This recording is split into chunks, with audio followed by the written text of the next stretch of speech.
In the year 13050 of the Blue Star, within the Dragon Kingdom, lies the coastal base of Donyang City. It is deep in the night, and all is enveloped in silence that in the outskirts, a chaotic graveyard, strewn with mounds of earth, has unwelcome visitors. A pale young corpse is carelessly discarded on the ground. Before the body, two men, one stout and the other thin, are skillfully digging a pit under the sparse moonlight. I heard that to celebrate his admission to a prestigious martial arts university, young Master Li is throwing a grand feast at home, inviting numerous high-quality companions. He'll have the time of his life later. Really? Wasn't young Master Li's university spot obtained through dubious means? The fool hasn't even been buried yet, and he's celebrating so ostentatiously. Doesn't he fear exposure? Are you lacking in sense, fatty? Young Master Li has already done his homework. This kid named Xiao Han is just an orphan. Now that he's been silenced, who else would know about the great alteration other than his own people? As the two men continue their chatter, they remain blissfully unaware that the corpse behind them has suddenly opened its eyes. Xiao Han feels as though he has awakened from a long dream, in which he was a notorious assassin, most renowned for successfully assassinating a national leader 2 years prior, managing to escape unscathed. Yet, moments ago, during a perilous mission, he was betrayed by a close confidant, a bullet piercing his heart from behind. His expression shifts, caught between illusion and reality, when suddenly another set of memories begins to surface in his mind. In this recollection, he is an orphan on Blue Star, having just completed the annual martial arts examination. These two streams of memory collide, and in an instant, a tempest brews within Xiao Han. I have traversed worlds, and I have taken the place of an unfortunate soul who was first replaced in their examination scores, then subsequently murdered to silence him. The sole piece of good news is that Blue Star is a world where spiritual energy has been revitalized. The inhabitants possess innate talents, allowing them to study martial arts and cultivate from a young age. Martial arts here are akin to the inner cultivation techniques found in wuxia novels in this society where martial arts are a common pursuit. Even the most ordinary families have inherited martial arts traditions, except for orphans. Ironically, the Xiao Han of this world is precisely Theta, solitary orphan. Thus, despite his relentless toil since childhood, he only managed to scrape together enough money by the age of 15 to purchase a rudimentary martial arts manual, the Flame Sun Technique, to embark on his cultivation journey. Children from normal families typically begin their training at the age of 5. Yet in this life, I started a full decade later. Nevertheless, within just 3 years, I have reached the 9th level of body refinement, surpassing the vast majority of my peers in Donyang City. Moreover, this is achieved despite the fact that my peers frequently consume the blood of ferocious beasts to enhance their physical forms, while I, due to poverty, have yet to even touch such blood. This demonstrates just how formidable my innate talent is. The word exceptional scarcely does it justice. Xiao Han muses, contemplating what heights he could have reached had he not lost 10 years and begun his training at the age of 5 like others. Would he have reached the enlightenment realm, or even the innate realm? It is worth noting that those at the innate realm represent the pinnacle of martial prowess in Donyang City. Should he manage to participate in the martial arts examination with innate realm capabilities, the higher echelons of the coastal base would undoubtedly be shaken by the news. Regrettably, all of this remains but a fantasy. In reality, Xiao Han has lost a decade of training and, due to his outstanding examination results, finds himself powerless and without influence. This ultimately attracts the attention of the debauched scion of the Li family, Li Jian, who conspires with corrupt officials within the Martial Arts Bureau to alter their scores. Even after he reported them to the Inspection Bureau, they swiftly dispatched individuals to silence him. In Li Jian's eyes, an insignificant orphan without power, must be akin to an ant easily crushed. My death inconsequential. Yet he could never have anticipated that a person could die and yet be reborn, merging the memories of 2 lives. When a mere commoner is enraged, they can spill blood. What of an orphan unburdened by ties? This orphan, in his previous life, was an assassin. A fierce flame ignites within Xiao Han. He reflects on his past, having been cast into a training camp at the age of 6, emerging from a sea of corpses and blood. For him, the act of killing has long since seeped into his very essence, Lign. emboldened by his family's power, has always acted with impunity. Believing that taking the life of an orphan poses no repercussions, that he may never have considered what consequences would arise had this orphan not been killed. An orphan, lacking in support, also means acting without hesitation. Thus, provoking an orphan may sometimes yield far more severe consequences than angering an honest person. With this in mind, Xiao Han dismisses any further thoughts. He silently rises, intending to deal with the two men before him. These two are Li Jian's lackeys, lacking in strength, tasked solely with covering up their misdeeds. Xiao Han recalls that when Li Jian's men came to silence him, these two participated in the assault, albeit as mere bystanders due to their insufficient strength. However, any participant in this affair, they members of the Li family, martial arts bureau staff, or even those connected to the inspection bureau will not be spared. He is resolved to spill blood and create a scene until no one dares to speak of this matter again. Xiao Han's gaze is icy, his aura brimming with murderous intent. The air around him seems to drop several degrees. Suddenly, a melodious voice resonates. Ding! Detection of the host's overwhelming killing intent. The slaughter value system has been activated. This system offers exchange services, providing quality goods at reasonable prices with the satisfaction of the host as its sole purpose. Activation successful. The novice gift pack has been distributed. The marketplace is now open. The character panel has been established. The abrupt voice momentarily stunned Xiao Han. But soon, a smile graces his lips. In his previous life, he often indulged in online novels and is well aware of what a system entails. While he possesses full confidence in his own cultivation talent to achieve revenge, it would undoubtedly take time. However, with the unexpected advent of a system, the process may no longer be so cumbersome. A faint smile graces his face as he thinks, "Hold on, dear system.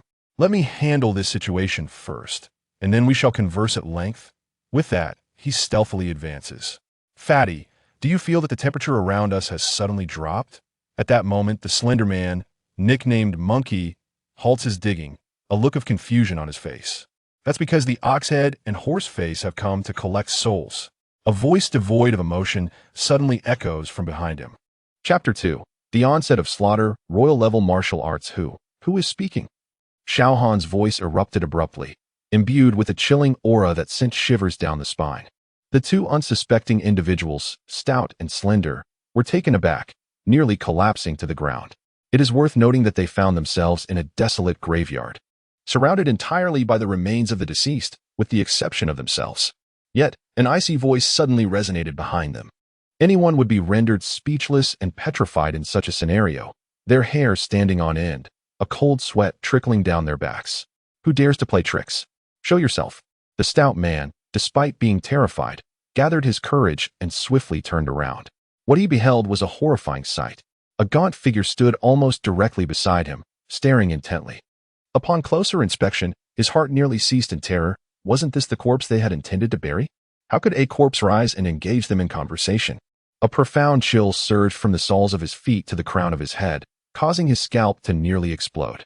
He screamed, "Oh no, something terrible has happened. Look, Xiao Han, this little rascal has risen from the dead." The other man, referred to as Monkey, intended to turn around but, upon hearing this, his legs turned to jelly, and he dared not look back. He cursed in a mix of panic and anger. "You idiot. How can you speak of the dead rising? That only happens in ghost stories." Unbeknownst to him, at that moment, the stout man's body quivered slightly. As he yelled, Xiao Han made his move. With a swift motion, he struck the stout man's forehead with a resounding slap. The stout man was utterly unprepared, and Xiao Han's palm descended with immense force. In the realm of physical refinement, each breakthrough grants an increase of 100 pounds of strength. As a practitioner of the 9th level, Xiao Han unleashed an astonishing force exceeding 900 pounds. To strike the stout man's head was akin to smashing a watermelon with a rock. Consequently, the unsuspecting stout man suffered a grievous blow, his skull cracking open, and streams of white matter gushed forth, as if disregarding all consequence. Blood poured from his 7 orifices, and his corpulent body crashed to the ground, twitching uncontrollably before falling still. Stout man. Upon hearing the sound of his fall, Monkey's face paled dramatically. He could no longer afford to be frightened and hastily turned around. The first sight that met his eyes was the stout man's lifeless body.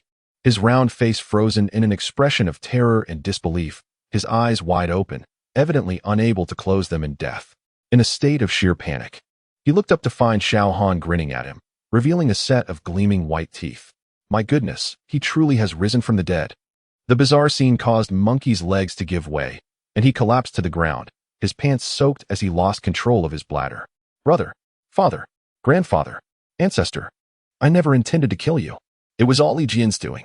He ordered us to attack you. Please, have mercy. I am still young and do not wish to die. Like a frightened shrimp, Monkey cowered on the ground, trembling uncontrollably, too terrified to even lift his head.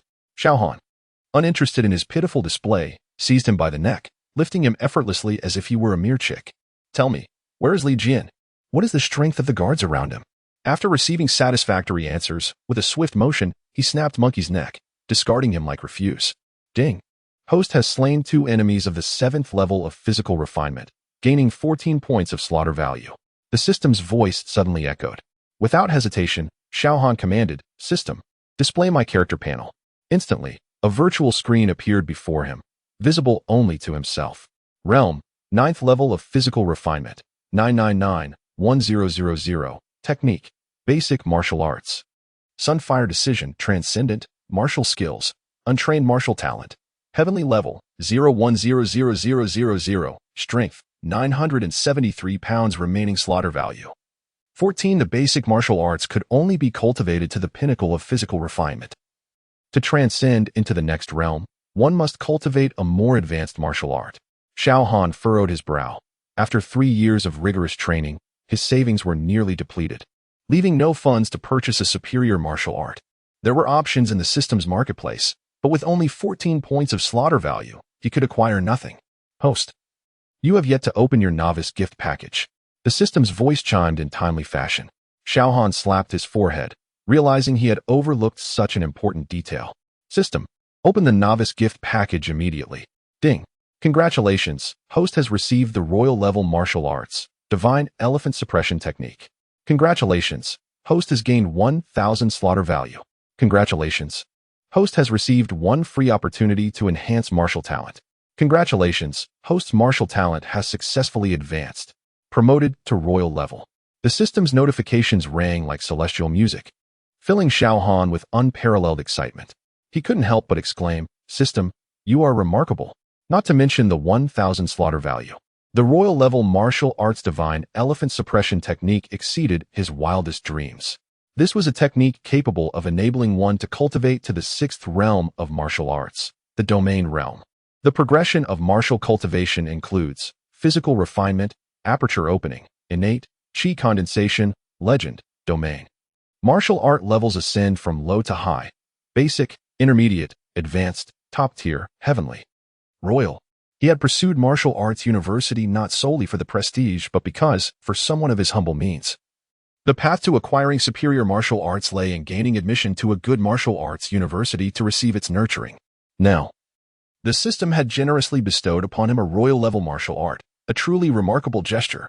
Moreover, the system had also elevated his martial talent by an entire tier, from heavenly to royal level. With his original talent already unparalleled in Danyang City, the thought of further enhancing his cultivation speed was almost unfathomable. After processing all this, Xiao Han finally turned his attention to the significant amount of slaughter value he had amassed. In the system marketplace, it was not only possible to exchange for martial arts, but also to directly convert slaughter value into cultivation. Furthermore, due to his martial talent reaching royal level, the exchange rate was an astonishing 132. This meant that for every point of slaughter value spent, he could convert it into 32 times the cultivation power. Feeling an insatiable urge, Xiao Han could no longer contain himself, declaring, System, I wish to exchange for cultivation, converting all my slaughter value. Chapter 3. This is where the wall meets the door. The affluent Xiao Han spoke directly. Yet, in the next moment, he found himself at a standstill. Due to the host's lack of advanced martial arts training, the cultivation could not be directly exchanged. How could I have forgotten such an important matter? Xiao Han chuckled awkwardly. The martial arts he was currently practicing was still the basic yin-yang ju, although the system had rewarded him with a king-level martial art. The Divine Elephant Suppressing Prison Technique, he had yet to practice it. Furthermore, king-level martial arts are not as common as cabbages. The difficulty of training is evident. Even though his innate talent had now reached the king level, Entering the realm would not be as simple as it seemed. As for directly exchanging for killing points, 1,000 killing points? Is that even enough? System, this is where you've gone wrong. Even if you had awarded me a mid-level martial art to help me break through to the chi opening realm, it would have been better than giving me a king-level martial art. What use is that? Xiao Han could not help but complain, clearly having forgotten how elated he was when he first received it. Do not worry, host. Since this is your first time, the system is offering a limited-time benefit. The full-level Divine Elephant Suppressing Prison Technique, which originally cost 1,000,000 killing points, can now be exchanged for only 500 killing points. Would you like to proceed with the exchange? Xiao Han's eyes widened in disbelief, fearing he was hallucinating. In the next moment, anxious that the system might retract its offer, he hurriedly replied, "Yes, of course I will exchange. Do I even need to be asked? I'm not a fool." The cultivation of martial arts consists of 5 major realms: initial understanding, minor achievement, mastery, pinnacle, and transcendence. And what does the full-level Divine Elephant Suppressing Prison Technique signify? It certainly means saving Xiao Han a decade of arduous training. For others, the 6th realm of martial arts is as difficult as ascending to the heavens. However, given enough time and without bottlenecks, he would naturally reach it. Ding! 500 killing points deducted. Full-level Divine Elephant Suppressing Prison Technique exchange successful. As the system's voice faded, Xiao Han's mind became extraordinarily clear. Before him, a phantom appeared, embodying relentless practice through the harshest winters and summers. Unyielding in the face of adversity while diligently cultivating the Divine Elephant Suppressing Prison Technique. Whether it was years or decades that passed at a certain moment, the Divine Elephant Suppressing Prison Technique was finally cultivated to the level of transcendence. Countless insights suddenly emerged in Xiao Han's mind. These revelations were both mysterious and grand, as if containing the very essence of the world's operation, something that mere words could not encompass. From now on, he would be unimpeded by any stagnation and could effortlessly reach the realm. After what felt like an eternity, though only a few minutes had passed in reality, Xiao Han slowly awakened. The first thing he did upon awakening was to promptly issue another command. System, now that I have the martial art, surely I can exchange for cultivation, right? Exchange everything. Ding. 514 killing points deducted. 448 cultivation points exchanged successfully. It was as if he were receiving enlightenment from a martial arts master in a novel. At that moment, Xiao Han felt an immensely pure spiritual energy arise within him, beginning to flow. The first target was the 9 martial veins that needed to be opened for the body refinement realm. Under this spiritual energy's impact, they were effortlessly connected. This meant that in the blink of an eye, his cultivation had reached the pinnacle of the body refinement realm, and he began to surge towards the chi opening realm without pause. The chi opening realm refers not merely to ordinary acupoints in the human body, but to sequentially igniting the 81 hidden martial acupoints within the 9 martial veins. Each acupoint illuminated grants one an increase of 100 pounds in strength. Thus, continuously igniting these acupoints is akin to unearthing the treasures of the human body, awakening hidden potential. Under the fierce onslaught of this pure spiritual energy, Xiao Han's martial acupoints began to ignite in an unstoppable manner, causing his aura to rise exponentially. Chi Opening Realm 1st level, Chi Opening Realm 2nd level, Chi Opening Realm 3rd level, until he illuminated a total of 38 acupoints, achieving the 5th level of the Chi Opening Realm. His cultivation finally ceased to grow. What a delightful sensation! Xiao Han couldn't help but exclaim. The system's enlightenment felt like a complete transformation. He felt an unprecedented force surging within him, as if urging him to release it. So, he instinctively clenched his fist and struck a stone over 2 meters high by the roadside. Bang! With a resounding crash, dust flew as the massive stone shattered into pieces. Now, I feel like a humanoid beast. If I were in my past life, I would surely be captured for research. With a smirk, he eagerly opened his character panel. Cultivation, Chi Opening 5th level, 2,447 6,000. Acupoints ignited. 39. Technique.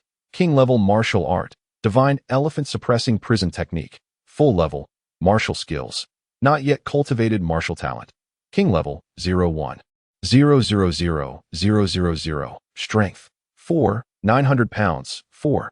9 newtons. Remaining killing points 0. This is where the wall meets the door. There is no need for self-training. And the spiritual energy from the system's enlightenment is purer than my own training, devoid of any impurities. If I were to participate in the martial arts examination now, I would not only easily get into a first-rate martial arts university, but could probably secure a place in the top 10 prestigious institutions of Linhai Base. Moreover, the top score of this martial arts examination in Dongyang City seems to be only at the second level of the Qi opening realm, which is far inferior to my fifth level. Initially, I hesitated due to concerns about my insufficient strength, thinking I could only sneakily assassinate Li Jian under the cover of night. But now, with my sudden surge in power, there is no need for such underhanded tactics. I can confront him openly. With this in mind, Xiao Han no longer hesitated and directly left the mass grave, striding towards the inner city.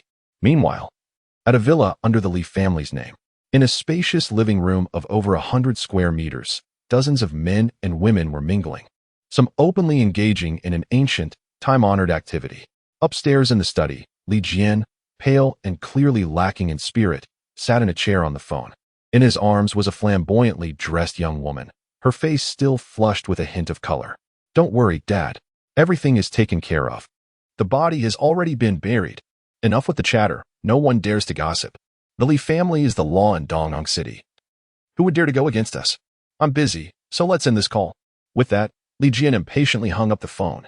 His elders always liked to preach to him, and he could no longer tolerate it, so he had moved out. He never expected that even after leaving, they would still call to inquire about every little detail. Wasn't it just stealing a university spot from an orphan and then silencing him? Is that even a big deal? He had bullied others since childhood. Had he not done similar things before? And wasn't everything fine now? In comparison, killing a powerless orphan was nothing significant. Perhaps it was even a form of liberation for him. After all, no one would care if an orphan lived or died. The sooner they die, the sooner they can be reincarnated. His grandfather loved to make mountains out of molehills. Li Jian, feeling exasperated, patted the young woman and said, "I'm feeling quite irritable right now."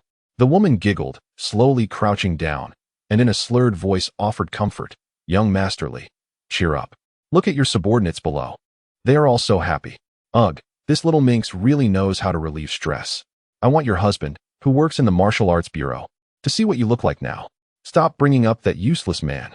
He is certainly aware of my purpose for venturing out at such a late hour. Just observe how he dares not utter a word. No, what I mean is to engage in some delightful revelry. Perhaps we could invite him to join us on another occasion to add some excitement to our gathering." Chapter 4. The spread of fear is just the beginning in a solitary villa. The air crackled with the sound of gunfire. At the entrance, a man of dubious appearance leaned against the door, straining to listen to the commotion inside, a lewd grin plastered across his face. "Can't you take your post seriously? Squinty eyes? What are you eavesdropping for?" He scoffed at the man beside him, who appeared to be a robust figure, his expression rife with disdain for Squinty Eye's lewd behavior. "Brother Tiger, you don't understand the plight of the hungry man. You speak without feeling the weight of the situation," Squinty Eyes lamented. "You know I lack self-control and have long been drained of vigor. Each time we engage in the real deal, it's over in a few moments. Listening in is the only thrill I have left." Brother Tiger, upon hearing this, chose to shift the topic. The others should have returned from burying the body by now. Surely, nothing has gone awry? Over the years working for young Master Li, they had made countless trips to the mass grave without incident. They probably ran out of gas or were delayed by something else. There's no need to worry. Why should I care whether they live or die? It's not my concern. That rascal monkey still owes me money, Squinty Eyes retorted. Just then, they heard footsteps approaching, initially believing it to be the returning crew. They glanced over, only to find a stranger emerging from the dim light of the street lamp, instantly raising their alarm. Brother Tiger pointed at the approaching figure, his voice sharp. "This is private property. Be gone." Yet the stranger paid no heed, continuing towards the villa. "Do you not understand human language?" Squinty Eyes, eager to impress Brother Tiger, charged forward. Without a glance at the stranger's appearance, he swung a slap, cursing, "Do you know where you are, you ignorant fool?" He expected his strike to easily topple the intruder, but to his shock, his wrist was seized with an iron grip. Then, an unimaginable force surged through him. With a sickening sound, his arm was wrenched from his shoulder, blood spraying forth. Terror flooded his face as the excruciating pain overwhelmed him, instinctively drawing a scream from his lips. However, before he could utter a sound, the stranger discarded his severed limb like trash and swiftly delivered a resounding slap. A chilling crack echoed in the air as Squinty Eye's neck twisted at an unnatural angle, his eyes bulging in disbelief and despair. In an instant, he collapsed, lifeless upon the ground. The rapidity of events left Brother Tiger bewildered, still processing the situation when Squinty Eyes lay dead before him. The gruesome sight filled him with dread as he grabbed his walkie-talkie to alert the others inside the villa. "This is Brother Tiger. We have an enemy attack." A wave of chaos erupted in the living room. Damn it. Just as we reach a critical moment, who dares to cause trouble? Today is young Master Li's celebration. If someone ruins it, we might all pay dearly. The brothers scrambled to prepare, some hastily grabbing weapons, rushing to the door, ready to confront the threat. Suddenly, a terrifying crash reverberated through the air as the 3-meter-tall, expensive villa door was violently struck, collapsing inward with a thunderous noise, stunning everyone present. A figure, like an arrow released from a bow, shot through the entrance, crashing into the glass coffee table and skidding across the room before finally coming to rest against an opulent white sofa, already lifeless. It's Brother Tiger. His chest was completely caved in, bones shattered from the immense force. The assailant must possess extraordinary strength, likely at the level of a profound master. Yet, what of it? Several of them were also masters, and upstairs, young Master Li had 4 personal bodyguards, all formidable opponents. Anyone daring to disrupt them would surely meet their end. Anger coursed through the faces of those present. Although Brother Tiger held a low position among them, he was still a brother in arms. Today, witnessing a brother fall before their eyes, whether out of genuine loyalty or mere pride, they felt compelled to avenge him. At that moment, a distinct sound of footsteps echoed from outside. How audacious! Not only did the individual kill one of their own, but they also dared to walk in unperturbed. This suited them just fine. They wouldn't have to chase him down in the dark of night. This is the Hall of Yama. Once you enter, there is no escape. All eyes turned to the door in furious anticipation. Shortly after, a lean figure appeared before them, with sharp brows and bright eyes. The young man bore a strikingly handsome face, his features seemingly chiseled from stone, exuding an air of resolute masculinity. It was none other than Xiao Han. How handsome! The women, instinctively retreating to the corners upon sensing an impending battle, gasped in admiration at Xiao Han's appearance. In stark contrast, the bodyguards were struck dumb, their minds exploding with disbelief. What is happening? Isn't this kid supposed to be dead? Their faces reflected shock and incredulity, united in their thoughts. Had he returned from the dead? It was no wonder they felt this way. Every bodyguard present had participated in the recent execution. They distinctly remembered Xiao Han's last breath, followed by young Master Li sending Monkey and his crew to dispose of the body. Yet now, the supposed deceased stood before them, having just slain Brother Tiger. What on earth was transpiring? A creeping dread began to spread among them. Xiao Han observed their expressions with keen awareness. These individuals, who had long followed Li Jian, were notorious for their heinous deeds, embodying the very essence of depravity. Yet now, they were gripped by fear. Unfortunately, this was merely the beginning.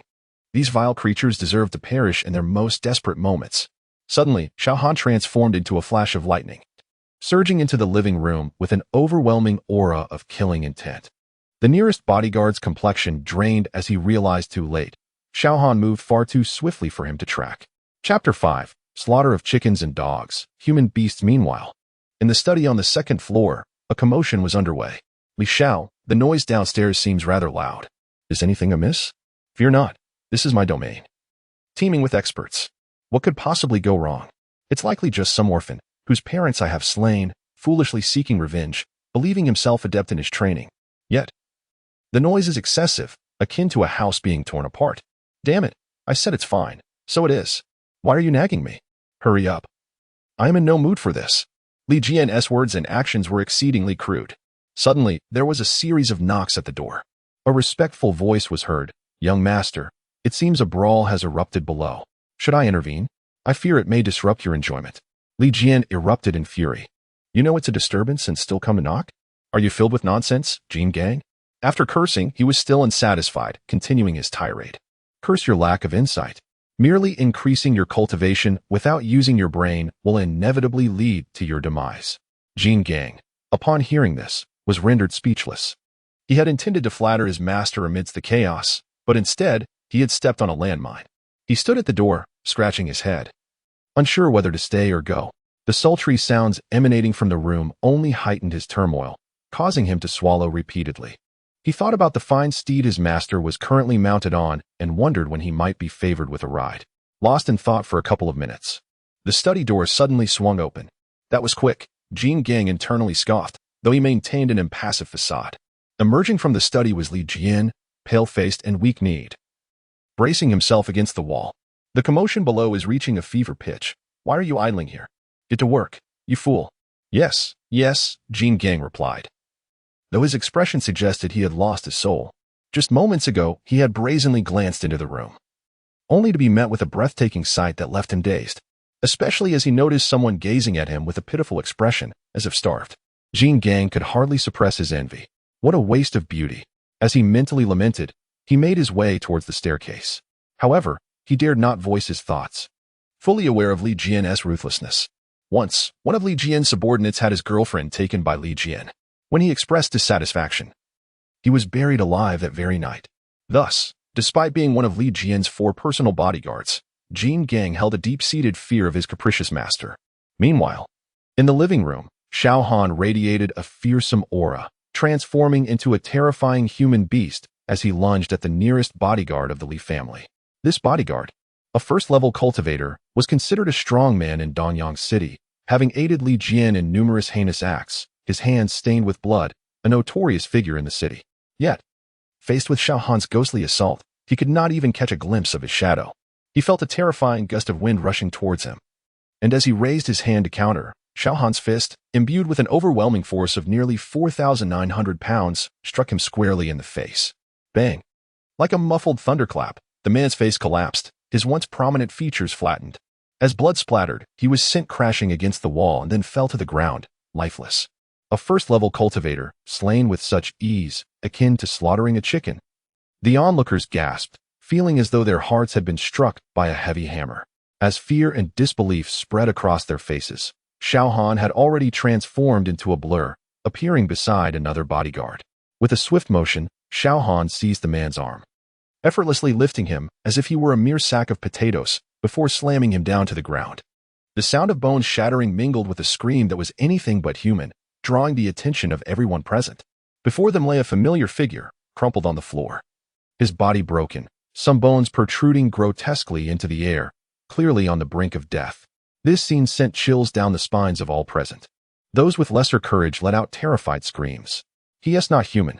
He must be a vengeful spirit, a first-level cultivator slain like livestock. We are all doomed. Yet, among them, a bolder voice shouted, "Silence. He is but one man. There are many of us. We can overwhelm him. Strength in numbers. If we can kill him once, we can do it again. Even if he has become a ghost, we will face him again." The speaker's face was fierce, one of the few unshaken souls in the room. However, as soon as his words fell, Xiao Han appeared before him like a specter. "I am a second-level cultivator, not a mere plaything. Prepare to die," he bellowed, rallying himself. In the next instant, it was as though he had been struck by a speeding train, his abdomen collapsing as he was violently hurled away. Xiao Han did not linger, his form flashing through the living room, though he had not practiced any martial techniques.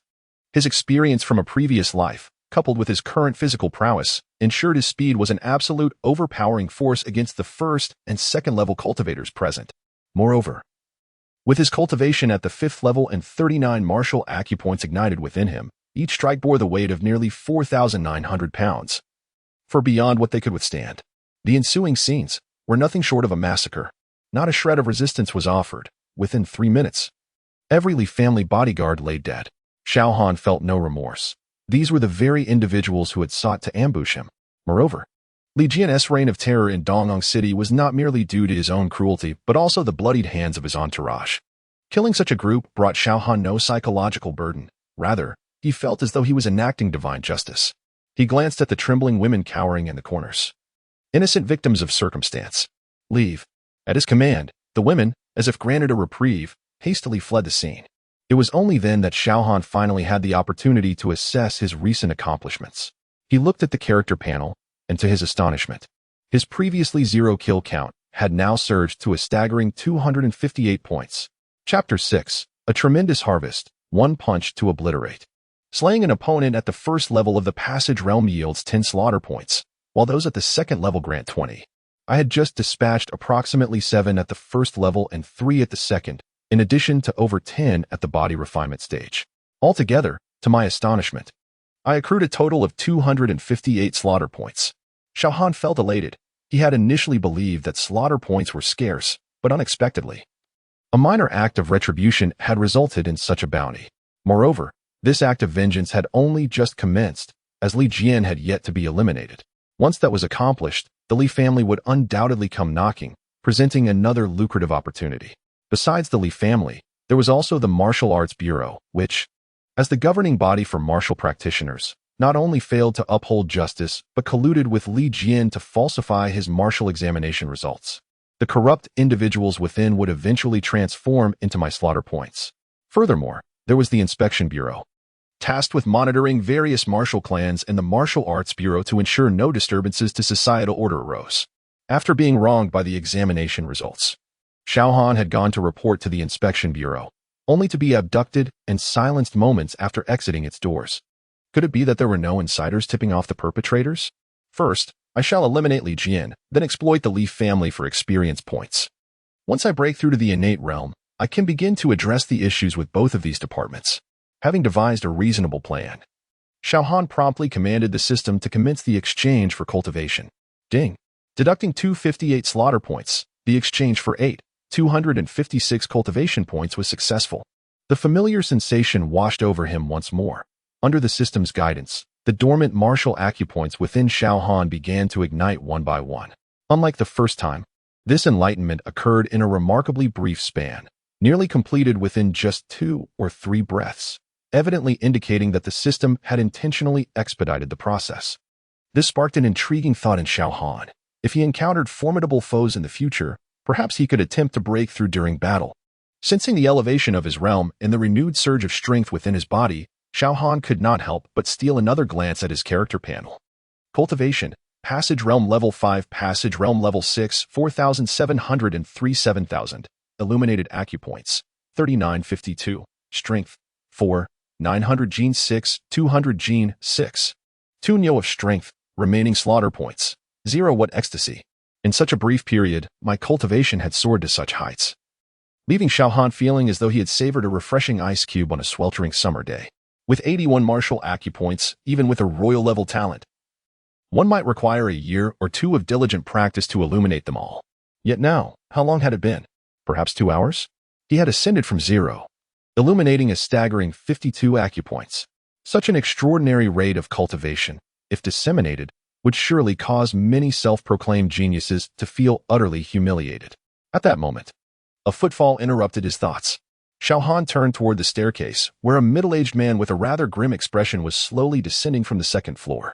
However, upon reaching the midpoint of the stairs, he abruptly halted, gravely inquiring, "Who are you? What grievance could compel you to unleash such carnage?" This individual was, of course, the one dispatched, Ji Gang. Initially, he had no intention of coming down, but as the commotion escalated, he sought counsel from Li Jian, which delayed his arrival. Thus, by the time he reached the scene, a mere 7 or 8 minutes had elapsed since Xiao Han had made his entrance.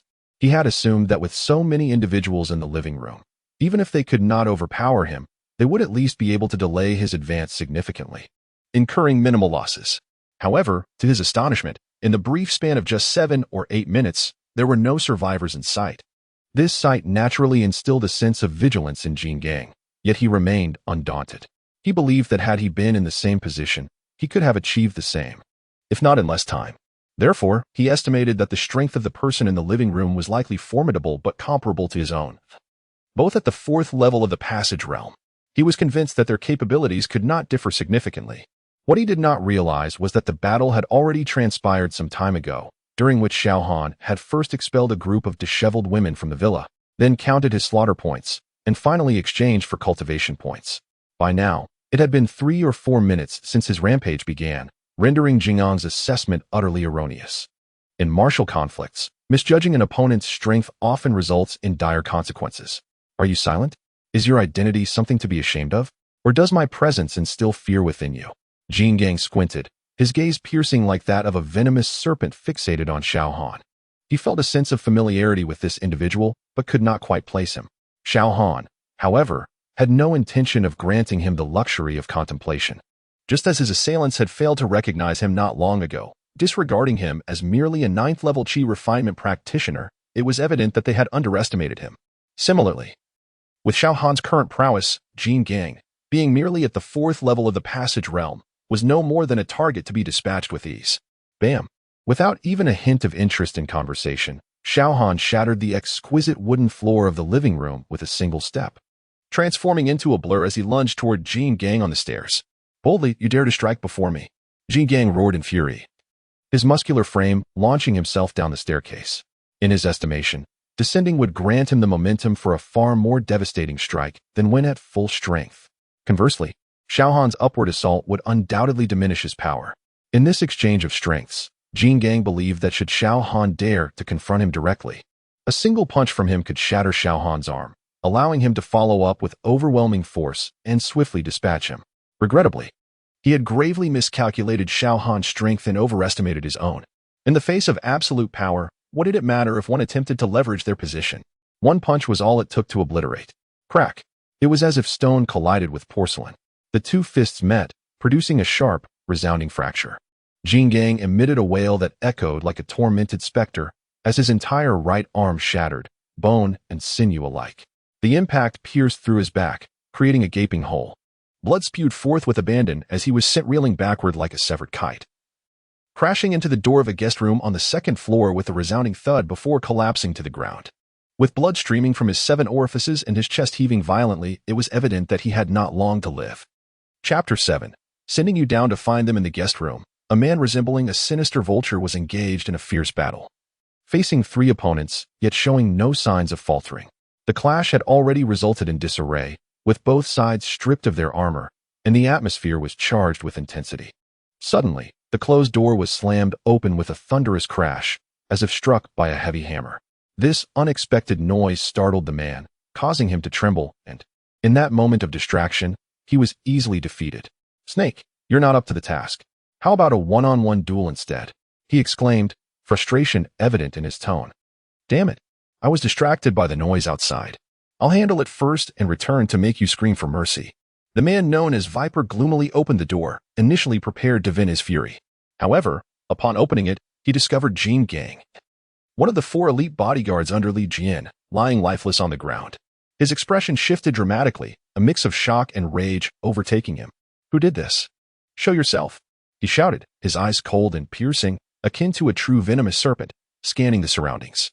Soon, he spotted a young man with an indifferent expression ascending the stairs, moving deliberately towards the second floor. Upon recognizing the figure, Viper's demeanor changed, his pupils constricted, and a sense of dread enveloped him. Unlike Jin Gang, he instantly recognized Xiao Han. As the saying goes, there are only misnamed titles, not misgiven nicknames. Viper, true to his name, was not only ruthless in action but also cunning in nature. While an ordinary person would be incredulous and likely scream upon seeing someone they believed to be dead, Viper's reaction was quite the opposite. Though initially gripped by fear, he quickly began to strategize. In his assessment, Xiao Han possessed overwhelming strength, as the 4 bodyguards were closely matched, and Jin Gang had been utterly defeated without a chance to retaliate. This indicated that Xiao Han was indeed formidable, even with the assistance of the other 2. They would likely be no match for him. Acknowledging his own inferiority, Viper decided that rather than face certain death, he would call out to the others, urging them to confront Xiao Han while he seized the opportunity to escape through the window. As for Li Jian's fate, Viper had only followed him to leverage the Li family's influence. Preserving his own life took precedence. Whether Li Jian lived or died was of no concern to him. If necessary, he could always seek out a more powerful ally later. With this thought, Viper no longer hesitated. He shouted with all his might, "Everyone, stop. Someone's attacking. Jin Gang is dead. Come out and join forces, or we will all perish." As soon as the words left his mouth, he retreated, fleeing deeper into the second floor. There, a window awaited him. He believed that if the others heard his cries for help, they would rush out to confront Xiao Han, giving him a greater chance of survival. Unfortunately, Viper had severely underestimated Xiao Han's speed and, even more so, the infamy he had earned in Dongyang City. Xiao Han recognized Viper just as swiftly as Viper recognized him. The tales of this man were widely known in Dongyang. Orphaned at a young age, he had relied on his elder brother, who was 3 years his senior, for survival, enduring hardship to support him in martial training. Little did he know, Viper was a proverbial wolf raised by sheep. When Viper's brother finally secured a wife at the age of 23, on the very night of their wedding, Viper, driven by malicious intent, murdered his own brother and committed unspeakable acts against his sister-in-law, ruthlessly silencing her afterwards. When this atrocity was uncovered, Viper, reviled by the masses, should have faced severe retribution. Yet, the Li family intervened, perhaps seeing a kindred spirit in his malevolence. Instead of facing justice, Viper was sheltered and taken under their wing. With this newfound backing, Viper grew increasingly brutal, using various pretexts to annihilate the families of those who had once shown them kindness.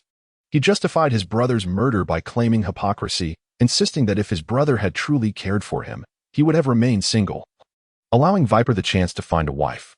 As for their neighbors, he viewed them as insincere sycophants, no longer offering aid after he turned 10. Viper's misdeeds were notorious throughout Danyang City, and Xiao Han was well aware of them. Moreover, Viper had recently participated in a siege, and Xiao Han had already memorized his appearance. Thus, upon witnessing Viper attempting to flee, Xiao Han wasted no time in pursuing him. Driven not just by a thirst for vengeance, but also by a desire to prevent further innocent bloodshed at Viper's hands. With a flicker of motion, Xiao Han's speed was so swift that he seemed to leave an afterimage, closing the distance to Viper in mere breaths. He then executed a powerful kick, striking Viper's left leg with the force of a soccer player unleashing a shot. Viper had not anticipated such a decisive pursuit. Although he sensed the impending danger, he was utterly unprepared to react. With a sickening crack, Viper was sent sprawling to the ground. Agony etched across his face as he curled up, clutching his shattered limb. "Please, spare me. I can serve you like a beast of burden." His eyes, once filled with malice, were now wide with terror.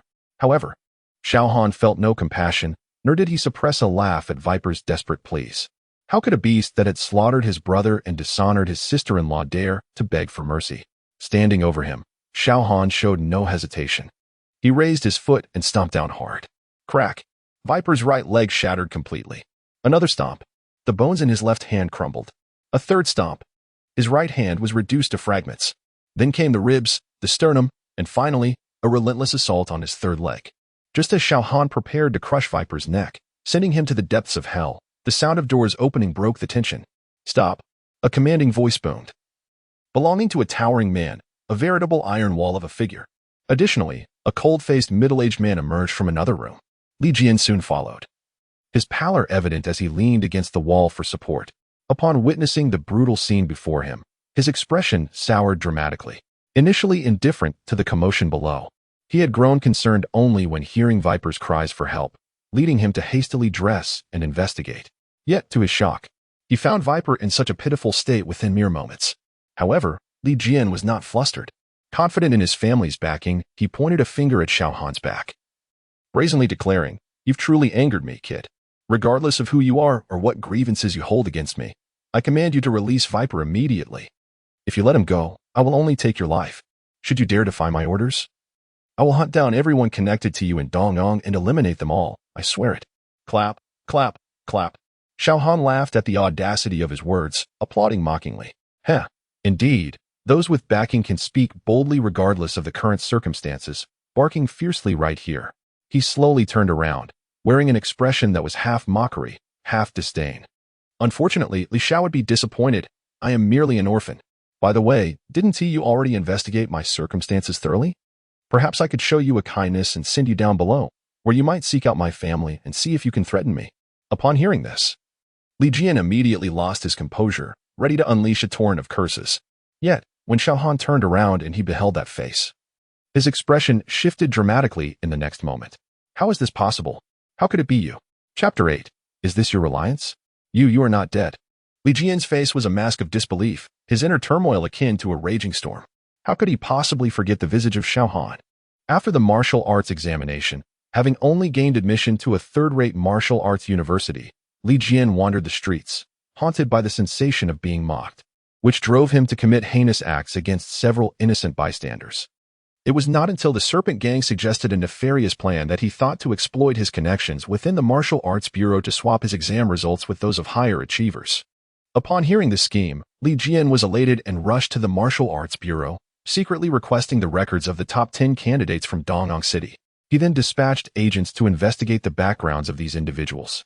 Some had notable connections. For instance, one was a descendant of a deputy director of the Martial Arts Bureau. Though he relied on the Li family's influence and was not afraid, Li Jian hesitated to take action against him. Ultimately, he settled on targeting Xiao Han, an orphan with no power, influence, or support. Thus began the duplicitous exchange, but unbeknownst to them, Xiao Han had already inquired about his own examination results. This morning, he received a call from the Martial Arts Bureau, informing him of a statistical error. Realizing that his results had been usurped, he hurried to the inspection bureau to lodge a complaint. To his shock, there were members of the Li family within the bureau who discreetly alerted Li Jian, inciting his wrath. In his eyes, it was a stroke of fortune for someone like Xiao Han, an orphan, to have caught his attention. It was as if his ancestors were smiling down upon him. The fact that he had not simply dispatched someone to eliminate Xiao Han was out of his mercy. Yet this impudent wretch dared to report him to the inspection bureau? Such an act was nothing short of treasonous ingratitude.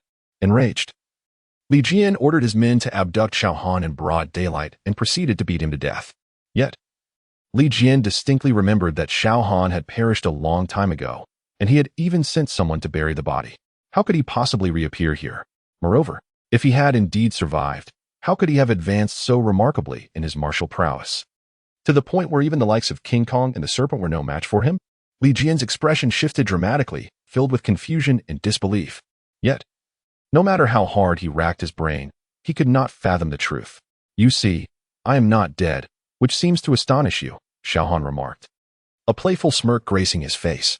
Or perhaps you might interpret it as heaven showing mercy, unwilling to let a mere orphan like me die quietly and unjustly, thus granting me a second chance to seek vengeance upon you? He wore a faint smile as he spoke. Li Jian, for all these years, buoyed by the support of the Li family, you have run rampant in Dongyang City, committing unspeakable acts. Have you ever considered that a day of retribution might come for you? Though perplexed by how Xiao Han had evaded death, Li Jian could not help but erupt into boisterous laughter at the notion of karma. What nonsense! To me, it is merely the desperate fantasies of the weak. Besides, if there is a heaven, it undoubtedly favors the Li family. In other words, I, Li Jian, am the chosen one. Do you truly believe that heaven would punish its own child? How utterly absurd! As death loomed, if indifference could grant one the serenity to face it, then Xiao Han should continue dreaming. He regarded Li Jian with pity. The truth was, the Li family could only display their might within Dongyang City. Outside of it, they were insignificant. Did he truly believe that with the Li family as protection, he could rampage across the world without consequence? The chosen one? You must be delusional. Suffering from a severe case of megalomania. I advise you, when you descend to the underworld, seek counsel from a physician. They will surely inform you of your condition. Li Jian, incensed by the words, erupted in a torrent of curses. You audacious wretch! Do you truly think that by dispatching King Kong and the serpent, you can vanquish me? Or have you naively assumed that my years of brazen defiance in Dongyang stem solely from the so-called 4 bodyguards? His visage darkened with rage, as if he longed to devour Xiao Han whole. Uncle Feng, you have concealed yourself for so long that your bones must be rusting. Now, I command you to emerge and cripple this wretch. Xiao Han, once Uncle Feng has dealt with you, I shall personally ensure that every bone in your body is shattered, allowing you to perish amidst endless agony. As Li Jian's words fell, the tightly shut door of the study swung open once more, revealing an unremarkable middle-aged man who would hardly attract attention in a crowd. He stepped forward with an air of calm authority. It has been far too long since I last engaged in combat. I believe the last time was 3 years ago. That day, the young master had a conflict at school with an outsider whose family seemed affluent, accompanied by a bodyguard at the 4th stage of the Qi realm. I intended to intimidate, and then I revealed myself. I recall defeating that individual in just 2 or 3 moves. Youth, I share this not to boast, but to convey that since I have revealed myself, you no longer possess any chance. Surrender at once. Kneel and apologize to the young master, begging him to take you in as a dog. Given the difficulties of martial cultivation, I may plead on your behalf for the young master to spare your life. The middle-aged man stood with his hands clasped behind his back, exuding an air of a transcendent expert, his gaze towards Xiao Han placid as still water, as if he regarded him with utter disdain. One with delusions, one with pretensions. When you reach the other side, do consider seeking help for your mind. Xiao Han shook his head, disinterested in further discourse. He became a blur, charging at the middle-aged man with an unstoppable momentum. Impudent! I extend to you a chance out of goodwill, yet you fail to recognize it. Thus, you shall die. The middle-aged man roared in fury, charging to meet Xiao Han. 3 years prior, he had already reached the 5th stage of the Qi realm, and now, 3 years later, he had ignited 7 martial points, mere moments away from breaking through to the 6th stage. In his eyes, with his current strength, he could easily dispatch any of the so-called 4 bodyguards surrounding Li Jian with a mere flick of his hand. And Xiao Han, He was merely an 18-year-old youth. Audacious enough to strike at him? It was akin to provoking a tiger, a blatant act of self-destruction. However, since the young master had commanded that this youth be killed personally, he would exercise restraint, merely incapacitating him with a single blow. Xiao Han, are you not arrogant, daring to label me insane? Once Uncle Feng has dealt with you, I will ensure your suffering is beyond imagination. Li Jian sneered, fully aware of Uncle Feng's prowess. Having ignited a staggering 43 martial points, capable of delivering an overwhelming force of over 5,300 pounds. Compared to him, what was Xiao Han? How could he dare to match forces with Uncle Feng? Surely, recent victories against King Kong and the Serpent had inflated this wretch's ego, leading him to miscalculate his own worth. Boom. As Li Jian reveled in his smugness, two massive fists collided with tremendous force. Suddenly, one figure went soaring back like a kite severed from its string. This is the fate of opposing me, Li Jian proclaimed arrogantly, instinctively believing that the one sent flying was Xiao Han. However, in the next moment, as he beheld the scene, his eyes nearly bulged from their sockets. How was this possible? There stood Xiao Han, firmly rooted in place, not having retreated a single step. Conversely, the once invincible Lord Feng was sent flying by a single punch, crashing against the unyielding wall and collapsing to the ground like a lifeless dog. The unexpected scene left Li Jian's eyes wide open, resembling brass bells, his face etched with disbelief. At that moment, he also heard Xiao Han's soul-searching inquiry. Is this what you call reliance? Chapter 9. Impressive yet lacking strength. Xiao Han's mockery rendered Li Jian's countenance increasingly grim, as though he had just lost his parents. Initially, he had envisioned that with Uncle Feng's prowess, a single punch would suffice to vanquish Xiao Han, allowing him to stride forward with haughty arrogance, trampling upon Xiao Han's head to impart a lesson on the disparity between heaven and earth. However, the unfolding reality diverged entirely from his fantasies. The one who was effortlessly defeated by a single blow was none other than Uncle Feng, the very individual he had placed his hopes upon. He could not fathom how such a turn of events could occur, nor could he comprehend why Xiao Han had become so formidable. Had this young man somehow acquired an unfair advantage? Or was he truly the destined hero? Beside Li Jian, a towering man, akin to an iron tower, was also drenched in cold sweat. As one of Li Jian's 4 personal bodyguards, he had long been aware of Uncle Feng's concealed strength, yet had never grasped its true extent. They knew that even if all 4 of them united, they would be effortlessly defeated within 10 moves by Uncle Feng, rendering him an enigmatic figure in their eyes. Yet now, this seemingly invincible master had been so easily bested by Xiao Han. Did this not imply that if Xiao Han were to strike him, it would be akin to swatting a mere mosquito? No wonder that King Kong and the Viper had been so thoroughly trounced. Zhu Shan, usually proud of his height, now cursed his parents for bestowing upon him such stature, as it made avoiding the attention of this formidable foe nearly impossible. His companion, Gue Ren, shared the same sentiment, having dominated Dongyang City for years. He had always exuded an air of invincibility, yet now he found himself trembling in fear, terrified that he might soon meet his demise. What they thought was of no concern to Xiao Han, who regarded them as mere mortals, merely differentiated by the timing of their demise. He brushed off the dust from his clothing and, under their anxious gazes, strolled leisurely to where Uncle Feng lay grievously injured. Old man, your pretense is commendable, but your strength leaves much to be desired. Uncle Feng's pallid visage nearly contorted with rage at these words. He silently channeled his inner energy, subtly mobilizing the power within his martial acupoints. Although his body had indeed sustained severe injuries, he was far from defenseless. His act of appearing on the brink of death was merely a ruse to lull Xiao Han into complacency. The recent confrontation had revealed to him that Xiao Han was a master of the 6th stage of Qi, with an astonishingly pure reservoir of energy, likely capable of overcoming significant challenges. Realizing the gravity of the situation, Uncle Feng understood that he could not triumph in a direct confrontation. Thus, he resolved to feign defeat, allowing Xiao Han to insult him until the young man let down his guard, at which point he would unleash a devastating counterattack, teaching this impudent youth the harsh realities of the martial world. Youth, I am not one to shy away from defeat. I concede this battle to you, and you may do as you wish. Why must you continue to mock a dying man? Uncle Feng feigned despair, yet inwardly he scoffed at Xiao Han, viewing him merely as an arrogant youth lacking in worldly experience. He believed that if he could prolong the encounter with words, Xiao Han would inevitably reveal a flaw, and he would emerge victorious. There is a saying, those who survive until the end are the true victors. Deception, at times, is as vital as raw strength. It must be said that his plan was quite astute, Had it been any other young man, he might have succeeded. Unfortunately for Uncle Feng, within Xiao Han's 18-year-old frame resided the soul of a man in his 30s, one who had witnessed too many fallacies born of excessive chatter. He never allowed his adversaries the slightest chance for a comeback, while Uncle Feng sought to instigate a lapse in Xiao Han's focus. Xiao Han seized the opportunity to approach him, ensuring that no escape was possible, although he was capable of defeating Uncle Feng with a single blow. The latter was still a master of the 5th stage of Qi, and it was conceivable that he had cultivated some form of evasive martial art. If he had indeed trained for evasion and was intent on fleeing, Xiao Han had no certainty of catching him, let alone preventing the likes of Li Jian and the others from escaping amidst the chaos. Old man, you truly should not have allowed me to come this close. Xiao Han's lips curled into a slight smile as he suddenly unleashed a punch. This punch was executed with unparalleled speed, akin to a cannonball being fired, tearing through the air and reaching Uncle Feng in an instant. Uncle Feng's expression shifted dramatically. At this moment, he realized that Xiao Han had played him like a fool, ensuring that no opportunity for escape remained. Regrettably, he recognized this too late.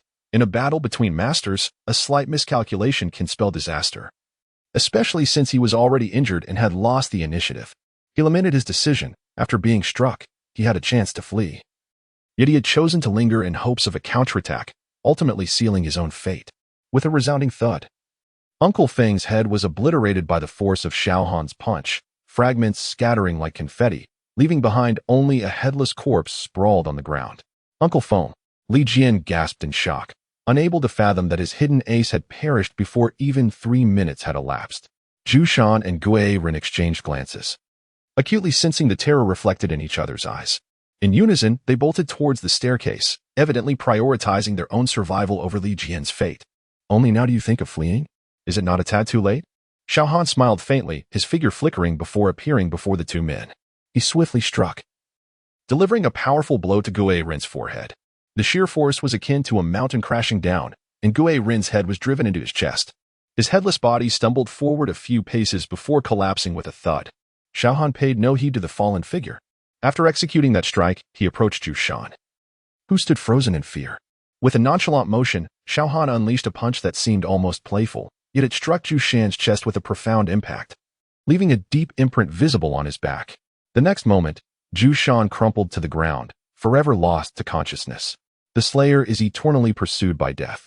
From the day you chose to aid the wicked, you should have anticipated this outcome. Xiao Han spoke calmly, but suddenly a pungent odor wafted through the air. He turned to find Li Jian, trembling uncontrollably, having collapsed to the ground. This once arrogant scion of the Li family, who had roamed Dongyang City with impunity, now found himself utterly terrified in the wake of Xiao Han's merciless rampage. As Xiao Han approached, Li Jian could no longer maintain any semblance of dignity or pride. He crawled upon the ground like a dog, kneeling before Xiao Han, inching closer while pleading with a quivering voice. Xiao Han, may I call you Brother Han? I see my mistakes now. I truly understand my errors. I should not have conspired against you or sought to replace your martial examination results. I'm not human. I am a beast. You possess the magnanimity to spare me. I beg you, allow me to go. From this day forth, I shall turn away whenever I see you. Please. Chapter 10. Let the storm come with greater fury. Li Jian's face was ashen, resembling that of a mourner at a funeral. If an uninformed observer were to witness this scene, they might mistakenly believe that Xiao Han was a bully preying upon the meek. However, the reality was far grimmer. Li Jian had committed numerous atrocities in Dongyang City over the years, with the innocents who had perished at his hands, either directly or indirectly, undoubtedly exceeding 100. At times, even the slightest provocation would incite his brutal nature, leading him to commit heinous acts such as annihilating entire families without a trace of humanity. Thus, despite his current posture of kneeling before Xiao Han in a plea for mercy, professing remorse with a visage painted in regret, it was nothing more than a facade akin to crocodile tears. In truth, he had yet to acknowledge his transgressions. It was merely the threat to his life that compelled him to utter a string of insincere words, driven by fear. Xiao Han had witnessed countless similar scenes in his past life, so much so that he felt no ripple of emotion upon hearing Li Jian's desperate pleas. Rather, an urge to laugh surfaced. A slight smirk graced his lips. Li Xiao, I preferred the defiant demeanor you displayed earlier. Do indulge me by returning to it. Li Jian's expression stiffened at these words, nearly provoking an outburst of curses. Yet, he was not a fool. The current circumstances dictated his actions, compelling him to maintain a pitiful facade. Xiao Han, brother, my past errors were due to my youthful ignorance. I sincerely repent and seek your forgiveness for a chance at redemption. If you doubt my sincerity, I can call the Martial Arts Bureau right now to amend the results. As he spoke, Li Jian produced his phone, intending to make the call, but Xiao Han swiftly snatched it away, hurling it to the ground and crushing it beneath his foot. With death at your doorstep, cease these foolish struggles. Even if you manage to alert the Martial Arts Bureau, they would arrive too late to save you. Seeing through Li Jian's schemes, Xiao Han's patience waned, and the facade fell away. His expression morphed into one of venomous hatred. And he spat, "You wretched dog," refusing to heed a toast and instead opting for punishment. Let me be frank, you would do well to release me today.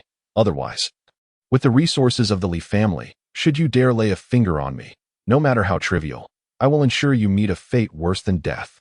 Ah, how delightful. Xiao Han burst into laughter. Now, this is the true face of a spoiled scion, brimming with arrogance. This is the version of you that I find truly exhilarating to dismantle. With that, he treated Li Jian as if he were a mere doll. A swift motion ensued, and with a ripping sound, Li Jian's left arm was wrenched from his body, blood gushing forth like a fountain. Ah, Li Jian, who had scarcely encountered such torment in his sheltered upbringing, emitted a chilling scream, teetering on the brink of unconsciousness. Yet, Xiao Han denied him even that reprieve, relentlessly tearing off his right arm next, followed by breaking his left leg, then his right. Only when Li Jian lay gasping for breath, devoid of any voice left to cry out, did Xiao Han deliver a final, crushing blow to his face. Crack. The frailness of Li Jian's physique succumbed to the force of Xiao Han's strike, resulting in his neck snapping cleanly. His head spun like a top, rotating several times before it thudded to the ground, the expression on his face forever frozen in a terror that erupted in his final moments. His eyes bulged, mouth agape, a stark contrast to the years he had spent terrorizing Dongyang City, only to meet his ignoble end at the hands of an orphan he deemed beneath him.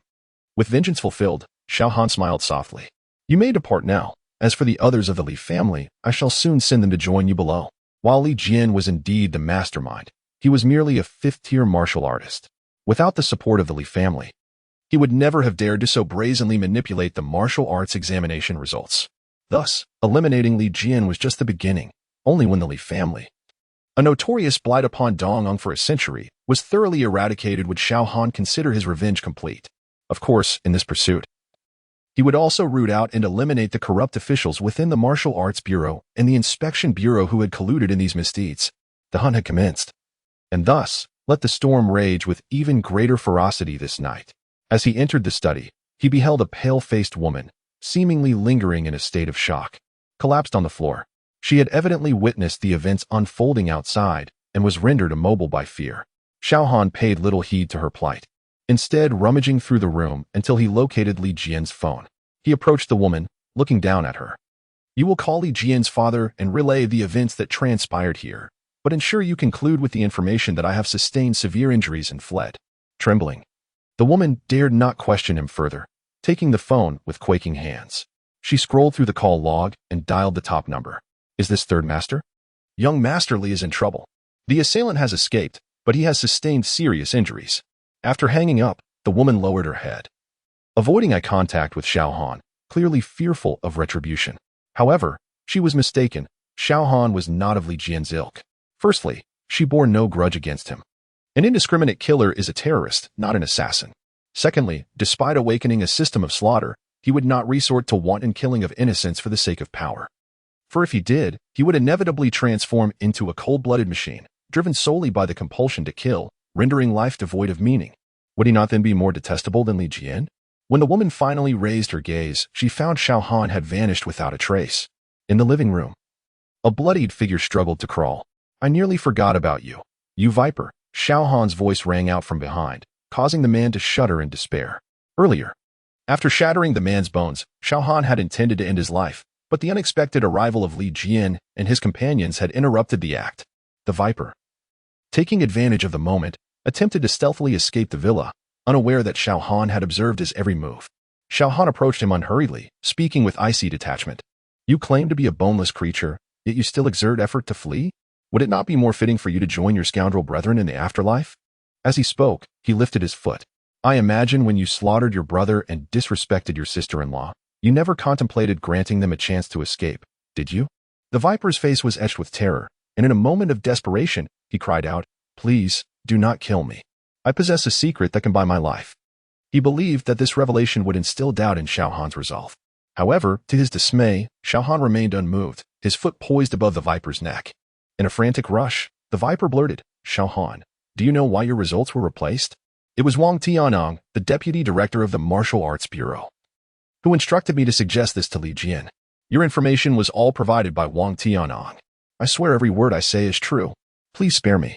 But even as he pleaded, Xiao Han showed no hesitation, bringing his foot down mercilessly. Crack! The sound of a neck snapping echoed, extinguishing the life of a soulless serpent, which met a hasty end amidst a visage of despair, concluding its nefarious existence. Wang Tianyang, the deputy director of the Martial Arts Bureau? Xiao Han's eyes narrowed slightly, a glint of cold light flashing within. He could ascertain that he did not recognize this individual. Yet the serpent, in its desperate bid for survival, could not strike indiscriminately. Thus, it appeared that Wang Tianyang was employing others as instruments of his malevolence. Li Jian was merely the blade he wielded. The situation seemed to take a turn for the intriguing. A faint smile graced Xiao Han's lips. Although the reason for Wang Tianyang's unwarranted animosity remained unclear, he believed that by meticulously following this thread, unexpected revelations would surely await him. Chapter 11. The 7 levels of enlightenment. Some individuals are consumed by rage. However, the time for investigating Wang Tianyang has not yet arrived. Setting aside the opponent's identity as the deputy director of the Martial Arts Bureau, one must consider that his cultivation must have reached the innate realm to attain such a position. With his current strength at the 6th level of enlightenment, confronting such an individual would be akin to throwing an egg against a rock. It would be more prudent to seize the opportunity while the adversary remains unaware of the betrayal by the venomous snake and utilize this time to solidify his own breakthrough into the innate realm. By then, whether it be uncovering the hidden truths or seeking revenge against others, he would possess sufficient confidence. For now, it is best to adhere to the original plan and patiently await the Li family to take the bait. His directive for that woman to contact the Li family was not born out of childish provocation. With Li Jian dead and himself feigning severe injuries, it is only logical for him to escape the scene and find a secluded place to recuperate. Thus, upon learning of the incident, regardless of their fury, the Li family would instinctively send out search parties throughout the city. Even if someone were dispatched to retrieve Li Jian's body, their cultivation level would be limited. At the very least, those innate martial cultivators under the Li family would be prioritized for capturing him rather than undertaking the dirty work of body retrieval. Based on these deductions, Xiao Han devised a plan. He aimed to turn the tables, exploiting the current psychological state of the Li family to execute a counterattack and eliminate the incoming members of the Li family. This represented a significant influx of potential slaughter value for him. Naturally, to avoid any unforeseen circumstances, he needed to enhance his own strength once more. The recent battle had granted him a considerable accumulation of slaughter value. With this thought in mind, Xiao Han promptly declared, "Commander, I wish to exchange for cultivation." Ding. Deducting 215 slaughter value. 6,880 cultivation points exchanged successfully. Bodyguards, 160, Uncle Feng, 50, Li Jian, 5. A familiar sensation surged through him once more, as his recently enhanced cultivation began to skyrocket again. After a few breaths, he glanced at his character panel. Cultivation, 6th level of enlightenment, 4,703 7,000. 7th level of enlightenment, 4,583 8,000. Activated martial apertures, 5259 strength. 6,200 genes, 6,900 genes, 6. 9 in a force, remaining slaughter value, 0. As one's realm increases, so too does the consumption of slaughter value required for breakthroughs. Fortunately, I practiced the royal level martial art, the divine elephant suppression technique. Although the slaughter value needed for cultivation may exceed that of ordinary martial arts, the spiritual energy cultivated, both in quality and quantity, is incomparable to that of ordinary martial cultivators. Moreover, this disparity will only grow larger, akin to the rolling of a snowball. Unless someone else practices royal-level martial arts like myself, regardless of whether they share the same realm or stand a notch or two higher, I can easily dispatch them. If I were to participate in the martial arts examination again with my current strength, I would likely shatter the long-standing records of Dongyang City. This surge in power instilled Xiao Han with newfound confidence, further solidifying his resolve for the impending slaughter. He exited the villa, his figure transforming into a fleeting shadow, seamlessly merging into the surrounding darkness. Before the Li family's recovery team arrived, he could not afford to be openly present in the villa. After all, what if it frightened them away? Simultaneously, as news of Li Jian's demise spread, the long-dormant Danyang city began to stir with various undercurrents. Within the opulent estate of the Li family, spanning 100 acres, the foremost martial artist of Danyang City, Li Yuanshan, erupted in a fury like thunder. How many years has it been since anyone dared to defy my Li family, let alone have the audacity to kill my own grandson? What kind of behavior is this? It is a blatant act of rebellion, an outrageous provocation directed at the Li family and all of us. I care not for the origins of this matter. All I know is that Jianer is dead, yet that orphan remains unharmed. Enough talk. Mingdao, since the deceased is your child, you shall personally retrieve the body. As for the rest, disperse all your subordinates immediately. Tonight, even if we must dig 3 feet into the ground, we shall turn over the entirety of Danyang City to find that orphan and bring him before me. I will make this a lesson for everyone in Danyang. A clear message that defiance against the Li family is intolerable and that those who oppose us shall meet their demise. With Li Yuanshan's thunderous wrath, the colossal entity that had dominated Danyang City for over a century sprang into action. All of the 1,000 martial cultivators under their command were dispatched that night, systematically searching each household along the street leading to the villa where Li Jian had met his end. A chorus of grievances echoed throughout the city. Yet under the Li family's martial might, even the most outraged citizens could only seethe in silence. Meanwhile, Li Mingdao, the third master of the Li family, arrived at the scene with a cadre of subordinates, prepared to retrieve Li Jian's remains. As the saying goes, like father, like son, Li Jian's arrogant demeanor, stemming from his privileged upbringing, was undoubtedly influenced by Li Mingdao's own character. As a prominent playboy, Li Mingdao had been absent during the birth of his son, indulging instead in the company of other women. This betrayal had driven Li Jian's mother away, who had not returned since. Throughout Li Jian's upbringing, Li Mingdao had been engrossed in his vices, his behavior exceedingly domineering. Consequently, Li Jian inherited this trait, embodying the legacy of his father, acting without regard for consequences. Upon witnessing Li Jian's lifeless body, Li Mingdao was immediately overcome with grief. My poor son. Whether his tears were genuine or feigned, only he could discern. At that moment, the woman who had made the phone call remained at the scene. Her presence was not out of deep affection for Li Jian, but rather due to fear of leaving before the Li family arrived, worried about potential repercussions.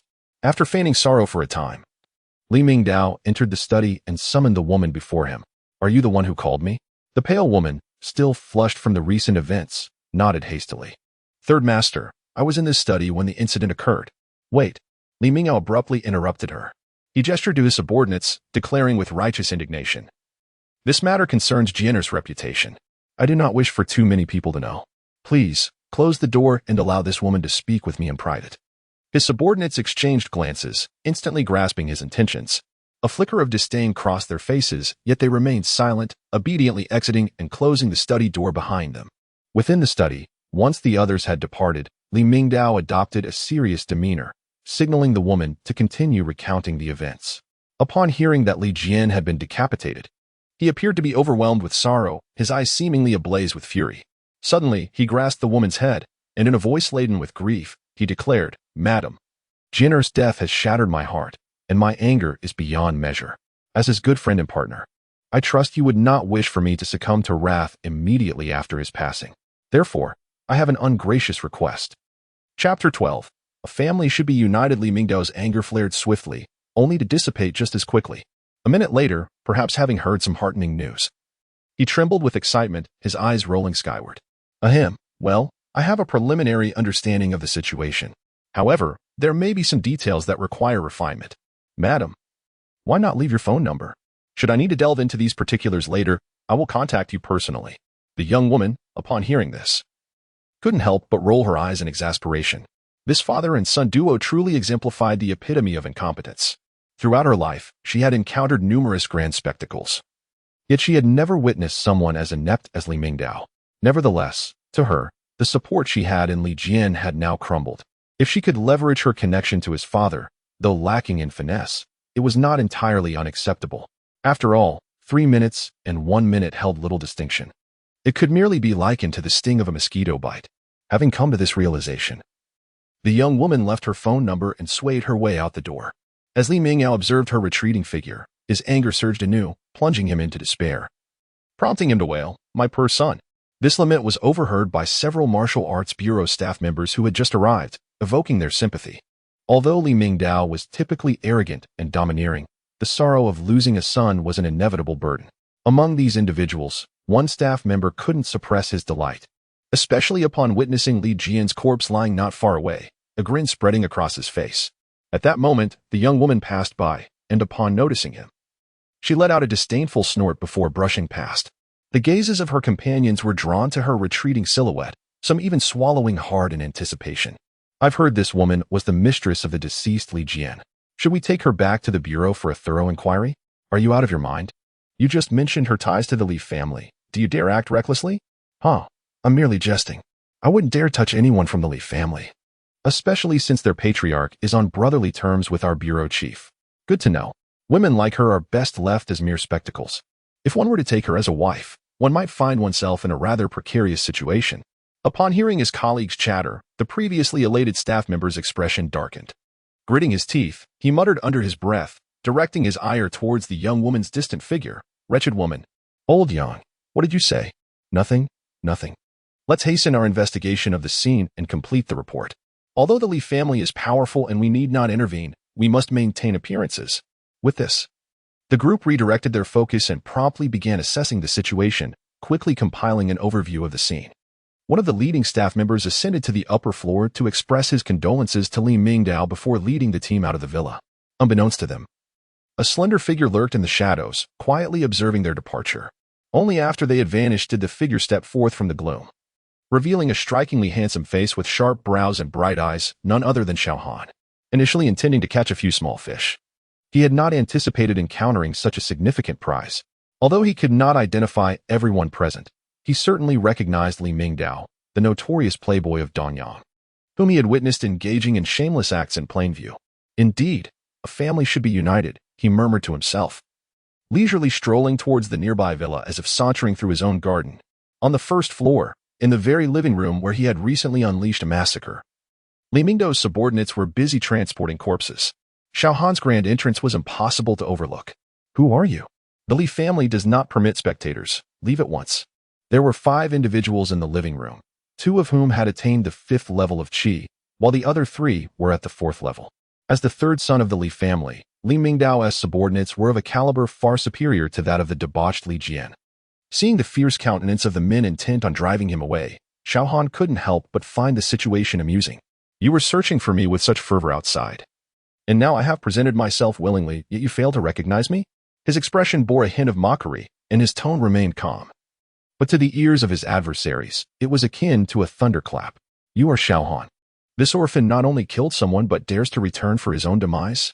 Very well, very well.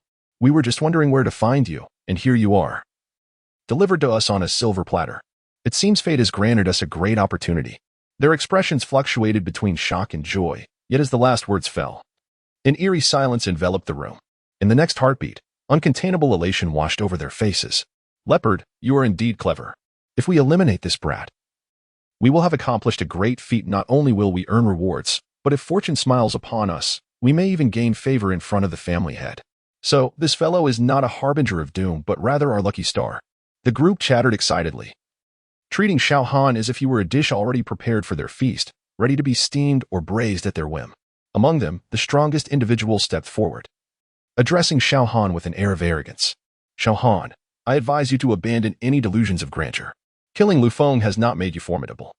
Allow me to inform you that among us, 2 possess greater strength than Lu Feng, and the other 3 combined could easily crush the 4 bodyguards surrounding Li Jian. You may possess some ability, but to us, you are insignificant. If you know what is good for you, take your own life. Otherwise, you will suffer greatly before your demise." Xiao Han was taken aback. Could it be that all members of the Li family were so adept at posturing? He recalled how Lu Feng had strutted in, exuding an air of invincibility, only to be sent flying 10 meters by a single punch. His skull subsequently crushed beneath his foot. Now, facing other members of the Li family, they exhibited the same bravado? One had to admit, while they lacked self-awareness, their courage was indeed commendable. With a faint smile, Xiao Han dismissed their bluster, and in a flash, he lunged, delivering a lightning-fast punch toward their leader. With such courage, I assume your head is equally hard? Bang! It was as though a watermelon had exploded. The man had no time to react before Xiao Han's fist obliterated his head.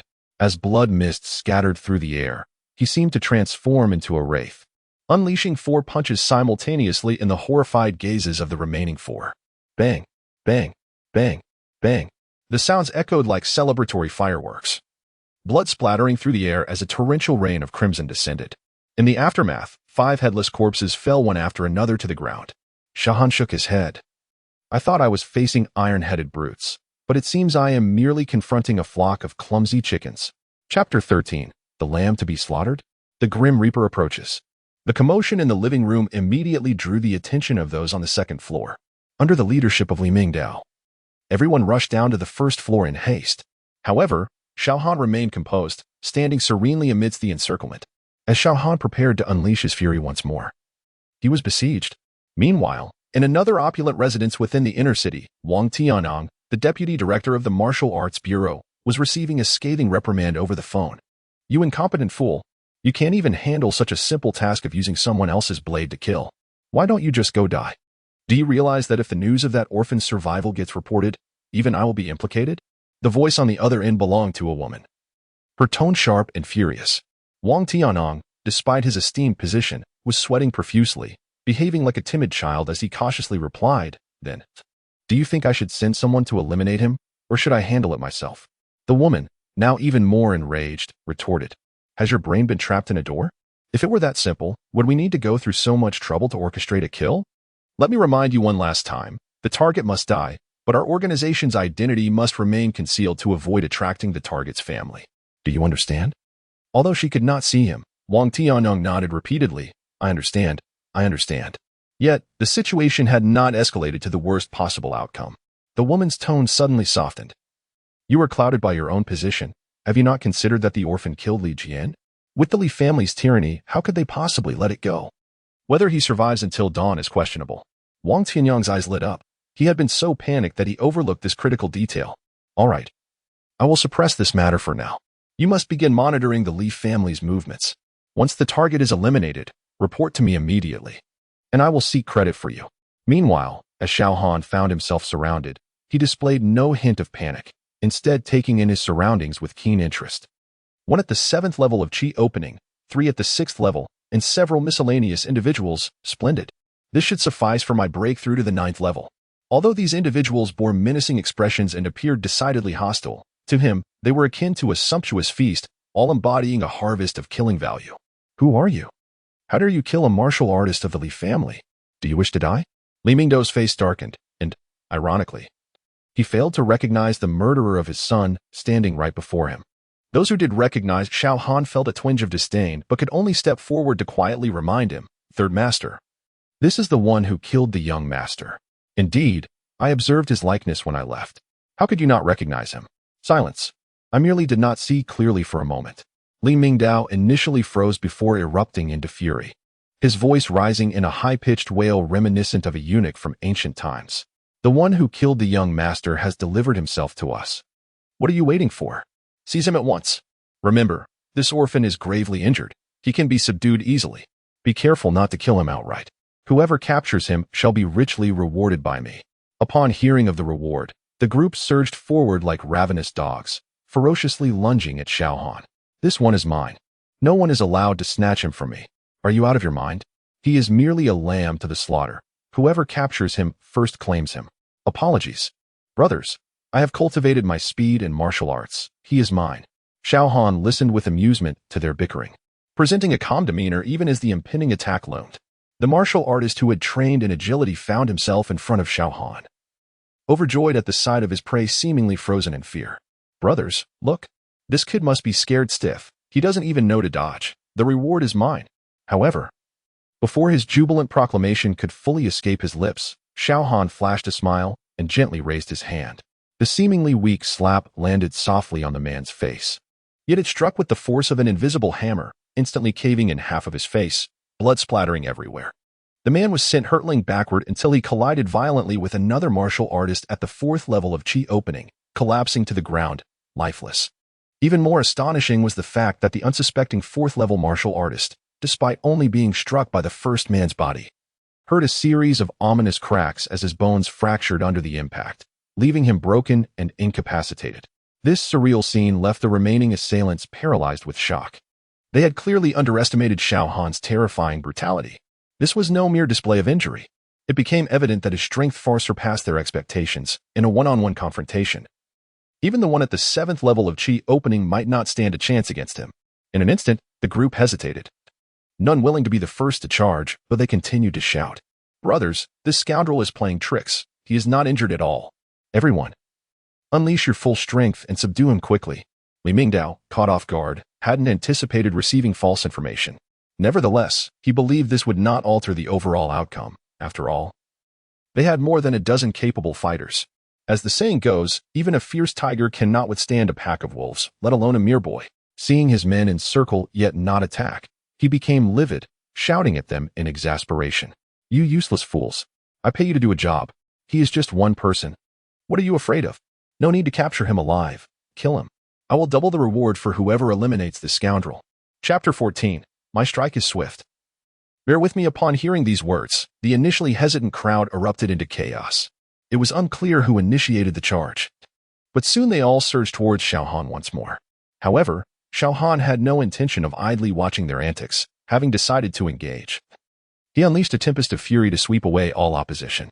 His cultivation had ascended to the 7th level of the Qi opening realm, and he believed that even an ordinary practitioner at the 9th level would crumble before him after just 3 blows, let alone this rabble before him. His figure transformed into a spectral blur, darting across the scene with astonishing speed. No one could withstand even a single strike from him. Even those who were regarded as masters by ordinary standards, the practitioners at the Qi opening realm, proved no match for his might. At the 4th level, one touch would spell their demise. At the 5th level, a mere brush against him would lead to their end. In mere seconds, the practitioners at the 4th and 5th levels were all vanquished, their lives extinguished as easily as one might slaughter poultry. The remaining 3 practitioners at the 6th level were now etched with terror. They understood that facing Xiao Han alone was a futile endeavor. Exchanging glances, they suddenly launched a simultaneous attack from 3 directions. Their intent was not to kill Xiao Han, but to create a fleeting opportunity for escape. Yet, in a moment of despair, Xiao Han retaliated with 3 punches, each so rapid that they were nearly imperceptible, striking them before their fists could land. With 3 resounding thuds, the chilling power of his blows shattered their hearts, leaving them lifeless on the ground. Witnessing this, the last remaining practitioner at the 7th level was struck with sheer horror, and he turned to flee. However, it was a futile struggle. Xiao Han's form shifted, and in an instant, he stood before him. "Please, spare me," the man stammered. But before he could finish, Xiao Han's hand shot out, effortlessly lifting him as one might a chick. With a sudden, forceful twist, the man's neck snapped, his head lolling lifelessly aside. Xiao Han discarded him carelessly at Li Mingdao's feet. Thus, the so-called encirclement was effortlessly dismantled by Xiao Han. The once orderly living room was once again strewn with bodies. The entire ordeal, though it felt prolonged, had transpired in just over a minute. Li Mingdao, who had witnessed the entire event, now appeared utterly dazed, his eyes wide with disbelief as he glanced back and forth, struggling to comprehend the reality of the scene before him. Finally, Xiao Han approached him, a faint smile gracing his lips. "Demon, you are a demon. Stay away from me. Get away." Li Mingdao screamed hoarsely, his composure shattered. He had imagined that with a group of imposing subordinates, subduing Xiao Han would be as simple as crushing an ant. Yet, the grim reality was starkly opposite. The very henchmen who had once aided him in oppression fell before Xiao Han as easily as if they were mere livestock. "They're dead. All dead." Li Mingdao's teeth chattered as he sensed his own imminent demise. "You dare label me a demon?" Xiao Han replied, feigning astonishment, followed by a chuckle at what he deemed an absurd jest. "Li Mingdao, it seems you are truly terrified into foolishness. When it comes to demons, it is you and your family who fit the description. Ignoring the past, consider the recent years when your family has preyed upon the innocent, committing countless atrocities. Are you not aware of the weight of your own deeds? As the 3rd master of the Li family, you have acted tyrannically, committing heinous acts of murder, abduction, and extermination. Can you claim innocence in any of these vile actions? Compared to the atrocities you have perpetrated, my actions merely serve to uphold justice by eliminating a few beasts, a far cry from the demons you portray me as. Oh, I understand now. Individuals like you, born into privilege and arrogance, are devoid of any sense of shame, rendering you blind to your own sordid past. But fear not, for I possess a remedy. I shall send you to hell, just like your son, Li Jian. I wonder how he fares after having departed over an hour ago. He must be below, repenting for his sins, and I shall swiftly send you to join him. A serene smile lingered on Xiao Han's face, as he relished the thought of being a helpful soul, having just delivered Li Jian to his rightful place, and now preparing to escort his esteemed father as well. Such benevolence is a rarity in this world. Li Mingdao's complexion fluctuated as he sensed the raw, unmasked killing intent radiating from Xiao Han, causing him to tremble in fear. Suddenly, he collapsed to the ground, repeatedly bowing his head in desperation, his teeth chattering as he pleaded for mercy. Young brother, please, do not act rashly. Think it over. Killing me will bring you no benefit, only inviting greater retribution from the Li family. Conversely, if you spare me, I assure you with all dignity that the Li family will overlook your past actions, and I will treat the grudge of my son's death as if it never happened. Consider your youth and talent. You possess a bright future ahead.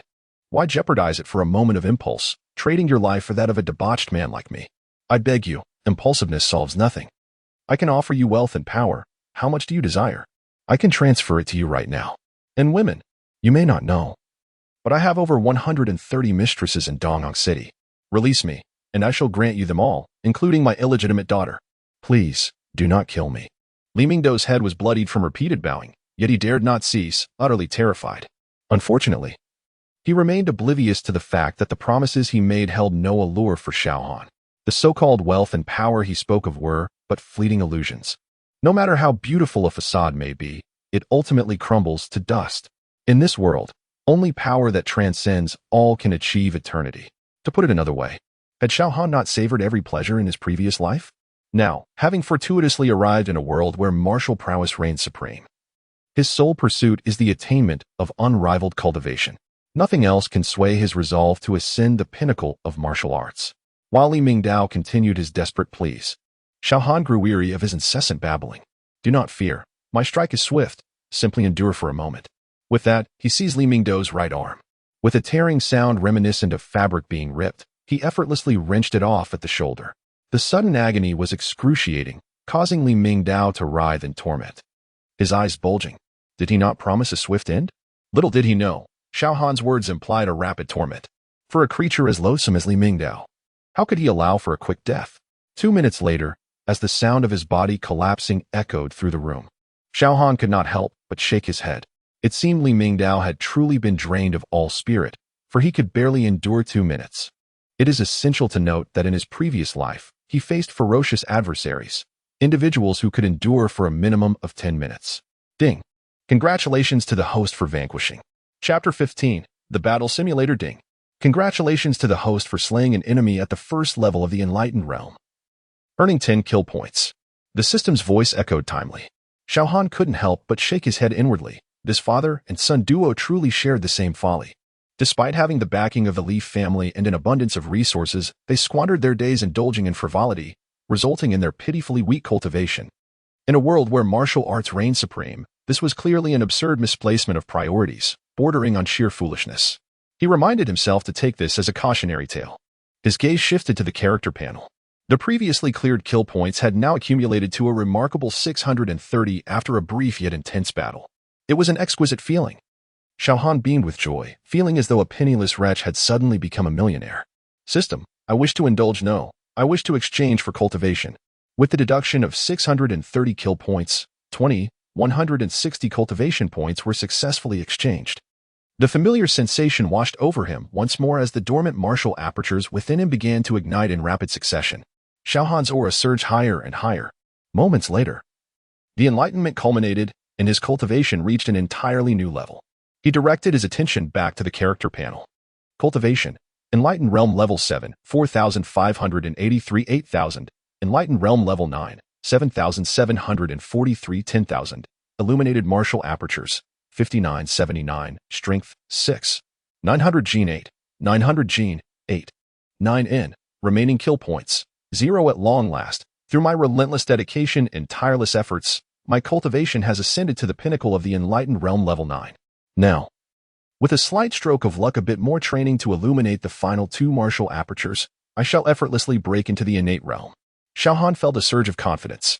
It is worth noting that the innate realm represents the current zenith of combat power in Dongyang City.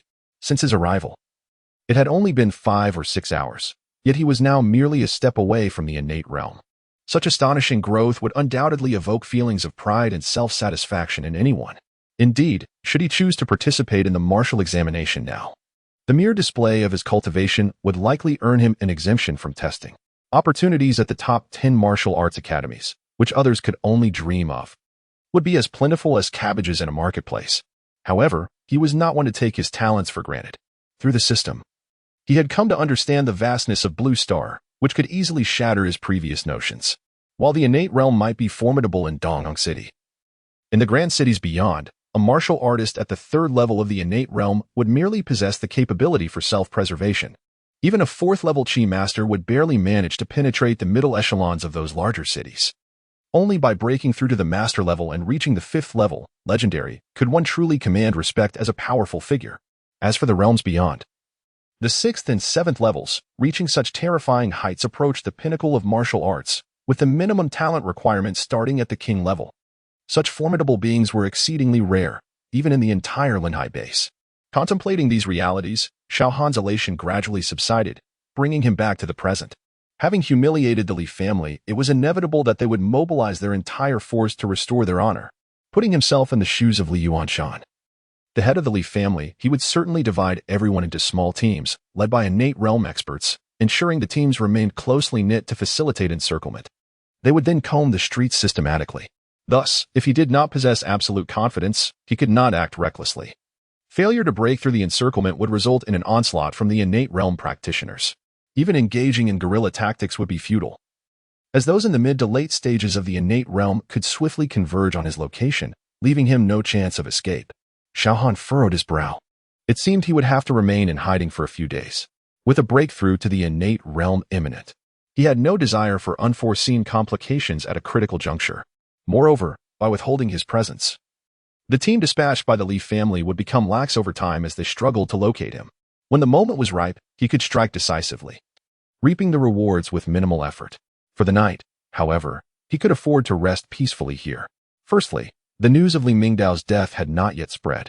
Secondly, given that Li Jian had just passed, it was entirely reasonable for Li Mingdao, as his father, to stay at his villa on the day of his death, which would not raise any suspicions. In fact, Li Mingdao had intended just that. Despite his callous nature, appearances had to be maintained following his son's demise. Unfortunately, he could never have anticipated that Xiao Han would defy convention and, after unleashing a bloody rampage, would choose to remain at the scene, executing a cunning maneuver in the shadows. Thus, the esteemed 3rd master of the Li family had met his untimely end in such a bewildering manner. With clarity restored, Xiao Han dismissed his inner turmoil and leisurely ascended to the 2nd floor. Although the villa was permeated with the stench of blood, he remained unfazed. In his previous life, he had been cast into a cage at the age of 6, forced to fight against 99 peers, emerging as the sole survivor. Therefore, he could sleep soundly even in the midst of a haunted dwelling. Moreover, the rooms on the 2nd floor had not been desecrated, perhaps due to regular cleaning. They were surprisingly pristine. Xiao Han soon found the largest room, the master bedroom, and stepped inside with a sense of tranquility, initially intending to enjoy a restful night. His eyes fell upon a mysterious object atop the left bedside table, accompanied by an instruction manual. Driven by curiosity, he picked up the manual and upon reading it, he could not help but exclaim a curse. Li Jian, you truly deserve to die? While silencing witnesses, he had also secured the battle simulator that rightfully belonged to me from the Martial Arts Bureau. Fortunately, my quest for revenge was timely, preventing him from completing the real name authentication. Otherwise, the machine would have been rendered useless. The so-called battle simulator was a collaborative creation by all martial arts universities within the Linhai base, designed to replicate combat scenarios. This device, resembling a wristwatch, is portable and can be carried at all times. Any student who passes the formal martial examination and enrolls in a martial arts university in the Linhai base, regardless of the institution's prestige, would receive a battle simulator from the local martial arts bureau before admission. Once in possession, students could activate the device through real name authentication. Thereafter, regardless of time or place, they could project themselves into a virtual space and engage in exhilarating simulated battles with fellow students. matched according to their respective cultivation levels, ensuring a faithful representation of both party strengths. The purpose behind the development of this machine by various universities was evident: to enhance students' combat abilities while allowing them to practice their martial techniques without reservation. After all, virtual combat posed no risk to the participants. Even if one were to be figuratively killed, the student's actual body would remain unscathed. In contrast, sparring among classmates in reality could lead to hurt feelings and hesitation, ultimately diminishing the potential for improvement. However, in Xiao Han's view, virtual combat could never truly rival the life-and-death struggles of the real world. Students, having never encountered blood, may find that when faced with genuine peril, they can only muster 70% of their full potential, despite having trained for 100. Thus, while the combat simulator presents both advantages and drawbacks, whether the benefits outweigh the disadvantages remains subjective.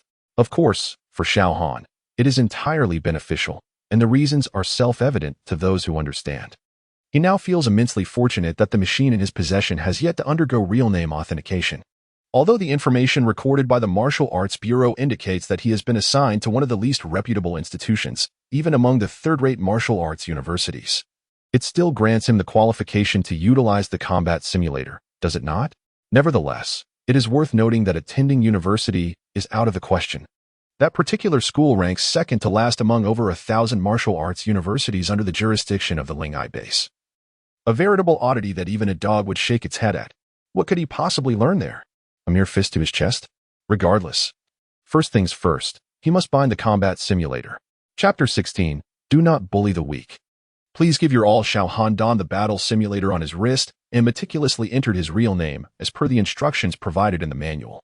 Upon successful entry, his consciousness was immediately transported into a virtual realm. Before him stood a fair-skinned, beautiful woman clad in professional attire who introduced herself with a poised demeanor. Hello, Xiao Han. I am your dedicated virtual guide, Fei, with the identification number 897-571-0086. I have detected that this is your first time using the simulator, and I will now commence your beginner's tutorial. First, please choose a nickname. Would you prefer to use your real name or select a new one? Having already perused the manual, Xiao Han was somewhat prepared for the appearance of the virtual guide. However, he couldn't help but notice that her name, Fei, felt rather cheeky. Amused by the coincidence, he mischievously responded, "Name me Emperor." "Sorry, but the nickname Emperor is already in use. Please think of another one." "Then how about Sire?" "Sire has also been taken. Please try again." Xiao Han was exasperated. It seemed that over the millennia, countless individuals had utilized the battle simulator, exhausting all the good names. Resigned to the situation, he decided to opt for a more mundane title. Let us go with Cold Emperor. Surely that name hasn't been taken. Congratulations, Xiao Han. You have successfully chosen the nickname Cold Emperor. Now, allow me to introduce the simulation rules. The virtual guide Fei elaborated for over 10 minutes. In summary, there were 2 key points. During battle matching, opponents would be assigned based on the student's corresponding cultivation level, and only by prevailing could one earn points. Accumulating a sufficient number of points would grant access to the virtual library, where one could exchange points for martial arts techniques and other items. Additionally, if one felt confident, they could opt to challenge opponents of higher levels. Successful challenges would yield double points, while failure would result in a deduction of points from the challenger. With a clear understanding of the rules, Xiao Han promptly initiated his first battle match. He had anticipated a wait, being a newcomer. However, to his astonishment, he was immediately transported to a vast arena. Simultaneously, at the Linghai base, in a room imbued with a feminine ambience, Su Kiki confidently clicked the matchmaking button. Recently, she had leveraged her family connections to obtain her own battle simulator ahead of schedule. As the 527th ranked candidate in the martial arts examination for Linghai City, she was filled with self-assurance. Although this ranking may seem modest, Linghai City, being the provincial capital of the Linghai base, had seen over 23 million participants this year. To stand out among such a vast pool and secure a position within the top 10,000 was indeed commendable. In fact, her cultivation had reached the 7th level of the Qi opening stage, and she had already secured admission to one of the top 10 academies, Shuimu Academy. Top-tier academies are esteemed above first-rate institutions. Even Xiao Han had only managed to enroll in an ordinary first-rate academy, highlighting the remarkable talent of those who gained entry to elite academies. With unwavering confidence, Tsukiki soon found herself on the arena. Before her stood an opponent, shrouded in a mysterious mist that obscured his features, revealing only the displayed nickname, Cold Emperor. Aware that this was due to the opponent's choice to conceal their appearance, she recognized that she too possessed the same privilege, yet had no desire to hide her beauty. After all, Tsukiki was a natural beauty, destined to achieve the fifth realm of martial arts and become a legendary figure. Hello, fellow student. I'm Tsukiki. If you're from Linghai City, you must have heard of me. I don't believe in bullying the weak, so I aim to achieve 100 consecutive victories and match opponents of similar strength. I hope you will voluntarily surrender to save us both time. Thank you. After her polite request, she clasped her hands together in a gesture of respect. Xiao Han was taken aback by her confidence and the boldness of her introduction. Could she possibly be among the top 10 candidates of this year's examination? Although he had never seen them, he had heard that typically, those within the top 10 were formidable warriors at the innate stage. However, he was not one to shy away from a challenge. How about this? I will launch a full attack. If you can withstand it unscathed, I will concede, he proposed. Weighing his options, if she were indeed a warrior of the innate stage, he would have no chance, as even the slightest touch of their strength could be overwhelming. All right. Though I find it unnecessary, I see this is your first simulated battle, and I wouldn't want to deprive you of that experience. I apologize for my earlier rudeness. Please feel free to unleash your full power. I will do my best to withstand it and provide you with an exhilarating battle. Tsukiki graciously acknowledged his words. Xiao Han nodded slightly and warned, I'm about to make my move. With a serious demeanor, Tsukiki braced herself for defense. In the next instant, a swift sound pierced the air, and before she knew it, her delicate form shattered like glass, her projection vanishing from the arena as if she had never existed. Xiao Han was left in utter bewilderment. Chapter 17. A single punch. Does a dog dare to disobey its master? What on earth is happening? Xiao Han was taken aback. Wasn't it agreed that he would experience a thrilling battle? How did this girl named Tsukiki surrender and flee so abruptly? As it was his first combat match, Xiao Han was utterly unprepared. How could she have surrendered? She was clearly vanquished by his punch, leaving no trace behind. Meanwhile, at the Linhai base, in a room teeming with the essence of youth, Tsukiki was also in a state of bewilderment. What had just transpired? All she saw was a swirling black mist that suddenly materialized before her, followed by a fist the size of a sandbag striking out with lightning speed. She intended to retaliate with a punch of her own, but before she could even raise her hand, that fist had already landed squarely on her ample figure. In the next moment, she was ejected from the virtual space. At this realization, Tsukiki's expression turned miserable.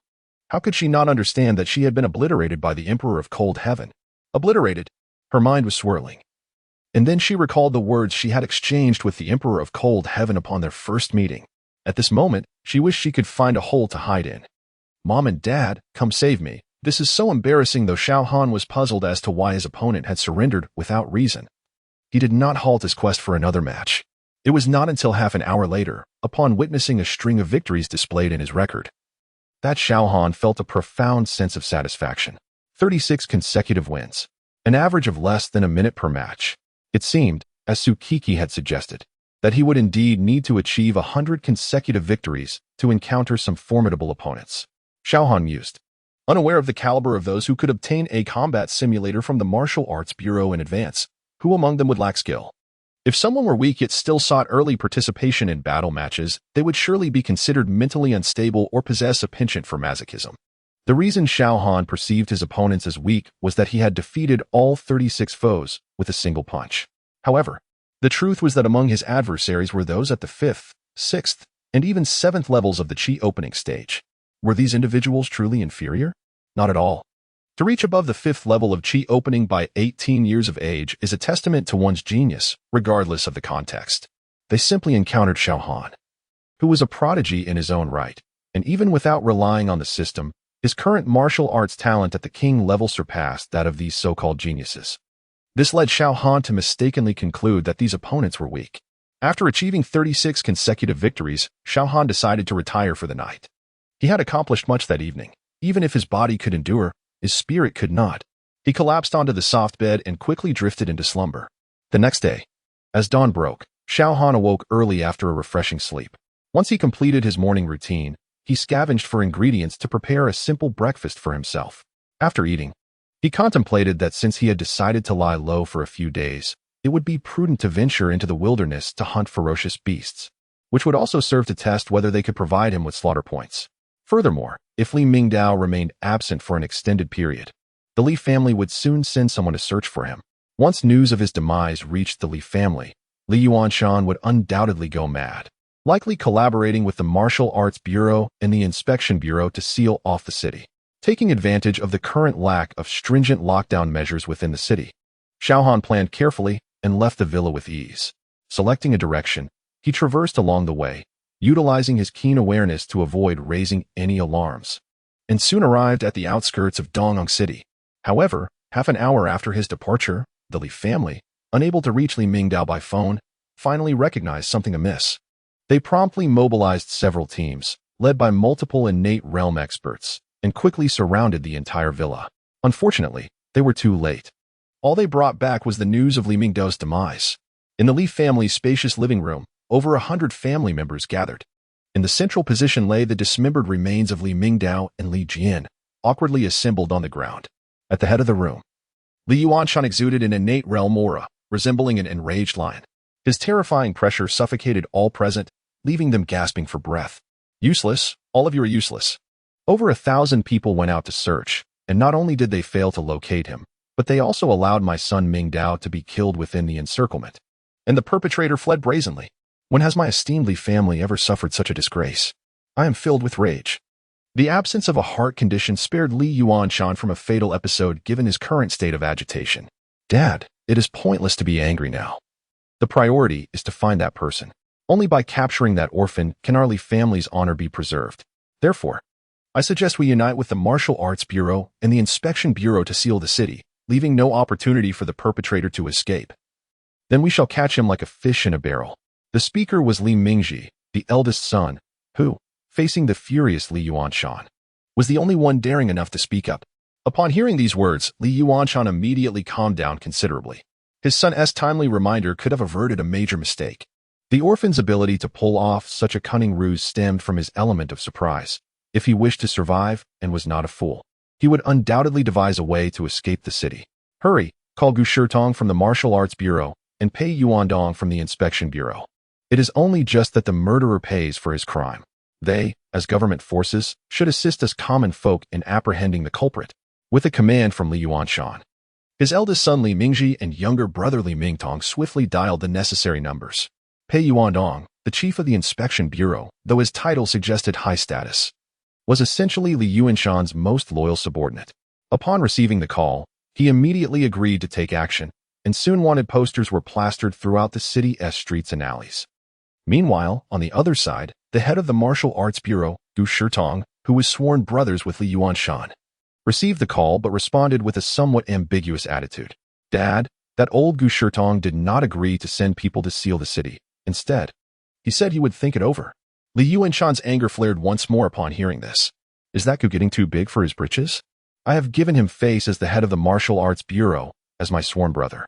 If he refuses to show respect, he is nothing but a dog beneath my feet. Does a dog dare to disobey its master? What does he intend to do? Has he forgotten what became of the previous bureau chief when he opposed me? Chapter 18. The Director's Betrayal, precipitating a confrontation in the office of the Martial Arts Bureau. Director Gu Shirtong was indeed beside himself with rage. He was unleashing a torrent of invective against Li Yuanshan, his thunderous voice echoing throughout the building. You've truly led me astray this time, Li Yuanshan. What of the promise of the 9th layer of body refinement? That Xiao Han not only eliminated Li Jian, but also Li Mingdao, and even a 7th layer practitioner, along with several 6th layer individuals.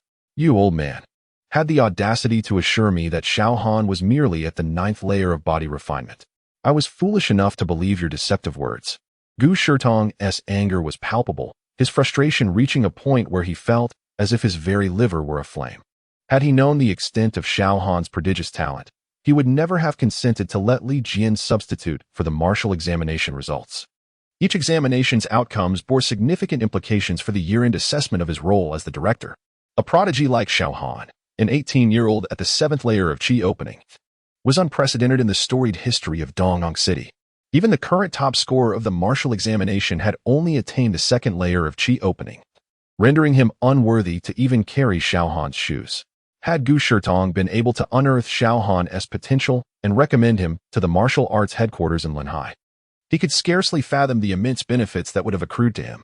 Alas, all was lost now, and he had irrevocably offended the Li family in the process.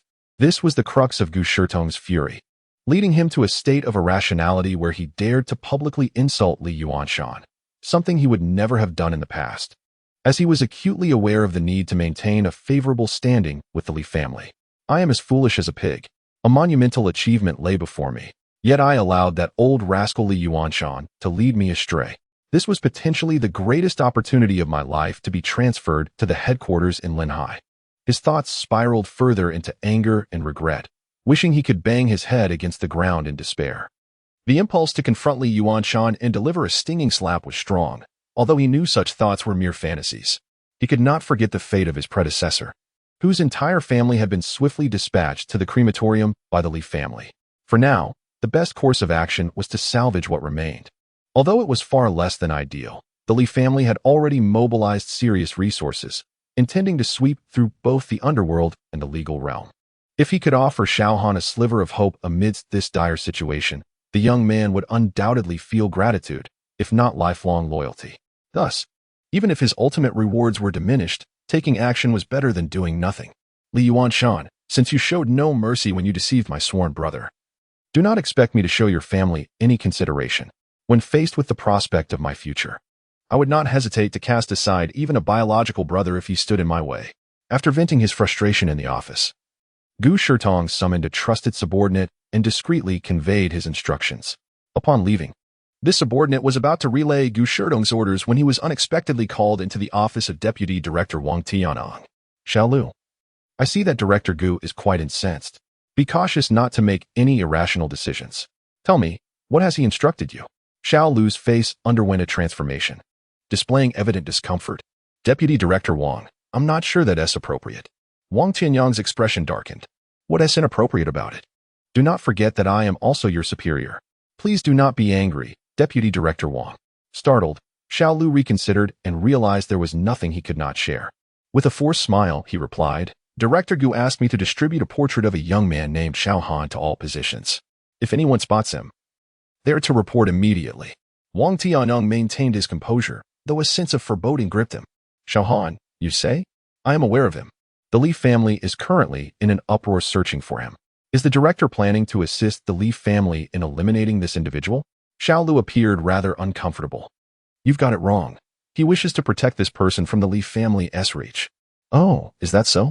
Wang Tianyang's expression remained unchanged. Yet his heart sank. He continued, Xiao Lu, Director Gu is preoccupied with many matters. I believe this minor issue need not trouble him. Once we have news, report directly to me. I shall personally ensure Xiao Han's safety. This is also for the director's benefit. After all, given his close ties with the Li family, it would be unwise to jeopardize that relationship over a mere Xiao Han, don't you think? Upon hearing this, Xiao Lu felt there was a semblance of logic to Wang Tianyang's reasoning, but hesitated to make any decisions, as it was ultimately the director's directive. Alas, I am newly appointed as deputy director. My authority is minimal, and I cannot compel anyone. Xiao Lu felt as though he were being subjected to an intense trial. With the conversation having reached this point, he had no choice but to comply. Reluctantly, he assigned the task in front of Wang Tianyang, unable to leave, sitting on the edge of his chair, each passing moment a test of endurance. Finally, after an indeterminate amount of time, news arrived from his subordinates. Just now, Xiao Han left through the eastern gate and has made his way into the wilderness. Wang Tianyang's heart raced. No wonder the Li family had been unable to locate him. He had fled. He instructed Xiao Lu to remain in the office while he took it upon himself to venture out of the martial arts bureau, making his way towards the eastern gate. Along the way, he grumbled, those inept fools in the Li family cannot even handle a mere boy. He has escaped, and they flounder about the city like headless chickens. It's astonishing they could find anyone at all.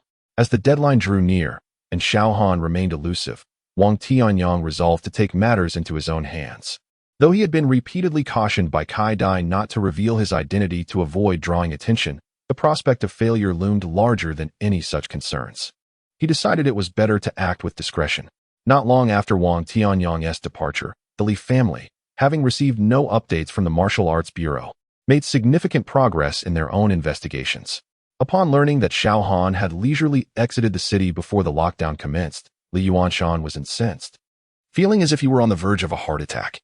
Shortly thereafter, he received intelligence from within the bureau indicating that Gu Shitong seemed inclined to protect Xiao Han. Particularly alarming was the suspicion that Deputy Director Wang Tianyang had been dispatched to assist him. Li Yuanshan, despite not suffering from heart issues, nearly succumbed to one from sheer frustration. He immediately mobilized a contingent of martial artists. Rushing into the wilderness with a singular command, Xiao Han must be captured alive and returned to the Li family. Should Wang Tianyang dare to obstruct this mission, he was to be executed on the spot. Chapter 19. Breaking Through Innate Rebirth. 2 hours earlier, after departing from the villa, Xiao Han traversed swiftly and soon arrived at the outskirts of Dongyang City. In the distance, he beheld an imposing wall, towering over 10 meters high, stretching endlessly before him. Upon closer inspection, a multitude of robust soldiers stood guard atop the grand fortification. As he approached, it became evident that the weakest among them had attained the 7th level of body refinement. Behind them, numerous experts at the Qi-opening realm patrolled diligently. Xiao Han understood that such a formidable display was primarily to preempt the emergence of beast tides. It was said that a millennium ago, the cities of Blue Star were built in close proximity to one another. However, with the resurgence of spiritual energy, the planet underwent significant expansion, causing tectonic movements that increased the distance between each city. Presently, for instance, the nearest city to Dongyang City was Heishui City to the north, yet the two were separated by over 100 kilometers. The desolate expanse between these two cities was a haven for ferocious beasts, known colloquially as the wilderness. To many, the wilderness was a perilous domain where humans and beasts were natural enemies, each vying for survival. For instance, the blood of ferocious beasts could be refined through various concoctions to extract its essence, which, when consumed by humans, would strengthen their physical bodies. Thus, in this unique environment, a profession known as beast hunters emerged, who roamed the treacherous wilds, hunting beasts to procure valuable materials. In some larger cities, specialized guilds for beast hunters were established, where they could exchange the materials they collected for points. These points could then be redeemed for cultivation resources in the official currency of the Dragon Kingdom, dragon currency, while also contributing to their ranking. Upon reaching the city gate, Xiao Han completed a brief registration and, amidst the soldiers' sighs, strolled calmly into the wilderness. Another young soul driven by the demands of life. He appeared to have recently completed a martial examination, likely lacking the prowess of the seasoned soldiers. Perhaps he ventured into the wilderness to earn tuition fees. Alas, the wilderness was notoriously harsh. Even a seasoned Qi-opening beast hunter could not guarantee a safe return. It was hoped that this lad possessed sufficient wisdom. As long as he stayed within 2 kilometers, he should remain safe. Xiao Han pressed on, swiftly arriving at the 2-kilometer mark beyond the city gate. He observed vivid red warning signs sporadically positioned along the roadside, each bearing various cautionary messages. Frequent sightings of ferocious beasts ahead. Ferocious beasts are ruthless. Cherish your life. The wilderness is treacherous. Every bush may conceal a lurking beast. Xiao Han resembled a curious traveler, enthusiastically examining the warnings as he boldly crossed the boundary line into the deeper wilderness. It was not that he held the ferocious beasts in contempt. Rather, he had perused relevant literature. Generally, within 10 kilometers of a city, one would rarely encounter beasts above the 2nd tier. The 2nd tier beasts corresponded to the human Qi-opening martial practitioners. With his current strength, he could not claim to be invincible beneath the innate realm, yet he felt capable of easily defeating any beast below the 3rd tier, including even the most formidable 2nd tier beasts. As he continued, a rustling sound arose from the underbrush. Xiao Han halted, and shortly thereafter, a 2-meter-tall, 3-meter-long azure leopard emerged from the foliage, revealing its sharp fangs. The creature looked at Xiao Han with an almost human-like glee, drool dripping from its mouth as if it had spotted an exquisite meal. In a flash, the massive leopard lunged forward, its powerful limbs propelling it towards Xiao Han with fierce intent. Yet, unlike others who might panic in such a situation, Xiao Han smiled calmly and swiftly countered with a backhanded slap. In an instant, the aggressive leopard seemed to eagerly extend its head, as if welcoming the challenge. With a resounding crack, the creature, comparable in size to an elephant, was sent flying with greater speed than it had approached, crashing into a nearby tree 10 meters away before collapsing to the ground, emitting a few pained whines before falling silent. Congratulations, host, for slaying the 2nd-tier low-level beast Swift Leopard. Kill value 10, the system's voice chimed in at the opportune moment. Xiao Han's expression brightened. He had finally confirmed his suspicions that killing ferocious beasts would indeed yield kill value. His eyes gleamed as he gazed into the vast wilderness, where the treacherous mountains teeming with beasts transformed in his mind into a paradise of slaughter. Each beast was a living opportunity, ripe for the harvest of kill value. He had no desire to collect the swift leopard's corpse, aside from lacking any spatial items such as a storage ring to conveniently transport it. He deemed acquiring kill value far more valuable than merely selling beast materials. He continued onward, setting his sights on the Cannibal Mountain Range, 10 kilometers away. Along the way, regardless of whether he provoked the beasts, he engaged them in combat without a hint of martial ethics. Most of the beasts he encountered were first-tier, corresponding to human body refinement practitioners, each yielding a modest amount of kill value. In the short span of 10 kilometers, his kill value astonishingly accumulated to over 500 points. He stood on the precipice of breaking through to the innate realm. The Cannibal Mountain Range lay over 10 kilometers beyond the East City Gate, rumored to harbor third-tier beasts. Exercising caution, Xiao Han surveyed the area as he approached the mountain's entrance before issuing a command to the system to exchange his kill value for cultivation. Ding. Deducting 548 kill value. 536 cultivation points exchanged successfully. A surge of pure spiritual energy rushed into Xiao Han's body, far surpassing anything he had experienced before. Within his 9 martial veins, the last 2 remaining martial apertures were illuminated in an instant by the influx of spiritual power. Boom. It was as if a dormant volcano had suddenly erupted. A powerful and profound aura emanated from Xiao Han, soaring into the sky. This energy felt tangible, causing ripples in the surrounding air. Dust and fallen leaves swirled around him, creating a rustling sound. Was this the sensation of stepping into the innate realm? It truly felt like a rebirth. Chapter 20. The Manifestation of Martial Arts Superiority. A feast of carnage. After a brief moment, the atmosphere around Xiao Han gradually coalesced, restoring tranquility to the surroundings. However, having broken through to the innate realm, his demeanor had undergone a remarkable transformation compared to before. Even when standing still, he emanated an aura that evoked the illusion of confronting a towering mountain. With his sharp brows and starry eyes, his resolute visage was like a sculpture chiseled from stone, and his charisma had ascended to new heights. His allure was likely on par with the handsome readers before the screen, if he were to exist in the entertainment industry of his past life. The number of adoring fans he would amass would surely be in the billions. Xiao Han clenched his fist, feeling an unimaginable surge of power converge within it. Unable to resist, he struck a nearby tree with a powerful punch. This tree towered at least 5 meters high, and even an adult with outstretched arms might struggle to embrace it fully. Yet, under the force of Xiao Han's blow, it was effortlessly cleaved in two, crashing to the ground and stirring up a cloud of dust. This was the essence of the innate realm, casually unleashing a force equivalent to thousands of pounds. He felt like a human-shaped Tyrannosaurus. However, in the innate realm, the measurement of power could no longer simply be quantified in pounds, but rather in the force of cattle. On Blue Star, a single ox possesses a strength of approximately 1,000 pounds, thus translating 10,000 pounds of force into 10 oxen's strength. This 10 oxen force is, in fact, one of the hallmarks of a martial artist entering the innate realm. As humans transition from the body refinement stage to martial arts, the pinnacle of body refinement entails acquiring a strength of 1,000 pounds.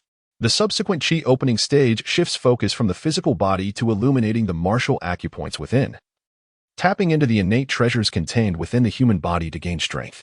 Ordinary chi opening martial artists, even at their peak, can only attain around 9,000 pounds of force. Even a prodigy like Xiao Han, practicing a royal-grade martial art, can only reach the limit of 9,999 pounds. There is no possibility of surpassing 10,000 pounds. This limitation is inherent to the human body and unrelated to external factors. Yet, how can innate realm experts unleash forces exceeding 10,000 pounds? This is attributed to their capacity for initial spirit power manifestation. They can channel spirit energy into their palms, combining it with the over 9,000 pounds of strength attained after reaching physical limits.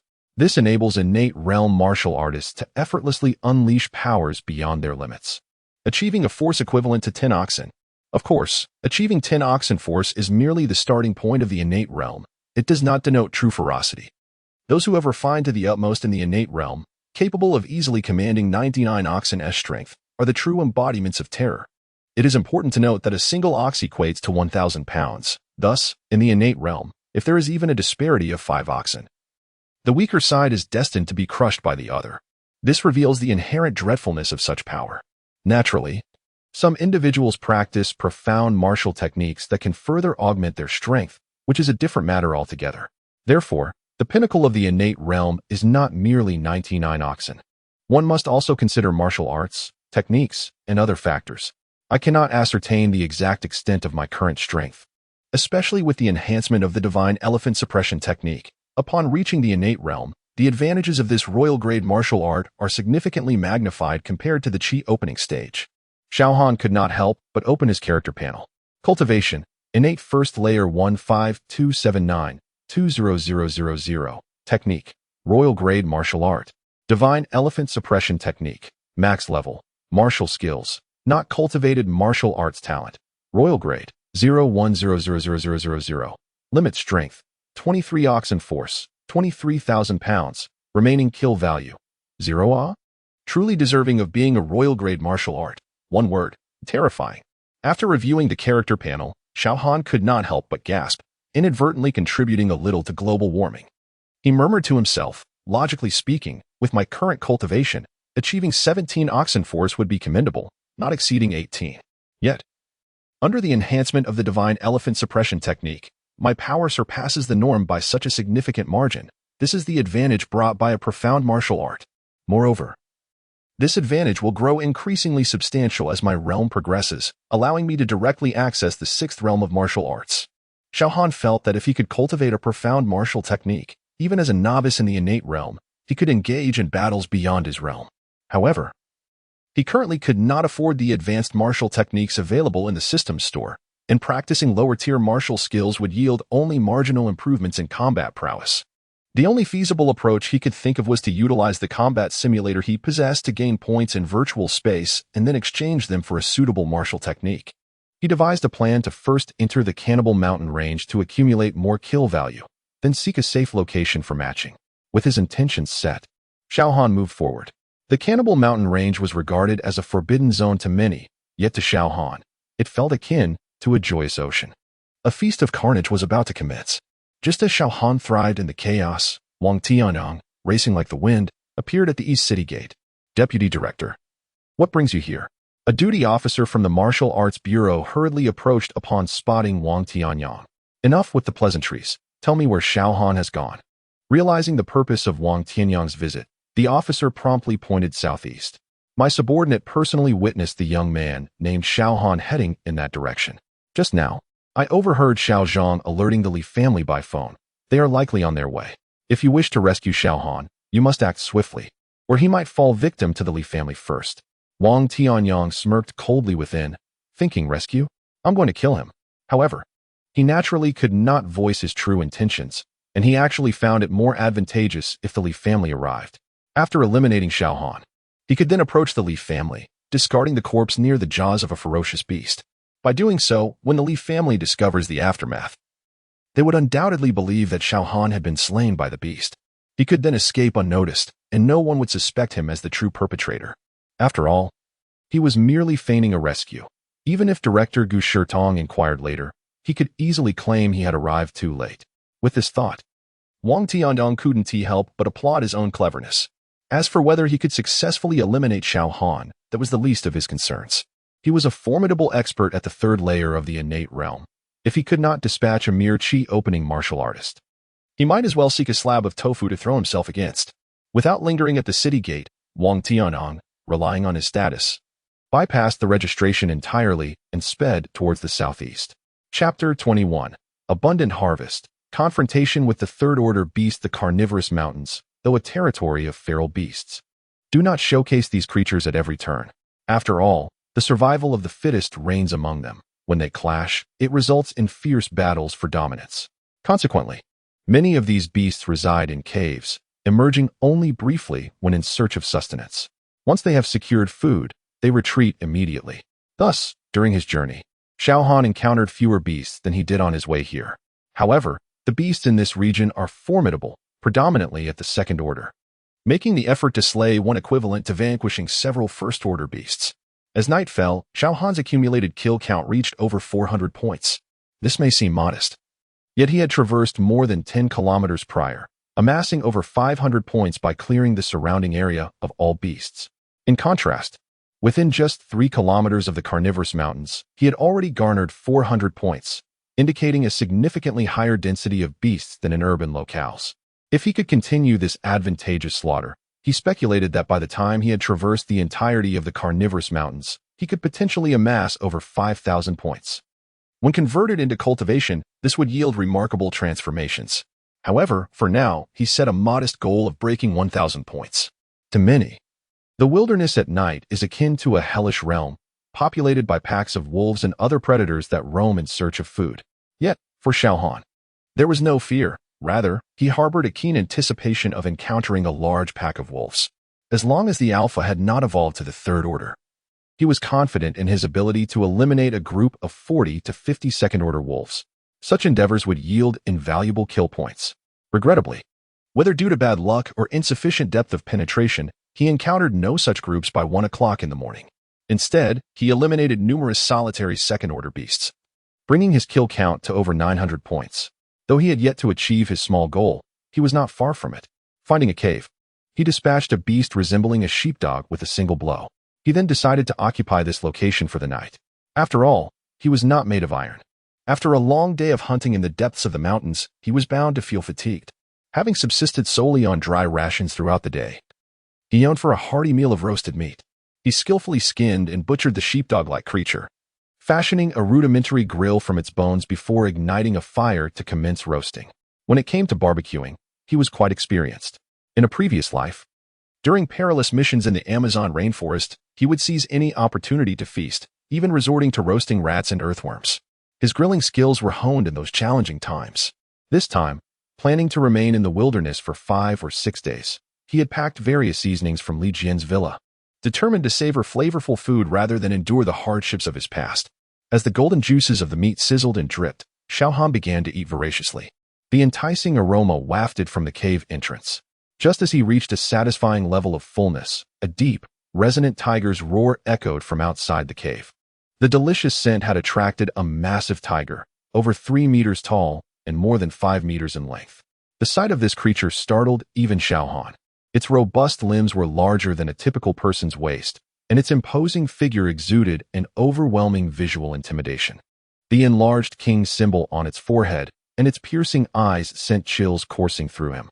If an ordinary person had encountered such a beast, they might have quaked in fear, potentially fainting from terror. Was this truly a tiger? Its weight alone must have reached 2,000 to 3,000 pounds. With its paw resembling an umbrella when fully extended, a third-order beast, without a doubt. Though the sudden appearance of this colossal tiger initially instilled fear in Xiao Han, he soon felt an overwhelming surge of battle intent. Since embarking on his martial journey, he had yearned for an opportunity to face a third-order beast in combat. Now, with the giant tiger arriving uninvited, his wish could finally be fulfilled. This mental shift transpired in an instant. The giant tiger approached the cave entrance, lowered its head to peer inside, and then, with a mighty swipe of its massive paw, struck the rocks beside the cave. The impact was akin to an earthquake, causing the small mountain to tremble and loose stones to tumble down, partially blocking the cave entrance. Do you have no sense of martial ethics? Are you trying to bury me alive? Xiao Han cursed under his breath, disregarding the remaining roasted meat as he transformed into a fleeting shadow, dashing out of the cave. As he positioned himself more than 10 meters away from the giant tiger, before he could steady himself, the beast unleashed a thunderous roar and lunged toward him. You certainly strike like a hungry tiger. Despite its enormous size, the tiger's speed was astonishing, almost imperceptible to the eye. Even Xiao Han, despite his prowess, found himself at a disadvantage. With no choice, he sidestepped to the left, unable to stand firm enough to confront the creature head-on. The tiger's powerful leap carried a force exceeding 20 newtons, roughly equivalent to over 20,000 pounds. Xiao Han was not foolish enough to withstand it with his body. Determined to evade, he swiftly maneuvered, and given their comparable speeds, he eluded the tiger's strike. However, the gust of wind from its colossal paw brushing past him stung his face, leaving a burning sensation. You think you can toy with me, you overgrown beast? With a fiery resolve ignited within him, Xiao Han turned to face the tiger's renewed assault, channeling all his strength to deliver a punch. In the blink of an eye, his fist, resembling a heavy sandbag, collided with the tiger's paw, which was as large as a fully opened umbrella. The impact resonated with a thunderous bang. Chapter 22. Struggling against a fearsome foe. With a thunderous roar that reverberated through the air, Xiao Han felt an overwhelmingly terrifying force crash against his arm, propelling him backward uncontrollably. The solid ground beneath his feet yielded to his weight, leaving deep impressions as he retreated over 20 meters before finally stabilizing his form. Meanwhile, the massive tiger, astonished by the unexpected display of power, found its 2,000-pound frame sliding back from the impact of Xiao Han's 23,000 pounds of force. As it slid, its colossal body carved deep furrows into the earth, leaving behind trails a meter deep. The tiger's roars echoed through the forest, revealing its bewilderment at the sight of this diminutive creature, barely taller than its own leg, unleashing such prodigious strength. It sensed that this human, despite being an intruder in its domain, might even surpass its own formidable might as the ruler of the surrounding 5 miles. However, the tiger's pride was wounded. It could not allow this affront to go unpunished. Thus, after halting its slide, the massive beast lunged forward with renewed ferocity, its gaze sharper and more menacing than before. Xiao Han, already fueled by rage, had no intention of retreating. He vowed that he would not rest until he had vanquished this tiger. As for the system enhancements, such notions were irrelevant in this primal showdown. It was a battle of man versus beast, and neither would concede. The two combatants collided with a fervor akin to madness, their blows resounding like thunderclaps through the mountains. The forest trembled, dust and debris swirling around as the cave where Xiao Han had taken refuge crumbled under the repeated strikes of the tiger. Inside him, his energy surged violently, threatening to erupt in blood, yet he remained undeterred, unleashing a relentless barrage of punches. At last, after countless exchanges, Xiao Han felt his arm grow weary. The tiger having retreated a few more steps. Seizing the moment, he leapt forward, delivering a fierce blow to the tiger's massive head. The terrifying force of 23,000 pounds erupted forth, leaving the creature dazed and disoriented, unable to discern its surroundings. Capitalizing on this advantage, Xiao Han swiftly mounted the tiger's back, seizing its hide and raining down blows upon its skull. With each strike, he posed a rhetorical challenge, demanding the tiger's submission. "You stubborn beast, do you yield? Speak, do you yield?" Silence was taken as defiance, and he resolved to continue until it acquiesced. With a final thundering impact, the tiger's skull shattered, a cacophony of colors, yellow, white, and red, mingling as they spilled onto the ground. With a plaintive whimper, the giant feline succumbed to its injuries. If one could delve into its dying thoughts, it would likely be a lamentation directed at Xiao Han. "You insolent human, I am a tiger. How can you expect me to yield to your demands? Even in death, I shall not speak your tongue." After a time spent pummeling the lifeless beast, Xiao Han noticed its immobility and was met with the system's notification of a 200-point increase in his kill value. Enraged by the tiger's refusal to submit even in death, he leapt down from its back, only then realizing the toll the battle had taken on him. His knuckles were split and bleeding, his entire body ached, and his right arm felt numb, making even the simplest movement a Herculean effort. In this state, facing another third-tier beast would prove daunting, if not impossible. Just then, applause echoed from a concealed corner nearby. "Impressive, truly impressive. It is no wonder you bear the surname Xiao. To think your limit was not reached at the 6th level of Qi opening. Your cunning is indeed profound. Each time I assess your capabilities, you manage to defy my expectations." A middle-aged man, his face adorned with a mocking smile, emerged slowly from the shadows and approached Xiao Han. "Allow me to introduce myself. I am Wang Tianong, Deputy Director of the Martial Arts Bureau in Dongyang City. You may wonder why a man of my station would seek you out. A stranger of no particular renown. The truth is, I noticed you days ago, not for your martial examination results, but because I received a task concerning you." With an air of arrogance, he sought to unveil the mystery, eager to witness the surprise on Xiao Han's face. Yet, aside from a fleeting expression of surprise, Xiao Han remained unfazed, even allowing a slight smile to dance upon his lips, as if watching a mere puppet show. This indifference frustrated Wang Tianyang, prompting him to adopt a more aggressive tone. "The task I received was to eliminate you discreetly. However, as the deputy director, I am under constant scrutiny, making direct action perilous. Thus, I devised a plan that, even in hindsight, seems quite brilliant." But before he could elaborate, Xiao Han interrupted with a scoff. "Is it not merely a case of using another's blade to kill? Hiding in the shadows like a cowardly rat, hoping to succeed through subterfuge? Do you truly believe yourself clever?" Wang Tianyang's expression shifted dramatically. "How could you possibly know?" Xiao Han's smirk widened. Only a fool like you would consider a plan riddled with flaws as something to boast about. Take, for instance, Li Jian, a spoiled brat who wreaks havoc in Dongyang City. Why would he suddenly seek to falsify his results at a top martial university? Such a move would be immediately exposed. And who provided him with the materials? I have seen your signature on the documents. On the surface, you appear to have no connection to this affair. Yet you foolishly took it upon yourself. To call you a fool would be an understatement. Moreover, the snake who followed your orders, suggesting this scheme to Li Jian. And you didn't even consider eliminating him afterward? Surely you do not believe that my demise would herald the end of all troubles, do you? With such significant leverage in their possession, if you do not silence them, they will exploit you for eternity, you foolish swine. Upon hearing these words, Wang Tianyang felt as though a thunderclap had struck his mind, leaving him momentarily bewildered. He had never anticipated that what he considered a brilliantly orchestrated scheme would appear so riddled with flaws in Xiao Han's eyes. Could it be that he was truly beyond redemption in his foolishness? Chapter 23. Innate triple, breakthrough in minutes.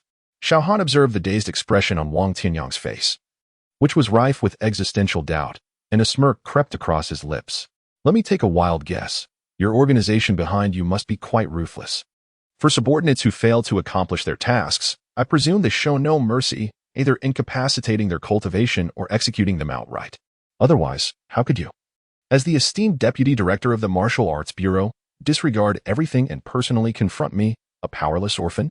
This contradicts what you just claimed about eliminating me discreetly. Wang Tianyang had completely lost his ability to think, his mind swirling with four incessant questions. Who am I? Where am I? What am I doing? Is the person before me truly human?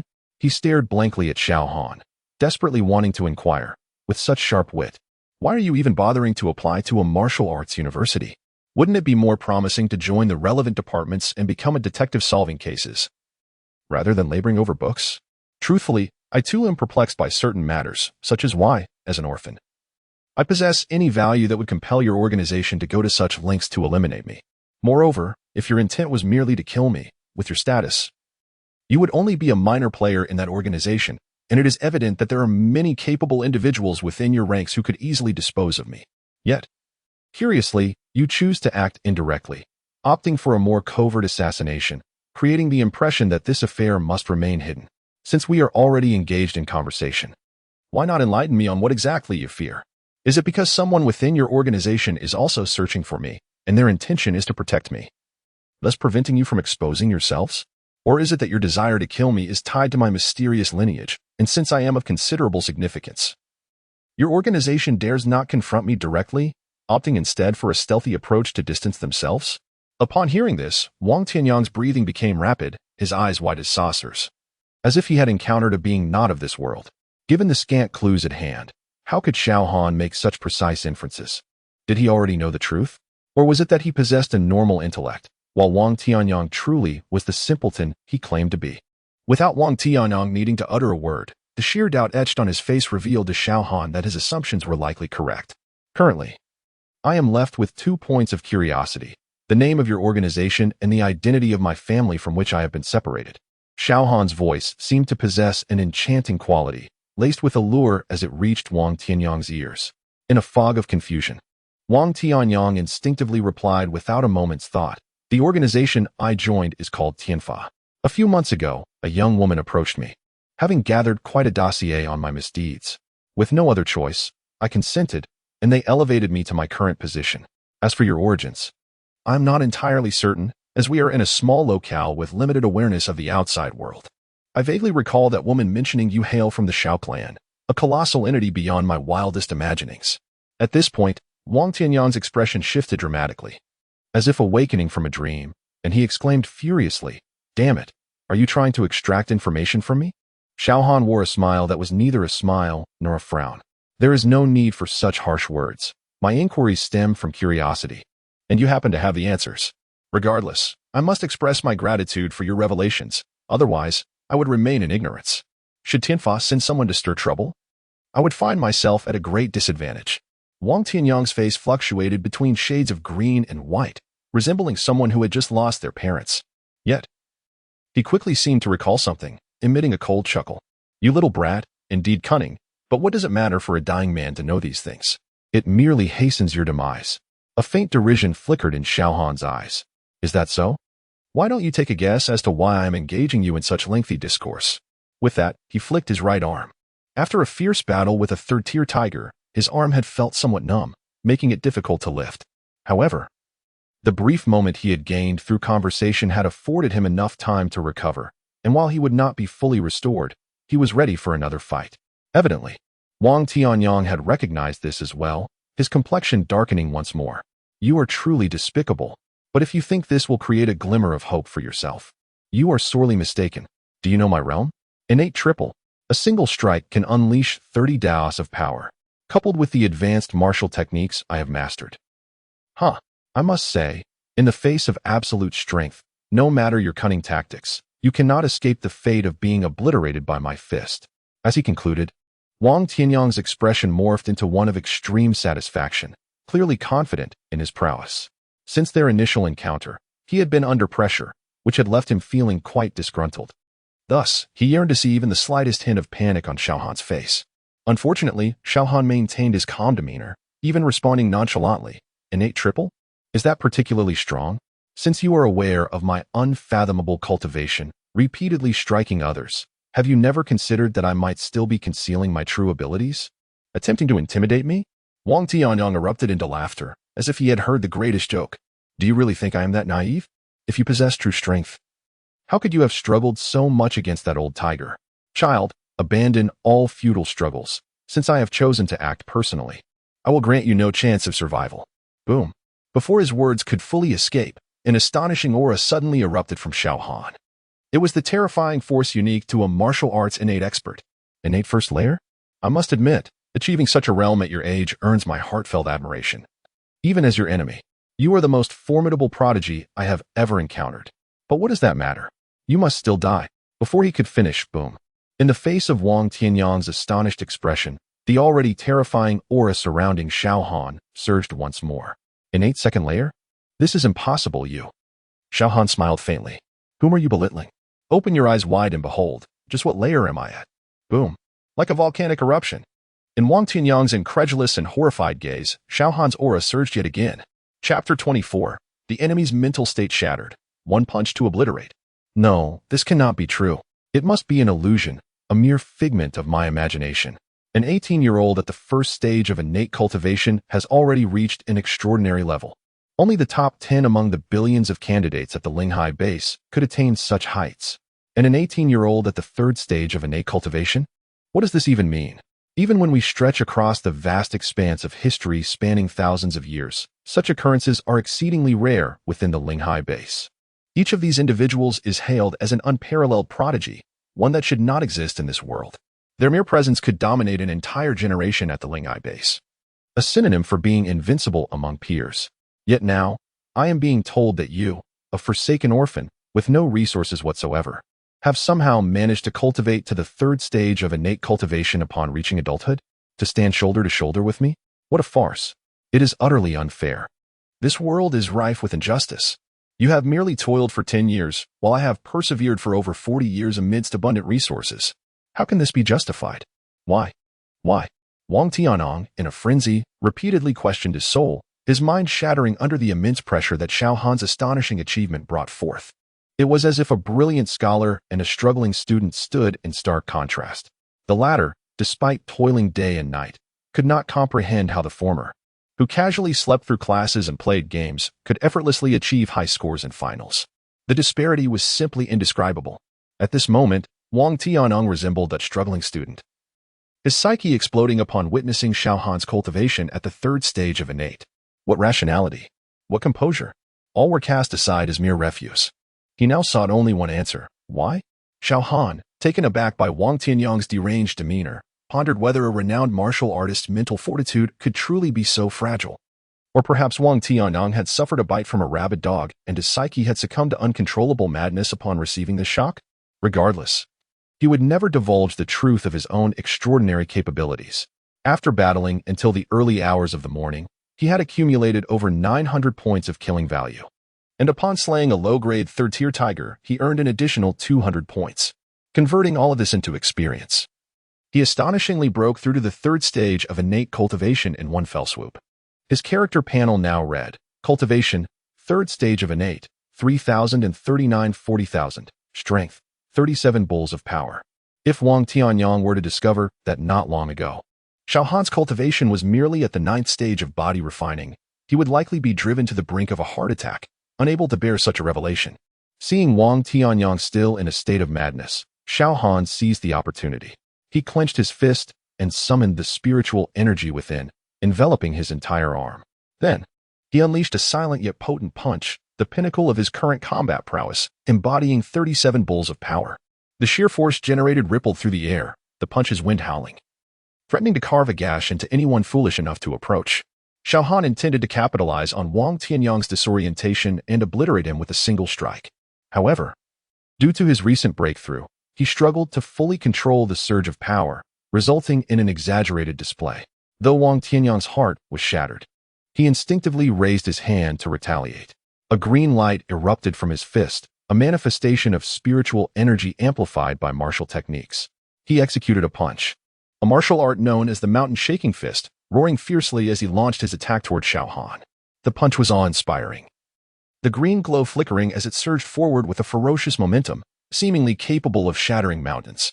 In his reckless advance, he exuded an aura of power.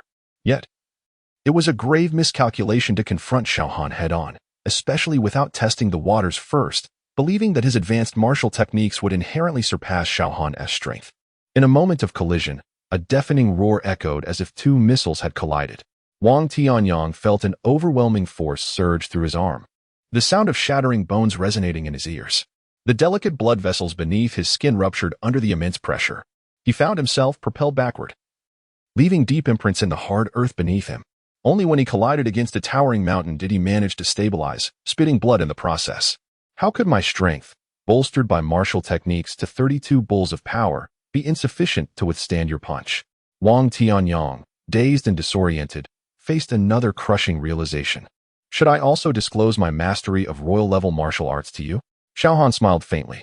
Borrowing your words, there is no need for futile struggles.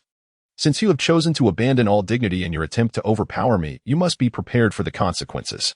Grant me a chance. Wang Tianyang's lips curled into a bitter smile, realizing that he was pleading for mercy from a mere youth. As the deputy director of the Martial Arts Bureau, I possess many resources. If you spare my life, I would willingly become your loyal servant. By the way, wasn't your martial exam score replaced?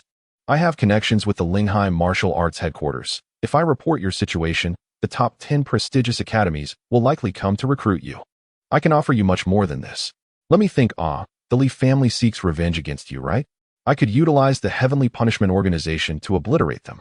Just grant me a chance. As long as you don't kill me, I will be your most faithful dog, obediently attacking whomever you command. Please, I implore you. Xiao Han, intrigued by his words, appeared to contemplate. His brow furrowed, and he gradually approached Wang Tianyang. Believing his words had swayed Xiao Han, Wang Tianyang relaxed momentarily. Yet, before he could react, a fierce gust of wind struck his face, causing him pain. In the next instant, without any time to react, a resounding thud echoed as if a watermelon had been struck, and his head burst apart.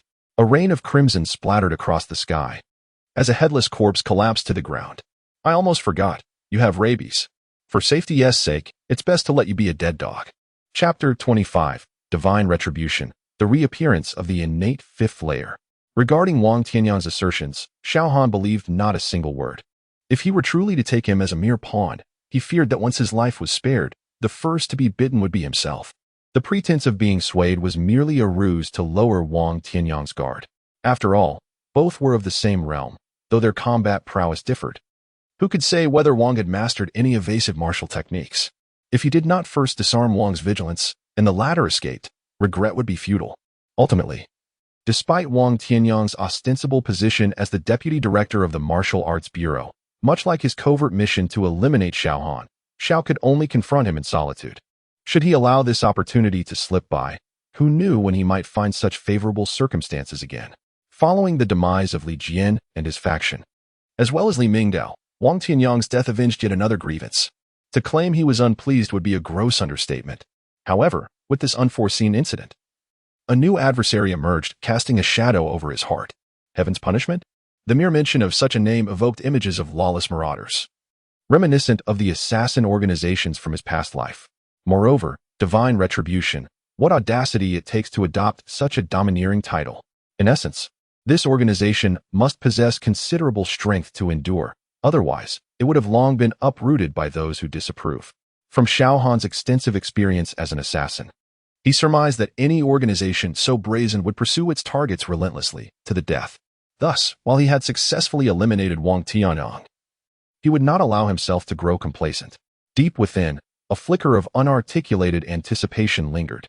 In the long river of time, every formidable figure rises upon a foundation of stepping stones. Should this divine retribution prove formidable, they would swiftly eliminate him. Otherwise, they might one day become an inconspicuous stepping stone on his path to strength. After a day spent hunting ferocious beasts, fatigue weighed heavily upon him. The consecutive battles had snapped the thread of focus in his mind. He sought refuge in a relatively secluded cave, taking precautions, and soon succumbed to a deep slumber on the uneven ground. A night devoid of words, as the first rays of dawn pierced through the clouds, illuminating the distant earth. Xiao Han awoke languidly from a restful sleep. After a modest meal of dried provisions, he ventured out of the cave to the site of yesterday's battle. Wang Tianyang's corpse had vanished, presumably devoured by ferocious beasts, leaving only a few stark, white bones behind. Remarkably, the beast had shown some discernment, consuming the flesh but regurgitating the bones. As for the carcass of the third-tier tiger, it had likely been dragged away, as it was nowhere to be seen. Xiao Han felt a tinge of regret. After all, third-tier beasts were quite valuable.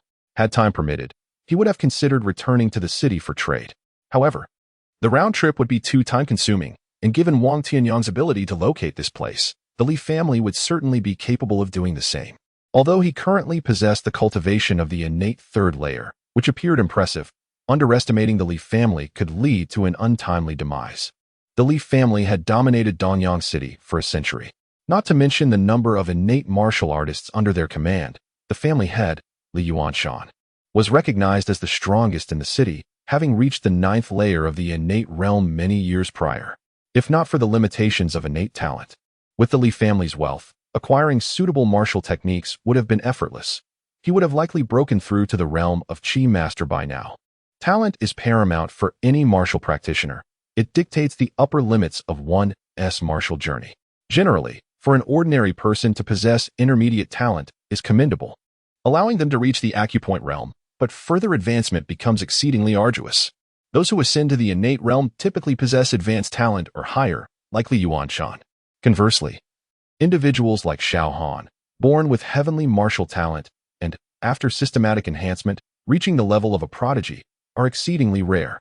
Even among the 50 billion populace of the Linhai base, a true rarity. After a rejuvenating slumber, Xiao Han resumed his quest to hunt ferocious beasts. His prior kill count had been exhausted, yet the elimination of Wang Tianyang replenished him with another 300 points. Thus, he set a new modest goal, aspiring to accumulate his kill value to 1,500. His overarching ambition remained unchanged, to traverse the Cannibal Mountain Range. Approximately 2 hours after Xiao Han's departure, a contingent of over 30 martial artists from the Li family, led by 3 innate realm practitioners, arrived at the site of the previous night's conflict. The leader, a middle-aged man in his 40s named Zhomya, possessed the strength of the innate 5th layer and was a cultivated external consultant of the Li family. Given the Li family's vast resources, nurturing a 5th layer innate warrior was not overly challenging.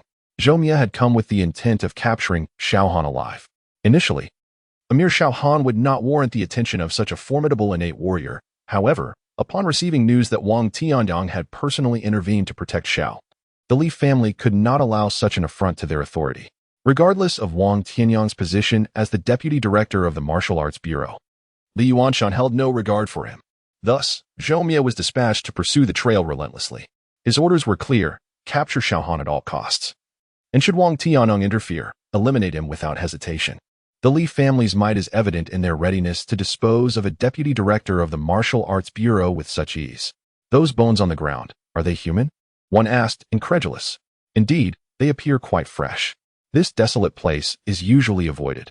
Could it be that Xiao Han has met his end at the jaws of a beast? Zhou Gongfu, what is your take? Zhomya replied coolly, it is unlikely Xiao Han perished here. Observe the surrounding area. The deep traces of battle indicate a level of destruction only achievable by someone of the innate realm. Xiao Han is merely at the acupoint realm and lacks the capacity to cause such devastation. A fellow innate warrior behind him nodded in agreement. I concur with Zhou Gongfu's assessment. However, this place is remote. Even an innate warrior would not venture here alone without absolute certainty. Therefore, if nothing unforeseen has occurred, the deceased must be Wang Tianyang. His words drew a collective gasp of disbelief. Wang Tianyang, a third-layer innate warrior, has fallen so easily in the Cannibal Mountain range? This region is indeed terrifying. Had it not been for Zhou Gongfu's presence, I would never dare tread here alone. Rumors suggest that the deepest recesses of the Cannibal Mountain range once harbored a fourth-tier beast, an existence comparable to a Qi master among humans. Zhou Mie raised his hand. Enough. One Wang Tianyang is but a minor inconvenience. Whether he perished at the hands of a beast or not, he would have ultimately met his end by mine. Let us proceed with the pursuit. Search every nook and cranny of the Cannibal Mountain range. We shall find Xiao Han. Xiao Han was unaware that a substantial contingent from the Li family was not far from him. At that moment, he was stealthily perched atop an ancient tree, whose age was beyond reckoning, having thrived for thousands of years. This towering tree, reaching over 30 meters in height with its lush foliage, effectively shielded him from sight. He had sought refuge there due to the tumultuous clash unfolding not far ahead. As he traversed this path, the commotion ahead piqued his curiosity, prompting him to ascend the tree and cautiously observe. Following his gaze, he beheld a clearing approximately 100 meters away, where a harrowing and fierce battle between humans and beasts was taking place. The combatants consisted of a formidable ape towering at least 4 to 5 meters and a woman who, despite the chaos, possessed an enchanting grace. Chapter 26. The Duel of Masters. Preparing to seize an opportunity, Xiao Han concealed himself amidst the branches, drawing no attention from the combatants engaged in a fierce battle below. Following his gaze, the two opponents were a man and a beast. The imposing creature radiated a dark, ominous glow, resembling a colossal ape, towering and long-armed. Its body adorned with silvery fur. Its limbs appeared exceptionally robust, muscles rippling with strength, and its claws were sharp as blades. The massive ape wielded an uneven metallic staff, its enormous hands gripping it with ease. Enveloped in a haze of dark energy, it seemed as if the beast were subtly igniting with a shadowy flame, creating an aura of dread. Just the sight of this formidable presence struck Xiao Han, evoking the majestic image of a great sage in his mind. Surrounded by a shield of spiritual energy, this ape was, astonishingly, a fourth-tier savage beast, comparable to a human master of the Qi realm. Xiao Han was taken aback. He had previously been unaware that such a creature existed within the Cannibal Mountain range. Had he known, he would never have dared to traverse this desolate wilderness with such reckless abandon, nor set such an absurd goal of penetrating the Cannibal Mountain range. Clearly, he had been fortunate thus far, for he had not encountered any fourth-tier beasts on his path. Otherwise, the odds were heavily against him, with a high probability of demise, leaving the beast to feast on merely a fraction of his remains. Xiao Han shook his head, diverting his attention to the fierce woman daring to confront the fourth-tier ape. At first glance, a singular descriptor sprang to mind: voluptuous. However, that was not the primary focus. This woman brandished a 3-foot-long sword, its gleaming blade emanating a fiery red light. Her graceful figure was enveloped in a layer of crimson energy. The distance made it difficult to discern her features clearly, but he sensed that her facial contours were likely striking. Most notably, her fiery red attire suggested a woman of tempestuous temperament, regardless of how others perceived the scene. Xiao Han felt that he was not one to provoke her. The Qi realm, the fourth stage of martial arts, is characterized by the ability to detach spiritual energy from the body. If a martial artist at the innate level could be likened to a primary school student, merely beginning to manipulate their energy to enhance combat power, then a master at the Qi realm could be likened to a high school student, capable of enveloping themselves in spiritual energy for protection, as well as initiating detached attacks. For instance, a sword master of the Qi realm could infuse their weapon with their spiritual energy, allowing it to strike with amplified force against an opponent. Thus, despite the proximity of their realms, the disparity in their offensive capabilities was monumental. Even a novice in the Qi realm could easily obliterate dozens of innate ninth-tier opponents. To illustrate, the Qi realm was akin to a master archer, while the innate realm represented mere foot soldiers reliant solely on close combat. While Xiao Han felt unworthy of confrontation, he stealthily observed from his perch. The battle raged on, reaching a fever pitch. The gargantuan ape relentlessly swung its metallic staff, delivering blow after blow toward the armored woman. Each strike unleashed dark energy that reverberated through the air, and even at a distance, Xiao Han could sense the horrifying might contained within. In stark contrast, the lithe woman faced each onslaught with unwavering courage, wielding her sword with poise as she deflected the incoming attacks from all angles. The force behind the ape's strikes was palpable, sending ripples through the air. Yet she managed to counter each powerful assault. It was unfathomable how such a seemingly delicate form could unleash such astonishing energy. With each clash, the combatants moved with the swiftness of the wind, their actions creating an array of afterimages that danced in the air. Each encounter produced thunderous echoes that resonated throughout the forest, causing loose stones to tumble down steep slopes.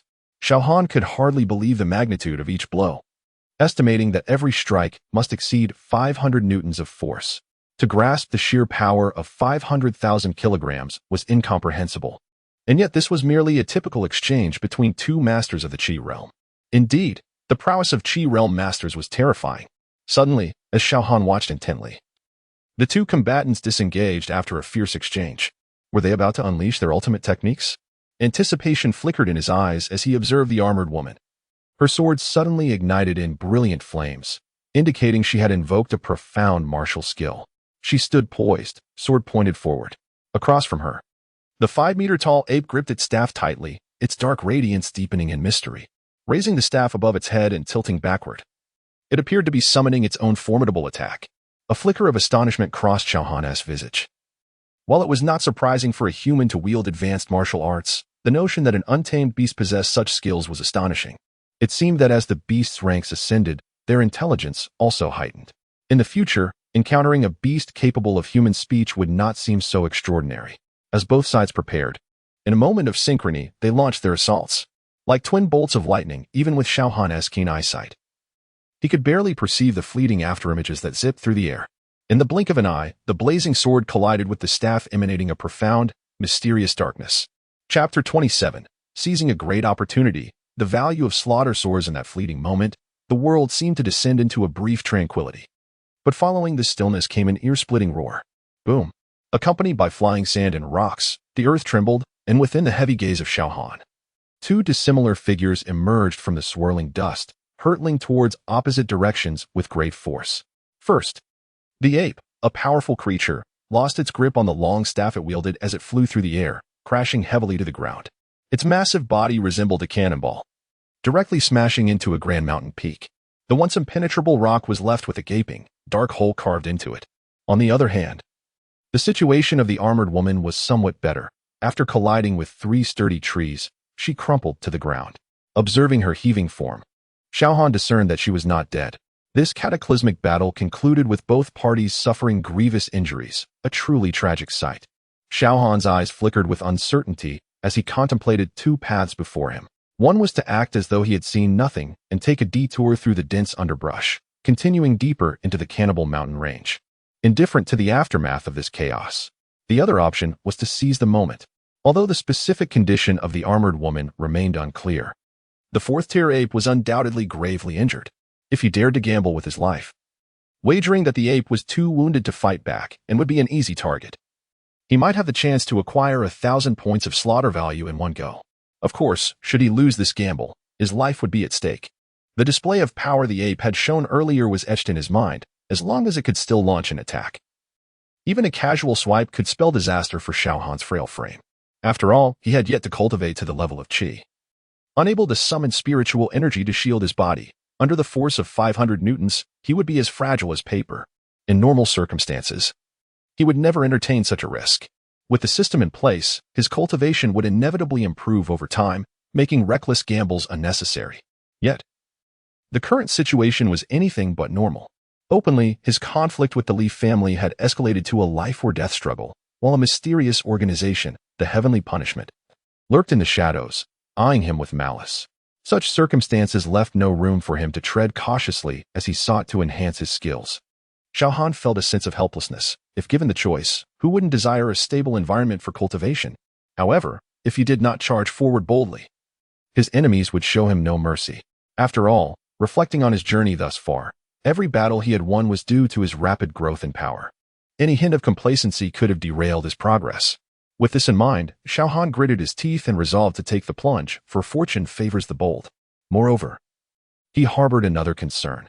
If he could not swiftly elevate his cultivation to the 9th level of innate power, and word of his ascension in martial arts leaked out during this crucial time, it could spark a considerable uproar within the Li family. At that point, the cunning old foxes of the Li family might conspire, and it was likely that the elderly Yuan Shan would take matters into his own hands. Should such a scenario unfold while Xiao Han remained unprepared, unable to stand against him, it would spell catastrophe. After weighing all these factors, Xiao Han wasted no time. He nimbly leaped down from the ancient tree and raced towards the mountain peak where the ape had fallen. He swiftly reached the foot of the mountain, scaling the protruding rocks until he found himself outside the dark abyss created by the ape's massive body. It was impossible not to feel anxious, yet having made his decision, Xiao Han would not hesitate. He leaped into the void, and after a brief moment of blindness, his vision adjusted, revealing the interior of the cavern. There, the colossal ape was embedded in the solid stone wall, its once menacing black aura now faded.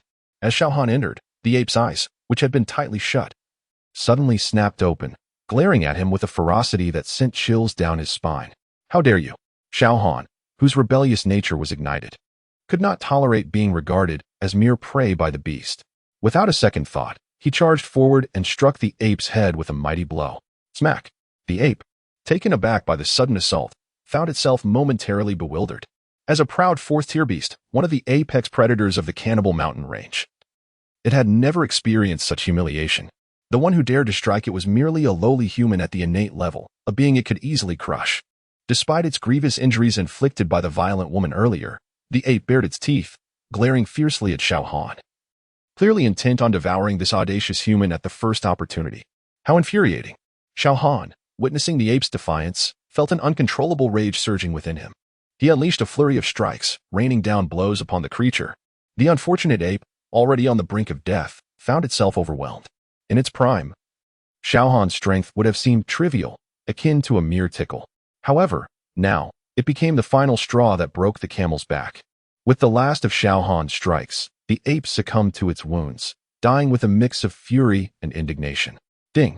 Detected host has slain a 4th-tier low-level beast. Dark ape. Slaughter value 2,000. The system notification echoed in Xiao Han's ears like celestial music. Indeed, only great risks could yield substantial rewards. Initially expecting to earn merely 1,000 points, he was astonished to discover that this ape was worth 2,000. This meant that the dark ape possessed a cultivation equivalent to the 2nd level of human qi. Considering this, the armored woman outside must have been of similar prowess. Donyang City was merely a small border town, with the highest combatants reaching the 9th level of innate power. Where had this formidable woman emerged from? Xiao Han had never contemplated taking advantage of another's misfortune and slaying her. After all, this ape was a beast, a natural enemy of humanity. Killing it bore no moral burden. But to slay an unfamiliar woman solely for the sake of slaughter value? That was a different matter entirely. And he found it difficult to justify such an act. He was not a heartless machine devoid of emotions. And the 2,000 points he had gained were already a stroke of luck, a boon derived from the ape's downfall. To then turn around and commit a further crime seemed an act of ingratitude. As for the notion of being unable to defeat her, please. He had not even entertained that thought. Shaking his aching hand, he had to admit that the ape was quite resilient. With one last glance at the ape's lifeless form, Xiao Han prepared to turn away. But at that moment, a graceful silhouette, illuminated by sunlight, appeared on the cave's stone wall. Xiao Han's body stiffened, and he mechanically turned around, forcing a smile that was more painful than tears. I have dealt with the danger for you. It is my duty to help. No need for thanks. If there's nothing else, I shall take my leave. With that, he prepared to make his escape. However, the woman clad in crimson blocked the entrance, unmoving. Xiao Han gazed at her, but unfortunately, the light obscured her features, rendering her visage indistinct. Only faintly visible are 2 towering peaks. Their grandeur is such that even the worldly wise Xiao Han, despite having witnessed much in his previous life, finds it challenging to identify a few that could be compared to them. Chapter 28. The search for the orphan whose subordinate is this? That beauty. No, it should be young lady. Please. Do not misunderstand. I merely rushed over to assist you upon seeing you injured and collapsed on the ground, fearing that the beast might launch a surprise attack. Look. The corpse still lies here, clearly indicating that I had no intention of claiming your prey. Xiao Han explained awkwardly, yet his body remained tense, ready to retaliate at the slightest hint of aggression from her, even if he could not achieve a mutual demise. He was determined to inflict as much damage as possible on the opponent before his own potential demise. However, fortunately, the woman showed no inclination to attack. As she circled around him, she coldly remarked, "Young lady, do you even know how old I am to address me so casually? I am over 30 and could well be your mother.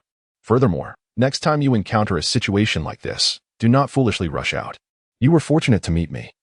And considering you do not seem like someone who intends to steal prey, had it been anyone else, your actions would have been tantamount to declaring war. Others would not afford you the luxury of excuses." Though her tone was frosty, her words resonated with the warmth of an understanding elder sister, making them quite melodious. Xiao Han could not help but shake his head inwardly. To so readily believe a stranger's words indicated she was a person with a cold exterior yet a warm heart. Perhaps somewhat naive in the ways of the world. It was reasonable. Achieving the second level of the qi condensation stage at such a young age implied not only remarkable martial talent, but also an exceptionally privileged background, likely having never lacked resources for cultivation since childhood. In such a sheltered environment, akin to a flower nurtured with utmost care, how cunning could one truly be? Even if one's heart were malicious, it would be evident upon their countenance. Conversely, a lack of worldly experience could easily be discerned by someone as seasoned as he. As for why he presumed her family was affluent, the notion that a humble family could easily produce a prodigy was rather naive. Others in this world lacked his fortuitous circumstances, as he had the system aiding him. Their cultivation journeys were painstakingly gradual, step by step from childhood. Even the most gifted individuals would struggle to rise without adequate resources or profound martial techniques. For instance, his prior limitations arose from studying only a basic martial art, which hindered his advancement even after reaching the 9th level of body refinement. This woman's achievement of the qi condensation stage suggested her family could at least provide a superior martial manual, and given her youth, it was inconceivable she could have reached this point without substantial resources. Her familial circumstances were evident. "Miss, you must not be from Dongyang City, correct? Even the nearest Heishui city is over 100 kilometers away. How could your family allow you to venture out alone on such a long journey?" Xiao Han inquired with a smile, though he was subtly probing. Dongyang City, being a remote and impoverished locale, offered little reason for a wealthy young lady to travel so far, especially into perilous wilderness. "Child, I have told you not to call me young lady. My full name is Jiang Lan. If you wish to address me, use my name. Furthermore, I am not from Heishui City. I have never even heard of that place. I came to Dongyang City to find someone." At this moment, the woman named Jiang Lan stood before the corpse of the beast, gently touching the exquisite ring on her left pinky. In an instant, the massive body of the beast vanished. She then turned to face Xiao Han and spoke in a calm manner. "From your words, it appears you are a local of Dongyang City. Though it may be presumptuous, I wish to ask if you could guide me to Dongyang City. I initially traveled by airship, but there are no direct routes to your city, forcing me to land over 200 kilometers away in Yanshi City. After purchasing a map, I hastily made my way here, only to find the map woefully inaccurate, wasting considerable time before finally arriving at this marked location. Since you are a local, surely you can escort me. As for compensation, once we reach the city, I can offer you the body of a 4th-tier beast. Whatever it sells for will be yours." Only when she turned to face the sunlight did Xiao Han finally discern her features. Her facial structure was exquisite, resembling a masterpiece sculpted by celestial hands. Though a faint smile graced her lips, it inadvertently exuded an aura of aloofness. Coupled with her graceful figure, she presented herself as a strikingly composed and mature young lady. "You are named Jiang Lan. How about I call you Aunt Lan? It sounds less awkward. I indeed hail from Dongyang City, and under normal circumstances, even if you offered no payment, I would gladly escort you back. However, regrettably, my current situation is one of life and death, making a return impossible in the near term." Xiao Han feigned a look of helplessness, all the while contemplating whether he could leverage Jiang Lan.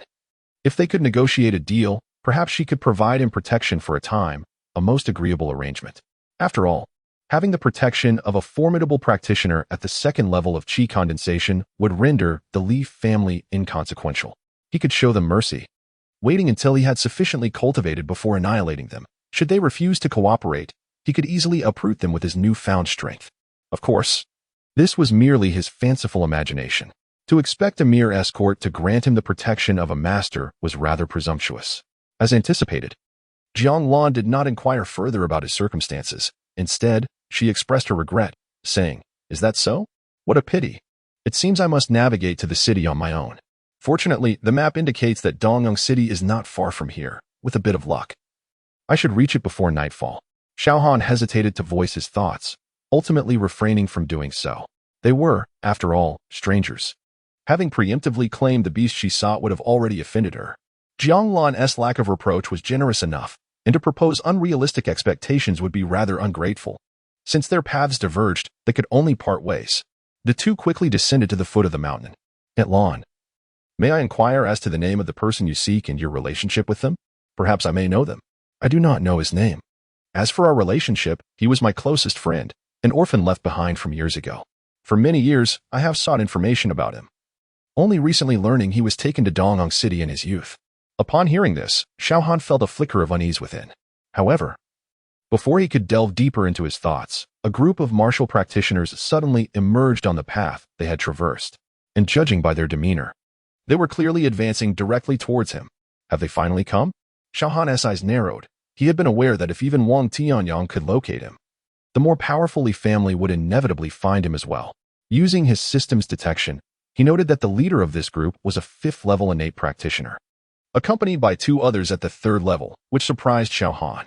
Logically, the Li family should not yet be aware of his breakthrough into the innate realm. Thus, they had no reason to mobilize such a large force, sending even a 5th-level practitioner. Unbeknownst to Xiao Han, the Li family mistakenly believed that Wang Tianyang had come to protect him, which explained their considerable mobilization. Of course, he was only mildly surprised by this development. After all, he had just acquired 2,000 points of kill value. If he were to convert them entirely into cultivation, he could instantly break through to the 4th level of innate. Aside from the 5th-level practitioner, the others posed little threat to him. Xiao Han, you little rascal. We've been searching high and low for you. You are but a trifling figure, foolishly wandering into these remote mountains. It appears you seek clandestine rendezvous. This young woman is undeniably exquisite, particularly with her alluring figure. My goodness. After many years in Dongyang, I have yet to encounter such a rare gem. Once our business is concluded, Master Zhou, you must allow the brethren some enjoyment. If I could mount such a magnificent steed, I would gladly trade 10 years of my life for the privilege. A throng from the Li family surged forward, encircling Xiao Han, with Jiang Lan caught in their midst. Upon seeing Jiang Lan, some among them nearly had their eyes bulging, instinctively uttering a barrage of vile words. Yet, they remained oblivious to the fact that Xiao Han, the one they had surrounded, was already rendered speechless. He had believed that Li Jian was audacious beyond reason. But little did he know that there were those within the Li family even bolder than he. Who was this commanding officer? It seems I need not even lift a finger. Chapter 29. A terrifying tyranny. I asked, are your family members aware of your audacity? Xiao Han could not help but utter a classic saying from a past life. He had long been familiar with the arrogance of the Li family, believing he understood them quite well. Yet, at this moment, confronted with the vile remarks spewing from these individuals, he was compelled to acknowledge that his perception of the Li family had been fundamentally altered once again. It was important to remember that they were in the wilderness. Who but the most self-assured would dare to venture alone into such treacherous territory?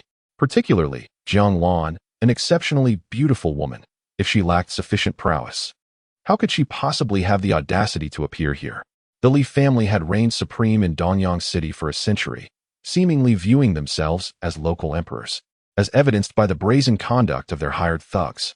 Scoundrel, cease your empty bravado. Do you think we are ignorant? You are merely a trifling 6th-tier cultivator, and any one of us could easily subdue you. Why waste words on him? Find him quickly. That woman is far too alluring. Just look at her ample figure. I assure you, you have never seen anything larger in Dongyang. I am in dire need of relief. On that note, how come I have never heard of such a gem before?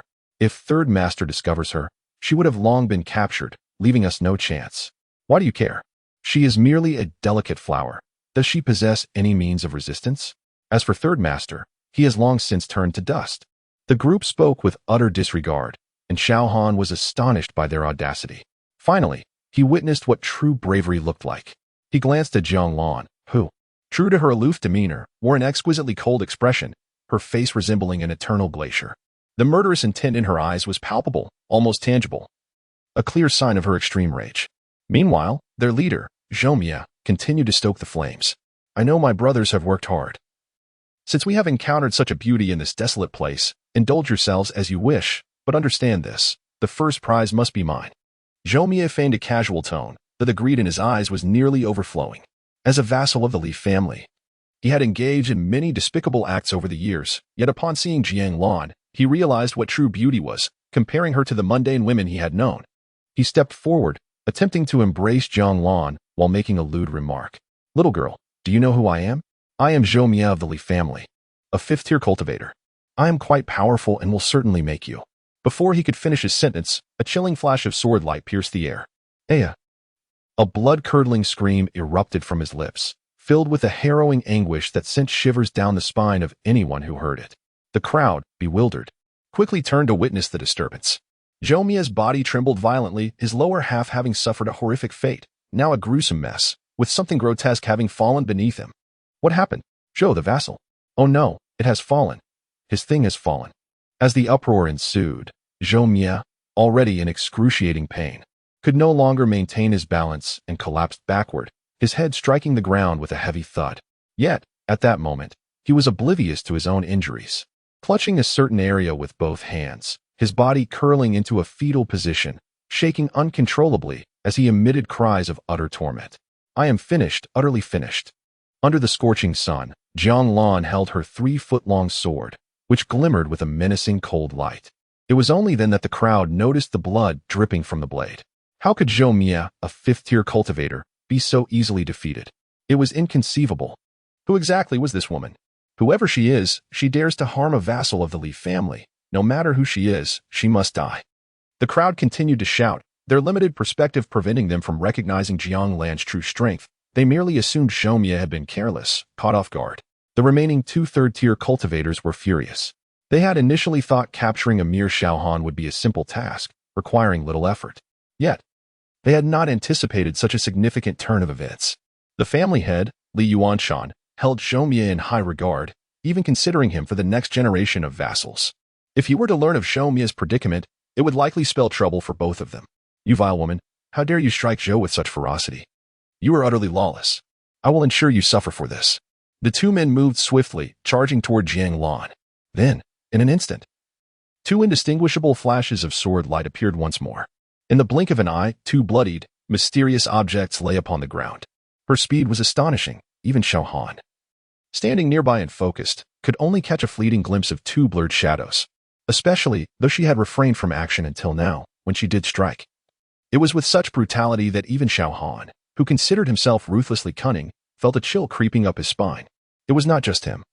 As the 2 third-tier cultivators fell again, wailing in agony, the air was filled with gasps of disbelief. If they had initially assumed that Zhou Mie had fallen victim to a sneak attack, now, with 2 more down before their very eyes, they still could not comprehend what had transpired. Finally, they grasped the reality. This woman was no delicate flower. She was a ruthless killer. Even those they regarded as formidable 5th-tier cultivators fell before her like grass before a scythe, and they, mere 3rd-tier cultivators, would likely be felled in an instant. She was terrifying, truly terrifying. "Run!" Someone's voice pierced the air, and the crowd instinctively prepared to flee. Xiao Han furrowed his brow. He could not allow these individuals to escape. His conflict with the Li family had reached a point of no return, and now, with a chance to diminish their power, he hesitated not for a moment. Immediately, Xiao Han resolved to pursue them. However, as he lifted his foot, a shadow suddenly flashed by him. The air was filled with ominous sword light, accompanied by the wails akin to that of slaughtered pigs. To Xiao Han's astonishment, various grotesque objects fell to the ground in rapid succession. This instinctively caused him to tighten his legs. Chapter 30, A Ruthless Harvest, Petrification on the Spot for a Man. If there exists anything more terrifying than death, it must undoubtedly be the prospect of eternal suffering. Observe the scene. The ground is strewn with chaos. When the members of the Li family first appeared, each one exuded an air of arrogance and invincibility. Yet now, as Jiang Lan wields her sword, they all writhe in agony upon the ground, curled up like overcooked lobsters, utterly disheveled. Even though Xiao Han cannot fully empathize with their plight, he can certainly imagine the depths of their despair. Thus, he resolves to embrace his benevolent spirit. Rather than witnessing their anguished cries, he prefers to extend his mercy and liberate them from this sorrowful world. Surely, stripped of their resources, they would not wish to linger in a life devoid of purpose. He strides purposefully towards the leader, Zhou Mie. Though Zhou Mie is racked with pain, he has not entirely lost consciousness. Seeing Xiao Han approach with ill intent, He disregards his own suffering and questions fiercely, "What do you intend to do?" Xiao Han replies coolly, "My heart is far too compassionate to bear witness to your suffering, so I wish to grant you a release." Preposterous. Zhou Mian nearly fumes with rage. "I may have been unable to defeat that woman, but who do you think you are? Dare you speak so brazenly before a formidable innate expert like myself? Even a dying tiger retains its ferocity. What's more, I am merely gravely injured. You, a mere practitioner of the Qi opening realm, I could dispatch with a single swipe." Boom. In response, a terrifying aura suddenly surges from Xiao Han. He smiles faintly and adds, "Do you think everyone is as worthless as you? For me, breaking through to the innate level takes but a day? Impossible." Zhou Mia's eyes widen in disbelief. As he senses the undeniable innate aura emanating from Xiao Han, his expression mirrors that of a person who has seen a ghost. Utterly incredulous. Before leading the pursuit, the family head, Li Yuanshan, had explicitly informed him that Xiao Han's cultivation was likely around Qi opening 6th or 7th level. With Zhou Mia himself leading the charge, capturing him should have been as easy as catching a chick. Yet now, the aura Xiao Han displays is not that of the Qi opening realm. It is undeniably innate, and not just at the threshold. It must be at least innate 3rd level. In that instant, Zhou Mia's worldview crumbles. He cannot fathom how someone like Xiao Han could exist in this world. Reflecting on his own arduous training, he recalls toiling day and night, regardless of scorching heat or biting cold, bolstered by the countless resources provided by the Li family, only to spend over 40 years reaching his current level. Yet Xiao Han, initially at the 9th level of body refinement, he suddenly ascended to Qi opening 4th level after slaying Li Jian, then swiftly dispatched the 3rd elder, revealing a cultivation level of 6th or 7th. Just when Zhou Mia thought that was his limit, Xiao Han now radiates an even more dazzling brilliance. As if he has leapt through the dragon gate and transformed into an innate 3rd level. In comparison, Zhou Mia feels as though his 40 years of hardship were merely a child's play. At this moment, under the resplendent aura unintentionally released by Xiao Han, Zhou Mia is utterly devastated. He even wonders if, upon Xiao Han's return to Dongyang in a few days, he will have already broken through to innate 9th level. At that point, even if the family head were to intervene personally, it would be unlikely to salvage the Li family from its decline. After all, the family head is advanced in years. Even as an innate 9th level practitioner, he could never hope to rival an 18-year-old prodigy, unbeknownst to Xiao Han. In just a fleeting moment, Zhou Mia has pondered all this. Observing Zhou Mia's despondent demeanor, he cannot help but smile lightly. Nothing is impossible, although we are both human. The chasm between individuals can often be greater than that between a man and a dog. Crack, as if bursting a balloon, while Zhou Mia remains in a daze. Xiao Han raises his foot and stomps down fiercely. In an instant, Zhou Mia becomes a headless corpse. As a practitioner of innate 5th level, he should have had some capacity for resistance even when gravely injured. Alas, the shock of Xiao Han's extraordinary prowess left him unresponsive until his demise. Having dispatched the leader, Xiao Han does not spare the others. He approaches another practitioner of innate 3rd level. This individual had just witnessed Zhou Mia's death, and upon seeing Xiao Han advance towards him, his composure shatters. With a voice tinged with desperation, he pleads, "Spare me. As a retainer, I am bound to follow orders. It is the Li family that seeks your death. I am innocent. Please, I beg you, do not kill me." Innocent? Xiao Han cannot help but chuckle at his plea. Did you ever consider the true innocence while you wielded the Li family's power, bullying the weak and oppressing the defenseless? I am certain there were those among them who wept and pleaded at your feet, begging for mercy. Did you ever think that you might one day experience the same fate? Did you ever truly spare even one of them? The man opens his mouth, clearly intent on further argument. However, Xiao Han is no longer interested in listening. He brings his foot down with force. Crack. Another headless corpse joins the ranks. Without pausing, Xiao Han strides towards yet another innate 3rd level practitioner, this time denying him even a chance to speak. With the sound of his foot striking down, it is as if he has crushed an ant, his expression unchanging as he continues onward. Thus, he repeats this grim performance over 30 times. During this time, some attempted to resist, yet even uninjured, they were far from Xiao Han's match, let alone after enduring the greatest torment a man can face. 2 minutes later, the ground is littered with corpses, resembling a forsaken charnel ground. Long before Xiao Han began his onslaught, Jiang Lan had retreated to a considerable distance. Now, witnessing the aftermath, she approaches with a furrowed brow. "Do you think I am cruel?" Noticing her expression, Xiao Han understands her thoughts and speaks gently. "If I were to tell you that each of these individuals holds the blood of at least 10 innocents on their hands, would you still view my actions as merciless? Jiang Lan's expression shifts slightly. Who exactly are these people? Xiao Han replies coolly. They are executioners nurtured by the Li family. As for the Li family, they have dominated Dong'eng for a century, their malevolence intertwined with the Martial Arts Bureau and the Inspection Bureau. Jiang Lan, puzzled, inquires, how did you provoke them? Logically. Given your youth and innate cultivation, even in my family, such prodigies are rare. Wouldn't the Li family seek to cultivate someone like you as their own? Xiao Han calmly recounts the events. Upon hearing that the Li family not only falsified results but also resorted to murder to silence witnesses, Jiang Lan's fury ignites. The Li family is utterly lawless. Those unaware might think they have a formidable powerhouse backing them. The Death Realm is the 7th level of martial arts, Xiao Han muses. But I must admit, this notion of a powerhouse is new to me. Seeing Jiang Lan's indignation as she continuously defends him, Xiao Han cannot help but chuckle. Aunt Lan, why do you appear more incensed than I, the aggrieved party? Upon hearing the term Aunt Lan, a peculiar thought suddenly arises in Jiang Lan's mind, prompting her to blurt out 3 words. Take off your pants. Xiao Han stands frozen in shock. Chapter 31. The secretive and protective Auntie Lan. When a series of question marks appeared in my mind, it was not indicative of my own issues, but rather a reflection of your peculiarities. Auntie Lan, I regarded you as a confidant, yet I never anticipated such impertinent thoughts from you, though I loathe to admit it. I must confess that at this moment, I was undeniably unsettled. Despite my extensive experience in my past life, I had never encountered someone as forward as Jiang Lan. We had only just met a few minutes ago, and she was already suggesting I disrobe? If this continued, I would surely be at her mercy. Auntie Lan, I acknowledge your undeniable beauty, yet one cannot simply leverage their looks to impose their will upon me. Quite frankly, I am not the person you presume me to be. I stated resolutely, though internally I pondered the implications of Jiang Lan, a master of the Qi realm, taking advantage of me.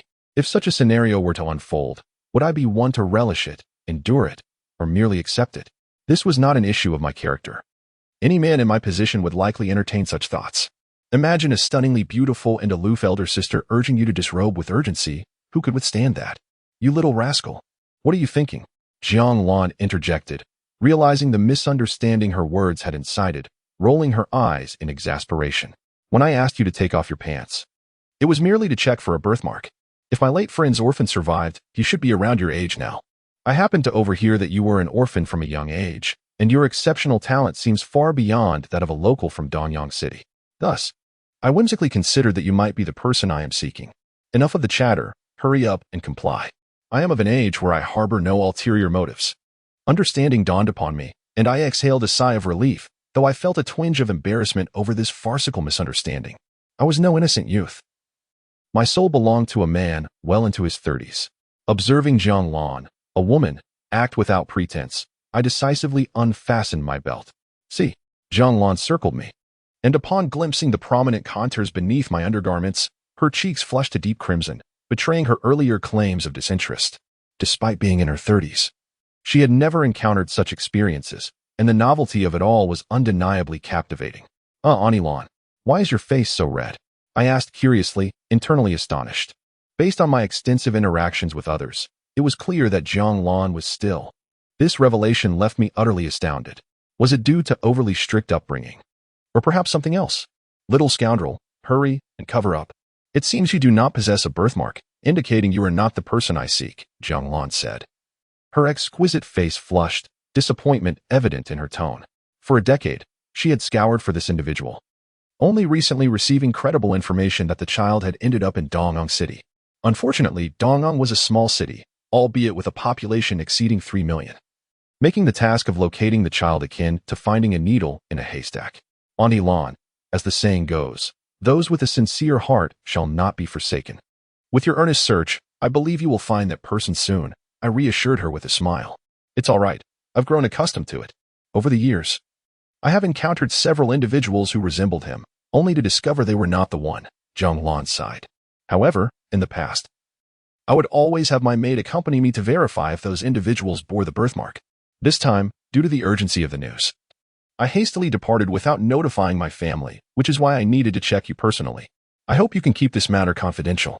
As she spoke, her face flushed anew, clearly recalling some rather peculiar thoughts. I couldn't help but stifle a laugh, yet her serious demeanor compelled me to maintain a solemn expression. Rest assured, While I cannot claim to be a paragon of virtue, I am certainly not one to gossip indiscriminately. Today's events will remain solely between us, I promised. I trust you, Jiang Lan nodded. Though this is our first meeting, I feel an inexplicable sense of familiarity with you. Otherwise, I would not be so lenient with someone encroaching upon my territory. I felt a twinge of embarrassment. I had initially assumed her to be naive. Yet it seemed there was more to her than met the eye. Jiang Lan continued, if you don't mind, I shall call you Hanner from now on. After hearing your story, I realize you two have endured hardships. Since I am bound for Dongyang City, I could accompany you to confront the Li family. Hanna? I inwardly scoffed, bemused that she was already addressing me so familiarly without considering my feelings. Nonetheless, her offer to assist me against the Li family was entirely unexpected. Ani Lan. To be frank, I share your sentiment. Since you have chosen to call me Hanner, I cannot allow you to be drawn into my troubles. If it were merely the Li family, I would welcome your help, but there are whispers in Dongyang of a more formidable force backing them. I admit, I once considered leveraging your capabilities, but that was when we were still strangers. Now that we have established a bond, failing to disclose the truth would not only weigh on my conscience, but could also inadvertently bring a powerful enemy upon your family. Therefore, I smiled at her. I shall handle this matter myself. With my talents, the Li family should not pose a prolonged threat. Upon hearing this, Jiang Lan's regard for me only deepened. If what I claimed was true, and the Li family had other forces behind them, I would not fear, but it would undoubtedly complicate matters. Moreover, my proactive approach to the situation, rather than waiting for her assistance and discovering the truth later, made all the difference. The latter would have led her to feel exploited, whereas the former demonstrated my integrity and further solidified her resolve to assist. Thus, Jiang Lan resumed her role as a nurturing elder sister, appealing to both emotion and reason. Hanner, even if you believe the Li family will eventually fall at your hands, such a victory necessitates time. However, having already revealed your prodigious talents by slaying their forces, do you truly believe they will grant you the time to grow? I am willing to agree not to take the initiative against the Li family, provided they ensure you have the opportunity to develop. Should they dare to challenge you, I cannot stand idly by while they abuse their power. Chapter 32. Breaking Limits. The 9 shackles of the body. Jiang Lan had already articulated her intentions clearly. If Xiao Han were to continue to decline, it would be an egregious display of ignorance. Moreover, as Jiang Lan had pointed out, what he lacked most at this moment was time. Given sufficient time and the existence of the system, he had unwavering confidence that he could obliterate not just the Li family, but even if a formidable entity loomed behind them, he would still emerge victorious. However, Jiang Lan's proposal sparked a novel plan in his mind. Initially, he intended to remain in the flesh-eating mountains for a few more days to accumulate enough slaughter points. But now, with Jiang Lan willing to assist him by fending off Li Yuanshan and others, who sought to intimidate him with their prowess, he pondered. Who among the Li family could pose a challenge to him on equal footing, rather than risking a perilous encounter with a 4th-tier ferocious beast in the mountains? It would be far wiser to return to Dongyang City, establish a proper arena, and earn the slaughter points from the Li family members in a fair manner. Besides, although he had not achieved his grand objective of penetrating the flesh-eating mountains, the slaughter points he had amassed had already met his expectations. Thus, this expedition had not been in vain. Consequently, Xiao Han ultimately acquiesced to return to Dongyang with Jiang Lan. Splendid. With you as my living map, I shall navigate effortlessly to Dongyang City and commence my search for individuals. Jiang Lan's delicate countenance erupted into a radiant smile, her charm akin to a garden in full bloom. At over 30 years of age, a woman's allure is often at its zenith, particularly for someone as exquisite as Jiang Lan. Each of her expressions was imbued with enchanting grace, causing even Xiao Han, a seasoned veteran, to feel a ripple of emotion upon witnessing her smile. Yet, that was where it ended. Why had he perished in his previous life? It was due to an excess of trust in his closest companion, which led to a betrayal at a crucial moment during a mission. In this new life, although he would not completely close himself off from relationships, he would never allow himself to tread the same treacherous path again. The pain that had pierced his soul remained vivid in his memory, a wound that could not easily be forgotten. Thus, while he did not mind the presence of a suitable partner in his pursuit of unparalleled strength, expecting him to share a profound connection that transcended mere companionship was nearly impossible. The journey back, marked by previous battles, naturally took a bit longer. However, retracing their steps along the same path proved swift, as most of the ferocious beasts had already been eliminated. Within 2 hours, they arrived just outside Dongyang City. The towering walls of the city came into view, a sight that filled Xiao Han with anticipation. Despite being away for merely 2 days, his own circumstances had undergone a dramatic transformation. He had advanced from the 9th layer of the Qi opening realm directly to the 3rd layer of the innate realm, and the slaughter points he had accumulated had reached an unprecedented total. System, display the character panel. Cultivation, innate 3rd layer, 3,039 40,000, limitless strength, 37 neo remaining slaughter points, 50-20 indeed. His slaughter points had astonishingly amassed to over 5,000. The reasons for such a bounty? 2,000 from the 4th tier ferocious beast, the dark ape, and over 3,000 from the 33 experienced members of the Leaf family. Gazing at the enticing number on the panel, Xiao Han realized he had never felt such wealth before. Even in his past life, money had merely been a string of numbers, yet compared to the 5,000 slaughter points, it was an entirely different concept.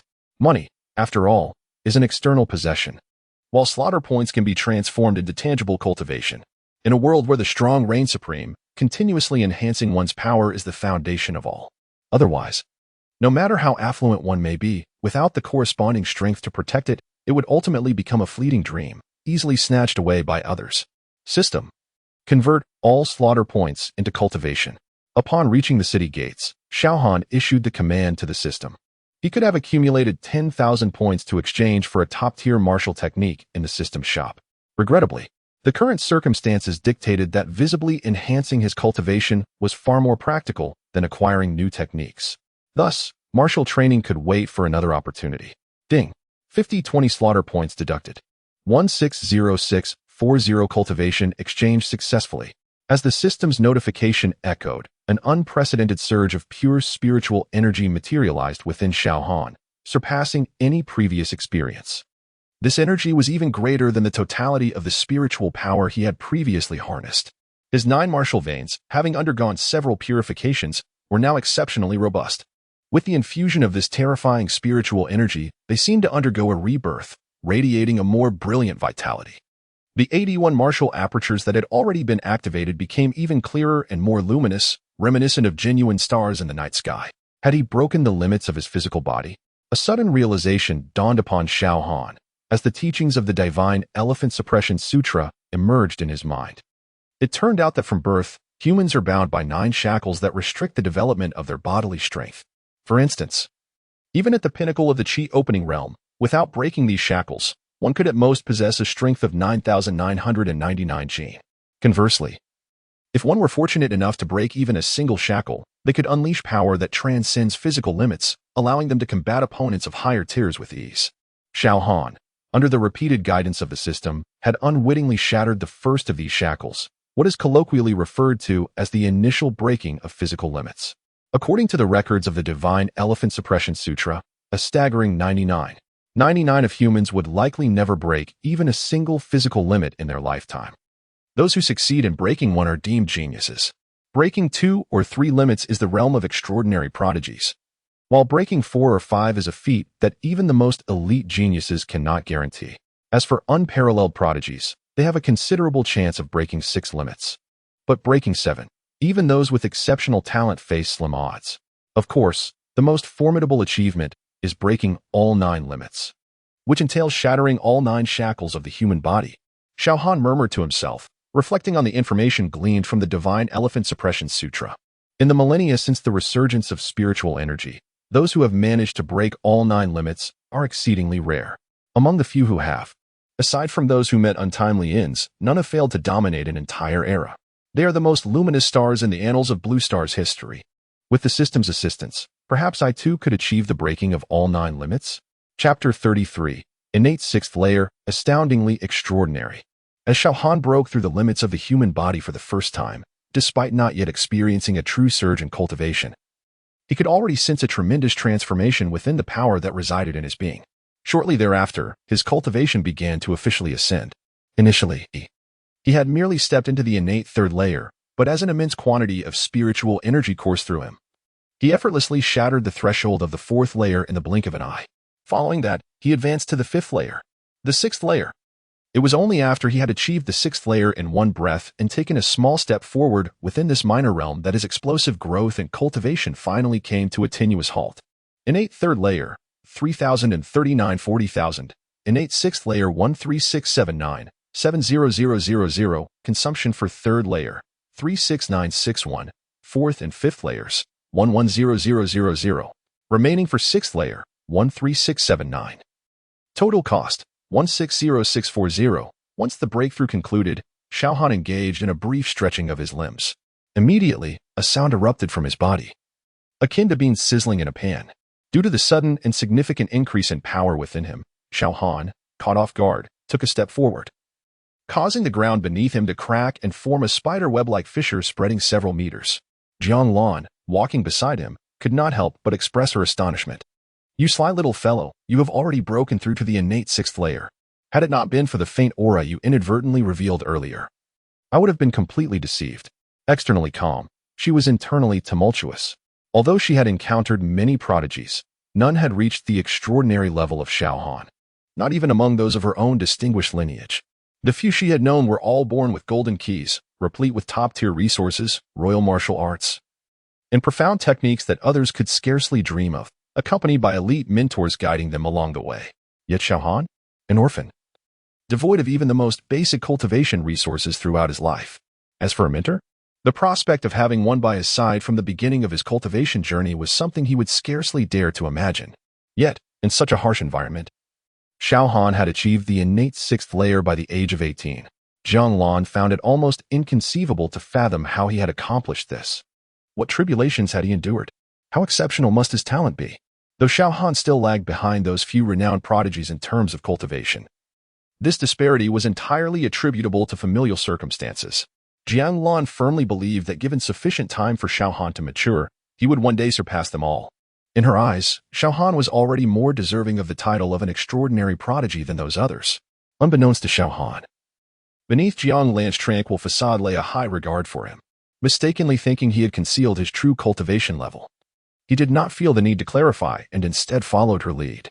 "Since Aunt Lan intends to shield me from those of the Li family who surpass my realm, I must reveal my true cultivation level, lest they accuse me of dishonorable victory in the afterlife." Still immersed in her astonishment at Xiao Han's talent, Jiang Lan continued alongside him toward the city gate without suspicion.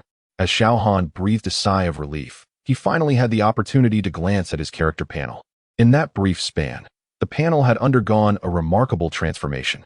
Cultivation, innate 6th layer 13679, 70000, maximum strength, 73 in remaining slaughter value, 0 setting aside the enhancement in cultivation.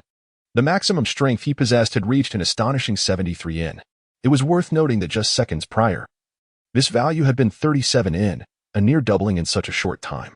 No wonder, when he walked earlier, he had inadvertently exerted so much force that the ground had fractured beneath him, creating a massive spider web-like crack, with over 70,000 pounds crashing down. Such a scene was hardly surprising. It seemed that by breaking through the human limits for the first time, his physical body had gained an additional 5,001 units of strength.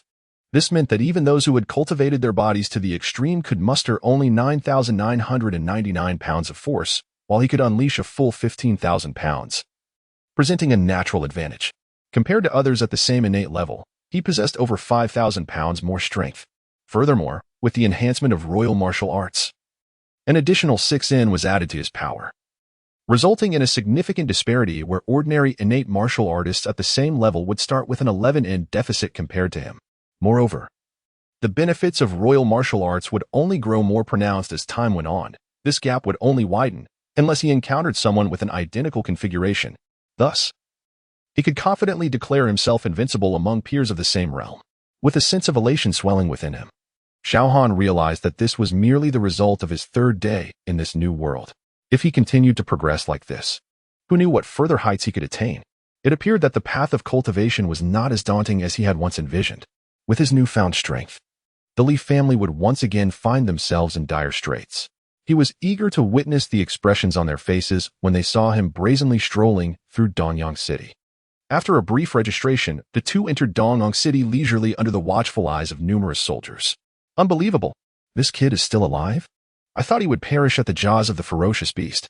Brother, your information is outdated. You don't actually regard him as an ordinary hunter, do you? He has slain 2 direct descendants of the Li family. The wanted posters with his likeness are plastered all over the city. Is he really that formidable? I've been on duty these past days and Haven T returned to the city. Please, fill me in. What exactly transpired? Strange. Didn't the Li family send a large force to capture him?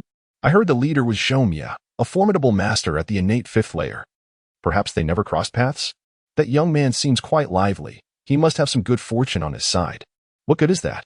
Over the years, when have you seen someone targeted by the Li family escape unscathed? He likely left the city to save his own skin, but the wilderness is perilous. Even those at the innate level could fall at any moment. He must have realized he couldn't survive out there and returned to Dongyang City to throw himself into the lion's den. By the way, the bounty from the Li family is quite generous. Even providing information about this kid could yield substantial rewards. Why not? How dare you? In this day and age, merely surviving is a challenge, and he bears no grudge against you. How could you utter such words? Xiao Han, I never expected you to be of such character. The Li family routinely engages in heinous acts. Don't you have any sense of morality? Now you wish to assist them in their tyranny? I am ashamed to be associated with you. Xiao Wang's face turned crimson as he realized that his thoughtless remark had incited such outrage. As a master of the Qi realm, Jiang Lan possessed an extraordinary sense of hearing. Upon overhearing a group of soldiers discussing the Li family's notorious reputation in Dongyang City, she finally grasped the extent of their infamy. Chapter 34. The good days are over, one strike to end it all. What transgressions has the Li family committed to evoke such profound hatred, even from a mere cadre of city guards? Jiang Lan could not help but lament. They have extorted men and oppressed women, coerced the virtuous into debauchery, manipulated prices, and extinguished entire families. Every conceivable atrocity has been perpetrated by the Li family. Xiao Han stated matter-of-factly. Though my words may seem overly generalized, allow me to share a particularly vivid tale. A decade ago, the director of the Martial Arts Bureau was not the current one. The previous director, newly appointed from above, incited the wrath of Li Yuanshan on his very first day for neglecting to pay homage to the Li family. In retaliation, Li sent his third son to create chaos. This miscreant, named Li Mingdao, first orchestrated the abduction of the director's daughter-in-law. When the director's son sought to intervene, he was grievously injured, while Li Mingdao brazenly violated his wife before his eyes. When the news broke, the director was consumed with rage, hastily assembling his subordinates to confront the Li family and seek justice. However, to his utter astonishment, his subordinates disregarded his commands and instead aided the Li family in besieging the Bureau's headquarters. Ultimately, Li Yuanshan struck the director down with a single blow, eliminating him and his entire family without mercy. The Inspection Bureau reported the incident, but in a shocking twist, they distorted the truth, labeling the director as the true tyrant, a villain whose demise was a consequence of public outrage. Naturally, the higher authorities were skeptical and dispatched investigators. To their astonishment, the Li family emerged with a reputation for ridding the populace of malevolence. Soon after, a new director arrived, whose first act was to curry favor with the Li family. Strangely, that very night, Li Yuanshan and he became sworn brothers. At this juncture, Xiao Han let out a cold chuckle. This incident is well known throughout Dongyang, and it would not be an exaggeration to say that the Li family wields absolute power. Underneath the shadow, the citizens of the city have long endured relentless suffering, perpetually waiting for a savior who never arrives. Jiang Lan smiled radiantly and replied, that was in the past. Now that the Li family has crossed you, their days of prosperity are likely numbered. Xiao Han smiled subtly, observing the numerous townsfolk who were pointing and whispering about him. As he traversed the streets, he was acutely aware that, under the complicity of the Inspection Bureau, his wanted posters were plastered across every corner. Many passers-by recognized him as the fugitive depicted, yet they merely regarded him with sympathetic eyes. To this day, he had not witnessed a single person call the reporting hotline listed on the posters. This illustrated the profound unpopularity of the Li family. The citizens of Dongyang united against them. Even with a substantial bounty offered, no one dared to report him. Firstly, those who might consider it feared that their families would thereafter bear the brunt of scorn. Secondly, and perhaps most significantly, the Li family was notorious for their ruthless conduct. Many feared that even if they survived to claim the bounty, the Li family would ensure they had no life left to spend it. Thus, it was no surprise that after nearly 20 minutes of walking through the city, Xiao Han had yet to encounter a single member of the Li family. However, a city cannot consist solely of its citizens. The Inspection Bureau and the Martial Arts Bureau maintained offices throughout various districts. Eventually, Xiao Han caught the attention of some officials. Some astute individuals promptly contacted their superiors, while others, oblivious to their peril, approached him boldly. Bold Xiao Han, Our inspection bureau is hunting you down, and you dare to parade through here? Truly, you are inviting trouble where there is none. 5 officials surrounded him, glee etched on their faces. The leader among them, a squad captain known as Leopard, regarded Xiao Han as if he were a treasure trove, his eyes glimmering with unmasked avarice. Quickly, someone call the Li family. The bounty is ours, he exclaimed. No. First, let's bind this fellow, for sharing information is one price, but delivering him alive is another. Quickly, you lot, act swiftly. Do not let anyone else beat us to it.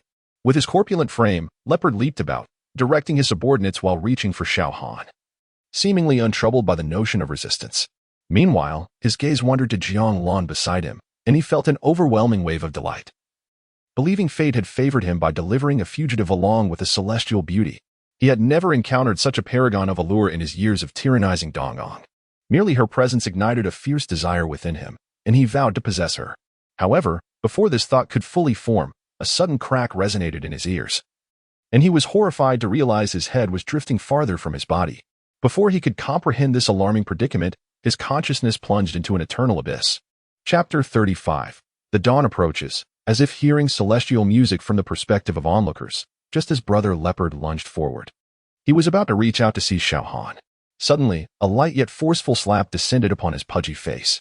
In an instant, his neck resembled a fragile sheet of paper, snapping cleanly in two, and blood gushed forth like a fountain from his severed throat. His head crashed heavily onto the road 10 meters away, his eyes wide open, filled with bewilderment until his last breath. As if he could not comprehend how his head and body had so abruptly parted ways. The crowd gasped in disbelief. He has killed him. What a splendid act! That beast, Leopard, has always preyed on the weak. Witnessing his gruesome demise is truly heartening. Tonight, we must raise a glass in celebration. Young man, someone cautioned. The deceased was a member of the Inspection Bureau. You have slain him, and it is likely that your path in this city will become increasingly treacherous. You should flee to the wilderness. Everyone, lend a hand. We must block the Martial Arts Bureau and Inspection Bureau personnel to create an escape route for Xiao Han. For too long, I have endured the oppression of these aristocrats, swallowing my pride in silence. Deep down, I have yearned to resist. Today, Xiao Han has dared to strike down a lackey of the Inspection Bureau, and in my eyes, he is a true hero. I cannot stand by and watch as they take him away. I will fight to the end. Xiao Han, having struck down his adversary, anticipated a significant uproar. Yet, to his astonishment, the common folk nearby did not flee in fear. Instead, they united and surged forward, encircling the officials present, eager to provide him with an opportunity to escape. This spectacle filled him with both surprise and profound amazement. These brave souls were merely ordinary citizens, powerless and unassuming. Some among them had previously endured the tyranny of the aristocrats in silence, while others had been struck and forced to bow and grin. Yet now, emboldened by his audacity to confront the agents of the Inspection Bureau, they viewed him as their champion, rushing to shield him without a hint of trepidation. Perhaps they believed that their collective resolve would deter any retribution from the Bureau. However, Xiao Han, with his understanding of the nature of these aristocrats, knew that regardless of their numbers, any challenge to their authority would invite retaliation under various pretexts. They acted to defend themselves, and while he did not seek such protection, he could not stand idly by and allow these citizens to suffer. You lowly peasants dare to obstruct me? This is insurrection. It seems you haven't been taught a lesson. One of the officials bellowed. Do you think that by banding together, I will not dare to act? If you do not clear the way, I will unleash a massacre. Why waste words on these inferior beings? Just kill them all, and let this street run red with blood. Then we shall see who dares to show their face again. Approximately 30 officials from the Martial Arts Bureau and Inspection Bureau now appeared as executioners, eager to spill blood. You dare to kill my comrades from the Inspection Bureau? You must be truly audacious. Brothers, we must deal with this defiant rebel swiftly. Leopard was merely caught off guard. Together, we can overwhelm him. No matter how arrogant he may be. Though Leopard lay dead, his 4 subordinates remained alive. Observing the scene, they quickly resolved to eliminate the instigator of this chaos, believing that the rest would scatter in fear. Alas, their ambitions were met with stark reality. Before they could act, the enraged Xiao Han had already commenced a massacre. These men barely grasped the situation when, in a flash, one of their heads exploded under the force of Xiao Han's furious punch. In that moment, it seemed as if the sky rained blood, droplets cascading onto the faces of the onlookers. Yet rather than fear, the citizens erupted in jubilant cheers. Well done. It is as if the heavens have sent Xiao Han to deliver us from despair. After enduring a century of darkness in Donyang City, a glimmer of hope had finally arrived. The crowd's exuberant shouts echoed in the ears of the officials, grating against their senses, inciting a desire to retaliate. However, with Xiao Han choosing to strike, they would not be afforded the opportunity to harm the innocent. In the next instant, he moved like a specter, transforming into a merciless harbinger of death, flickering through the sunny day. The sounds of skulls shattering echoed one after another, filling the air with a mist of blood. To the remaining fiends, those sounds must have seemed like whispers from the depths of hell, striking terror into their hearts. Yet to the citizens, drenched in the sanguine rain, it was a symphony unlike any ever heard, the most exquisite and profound melody. Chapter 36. Revenge and the Soul Torch. 2 minutes? Or perhaps just a minute. In any case, before the bewildered crowd could fully comprehend the unfolding scene, the Martial Arts Bureau and Inspection Bureau officials had all been obliterated by Xiao Han, as effortlessly as one would slaughter livestock.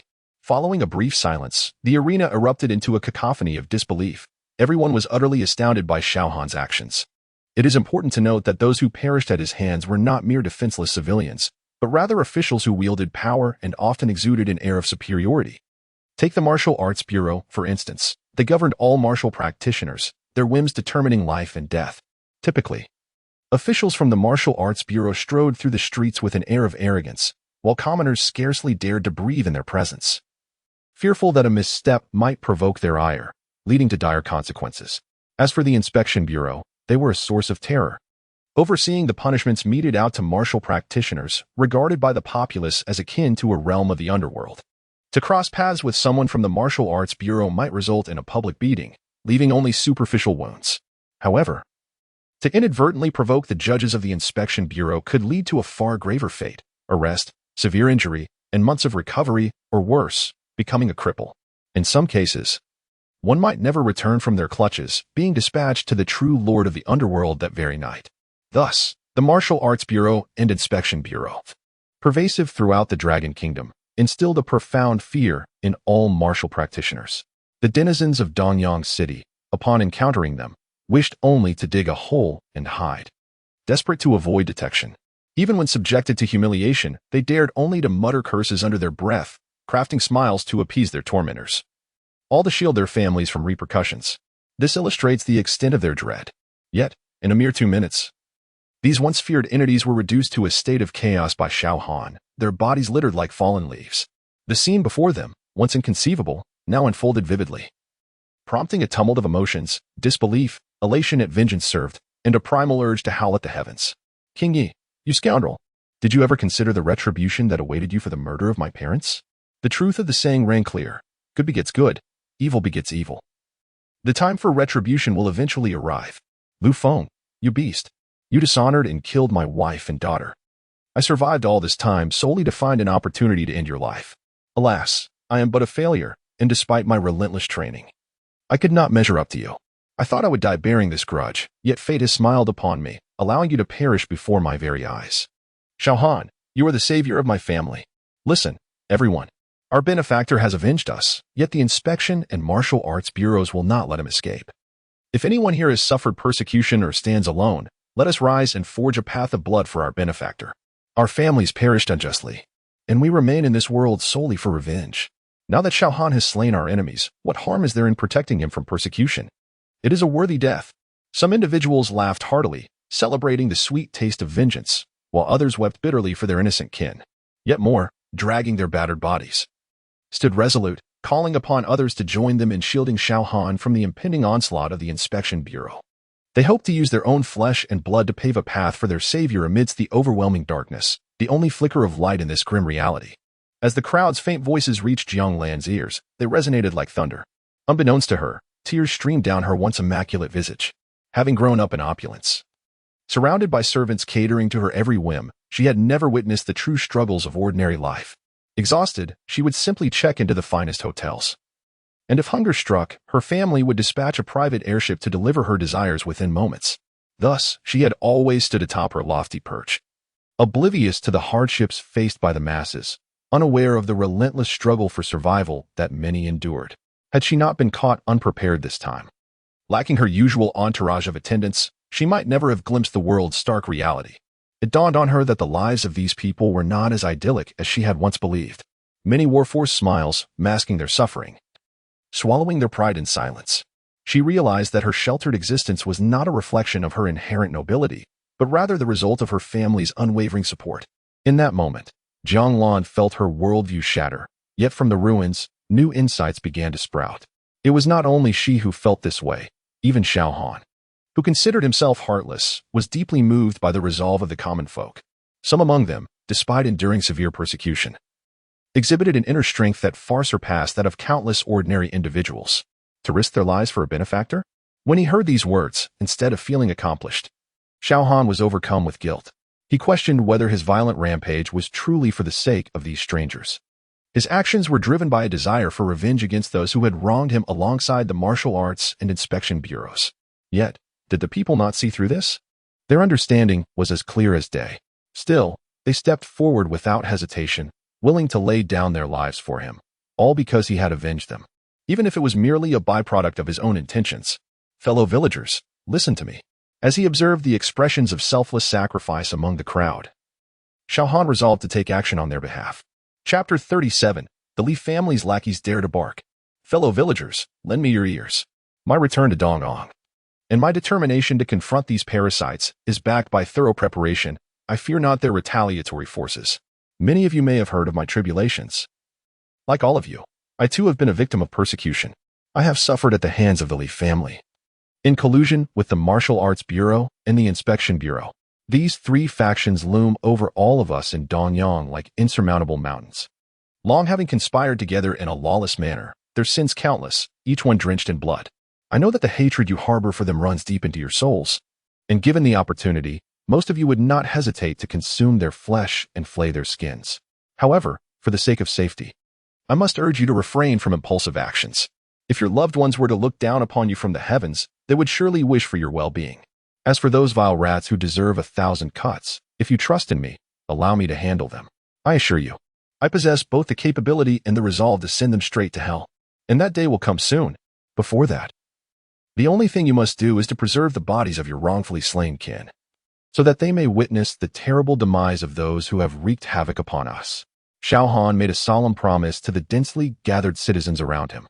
Many had rushed to the scene, perhaps missing the moment he uprooted the pests, yet upon hearing his earnest vow, they were moved to tears. I thought I would never see this day. Chui, my unfortunate daughter, can you hear? A great brother promises to avenge you. Pinger, it is my inadequacy as a husband that has allowed that beast to roam freely, but now I finally see hope. Yet some expressed concern for Xiao Han. Brother Xiao, why go to such lengths? Many of us have long since died inside, merely shells remaining. There is no need for you to risk yourself for those unworthy of your effort. One elder spoke wisely. With Xiao Han's talents, given enough time, he could easily uproot those malignancies. To engage them now is not a prudent choice. They appealed to his emotions and reason, hoping to persuade him to retreat, to return only when he was assured of victory. Even if they were to perish in the meantime, as long as they could witness the obliteration of those malignancies, they would die content. Xiao Han felt a stir of emotion but was about to speak when a mocking voice interrupted. Retreat? Where would you retreat to? After killing my Inspection Bureau personnel, even if you fled to the ends of the earth, you would find no rest. The crowd parted forcefully to reveal an imposing elder, flanked by a throng of followers. The elder wore a cold smile, his eyes scanning Xiao Han as if to discern whether he possessed extraordinary abilities to dare so brazenly as to kill his men. The underlings behind him glared at Xiao Han with hostility, as if he had committed unimaginable crimes deserving of swift retribution. Upon seeing this unexpected arrival, Xiao Han could not help but smile faintly. He signaled to the agitated crowd to remain calm, then spoke nonchalantly. Have you finally arrived? You must be the Inspection Bureau Chief, Pei Yuandong? His casual tone was akin to inquiring about a mere stray animal, inciting outrage among the accompanying officials. Impudent fool! How dare you address the chief so directly? You do not even understand the respect due to our bureau chief. No wonder you dared to commit murder in the streets. This is truly lawless. Pei Yuandong seethed with anger at being directly addressed by Xiao Han, his eyes blazing. Yet, as his subordinates clamored to chastise Xiao Han, his ire somewhat subsided. He considered himself a person of high status, above the fray of public insults, since his subordinates were eager to act as his mouthpiece. He spared himself the effort. In his view, Xiao Han was merely a young orphan, lacking both power and influence, unworthy of a direct conversation with him. Had he not received reports of Xiao Han's brazen killing spree, he would not have even bothered to show his face. The disparity in status led him to believe Xiao Han was unworthy of his attention. An elder? Xiao Han could not suppress a laugh at this term. A shameless lackey of the Li family is deemed worthy of such a title? You ignorant parasites think that mere age grants you respect? A collection of gluttonous fools. With a faint smile, Xiao Han surveyed them, denying them the chance to retort, and continued, Elder is a term reserved for those of high virtue and esteem. It is not a title to be bestowed upon decrepit old fools. Especially you, Pei Yuandong, though you hold the title of bureau chief. You have done nothing worthy of your position, while engaging in the most despicable acts.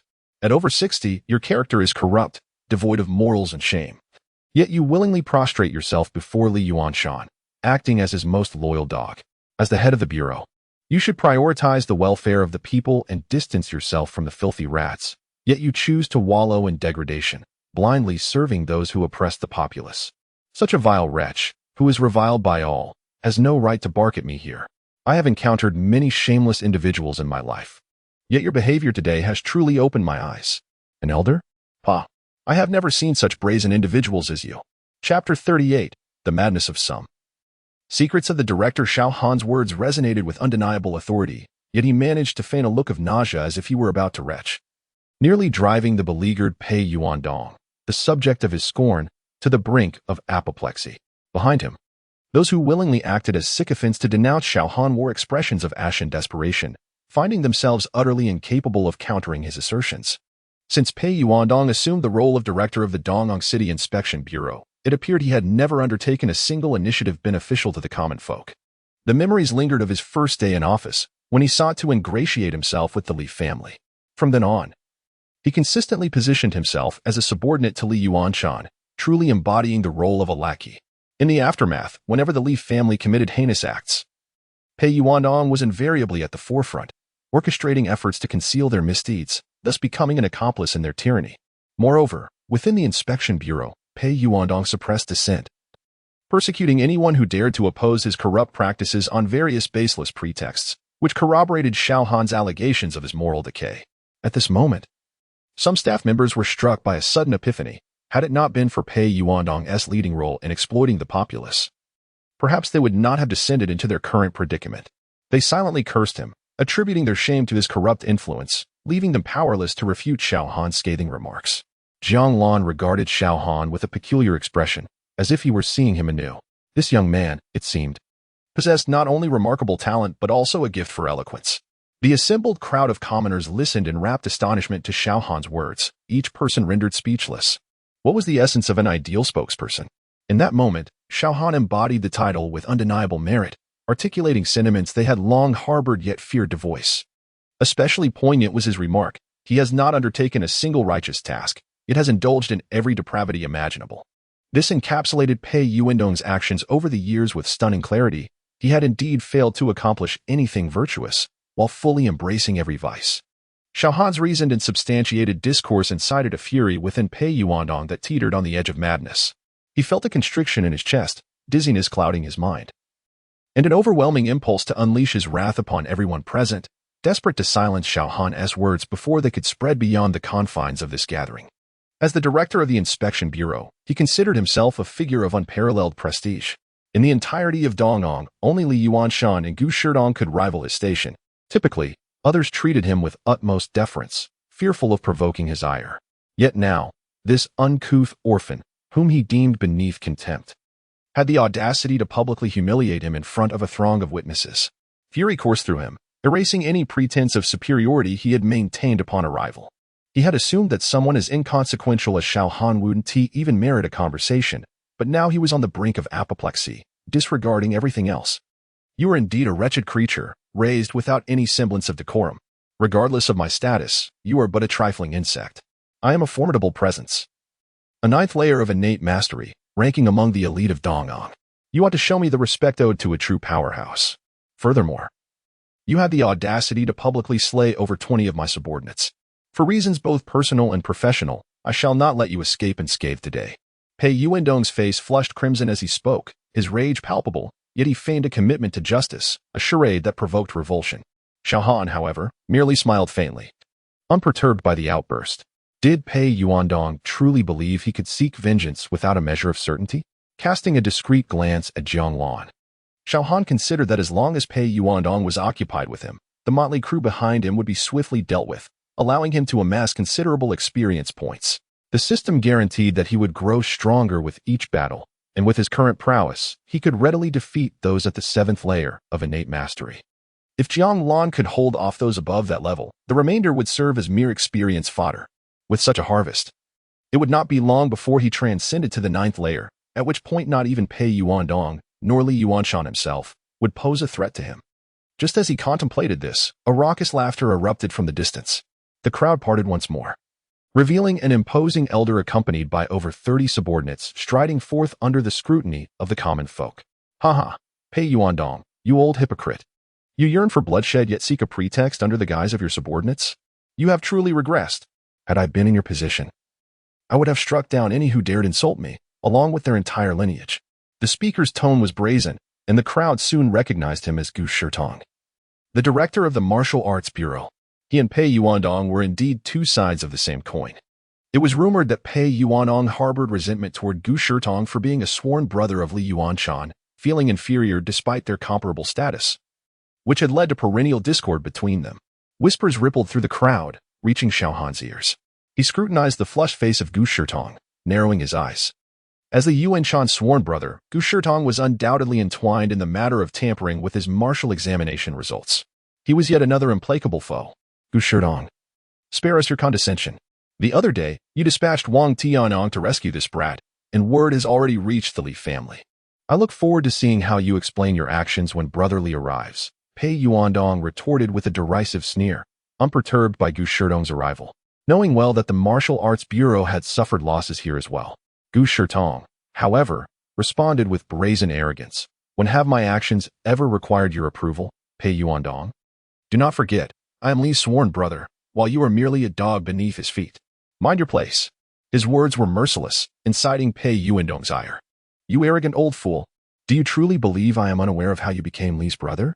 I had chosen to overlook your past indiscretions out of respect for Brother Li, but your continued arrogance has tested my patience. You may think yourself untouchable, but do not expect me to extend you any favors.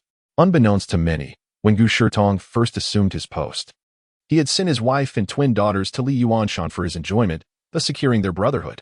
Yet instead of feeling shame for such disgraceful conduct, he reveled in it, using his status to publicly humiliate Pei Yuandong repeatedly. Since he perceives himself as a person of high status, I am keen to see how he will face the world when this scandal is revealed, especially when he claims to be a sworn brother of my esteemed self, Li. Chapter 39, Dog Bites Dog. Li Yuanshan arrives. Pei Yuandong's revelation was akin to hurling a powerful missile into the water, leaving both the common folk and the officials present utterly astonished. Upon hearing this, Jiang Lan's gaze towards Gu Shitong was filled with contempt. She had discreetly stepped aside when Pei Yuandong arrived, avoiding attention. Even Xiao Han, upon hearing such scandalous gossip, felt as though his worldview had been shattered. To curry favor with the Li family, one would betray his original partner and two daughters simultaneously?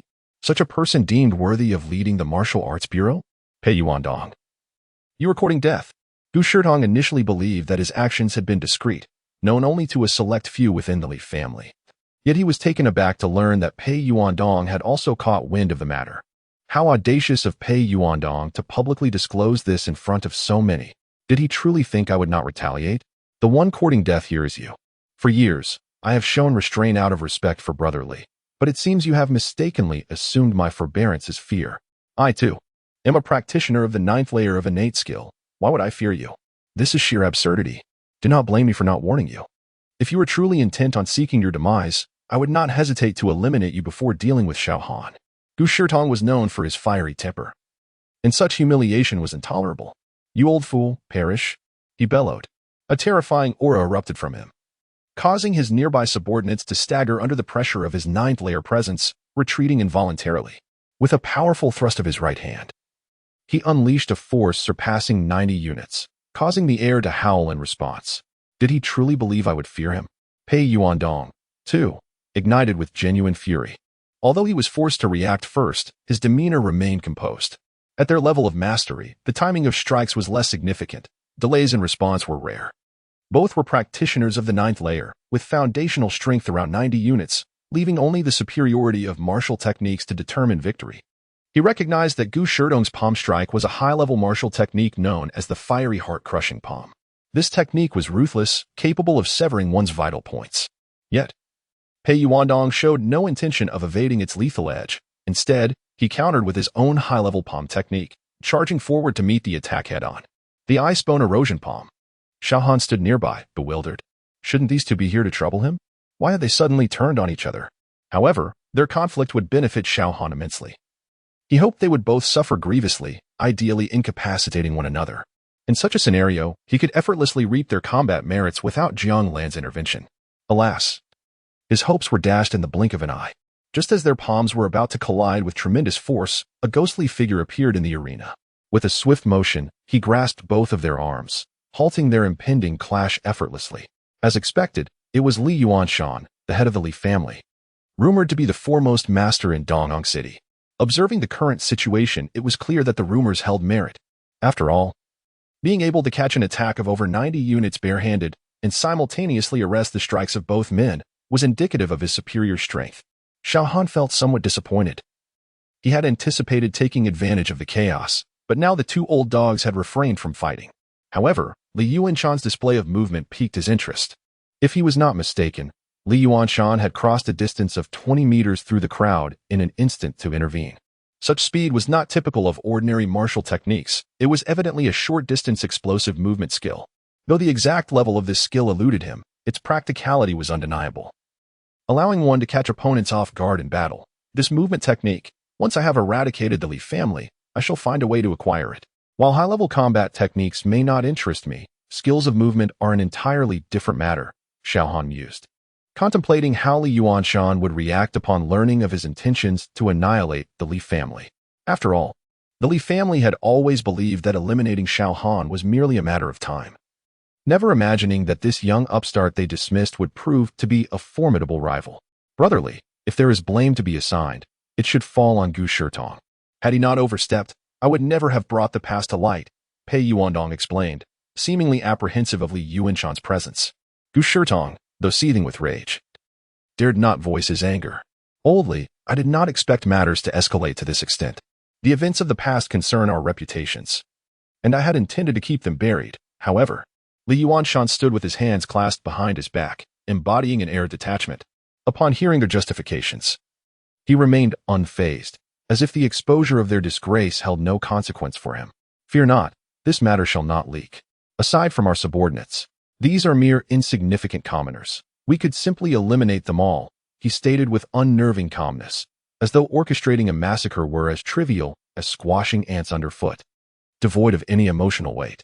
Even Pei Yuandong, who had long been accustomed to unsavory deeds for the Li family, felt a shiver at his words. Eliminate them all? But there are thousands of innocent civilians here. These are not mere animals. They are living, breathing beings. Pei Yuandong was no stranger to bloodshed. Yet his fear stemmed not from empathy but from the realization that such an act, should it be reported, would cost him his position. Gu Shidong wore a conflicted expression. Like Pei Yuandong, he shared similar concerns, but there was an additional reason. His gaze fell upon Xiao Han. At that moment, Xiao Han spoke up. Impressive. Truly befitting the Li family, which has dominated Dongyang City for a century. To speak of slaughter so casually, I am curious, what do these civilians represent to you? Mere livestock to be culled at will? Li Yuanshan turned his attention to Xiao Han, appearing to finally acknowledge his presence. Their bitter enmity was palpable. His son and grandson had perished at Xiao Han's hands, and he had come specifically to confront him. Yet, upon arrival, he feigned indifference as if Xiao Han were inconsequential. Such hypocrisy was sickening to Xiao Han. A merciless executioner, cloaked in the guise of a serene sage? Unbeknownst to Li Yuanshan, he was unaware of the turmoil brewing in Xiao Han's mind as he faced him, preparing to speak. The pigs and dogs, at the very least, can satisfy some of my family's cravings, while these lowly individuals exist solely to usurp the very air that belongs to the Li family. Chapter 40. Utter Hypocrisy. A major breach when Li Yuanshan spoke these words. His tone was remarkably indifferent, as if he were expounding a profound truth. However, to Xiao Han's ears, he felt as though he were listening to a deranged individual, oblivious to his own dire condition. I find great amusement in observing the faces of those self-important individuals who spout nonsensical drivel with such gravitas. A flicker of faint mockery crossed Xiao Han's gaze. These commoners, who were evidently born of their parents, were portrayed by you as if you had bestowed upon them a monumental favor. The air they breathe is a gift from nature, with no connection to your Li family whatsoever. After reigning supreme for so long, do you truly believe this city belongs to you as personal property? Xiao Han spoke these words without a hint of politeness, causing Li Yuanshan, who relished in his pretentiousness, to instantly darken his expression. You wretched child, spouting baseless claims without any awareness of your own insignificance. Dongyang City is surrounded by wilderness, with countless ferocious beasts lurking nearby. Were it not for the Li family's sons safeguarding this city for years, it would have long been in ruins, leaving behind a scene of carnage. And you, as a citizen under the Li family's protection, have thrived until today thanks to our care, yet you fail to express gratitude and instead utter such nonsense. I had assumed you possessed some talent and a broader perspective, yet you are as short-sighted as the other lowly peasants. You do a disservice to the Li family's benevolence towards you. Upon finishing, disappointment washed over Li Yuanshan's face, as if he genuinely believed Xiao Han to be a person devoid of gratitude. Had it been someone less mature, they might have been swayed by his words. But who was Xiao Han? Wearing a mask of hypocrisy for so long must be exhausting for you. Xiao Han merely smiled faintly. The Li family safeguarding the city? What audacity you possess to utter such shameless words. Let us not even delve into the distant past. Just consider the beast tied 5 years ago. When the Li family saw the ferocious beasts approaching, you foolishly anticipated the city's downfall, opting to abandon it without sending a single soldier to defend. It was the 30,000 soldiers of Dongyang City who sacrificed their lives, sustaining tremendous casualties to barely hold the line. After fleeing with your family, you returned the next day, shamelessly seizing command and subsequently relaying battle reports, audaciously claiming the Li family's monumental contributions. Li Yuanshan, you have deceived others with your mask of hypocrisy for a lifetime, creating fictitious tales that you have come to believe yourself. With these words, Li Yuanshan could no longer maintain his facade, and his expression darkened significantly. As Xiao Han had pointed out, he had long enjoyed wearing a mask of insincerity. Yet unbeknownst to others, this stemmed from a deep-seated insecurity within him. Though the Li family had endured for a century, many years ago, the leader was not from Li Yuanshan's lineage. The then head of the Li family was indeed Li Yuanshan's father. But few knew that Li Yuanshan himself was a product of his father's drunken indiscretion with a maid. Due to his lowly origins, he was not favored within the Li family, leading him to develop a profound sense of inferiority from a young age. This inferiority warped his psyche, culminating in a family gathering where he secretly poisoned the food, exterminating hundreds of direct descendants, including his parents. Following this, he employed numerous brutal tactics against the collateral branches, ultimately ascending to the position of family head. This event caused the once thriving Li family, now reduced in number, to see only his lineage remaining, consisting of 4 sons and 2 daughters. Naturally, as an unacknowledged illegitimate child, Li Yuanshan's greatest priority over the years has been to cultivate his own illegitimate offspring. As for how many he has fathered to date, it is likely he himself is unaware. The root of all these actions lies in his insecurity, prompting him to don a facade of moral superiority to obscure his inner fragility and darkness. Yet now, Xiao Han's words had stripped away his mask of hypocrisy, exposing the raw truth beneath. This revelation allowed Li Yuanshan's twisted psyche to surface, rendering him incapable of maintaining his previous calm demeanor. He had essentially been breached. You wretched brat, you have yet to pay for the lives of my descendants, and now you dare to teach me a lesson? Initially, he had contemplated allowing Xiao Han to live a while longer, intending to deal with the commoners present before bringing him back to the Li family for slow torment.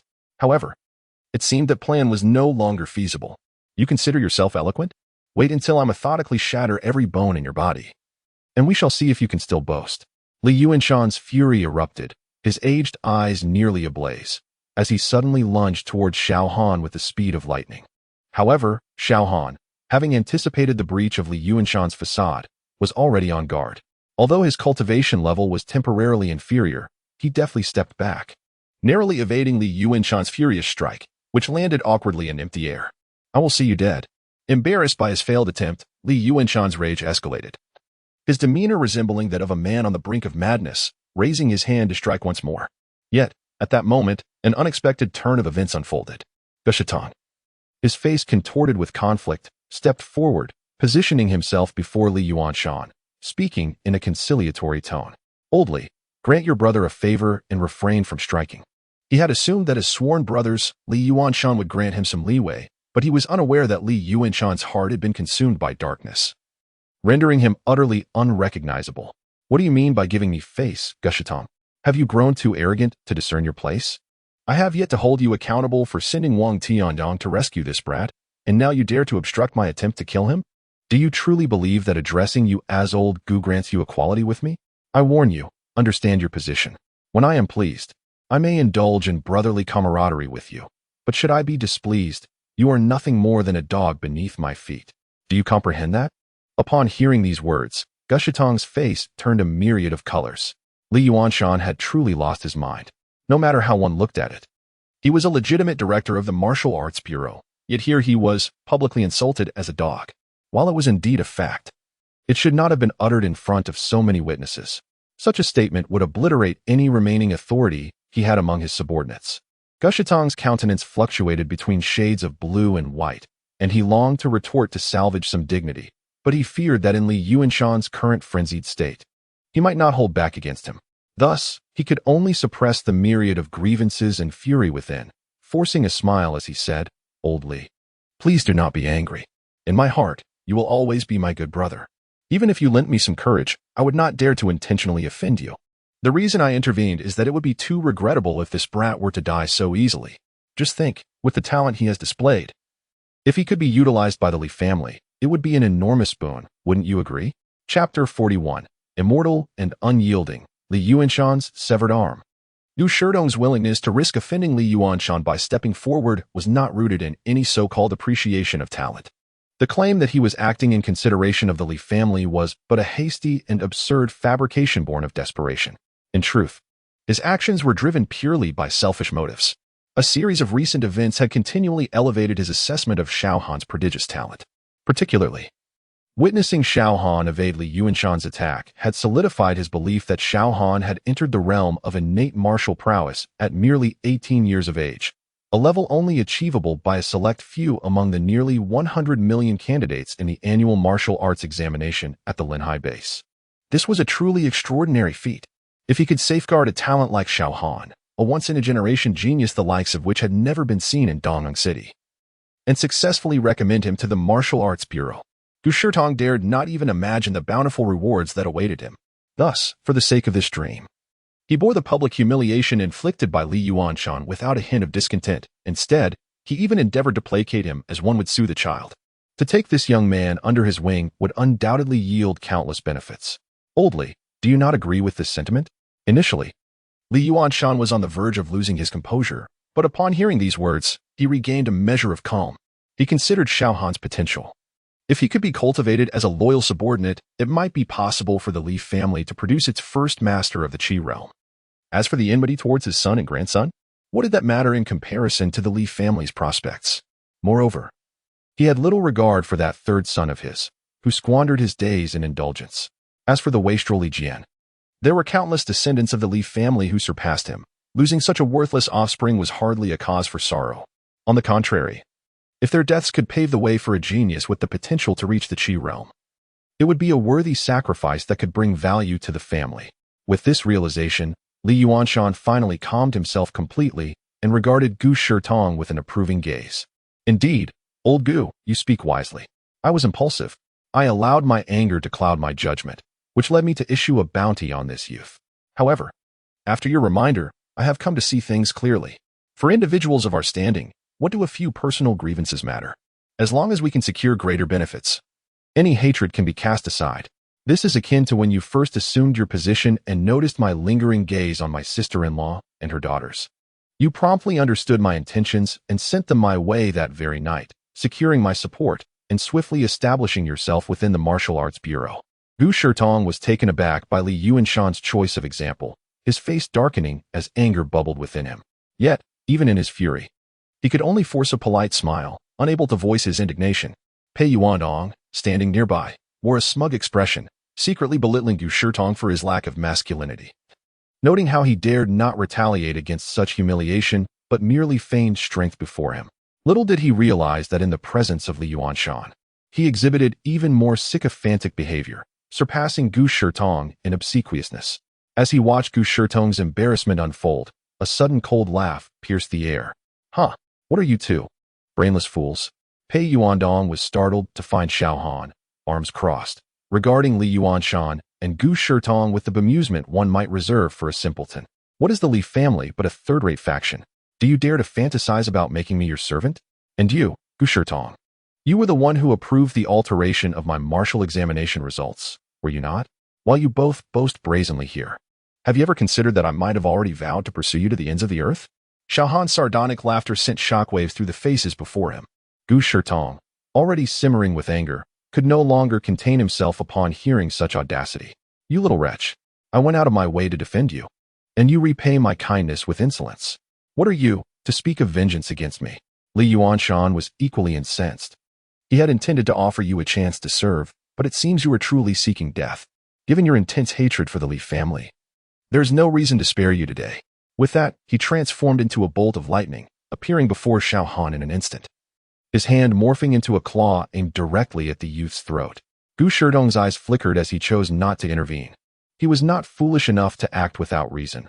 With Xiao Han declaring a vendetta, it signified the end of his dreams. What further words could be exchanged?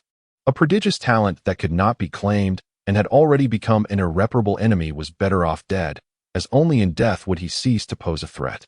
Pei Yuandong's face twisted into a sinister grin. He had always intended to eliminate Xiao Han.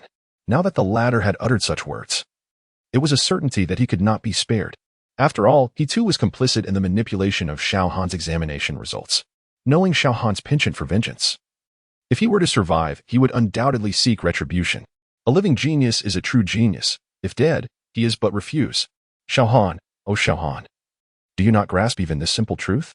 If you perish, it is your own doing. Pei Yuandong's malevolent smile conveyed his confidence that Li Yuanshan's decisive action would leave Xiao Han with no hope of survival. The onlookers, mere common folk, could only catch fleeting glimpses of the unfolding drama and felt an overwhelming sense of urgency, yet their hands were tied.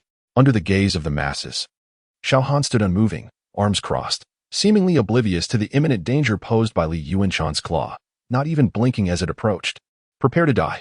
As Dongyang City's foremost martial artist, Li Yuanshan wielded explosive speed, moving with an alacrity that defied belief. In mere breaths, he traversed several meters, his claw mere inches from Xiao Han's throat. In a fraction of a second, he could unleash a force powerful enough to obliterate Xiao Han's neck. However, in that moment, a brilliant flash of sword light sliced through the air with the elegance of an antelope's horns, with a sharp sound akin to steel slicing through flesh. A gnarled and withered arm suddenly soared into the air, severed from its owner. Chapter 42. The old dog's betrayal. Everything transpired in a blink of an eye. It was as if lightning had struck. Li Yuanshan's arm was severed by a flash of sword light, leaving everyone present, save for Xiao Han, utterly bewildered. Their faces were shrouded in confusion until a piercing scream echoed through the air. It was only then that all eyes instinctively turned to Li Yuanshan. In the glaring light of scrutiny, they beheld a clean cut at his right shoulder, from which blood gushed forth, seemingly without restraint, splattering from the mangled flesh. Perhaps it was the excruciating pain from the severed limb that compelled him to instinctively cover the wound with his remaining left hand. The fierce countenance that had exuded arrogance just moments before now revealed nothing but agony, alongside an unmistakable, palpable fear that grew increasingly evident. At that moment, the sound of his severed arm hitting the ground shattered the silence, drawing the crowd back to reality, followed by a wave of incredulous murmurs. Li Yuanshan's hand had been cleaved? Wasn't he the one who prided himself on being invincible in Dongyang? Who would have imagined he would find himself in such a disgraceful predicament? Had anyone discerned what had transpired? Regardless of the details, one thought dominated, the satisfaction swelling within them. For too long, Li Yuanshan had lorded over others, a tyrant at the height of his arrogance. Now, witnessing his discomfiture, had it not been for the lingering respect for the Li family, the oppressed common folk would have likely erupted into raucous laughter. As the saying goes, smiles do not vanish into thin air, they merely shift to another's face. The commoners laughed, yet some could no longer find joy. Brotherly, Pei Yuandong exclaimed in shock, rushing to Li Yuanshan's side like a devoted hound, his eyes warily fixed on Jiang Lan, who stood sword in hand. Despite not having seen how the sword had appeared, Pei Yuandong quickly identified the assailant, for Jiang Lan's blade still glistened with fresh blood, dripping steadily from its tip. Meanwhile, Gu Shirtong's expression was grave as he positioned himself before Li Yuanshan, his voice solemn as he inquired, "Who are you? We bear no grudge. Why would you strike my brother?" To this, Jiang Lan appeared unperturbed, casually strolling to stand beside Xiao Han. "Hana, this old fool has bullied the weak for far too long. My intervention does not breach our agreement. What do you say? Now that the sword is drawn, shall I rid you of these vile pests once and for all?" With her enchanting eyes fixed on Xiao Han, she seemed to dismiss Gu Shidong entirely, as if he lacked the merit to even register in her gaze. Xiao Han smiled faintly at Jiang Lan. "Aunt Lan, I am no rigid traditionalist. Initially, I refrained from allowing you to intervene to avoid drawing trouble to your family. Yet, now that the old fool has lost an arm, let us unleash our full potential. However, I must insist, these three are my sworn enemies. You may incapacitate them, but their lives are mine to claim." As 3 and 8 ninth-tier opponents collectively held a bounty of 2,700 kill points, Xiao Han certainly had no intention of letting them slip away. Jiang Lan smiled sweetly. "Perfect. I had no desire to dirty my hands. I will keep an eye on these failures. And once you have dealt with the other treacherous rats, we can claim their lives." The two conversed as if the fate of many hung in the balance, their words sealing countless destinies. Gu Shidong, witnessing Jiang Lan's disregard for him, could no longer contain his fury. Did these two Navi fools think that by ambushing and severing old Li's arm, they could act with impunity? Enough of this. Jiang Lan, irritated by his incessant barking, swatted him away as one would a bothersome fly. A burst of fiery spiritual energy erupted from her delicate hand. Spiritual energy release. Gu Shidong's pupils constricted in disbelief. His face etched with incredulity. He wanted to evade the assault, but before the thought could fully form, the fiery energy transformed into a finely crafted hand that struck his right cheek with tremendous force. With a resounding slap, Gu Shidong's face crumpled, blood and flesh mangled. He was propelled backward as though struck by a rampaging stallion, spinning 1,080 degrees before crashing into his subordinates, who struggled to maintain their footing. As he tumbled to the ground, he coughed up old blood mixed with broken teeth, a sight of utter humiliation. Yet, despite his pitiful state, he curled up on the ground, trembling, hoarsely gasping in disbelief. "Spiritual energy release? You are a master of the 4th tier of martial arts. But our Donyang is a remote place, one of the least developed cities near the coast. How could someone like you possibly be here?" Gu Shidong felt on the brink of madness, recalling his earlier words demeaning a master. Had it not been for the diminished power of the master's attack, he feared he would have been slain in that moment. While innate strength is formidable, it pales in comparison to the might of a master. She appears delicate. Who would have thought her a master? Pei Yuandong thought in shock, beads of cold sweat trickling down his forehead.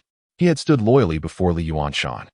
But witnessing Gu Shidong's plight, he dared not linger any longer and swiftly retreated 3 meters away, leaving Li Yuanshan, bleeding profusely, exposed before Jiang Lan.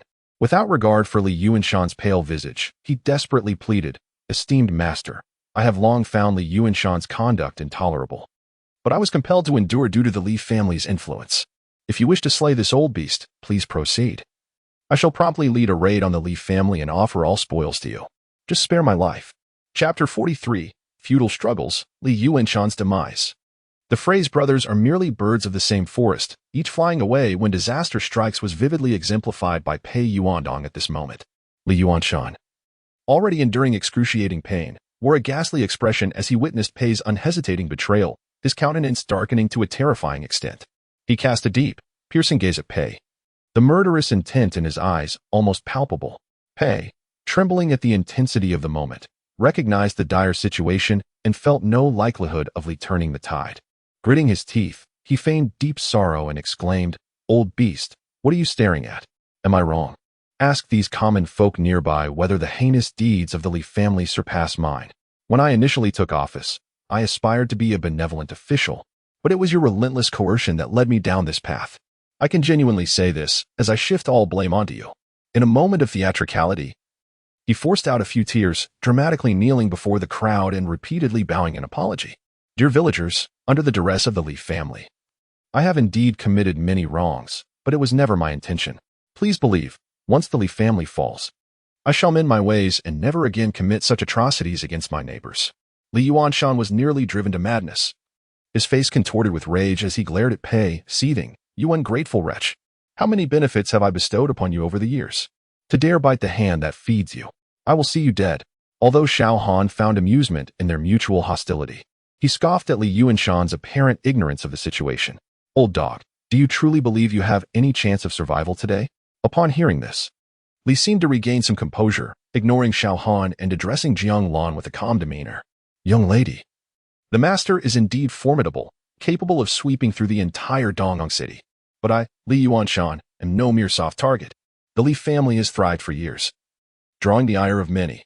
Numerous foes have sought the aid of masters for revenge, yet we have remained unscathed for over a century. Do you know why? It is because behind my family stands a terrifying force that looms large even over the entire Linhai base." Having regained his composure, a hint of arrogance crept onto Li Yuanshan's face as he continued, "As a master, you must have heard of the provincial Li family.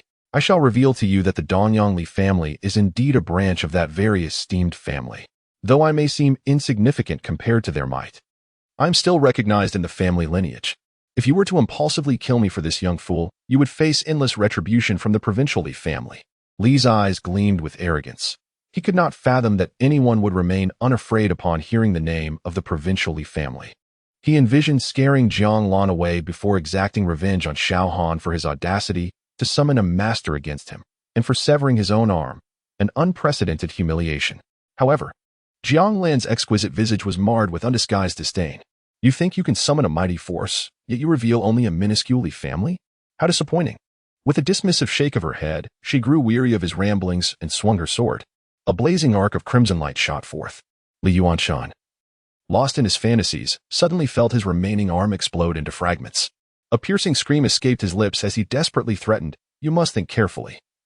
To touch me is to oppose the provincial Li family." Yet, another sword strike severed his tongue, rendering him incapable of uttering a coherent word. Despite his futile struggles, he met with successive sword strikes that obliterated his legs.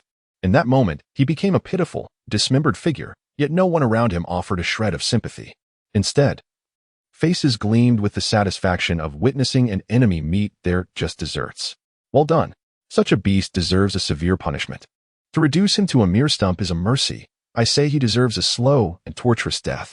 Li Yuanshan, the root of evil in Dongyang City, the cause of countless families torn apart, was met with a united front. Let us strip him of his skin. As the crowd surged forward, fueled by righteous anger, Xiao Han refrained from stopping their catharsis.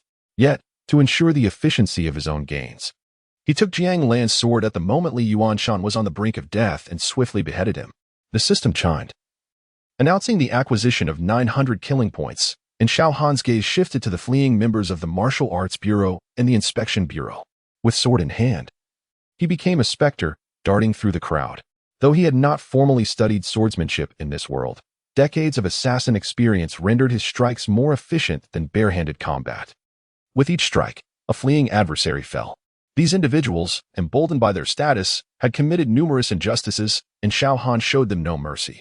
Before long, he dispatched them as easily as slicing through vegetables, accumulating a staggering total of over 2,000 killing points.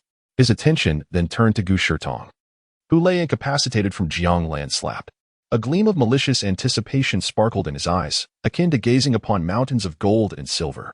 Gu Shirtong, sensing Xiao Han's nefarious intent, was gripped by terror, losing control of his bladder as the scent of urine wafted through the air. "No, you cannot kill me." Li Yuanshan may have lacked an overt identity. His death was inconsequential. However, I am the esteemed director of the Martial Arts Bureau. Should you dare to take my life, the Bureau will undoubtedly seek retribution against you. Although he is a formidable warrior, possessing innate strength at the 9th level, and despite being grievously injured, he is far from being a mere fish on the chopping block.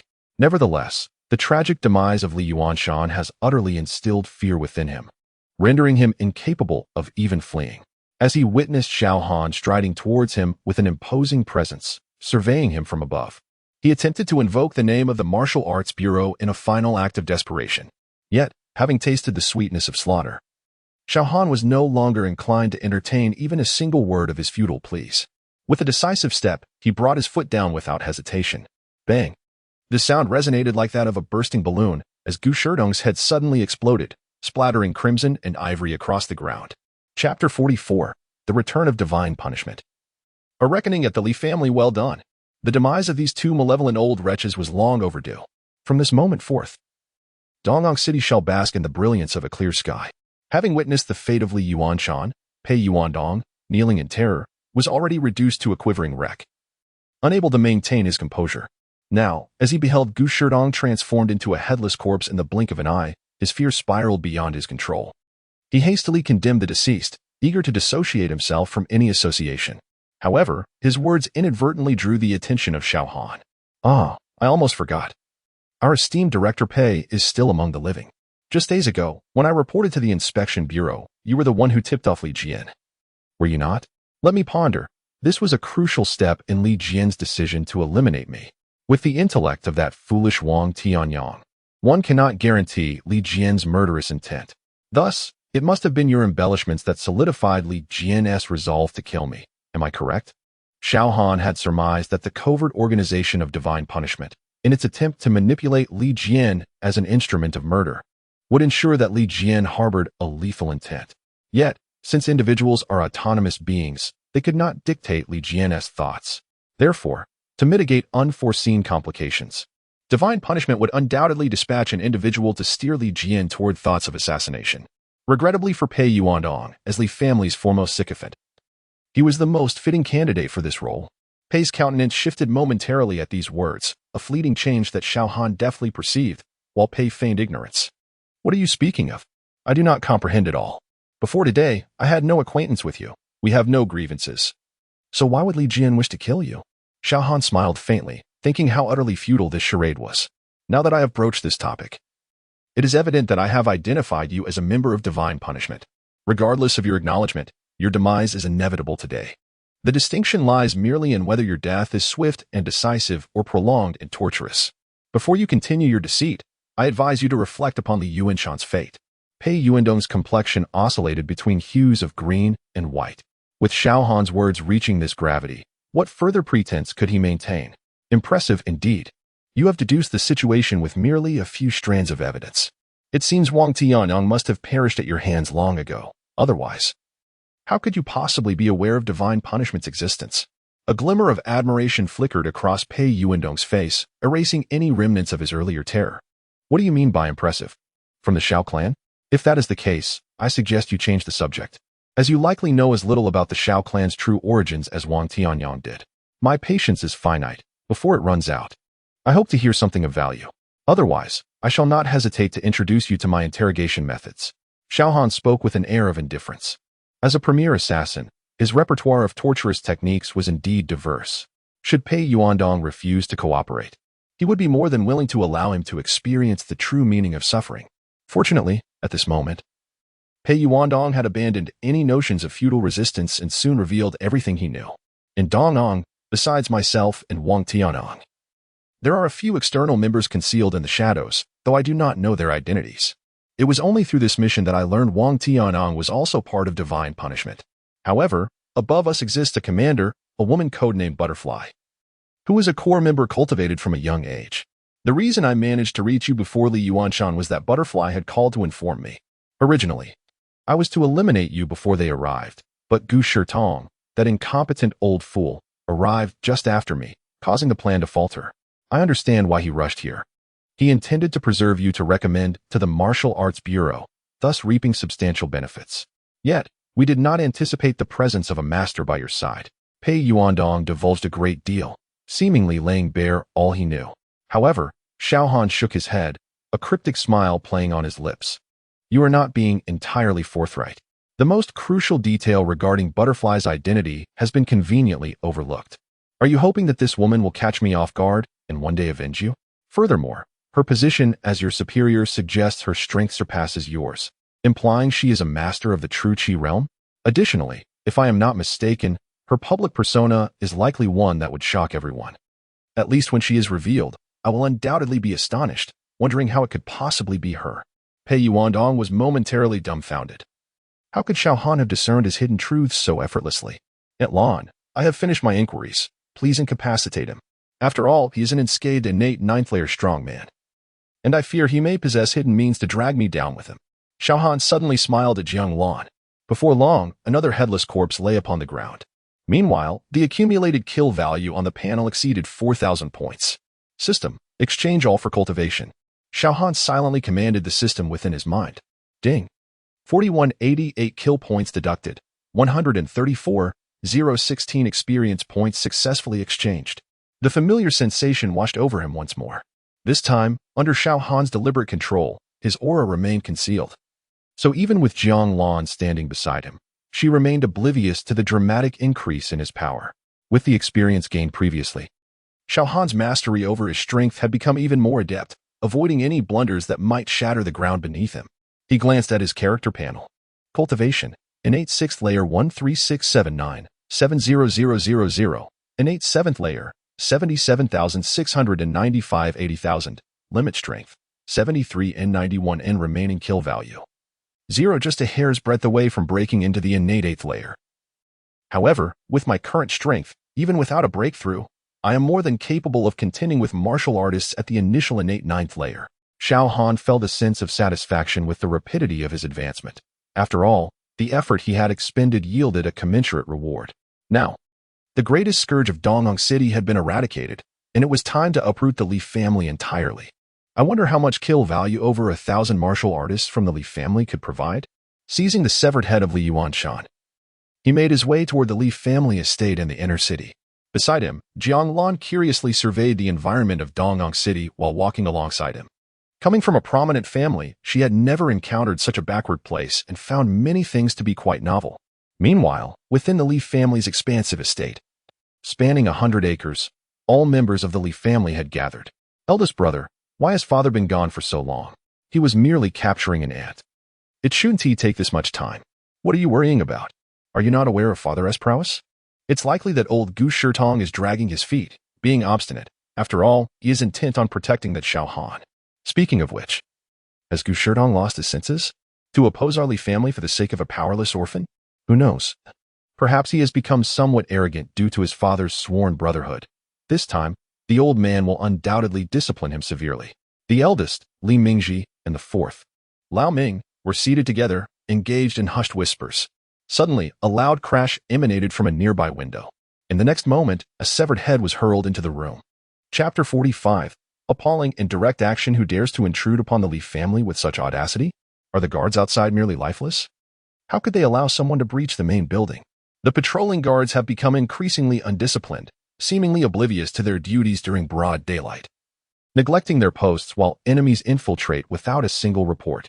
The sudden, violent shattering of the window sent a shockwave through the unprepared members of the Li family, startling them immensely.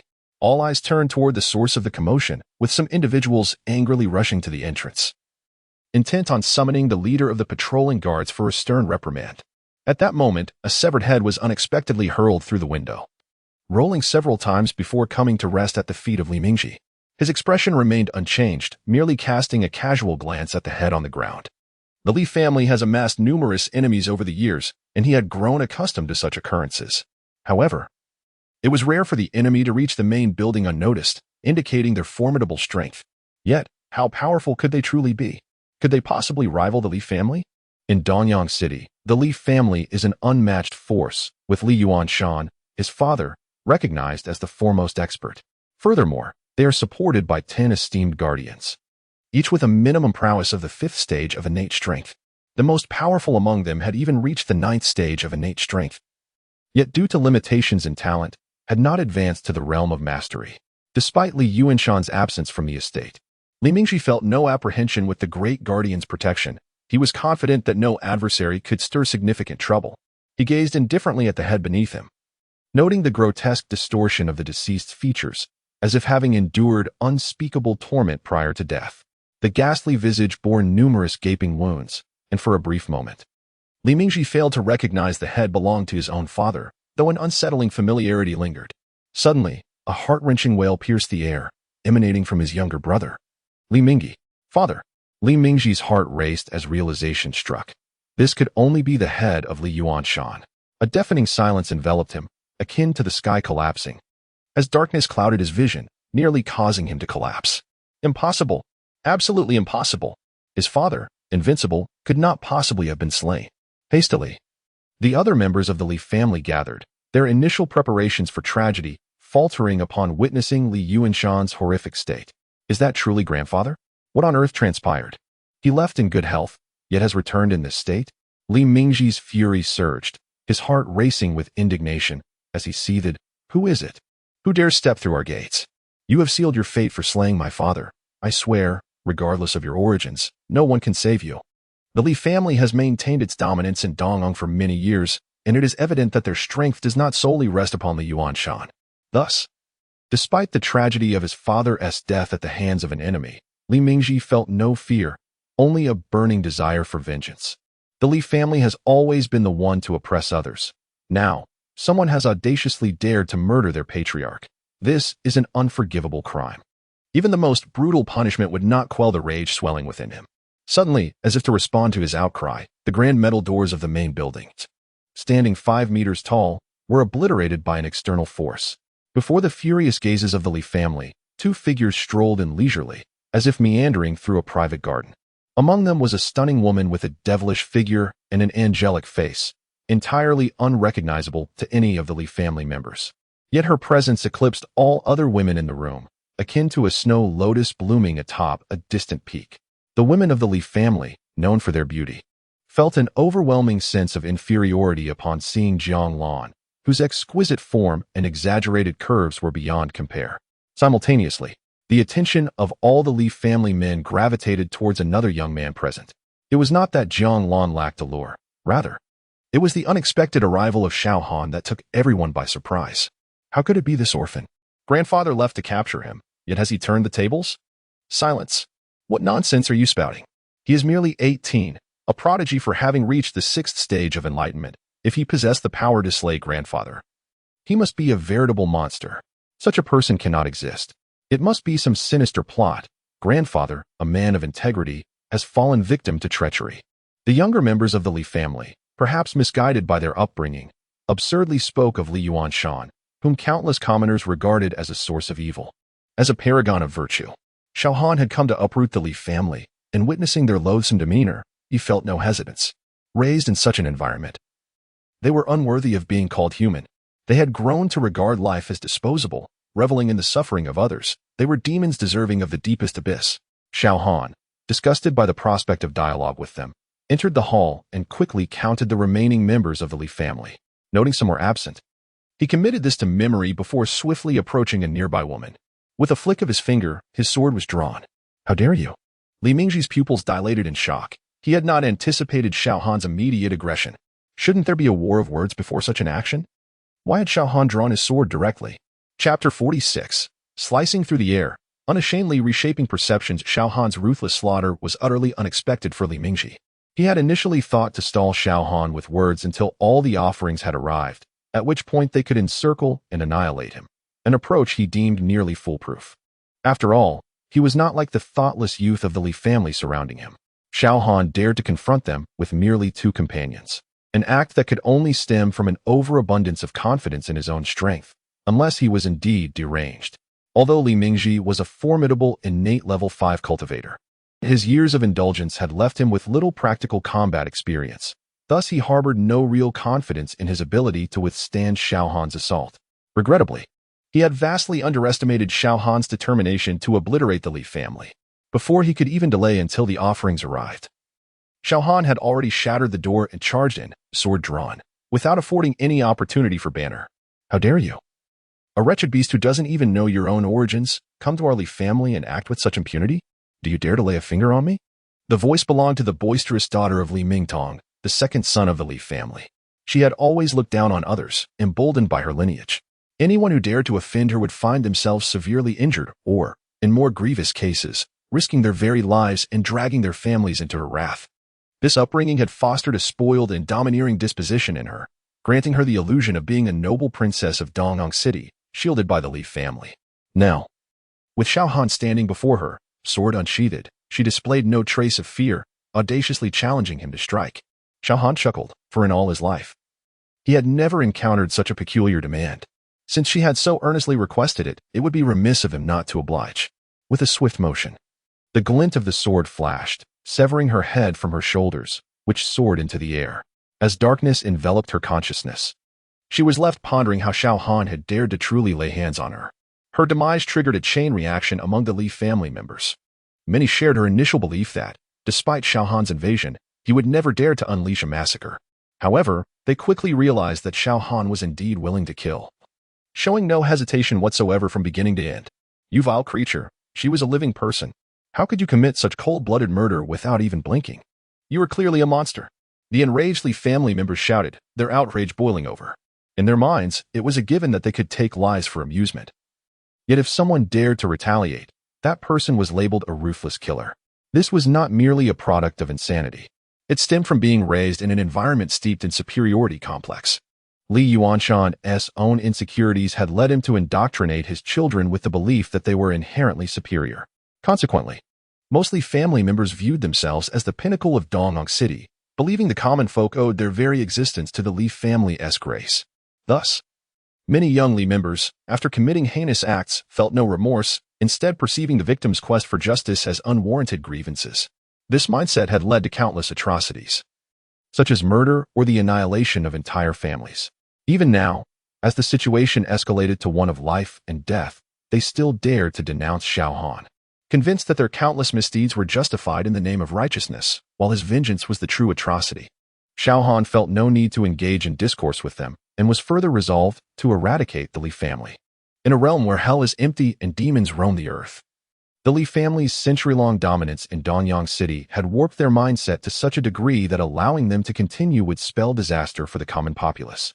Before the crowd could encircle him, Xiao Han charged forward, sword in hand. Though the Li family members, bolstered by abundant resources, had cultivated themselves to the level of qi manifestation and even innate realms, their years of luxury had rendered them weak in combat, unable to unleash their full potential. Moreover, Xiao Han's cultivation level overwhelmingly surpassed most present, turning his advance into a slaughter, akin to butchering livestock, with none able to withstand him. Among the Li family, the most potent cultivator was undoubtedly Li Mingji. Yet, even he found it difficult to catch a glimpse of Xiao Han amidst the chaos, rendering him acutely aware of the vast chasm between their strengths, robbing him of the courage to step forward and fight. He could only stand at a distance, helplessly watching as Xiao Han mercilessly claimed the lives of his kin. "Die, you wretched beast." Suddenly, Li Mingyi, the fourth son, brandishing a large blade, appeared before Xiao Han, seizing the moment just as Xiao Han had slain another. With a vicious strike, he aimed to cleave Xiao Han in two. Li Mingyi believed he had timed his attack impeccably, striking when Xiao Han was momentarily fatigued. He thought that even if he could not kill him, he would surely inflict serious injury, allowing the others to swarm and exact their vengeance. Alas, reality proved that in the face of absolute power, delusions held no merit. As his blade descended halfway, Xiao Han, alerted by the wind, swiftly turned and casually swung his sword. Swish! The speed was astonishing. Li Mingyi's thoughts had barely taken shape before he realized his head was detaching from his body, and in an instant, his life was extinguished. From a distance, Li Mingyi witnessed his brother's beheading, grief overwhelming him as he let out a heart-wrenching howl. His eyes burned with fury as he shouted at Xiao Han, "Xiao Han, there is a saying, debt should be paid to the one who owes them. You were wronged in the martial examination, and it was clearly Li Jian's doing. You have already killed him and his father. Why then do you come to the Li family to wreak havoc? Furthermore, we martial cultivators abide by the principle of not involving family in our misdeeds. Yet look at what you have done. Do you have any humanity left?" Though Xiao Han had already grasped the shamelessness of the Li family, he could not help but feel a crack in his composure upon hearing Li Mingyi's words. What an audacious claim, that misfortune should not befall family. How enlightening it was. The Li family, who prided themselves on eradicating roots and annihilating entire clans, dared to utter such words.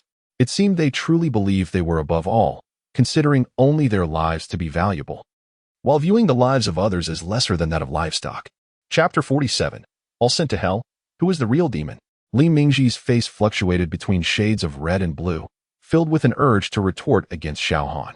However, as he reflected on the past deeds of the Li family, which often involved eradicating threats without mercy, even sparing neither the elderly nor children, he found himself at a loss for words. He could only argue disingenuously. "If you believe that my Li family's transgressions have harmed our kin, how does your current course of action differ from ours? The killings by my family were mere accidents. Yet your conscious wrongdoing is at least 100-fold more contemptible than ours. If evil exists, you are the true embodiment of it." Xiao Han remained unfazed by the provocation. The attempt by Li Mingyi to distort the truth and undermine his resolve to annihilate the Li family was laughable. "The majority of those you've slaughtered were innocent, while I am sending only the soulless demons to hell. In the realm of violence, there exists a clear distinction between right and wrong. As he spoke, the sword in his hand continued its relentless dance, with each swing resulting in another corpse of a Li family member falling to the ground. Li Mingji's eyes turned bloodshot as he emitted a primal roar. This world reveres the strong. Those who do not respect my family deserve to die. As for right and wrong, the strong slaying the weak is a natural order. The notions of righteousness and evil are merely excuses for the weak to justify their impotence. Who decrees that weakness equates to justice and strength to malevolence? With another swift stroke, Xiao Han severed a head, stating with a calm demeanor, "My heart and actions are as clear as a mirror. All who oppose me are demons." With that, he sheathed his sword and surveyed the grand hall, where, apart from Li Mingji, every member of the Li family present lay dead. "Demon, you monster!" Li Mingji's heart shattered at the sight of the carnage. For these were the core members of his family, including his beloved and his own children. Now they were all gone, all dead. With bloodshot eyes, he interrogated Xiao Han in a hoarse voice. "Why have you become so inhuman, sparing neither women nor children? Is this your version of justice?" Xiao Han's expression remained indifferent, as if he had not heard the question, slowly advancing towards Li Mingji. "I have already stated that those I kill are demons with blood-stained hands. When they tormented the common folk, they never considered who among them was a husband, a father, or a son. Moreover, it is you who espouses the idea that the strong oppressing the weak is justifiable. To you, I am the absolute strong. Hence, according to your logic, my actions are entirely warranted. Why do you express such anger?" Xiao Han chuckled coldly, closing the distance between them until he stood directly before Li Mingji, regarding him with a detached gaze. "Isn't this simply double standards? Do you deem the lives of your family more precious?" Li Mingji found himself speechless, unable to meet Xiao Han's cold, indifferent gaze. Bowing his head, he seemed to age a decade in an instant, losing all his former bravado. In a hoarse whisper, he admitted defeat. "I concede. I have but one request. Can you spare my life? The bloodshed you have already inflicted is more than sufficient. Why must you eradicate every last one of us? Just allow me to live. And I assure you that the Li family will follow you from now on and will even unite with other forces to honor you as the Lord of Dongong. I could even offer all the wealth accumulated by the Li family over the century as payment for my life. All of it is stored within a storage ring, and I alone know its location." Clang. The sound of a sword being unsheathed interrupted him. "Is this your last dying wish?" Xiao Han inquired coolly. Cold sweat beaded on Li Mingji's forehead as his legs trembled. At that moment, a sound of rushing air echoed from the entrance. The Li family's guardians, having finally received news, arrived too late. It was no fault of theirs. Xiao Han had dispatched nearly all the guards he encountered along the way with lethal efficiency, making it difficult for news to spread.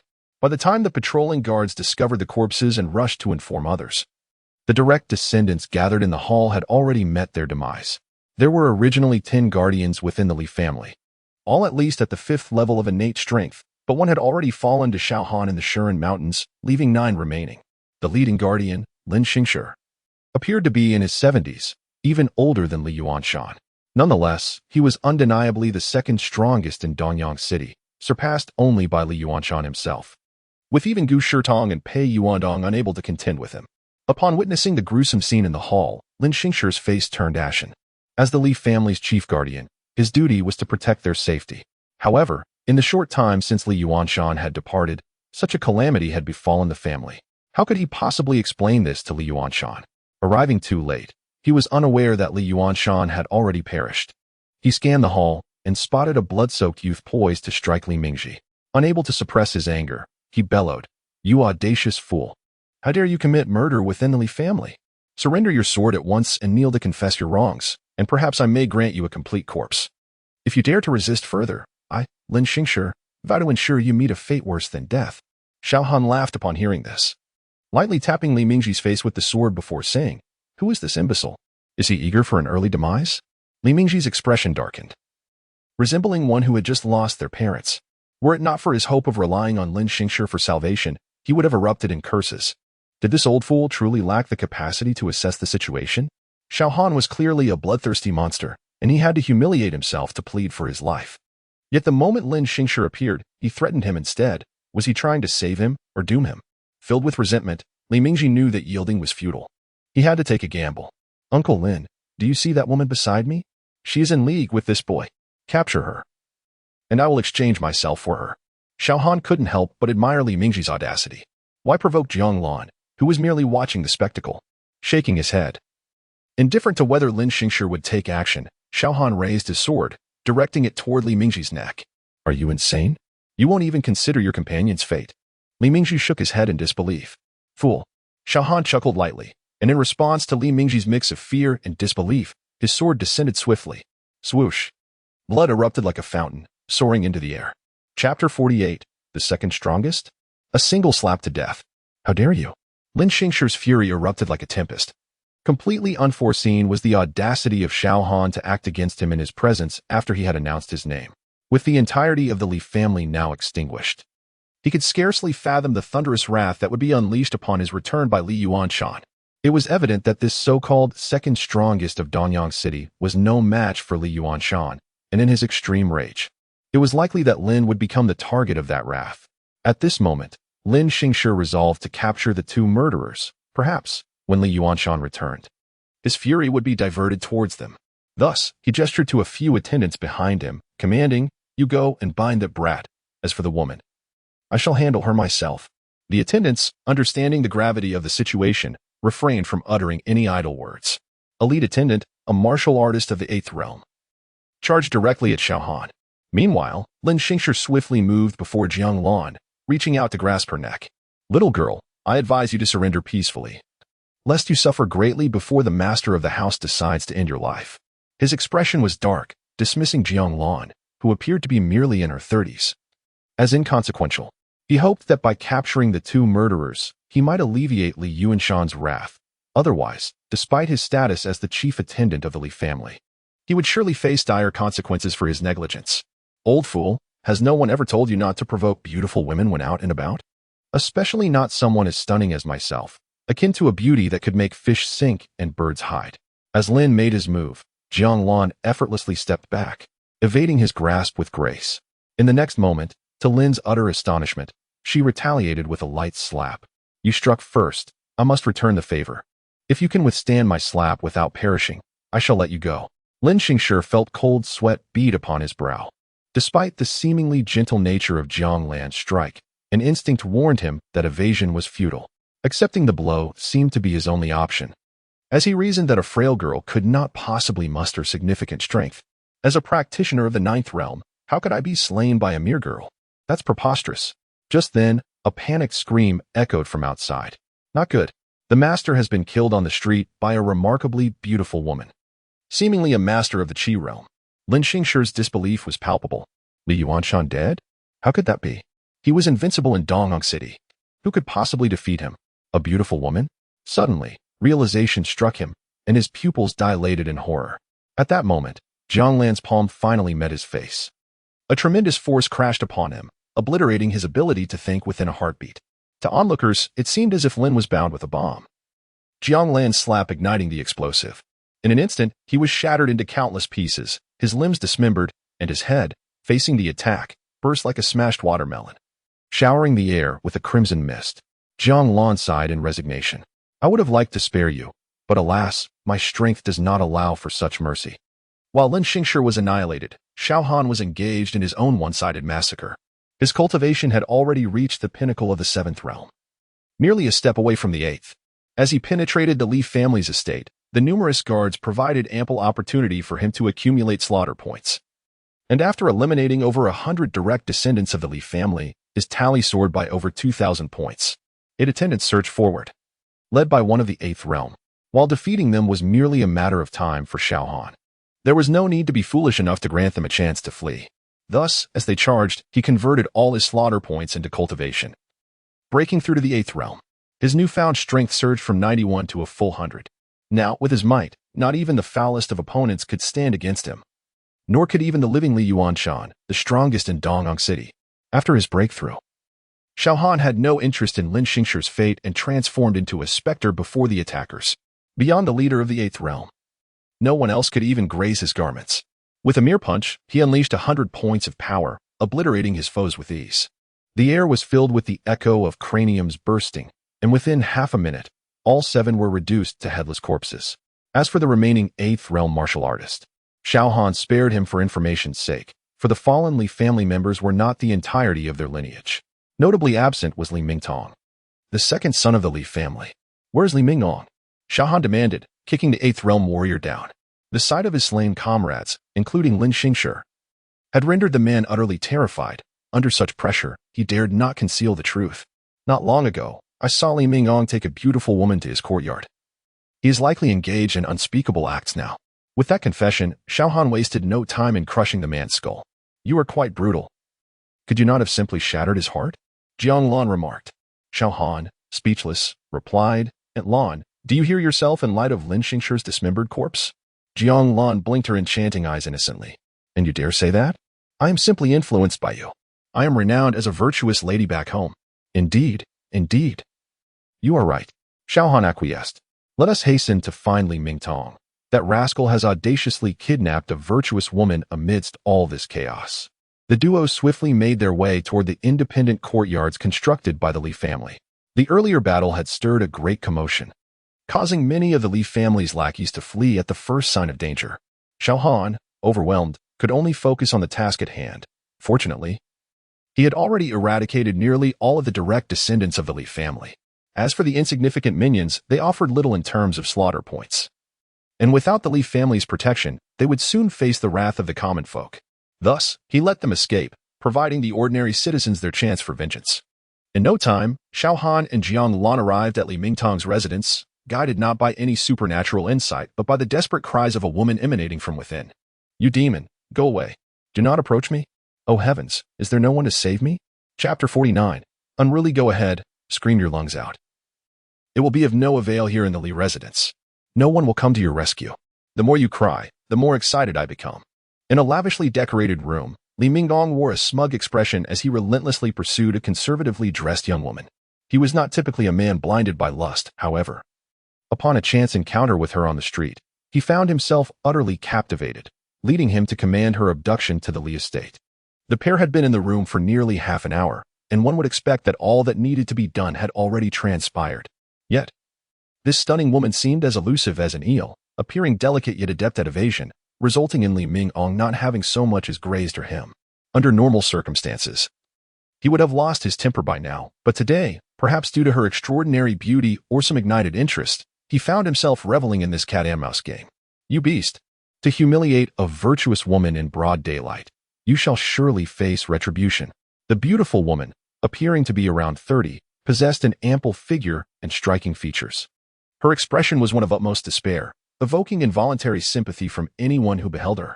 Retribution? Ha! As the saying goes, to die beneath the peony. Even as a ghost one remains dashing. What does retribution matter? Moreover, my family, the Li clan, reigns supreme in Dongyang City. My amusement in pursuing you signifies my regard for you. My dear, I advise you to submit to me. Grant me pleasure. And I assure you a life of endless wealth and luxury. Bang! Just as Li Mingong concluded his taunt, the door was suddenly kicked open with a resounding crash, sending him hurtling backward. Despite being a formidable martial artist of the third tier, the force from the door was beyond his expectations, rendering him powerless to resist. He slammed against the solid wall, a spurt of blood escaping his lips, and then, propelled by the rebound, he landed face first, his nose broken and teeth scattered. As he crashed to the ground, he felt as though his very insides had been displaced, a sensation akin to his body fracturing. Who dares disturb the Li residence? Where are the guards? Have they all perished? Li Mingtong struggled to turn over, touching his face, once handsome features now grotesquely flattened, a sight enough to induce horror. Freak, it's not your fault to be ugly, but to emerge in such a state to terrify others is your folly. Jiang Lan strode into the room, and upon witnessing Li Mingtong's pitiful visage, she felt a wave of nausea, nearly retching her previous meal. Following her was Xiao Han, who assessed Li Mingong with a glance before turning to the beautiful woman cowering in the corner, trembling in fear. A glint of coldness flickered in his eyes. Li Mingong, your audacity knows no bounds. The streets outside flow with blood, and you still find time for villainy? Xiao Han approached Li Mingong, looking down upon this notorious scion of the Li family. It was said that he was capricious. Anyone who displeased him, even his closest subordinates, risked having their tendons severed, becoming mere husks of their former selves. Such cruelty was far more terrifying than the outright executions by other members of the Li clan. After all, those unjustly slain remained oblivious to their fate, while those left alive to endure mutilation faced endless agony.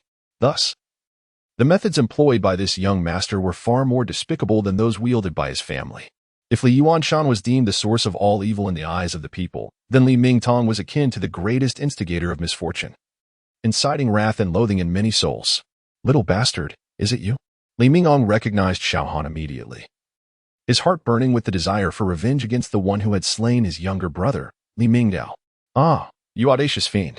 I was just pondering where to find you, and here you are, delivered to me as if by fate. You tread upon the path of hell, uninvited. Someone, quickly! Li Mingtong screamed, but after waiting in vain, silence reigned outside. Xiao Han wore an expression of disgust. What are you barking for? I've said it before. Everyone outside is dead. Do you still entertain the illusion of being rescued? Truly foolish. The members of the Li family were all of a similar ilk, perpetually reliant on others, akin to overgrown infants incapable of managing without their subordinates. Huh, have you lost your wits? My Li family is teeming with experts. Any one of them could turn you into a pitiful wretch. You are nothing. Li Mingtong continued to shout, entirely unaware that his demise was imminent. Had it not been for the need for information, Xiao Han would have swiftly ended his life with a single strike. But first, he needed to shatter Li Mingtong's delusions. I hear you have a penchant for breaking tendons? Allow me to bestow upon you the same fate. With a flash of cold steel, blood sprayed forth as Li Mingtong's left Achilles tendon was severed. Now, answer my questions. Fail to satisfy me, and you shall receive another blow. First question. How many of your kin attend university at the Linhai base? Li Mingtong, drenched in sweat and agony, veins bulging, erupted in curses. You bastard born of a whore. If you have the guts, kill me. I would rather die than. Well done, Xiao Han exclaimed, giving a thumbs up. I relish the audacity of your kind, exhibiting such defiance even at death's door. Unfortunately, others have discovered that I am indeed capable of killing, and they trembled in fear. Begging for mercy, a truly disappointing sight. I had hoped you would be truly resolute. At least that would have brought me some measure of surprise. With that, the blade flickered again. With a swift motion, Li Mingtong's right Achilles tendon met the same fate. Ah, a wretched scream erupted. I can't take it anymore. I'm in agony. Please, spare me. I will tell you whatever you wish to know. Xiao Han shook his head in disappointment. I had such high hopes for you.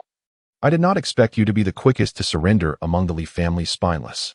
Chapter 50. The Breakthrough of the Master. Is she a killer? Speak. I shall not ask again. Li Mingtong, cradling his legs in agony, seemed fearful that a delayed response might displease Xiao Han.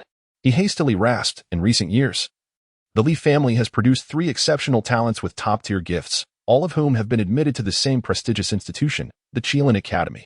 Additionally, there are over a dozen other descendants with advanced talents, attending various first-rate and second-rate universities. Xiao Han nodded in satisfaction and promptly posed a second question. What is the nature of the relationship between your family and the provincial Li family? Do you maintain long-term contact? Having suffered greatly, Li Mingtong had become humble and straightforward. Although the inquiry pertained to the Li family's connections, he dared not conceal any details. The relationship is not particularly strong. Our ancestors were originally expelled by the provincial Li family. It was only in the last few decades, after my father took charge, that we managed to re-establish contact through various means. As for communication, the provincial Li family is a colossal entity, unless we take the initiative to reach out. They would hardly consider contacting us, their impoverished relatives. Xiao Han nodded, finding this consistent with his own thoughts. One final question. Where is your family's storage ring hidden? Do not tell me you are unaware. The Li family's vast operations are primarily sustained by you 4 brothers' ruthless plunders. Li Mingtong hesitated. While the first 2 questions were manageable, this last one concerned the very foundation of the Li family's wealth. Should Xiao Han seize it, the Li family would be utterly ruined. With no time to allow for his indecision, Xiao Han swiftly severed the tendons in his right hand with a single stroke of his sword. Ah! Li Mingtong let out a scream of indescribable agony. I will tell you everything. The storage ring is hidden in my father's study. Behind a painting of a tiger roaring in the mountains, there is a concealed mechanism on the back. When activated, it reveals a safe. The storage ring is within that safe, and the code is. You have divulged everything I wish to know. May I now be spared? Xiao Han's expression turned quizzical. Did I ever promise to spare your life? You should have been cleaved into 1,000 pieces. Instead, I will settle for 100 strikes. Without regard for Li Mingtong's desperate curses, Xiao Han wielded his sword with fluid precision, indifferent to the man's tears and cries, continuing until Li Mingtong was utterly lifeless. His ruthlessness was unsurprising, compared to the heinous acts previously committed by Li Mingtong. Even this torturous end seemed a mere trifle. While he was now deceased, those whom Li Mingtong had cruelly mutilated continued to endure their suffering. Li Mingtong's demise was of little consequence, yet Jiang Lan had already gone to console the grieving woman. For a respectable family to encounter such misfortune, even if Li Mingtong's ambitions were thwarted, the psychological scars would undoubtedly linger. Noticing this, Xiao Han's eyes flickered as he discreetly examined a character panel visible only to him. After recently breaking through to the 8th level of innate strength, his kill value had astonishingly accumulated to over 6,000 points. He estimated that the 8 offerings from the Li family had contributed 5,900 points, coupled with the 300 points from Li Mingtong, resulting in this remarkable total. Cultivation level, innate 8th layer, 77,695 80,000, innate 9th layer, 76,607 90,000. This was the result of his exchanges upon slaying the 8 offerings. Now armed with an additional 6,200 kill points, he saw no reason to retain them. This time, he intended to break through to the Qi condensation stage in one grand leap, becoming a true master. System, promptly exchange my cultivation points. Ding. 6,200 kill points deducted. 198 for 100 experience points exchanged successfully. Having undergone this process numerous times, even a tremendous surge in cultivation would not cause Xiao Han to exhibit any outward signs of abnormality.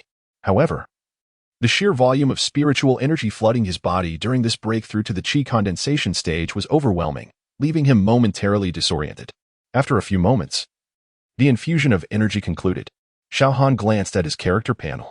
He sensed that his physical form had seemingly transcended an unknown limitation, growing significantly stronger, likely having inadvertently shattered the second threshold of human potential.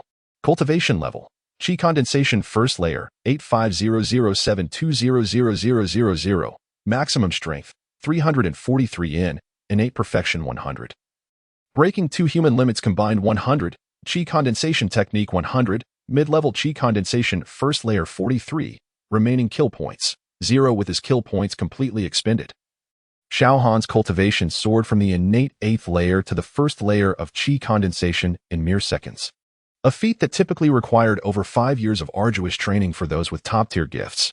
Some martial artists, despite their sufficient talents, could find themselves stymied at the threshold between innate and Qi condensation for a decade or more due to inadequate comprehension of their martial arts. In the realm of cultivation, while martial talent is undeniably crucial, the capacity for comprehension and diligent practice are equally indispensable.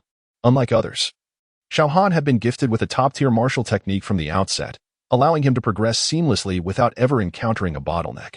In simpler terms, Xiao Han was experiencing a thrilling ride of continuous advantage. The sensation was euphoric. This was merely a breakthrough in cultivation. He also turned his attention to his newfound strength. 343 in of power. He could hardly fathom the terrifying force he would unleash with a single punch. If he were to confront Li Yuanshan and the others with his current strength, it was likely that these so-called top 5 martial artists of Dongying City would be unable to withstand even a fraction of his might. A staggering force exceeding 340,000 grams was truly formidable. I have broken through 2 human limits and cultivated a top-tier martial technique. This is why I experienced such a remarkable leap upon entering the Qi condensation stage. Had he been an ordinary Qi condensation practitioner lacking these enhancements, his strength would probably be around a mere 100 in, rendering any comparison utterly futile.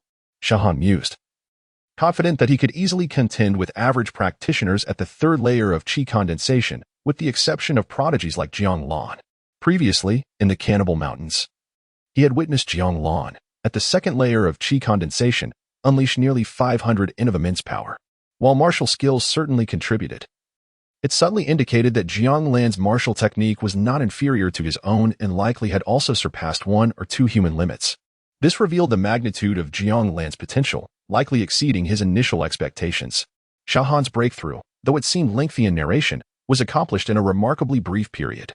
Suddenly, he heard a commotion beside him and turned to see Jiang Lan supporting the grieving woman, approaching him. To be precise, to exit the room. They had to pass by his side. The woman's expression, under Jiang Lan's consolation, appeared significantly improved. Her body no longer trembled. "Where is your home?" "We shall escort you there immediately," Jiang Lan offered with a warm smile. Upon hearing this, the woman burst into tears. "I have no home left. When I was abducted, that vile creature murdered my husband and children." Upon hearing this, Jiang Lan's face filled with guilt, and she quickly replied, "Apologies, I am unaware." "It matters not." The beautiful woman abruptly ceased her weeping, having approached Xiao Han, the distance between them a mere half-meter. For I possess neither husband nor child. Xiao Han perish?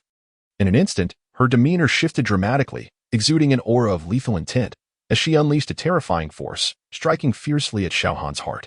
The transformation occurred so swiftly that even Jiang Lan was unable to intervene in time, his face paling as he instinctively shouted, "A realm of formidable energy? Xiao Han, quickly evade." Chapter 51. A calm counterattack. Jiang Lan's complexion turned pale. As a master of qi, she was acutely aware of the insurmountable chasm between the innate and the qi realm. Thus, when the beautiful woman beside her suddenly transformed into a qi realm assassin and struck towards Xiao Han, despite having promptly warned him to evade, her heart sank heavily. It was exceedingly difficult for someone at the innate level to dodge an attack from a qi realm practitioner, especially in an unprepared state. At that moment, she could only hope that Xiao Han could withstand the blow without succumbing to death. As long as he retained a breath of life, she would be able to utilize a precious 6th-grade elixir from her storage ring, capable of reviving the deceased, to save him in time. This internal monologue of Jiang Lan unfolded in the blink of an eye. In that fleeting moment, the beautiful woman's palm was already perilously close to Xiao Han's heart. Her speed so swift that the space around her seemed to leave behind several afterimages. The mission was finally nearing completion. The woman was filled with joy, convinced that there was no possibility of an unexpected turn of events. However, just as she reveled in her assured victory, envisioning Xiao Han's imminent demise at her hands, she was taken aback by the sight of his lips curling into a faint smile. Without warning, Xiao Han unleashed a punch, seemingly unhurried, yet moving with a speed that surpassed her own. If the woman's palm left afterimages in the air, then his punch was akin to teleportation, silently colliding with her attack. In an instant, a thunderous roar erupted within the opulent chamber, as though heaven and earth were shaking. The violent clash of their powers caused the solid walls to crack, spiderweb-like fissures spreading across their surfaces. The ceiling, too, was affected, layers of plaster cascading down. The floor beneath them shattered like fragile glass, and the entire structure teetered on the brink of collapse, as if it might crumble into ruins at any moment. The taken-aback assassin could hardly comprehend what was happening. After a brief struggle, she suddenly felt an overwhelming surge of power emanating from Xiao Han's fist, one that far exceeded her own capabilities. In the next heartbeat, she was sent flying backward like a ragdoll, crashing through the wall and leaving a gaping hole before landing heavily on the ground, disheveled and bloodied. Her once graceful features were now a tragic sight. The abrupt turn of events left Jiang Lan in stunned disbelief. She had thought Xiao Han was in grave danger, only to find that he had, at a critical moment, revealed his prowess as a Qi realm master and defeated the female assassin with a single blow. A gentle smile graced Xiao Han's face as he calmly addressed her. "I was already prepared for you." The beautiful woman, now pale with shock, could not fathom how she had exposed a flaw in her disguise. "How did you discover my true identity and your strength?" she stammered. Just a short while ago, she had witnessed Xiao Han's innate 7th-level power from the crowd, which was why she had dared to devise such a hasty assassination plan. She had thought that, in the face of overwhelming strength, Xiao Han would have no escape, and she could swiftly flee after eliminating Jiang Lan. Yet, the first step of her plan had gone awry. Xiao Han had seen through her scheme and had lured her into a trap. Surprised? Xiao Han replied with a faint smile. "Let us not forget that you were caught by Li Mingong in this room, and nothing happened for so long. It indicates your formidable skills." The commotion outside was so loud that Li Mingong, not being deaf, could not possibly remain indifferent. Even if he were a lecherous fool, he wouldn't ignore it completely. "The only plausible explanation is that you drugged him, clouding his judgment, leading him to seek mere amusement. Your efforts must have some ulterior motive, don't they? I deduce that you knew I was targeting the Li family, so you waited here for me, knowing full well I would come." As he spoke, Xiao Han's smile widened, exuding confidence. "Am I correct, Ms. Kaidai, the leader of the Tianfa organization in Dongyang City?" The beautiful woman, now Kaidai, turned ashen, akin to someone mourning a great loss. She struggled to comprehend how Xiao Han could deduce her identity from such scant clues. Yet, the undeniable truth lay before her. His reasoning was flawless, as if he had witnessed her plotting firsthand. This realization filled her with disbelief and an overwhelming sense of despair. She understood that the Tianfa organization was a vast entity governed by strict rules. Members who failed to complete their missions, even those cultivated from a young age like her, faced the grim fate of public execution. Kaidai knew she was doomed, whether Xiao Han chose to kill her or not, for the punishment hall would never let her escape. Yet, she could not help but feel a twinge of injustice. How could Xiao Han, an innate 7th-level practitioner, suddenly become a Qi realm master, and so powerful that he could defeat her, a seasoned second-level Qi practitioner, with a single punch? Realizing that I am unlikely to survive today, I simply wish to understand. She implored, have you been concealing your true strength all along? How is it that every time you appeared to be in a dire situation, you ultimately unleashed even greater power, turning the tables effortlessly? This was the case when dealing with Li Jian, and again with Wang Tianyang, not to mention now. Or perhaps, the power you just displayed is still not your limit? Unable to contain her curiosity, Kaidai pressed on, fearing that without clarity on this matter, she would die with regrets. Xiao Han regarded her with a steady gaze and replied, I can only tell you this, never underestimate my cultivation. Such folly will lead to a most tragic end for those who dare to stand against me. Kaidai shuddered, as if struck by an unseen force, her demeanor shifting to one of utter despondency. Is it true that the descendants of the Xiao clan possess such extraordinary talents? Each one surpasses the limits of humanity? Even in a remote place like the Linhai base, devoid of any resources for cultivation, their brilliance remains unmasked. She reflected upon her own accomplishments, having achieved a heaven-grade talent, far exceeding that of countless others. Yet, despite the vast resources at the organization's disposal, she had only reached the second level of Qi at 36 years of age. Yet here was Xiao Han, merely 18, effortlessly defeating her. In comparison, Kaidai felt as though her years of diligent training had been in vain.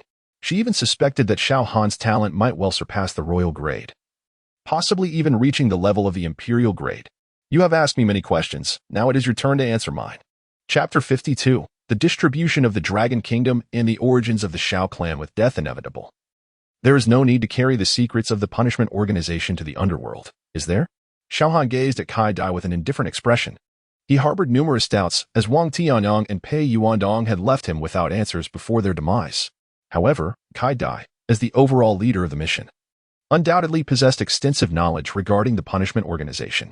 A self-deprecating smile appeared on Kaidai's face as she spoke. If I do not speak voluntarily, you will surely resort to severe measures against me. Given your earlier treatment of Li Ming, I doubt I could withstand it. Since I must eventually divulge this information, it would be wiser to suffer less and tell you everything I know directly. Xiao Han's eyes glimmered with approval. It was no surprise that someone who had cultivated to the level of a master could think so clearly. Unlike the members of the Li family who remained oblivious even as their end approached. Let us first discuss the origins of the punishment organization, he prompted. As if recalling something significant, a flicker of reverence crossed Kaidai's eyes.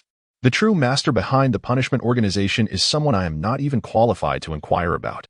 What I do know is that the entire organization resembles a colossal behemoth, vast beyond the comprehension of ordinary individuals.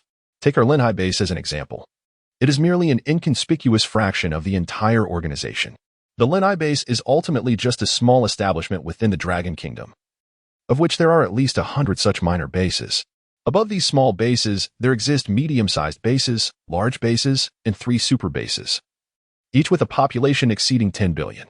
To my understanding, the influence of the punishment organization spans almost the entirety of the Dragon Kingdom, leading me to speculate that its true master hails from one of these super bases. Kaidai's words astonished Xiao Han. A base with over 1 billion inhabitants was merely a small base within the Dragon Kingdom?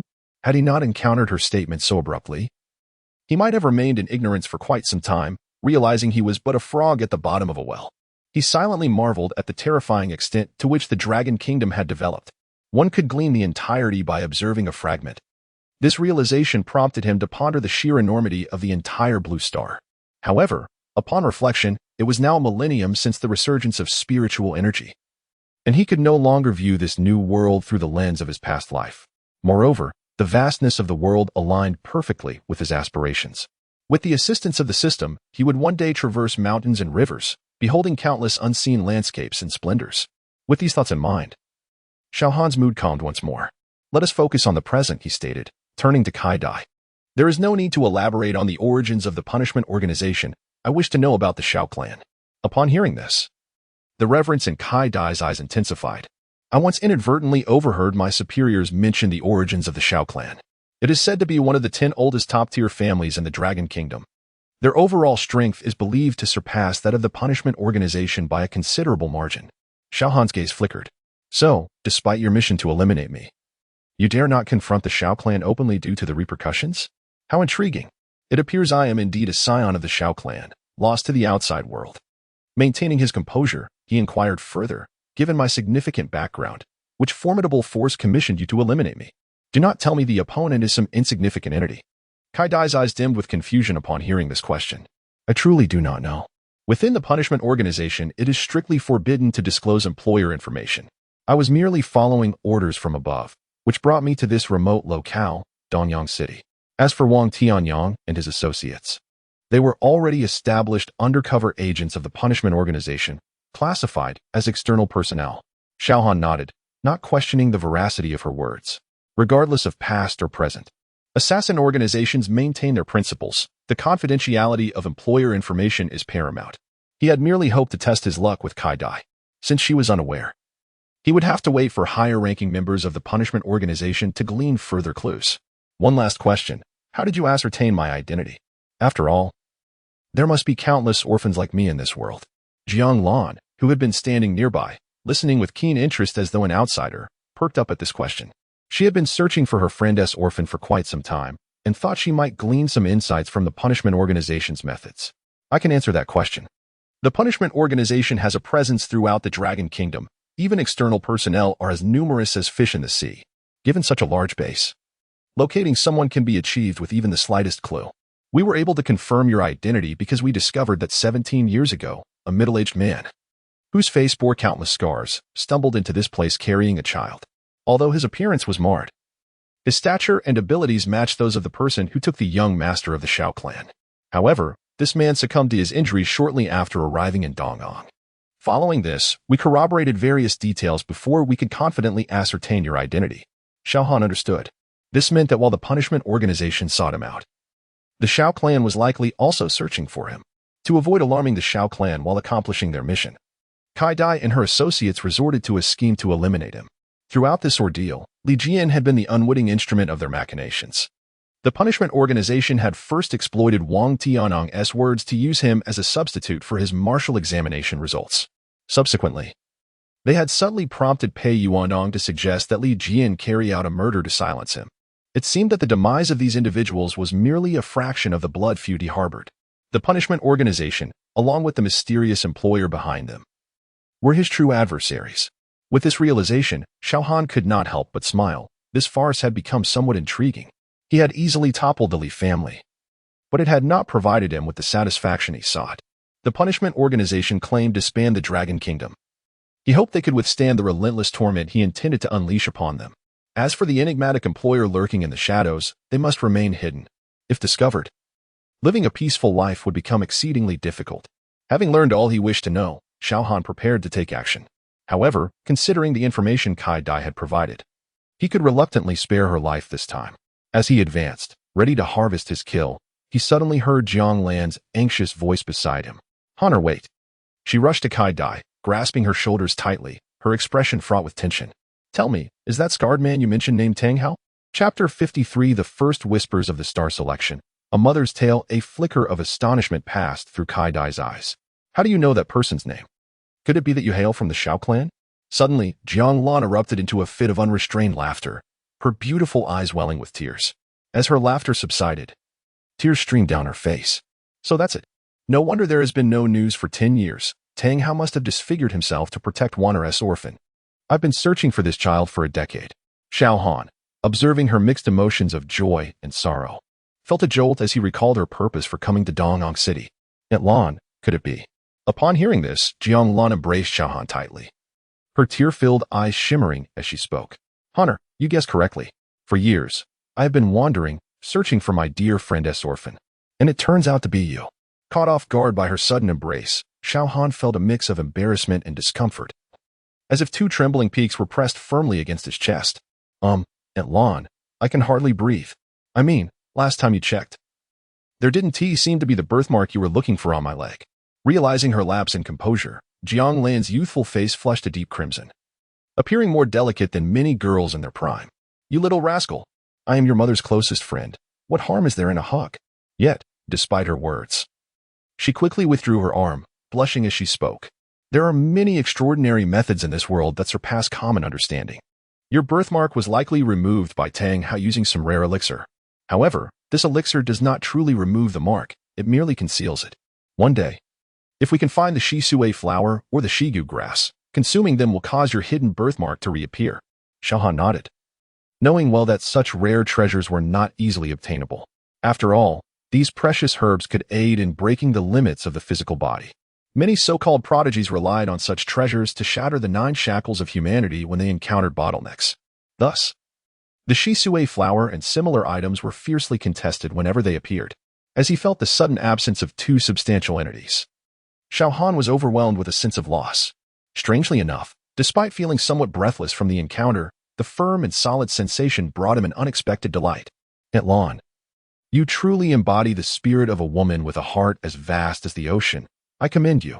The two then decided to discuss matters that should not reach the ears of a third party, prompting Xiao Han to take care of Kai Dai first. Since you have resolved many of my uncertainties, I shall grant you a swift end. Kai Dai, who had been watching in confusion, unexpectedly found herself struck. Her heart shattered in an instant. It was only in her final moments that she realized she was not merely an onlooker but a captive assassin of Xiao Han. Jiang Lan glanced at the fallen body, her expression unchanged. In the past, she might have felt a pang of compassion, but after spending time with Xiao Han, her heart had grown steely, almost mirroring his demeanor. Honor, these years searching for you has been arduous. I nearly traversed the entire Linhai base. If I had recently learned of your possible whereabouts in Dongyang City, we might have been separated for much longer. Jiang Lan's face radiated joy and excitement, her beauty imbued with a myriad of emotions. It was evident that she was genuinely thrilled and moved. Even though Xiao Han's heart was encased in ice due to past betrayals, he felt a flicker of warmth at her sincere happiness. Lan, may I hear the story of my mother? Your mother. Jiang Lan's expression grew distant, her eyes reflecting a hint of sorrow. After a lengthy pause, she sighed and began. Your mother's name was Tang Wan, a remarkable descendant of the Tang family from the Changfeng medium base. Though she was a woman, she overshadowed her male peers, rendering the talents of all at Changfeng base pale in comparison to her brilliance, perhaps due to the lack of rivals among her contemporaries. Wanner developed an aloof demeanor, seldom gracing others with kindness. As for me, had we not grown up together, my own talents would have rendered me unworthy of her friendship. At this point, Jiang Lan's expression darkened, and she sighed again. Yet, it was precisely because of Wanner's extraordinary gifts that she ultimately brought disaster upon herself and the Tang family. At the age of 22, she graduated from the finest university at Changfeng base. Due to her unparalleled prowess, she was appointed as captain, leading a team to the Langyu Super Base for the Decadal Dragon Country Star Selection. This event should have been a source of great pride, as the Star Selection gathered the most exceptional young talents from across the Dragon Country. Wanner's appointment as captain of Changfeng was a testament to her honor. During the selection, she showcased her remarkable abilities, ultimately ranking among the top 100. You may think that being in the top 100 isn't particularly noteworthy compared to the top 10, but have you considered the caliber of her opponents? Jiang Lan's eyes glimmered with a sense of pride, and Xiao Han understood that she was celebrating his mother, Tang Wan. Wanner's competitors hailed from the 3 super bases with populations exceeding 1 billion, or from several leading large bases. The resources available to them during their upbringing were far beyond what Wanner, coming from a medium base, could ever access. Yet, despite the odds, she managed to break into the top 100, being the sole prodigy from a base of lesser standing. Is that not a reason to be proud? However, this marked the beginning of her troubles. Jiang Lan's beautiful eyes dimmed, her voice heavy with an indescribable sadness. After the selection concluded, the first-ranked star unexpectedly pursued your mother. You may have already guessed who that was, your biological father. Chapter 54, she once shone with great splendor. The depth of ancient clans, I do not even know your father's exact name. The events concerning your mother were all conveyed to me through letters during her selection for the Star General.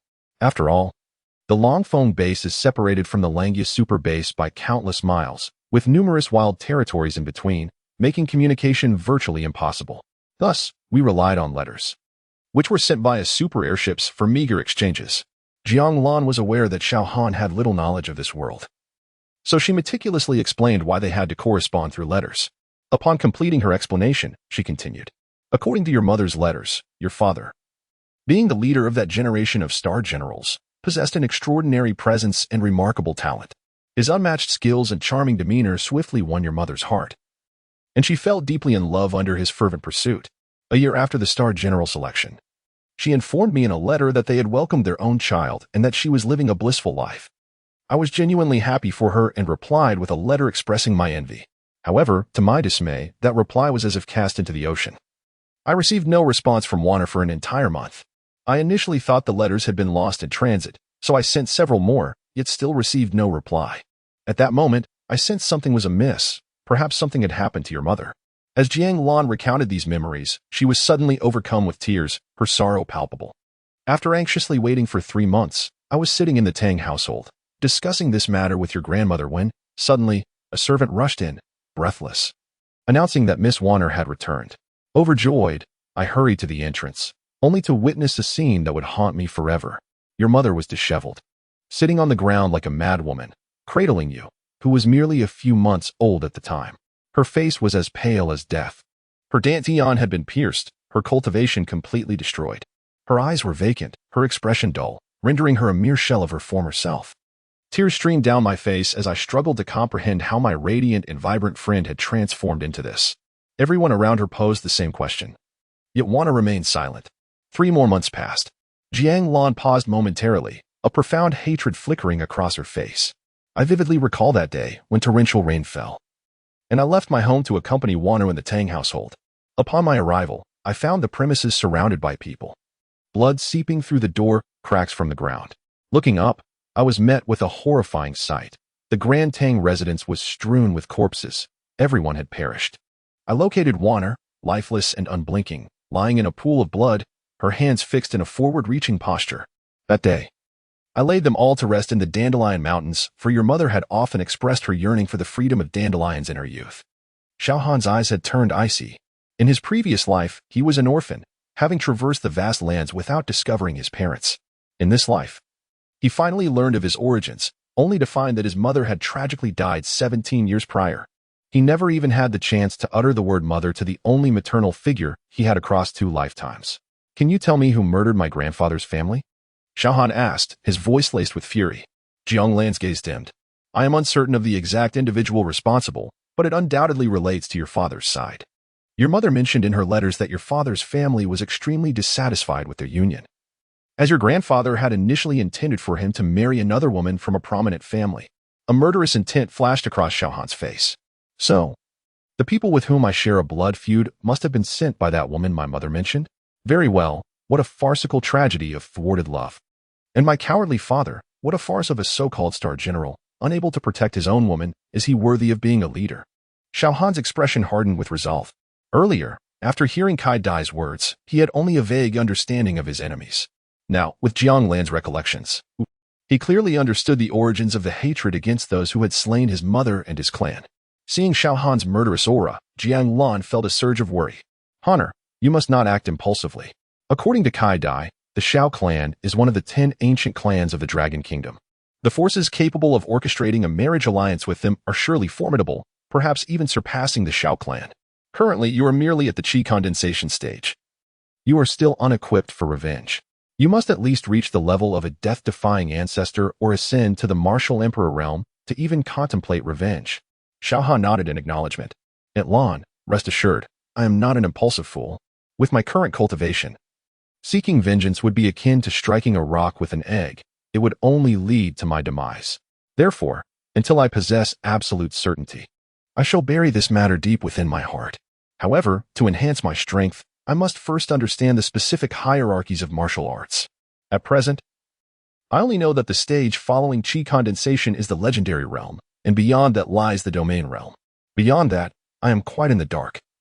Save for having heard you mention it briefly, Jiang Lan, relieved to see him temper his murderous intent, explained. Martial arts have been distinctly categorized after over 10,000 years of development.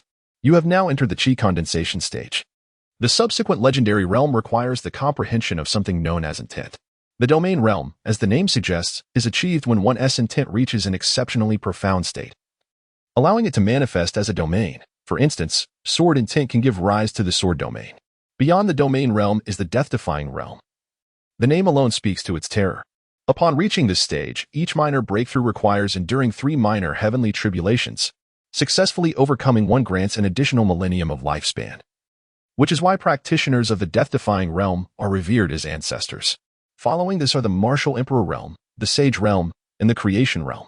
Of course, such profound realms are beyond my current understanding. Jiang Lan elaborated passionately, while Xiao Han absorbed this invaluable knowledge of martial arts like a sponge.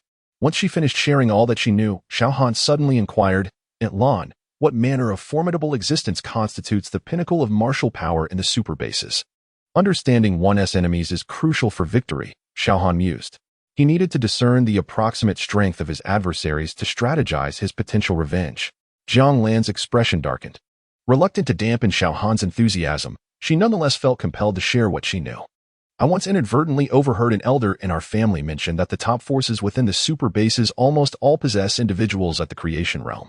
In fact, those ancient clans with profound heritage may have their strongest members beyond the creation realm." Chapter 55, Treading on the Bones of the Proud. Seeking justice for her, the ancient clan's unparalleled foundation, could it truly transcend the law of creation? Xiao Han's expression suddenly turned grave. It is essential to realize that he had only reached the qi condensation stage, still 2 significant levels away from the martial pinnacle of the Linghai base, the 6th realm, not to mention the immense chasm that lay between him and the 10th realm of creation. Moreover, some of his hidden adversaries possessed beings that surpassed the laws of creation within their families. It seems that the path of revenge ahead is indeed a daunting journey. Yet, he mused, such challenges are what make it worthwhile. Otherwise, with the system's assistance, defeating enemies effortlessly would render it meaningless. Surpassing creation? It sounds impressive, but unfortunately for them, they have encountered me. One day, even those above creation shall become mere corpses. At this moment, Xiao Han's heart brimmed with indomitable resolve, feeling that his life had finally found a new direction. "Honor, you haven't been disheartened, have you?" Jiang Lan observed his silence with concern. Xiao Han smiled faintly. "Rest assured, Aunt Lan, I am not so fragile in spirit. Those so-called beings above creation have also ascended step by step. If they can achieve it, why can't I?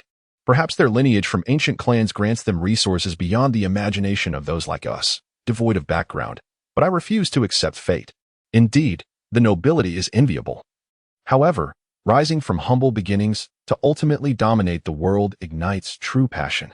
In the past, my mother, against all odds, broke into the top 100 of the stellar rankings.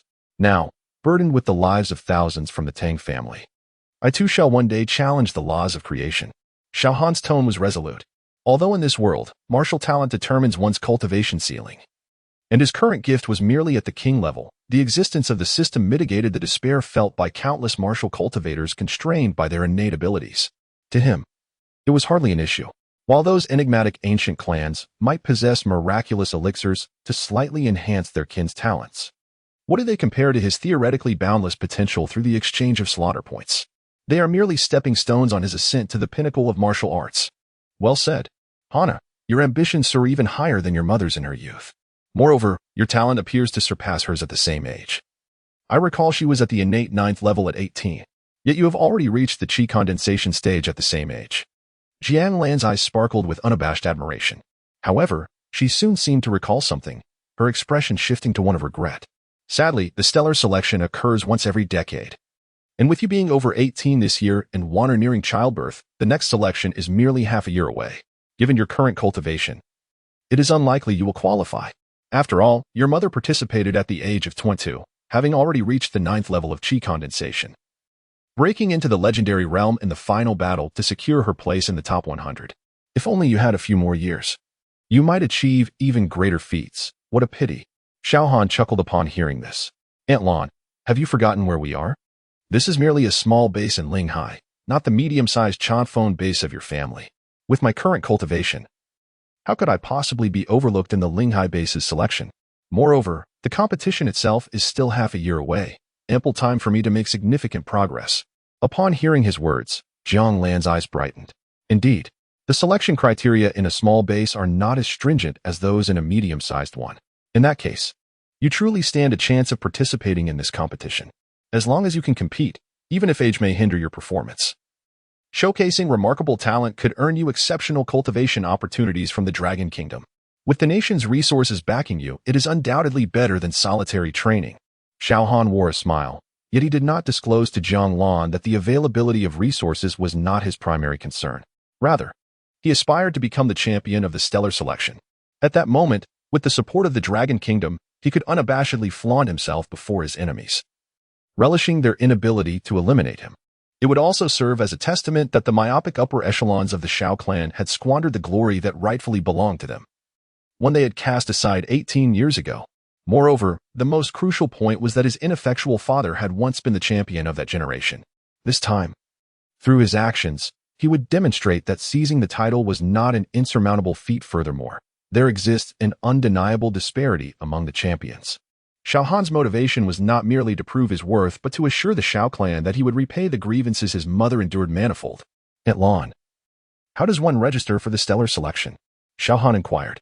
Generally, each base convenes a preliminary selection of the top talents from major academies a year before the competition. Only those who excel in this initial selection qualify for the intensive training organized by the base. However, to prevent any exceptional talents from being overlooked and to offer opportunities to those who have not attended university, each base also opens a 6-month social registration channel. Yet, candidates must personally travel to the provincial capital's martial arts bureau for assessment and registration. Jiang Lan recounted the details. Having herself participated in the Changfeng base's top academy selection in the past, only to be quickly eliminated due to insufficient cultivation, Xiao Han grasped the overall process. In essence, individuals like him, who were social drifters, would first need to travel to Linghai City for the preliminary qualification round. Only upon passing the initial assessment by the Martial Arts Bureau could they be deemed registered. However, successful registration did not guarantee ease. They would still need to compete with the top talents from prestigious academies for 10 team slots. Only by securing a team slot would they finally qualify to participate in the stellar selection at the super base. It seems I must hasten to Linghai City. As you mentioned, Aunt Lan, the social registration channel will close in just over 10 days, Xiao Han said. Jiang Lan nodded, about to continue with some precautions, when suddenly, both their expressions shifted slightly. They had heard hurried footsteps approaching from outside. Simultaneously, a woman's cold voice rang out. Xiao Han is hiding in there. Surround this place. P.S. Do not scroll back. Can anyone guess who it is? Chapter 56. Are you teasing me? Are you a master? Surround this place. With this order issued, Xiao Han could distinctly hear footsteps encroaching from all directions, causing his brows to furrow slightly. In Dongyang City, there were only a handful of significant powers.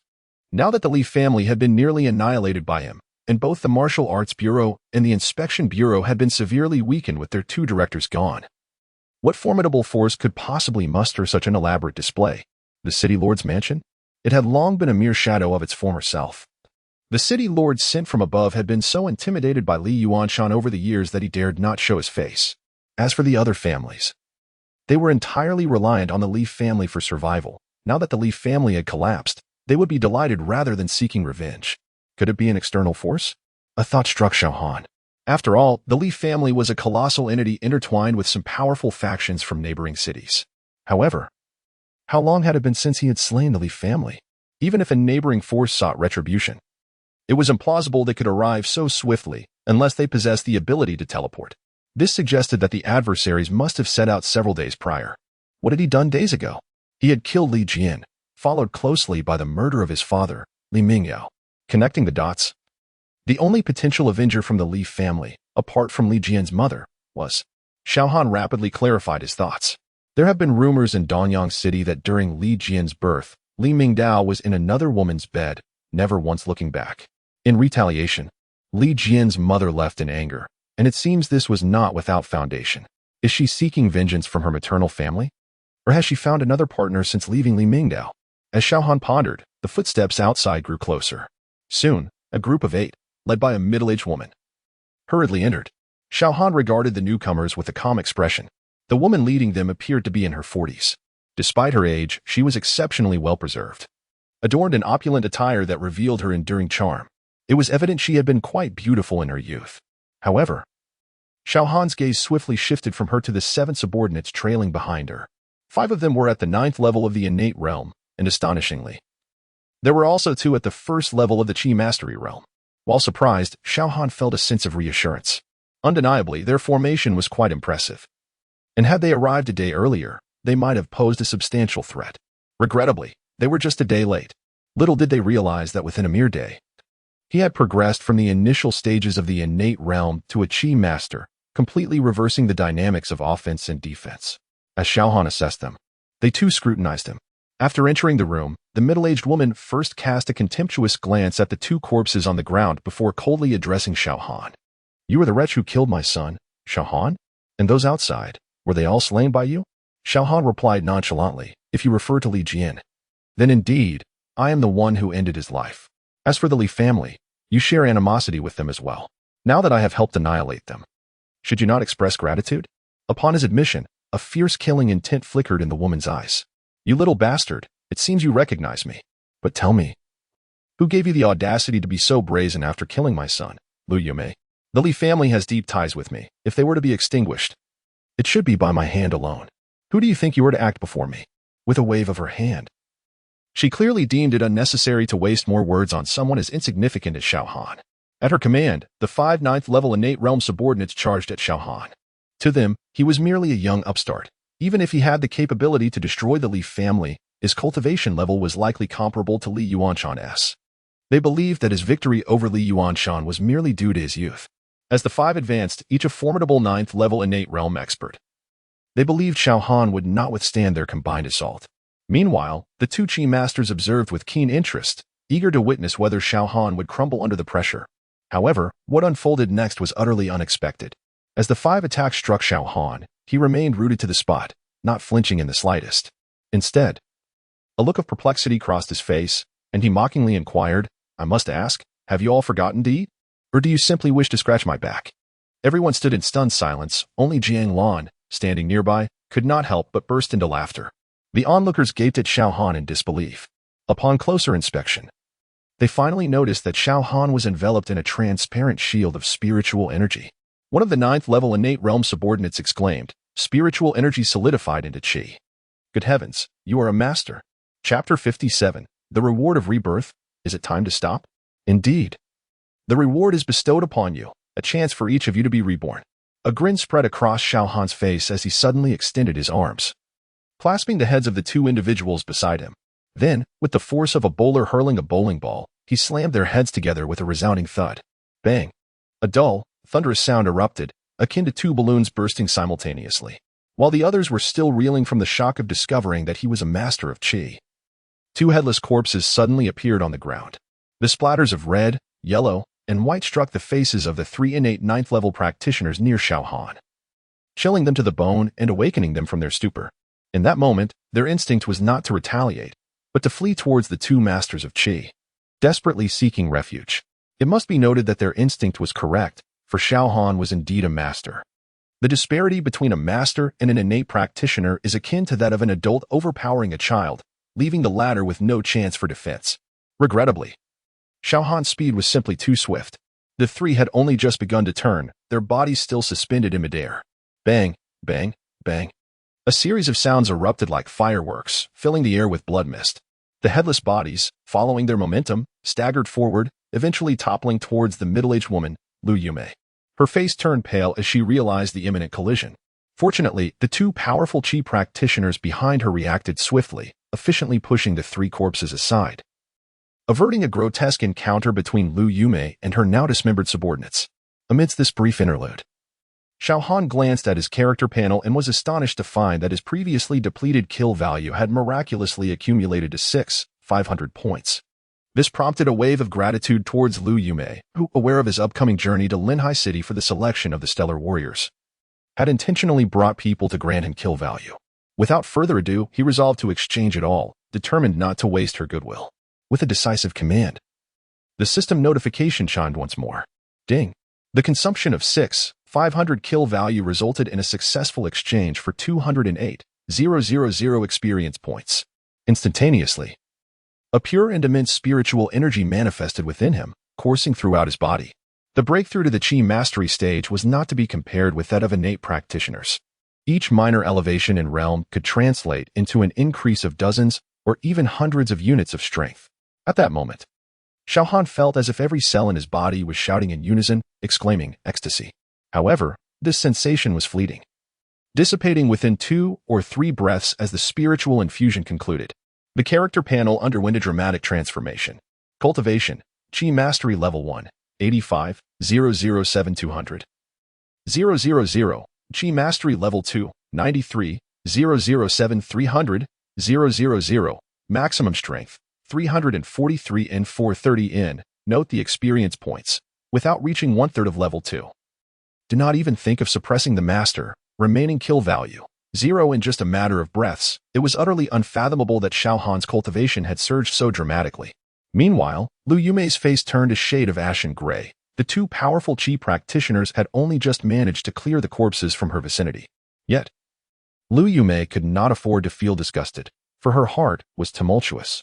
If her memory served her correctly, the top scorer of the martial examination at the Linhai base had a mere innate 5th level cultivation. She recalled the uproar when that individual's results were disclosed just days prior. The top 10 martial academies had all sent invoice, each offering increasingly enticing incentives to entice the top scorer to join their ranks, thereby enhancing their prestige. This was merely the treatment afforded to an 18-year-old innate 5th level practitioner. But before her stood Xiao Han. The mere prediction of him being an innate 9th level practitioner had already left Lu Yumei in silent awe, considering him the most extraordinary talent she had ever encountered. Possessing a potential at least tenfold that of the current martial examination top scorer. Yet, to her utter disbelief, innate 9th level was not Xiao Han's limit. His true cultivation had reached the terrifying Qi Mastery level 1. What did this signify? It transcended being merely 10 times superior to the current top scorer. There was no basis for comparison.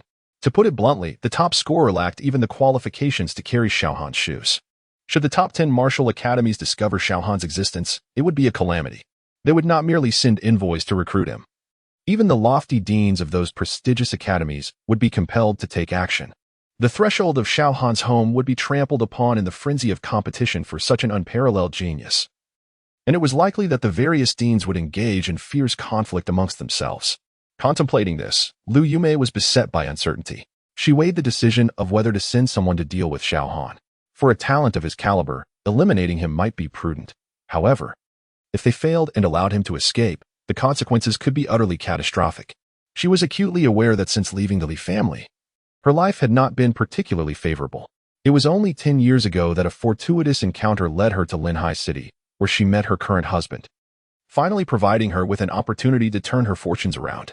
Now, in facing Xiao Han, she had to consider not only herself, but also the potential repercussions on her husband's family should she decide to take action. Lu Yumei's complexion fluctuated between green and white, her gaze vigilant as she stood before the two masters of Qi, who shared her trepidation. Their original intent in accompanying Lu Yumei to Dongyang was merely to serve as a deterrent, a means for Lu Yumei to assert her authority over the Li family.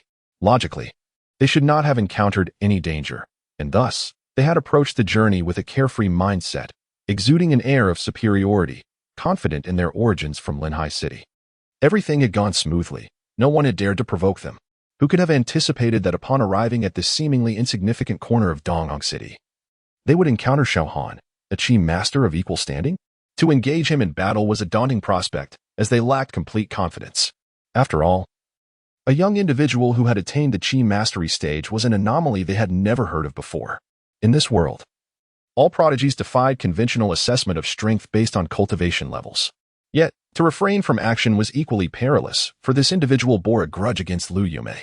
If they returned to Linhai City in disgrace, it was likely that this woman, whom they had always looked down upon, would seek retribution from her husband. Thus, the two masters of Qi found themselves ensnared in a dilemma. Finally, at that moment, Lu Yumei appeared to arrive at a decision. With a cold demeanor, her voice devoid of warmth, she addressed Xiao Han. Young man, I was unaware of your status as a master before, which led me to command an attack. Now that I am aware, and considering you have already slain 5 of my innate 9th level subordinates, I extend my apologies. Let us cease hostilities. We shall take our leave. With that, she gestured for her people to depart. Chapter 58, Shattering the Master? Are they still human?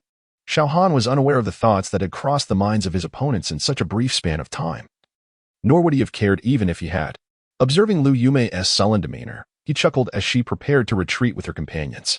He found her behavior absurd, as she had come in a tempest, spewing insults, yet now sought to depart with a casual remark. As if she believed herself a soft persimmon to be squeezed at will. Did she truly think the world revolved around her, that everyone must cater to her whims? Did I ever suggest you could leave? Xiao Han stated calmly, positioning himself directly in front of them. Lu Yumei, who had initially planned to endure the humiliation and seek her revenge later, could no longer contain her fury upon witnessing Xiao Han's obstinacy. She had considered showing mercy due to his evident prowess, hoping to leave a line of retreat for future encounters. However, his refusal to back down forced her hand, shattering any notion of leniency. Her eyes seemed alight with fury. Offending a prodigy was certainly unwise, but a deceased prodigy held no value. With two masters at her command, eliminating Xiao Han should have been effortless. Yet, he appeared oblivious to the dire straits he found himself in, seemingly inviting his own demise. "Kill him," she commanded, her tone leaving no room for dissent. At her words, the two masters exchanged hesitant glances, although they lacked complete confidence in their ability to defeat him. Lu Yumei's order compelled them to act. As masters of the Qi realm, they were resolute. Once they decided to engage, they unleashed their full might. A terrifying gust of wind roared through the air as they attacked simultaneously. One master unleashed a crimson palm strike, channeling a formidable martial technique aimed squarely at Xiao Han's head, intent on returning the insult in kind. The other opted for a powerful punch, enveloped in dark energy, creating a cacophony as he struck, targeting Xiao Han's heart. Their frequent collaboration suggested a seamless synergy. They believed that even if Xiao Han possessed protective qi, resisting their joint assault would be an arduous task. After all, should he guard his head, his chest would remain vulnerable, and vice versa, regardless of his choice. They expected him to suffer grievous injuries, ultimately succumbing to their ferocious onslaught. Yet, they remained blissfully ignorant of Xiao Han's true capabilities. Though he had not seen much of the world, he was anything but ordinary. His martial arts were of the royal tier, easily surpassing their finest techniques. He had shattered 2 of the 9 shackles binding the human body, while they had yet to grasp the concept. To fortify his position further, he had recently exchanged experience points, elevating his prowess to the 2nd level of qi. Under such overwhelming advantages, how could they hope to prevail? With a decisive crack, Xiao Han effortlessly seized both their strikes, his hands capturing their fist with ease. A commendable attempt, but alas, lacking in strength. He remarked with an indifferent smile before unleashing a surge of power.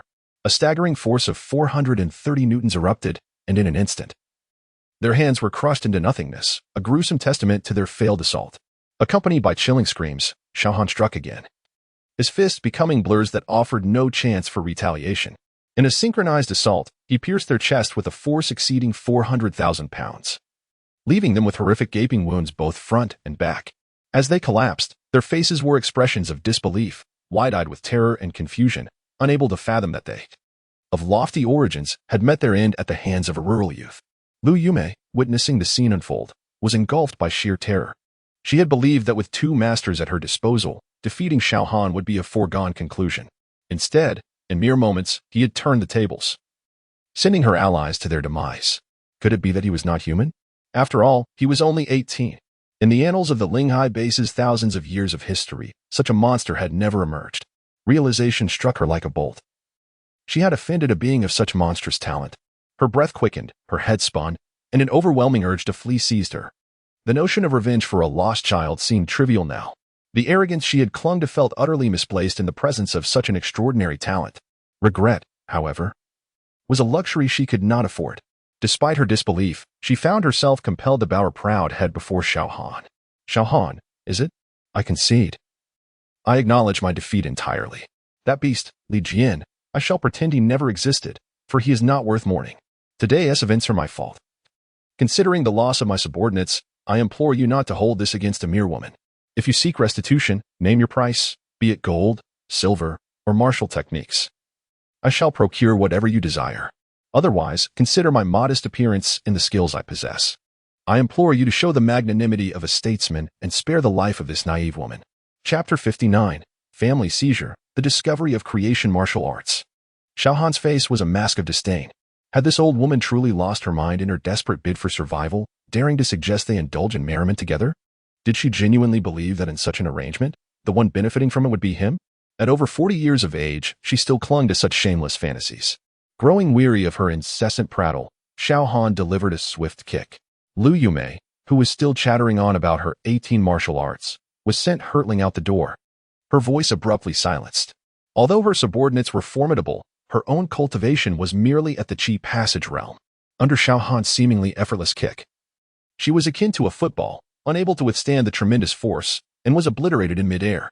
Aside from the subordinates she had brought into the room, Lu Yumei had left a contingent outside, encircling the courtyard. Upon witnessing her tragic fate, fear gripped these men. and they cursed their parents for not giving them an extra leg, scrambling in a panic towards the estate's exit. Xiao Han paid them little mind, harboring no intention to pursue.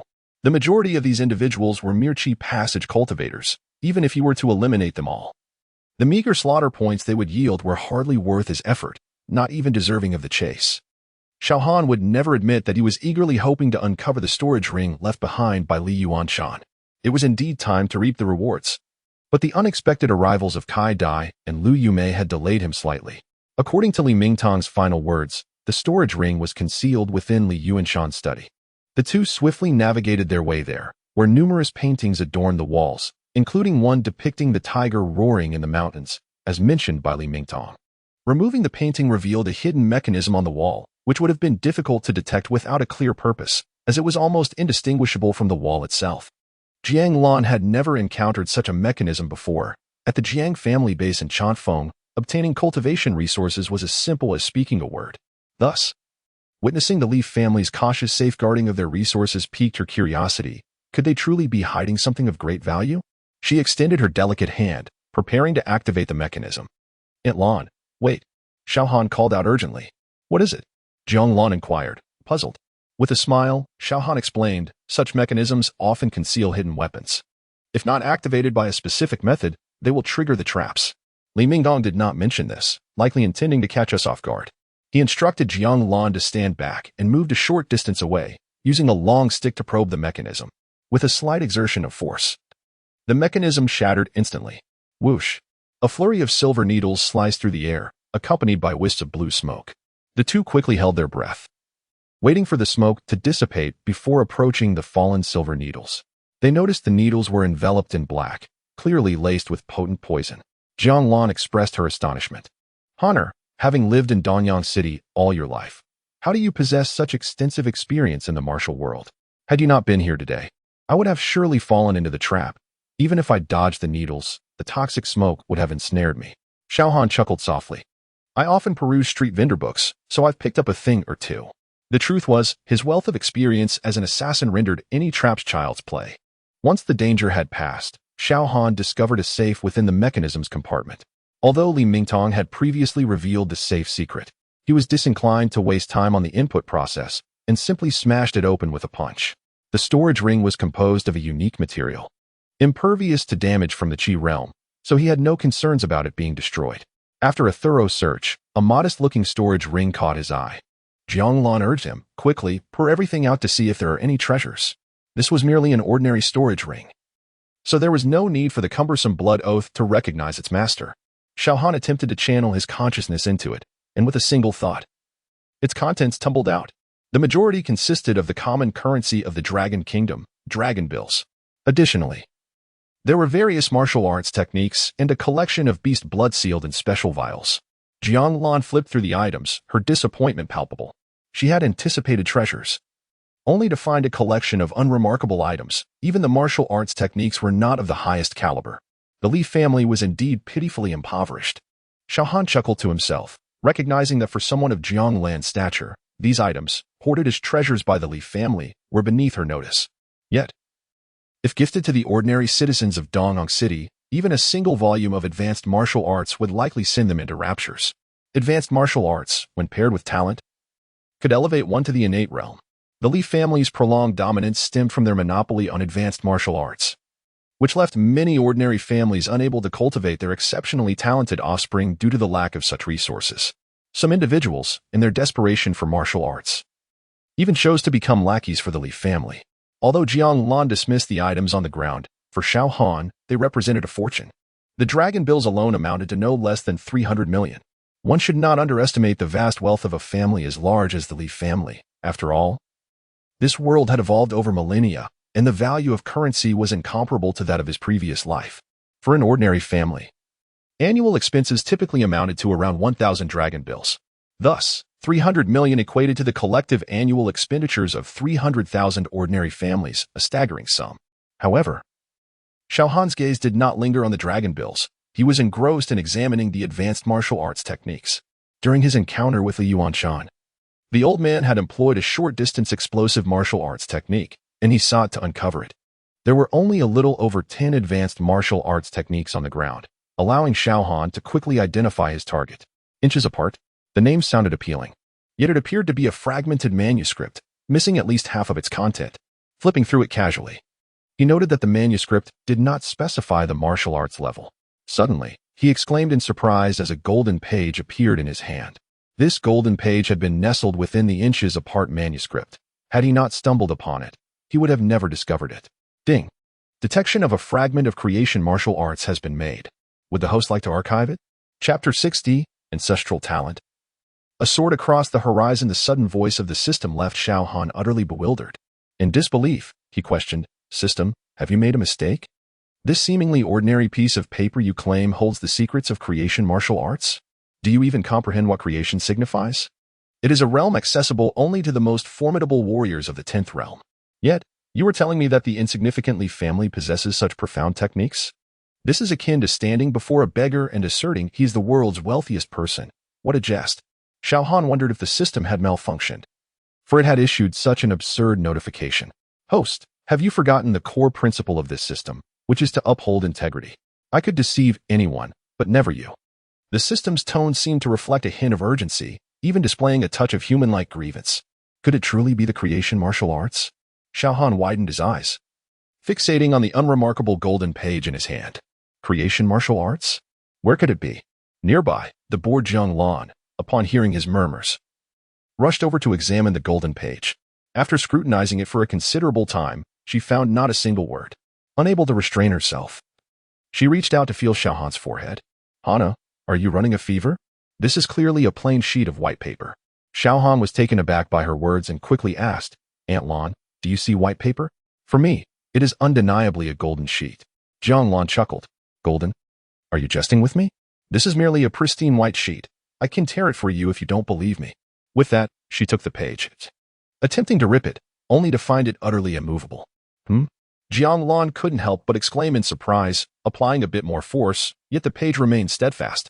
Ultimately, she unleashed all her strength, only to be astonished at its invincibility. My heavens, what material is this paper made of? How can it withstand over 400 newtons of force? At this point, if she still failed to recognize the extraordinary nature of the page, it would be rather foolish. "Honor, is the paper you see truly golden? Could it possibly record a profound martial technique, accessible only to the fated?" Curiosity piqued, Xiao Han discreetly inquired of the system.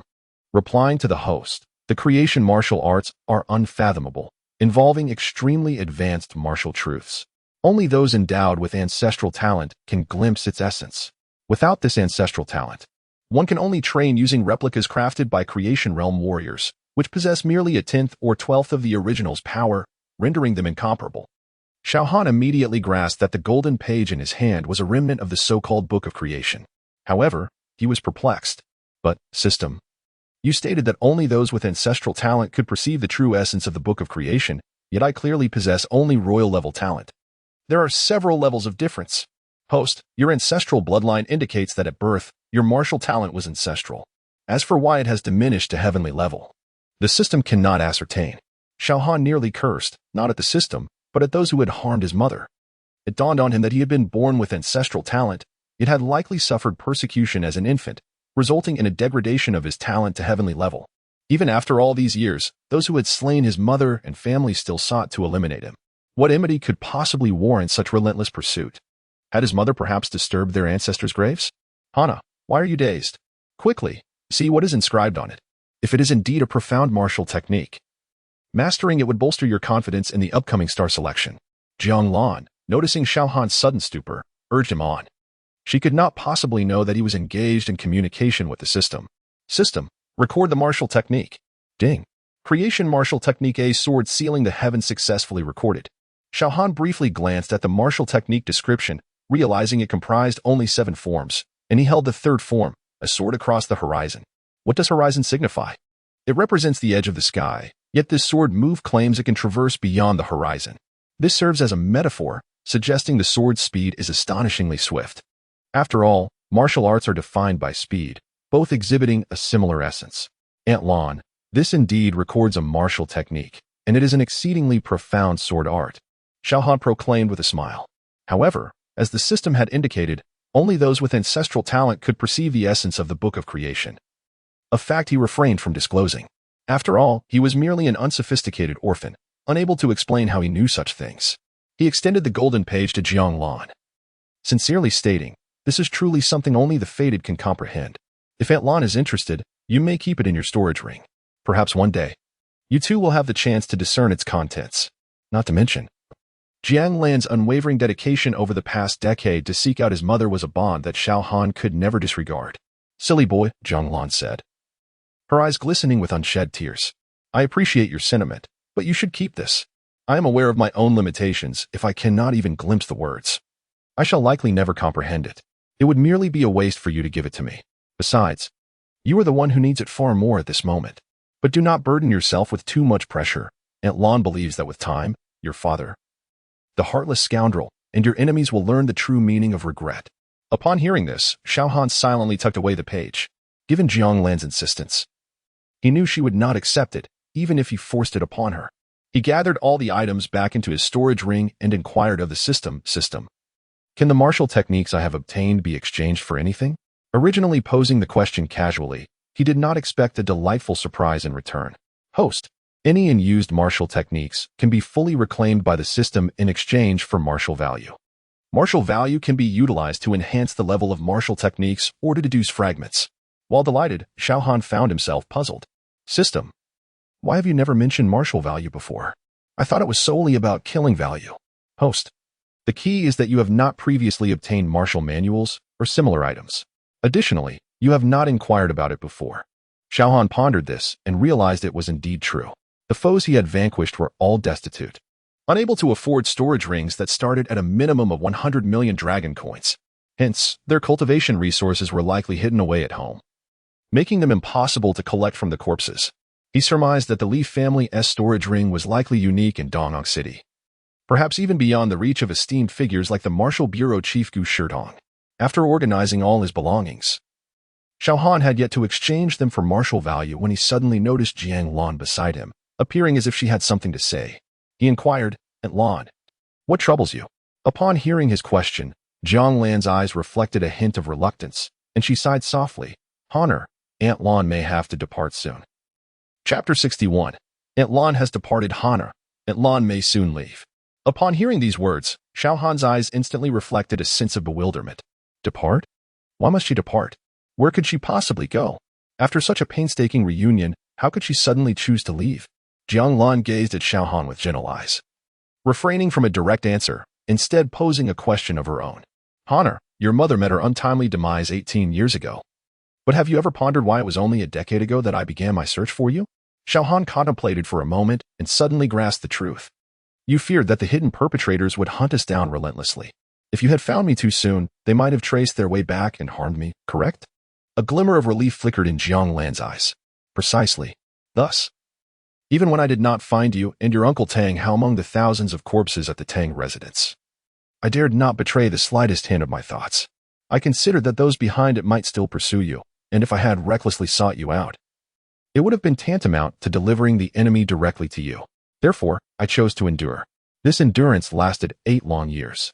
In my view, even the most patient of hunters would inevitably abandon their pursuit if they could not find their quarry after such a span. Thus, one day a decade ago, I finally embarked on this arduous journey of searching. Throughout this time, when I was unable to find you, I did contemplate surrendering. At times, I even wondered if you and your uncle had already fallen victim to those hidden forces. Yet, the image of Sister Warner, her hands reaching out in desperation, remained etched in my mind. I could almost envision her murmuring in her final moments, "Child. My child." It was this unwavering belief that I must help her find her child that sustained me through a decade of aimless searching. If I were to arrive in Dongyang City and still find no trace of you, perhaps I would have given up entirely. Who could have known? Yet, heaven ultimately showed me mercy. Just as you once said when we first met, heaven does not forsake the diligent in the unseen currents of fate. The universe finally guided me to you. As Jiang Lan spoke, her eyes had become misty with tears. A full decade had passed, and at last, I can tell my past self and Sister Wana that I have not betrayed their hopes. In this vast sea of humanity, Hana, I have finally found you for them. This declaration from Jiang Lan felt more like a confession than merely an expression of feelings. It was an earnest explanation to her past self, and an eternal tribute to Sister Wana. No matter how Xiao Han perceived himself as emotionally unyielding, He could not deny that his heart was stirred at this moment.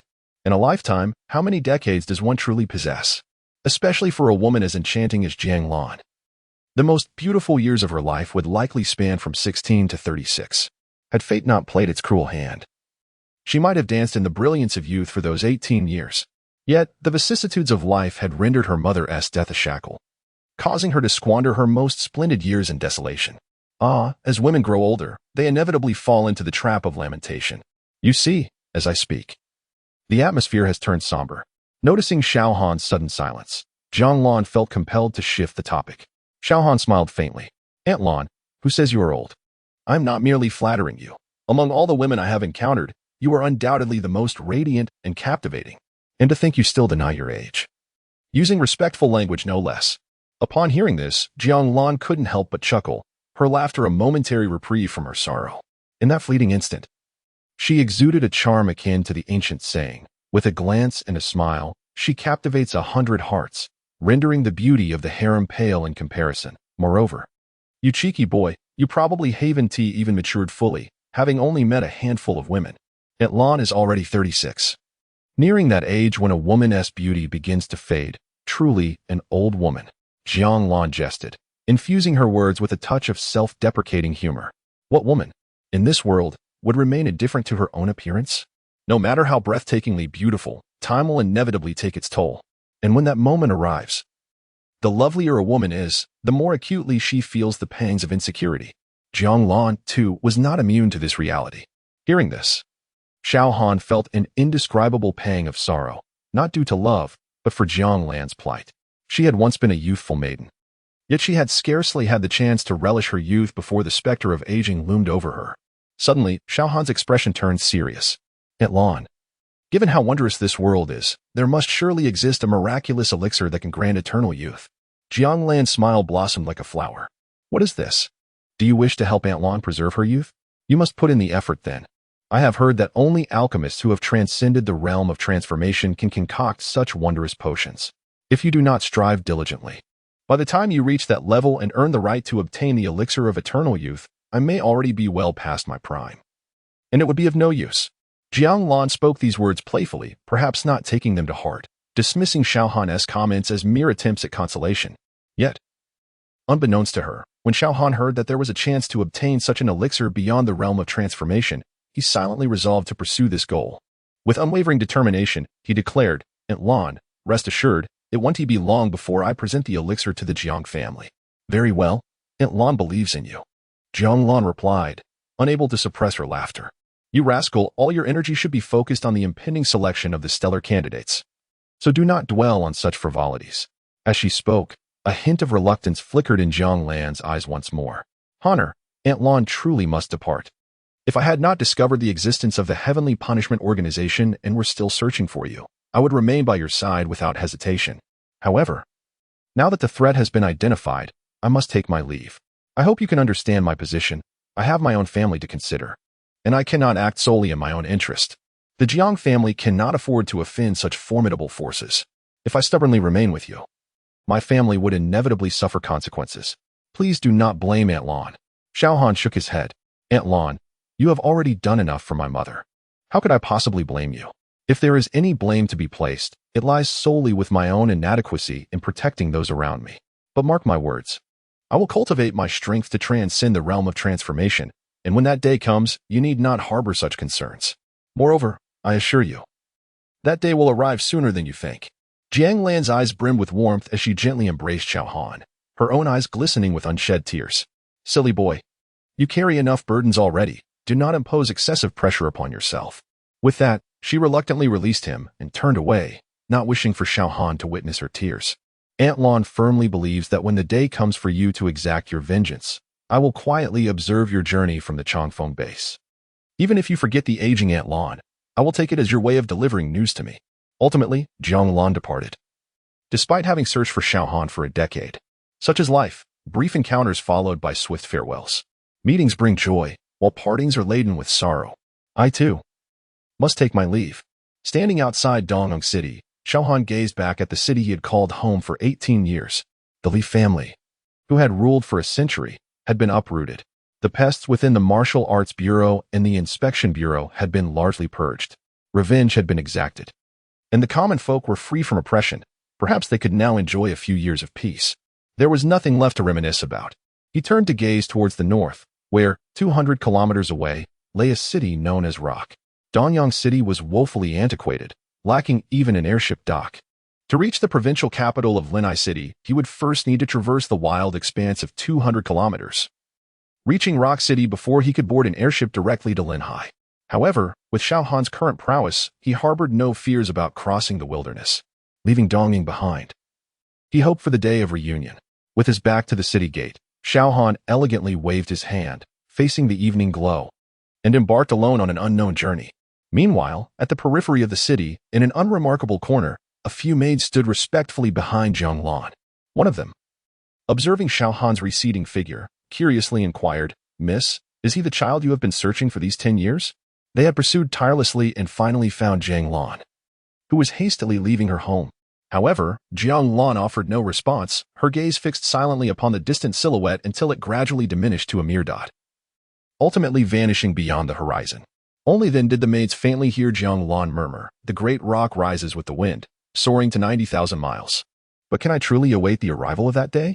Honor, forgive Aunt Lan for not disclosing a matter. My hasty departure was not solely to find you, but was also influenced by other circumstances. A scion of a super base family, indulging in the pleasures of life at Chanfeng Base, has sought to forcibly take me as a concubine after meeting me. The Jiang family cannot afford to offend him, and out of desperation, I had no choice but to devise ways to delay, thus establishing a pact for a year. If, after half a year, I have yet to find a solution, he will come demanding to claim me. Should it come to that, I would be left with no option but to take my own life to assert my resolve."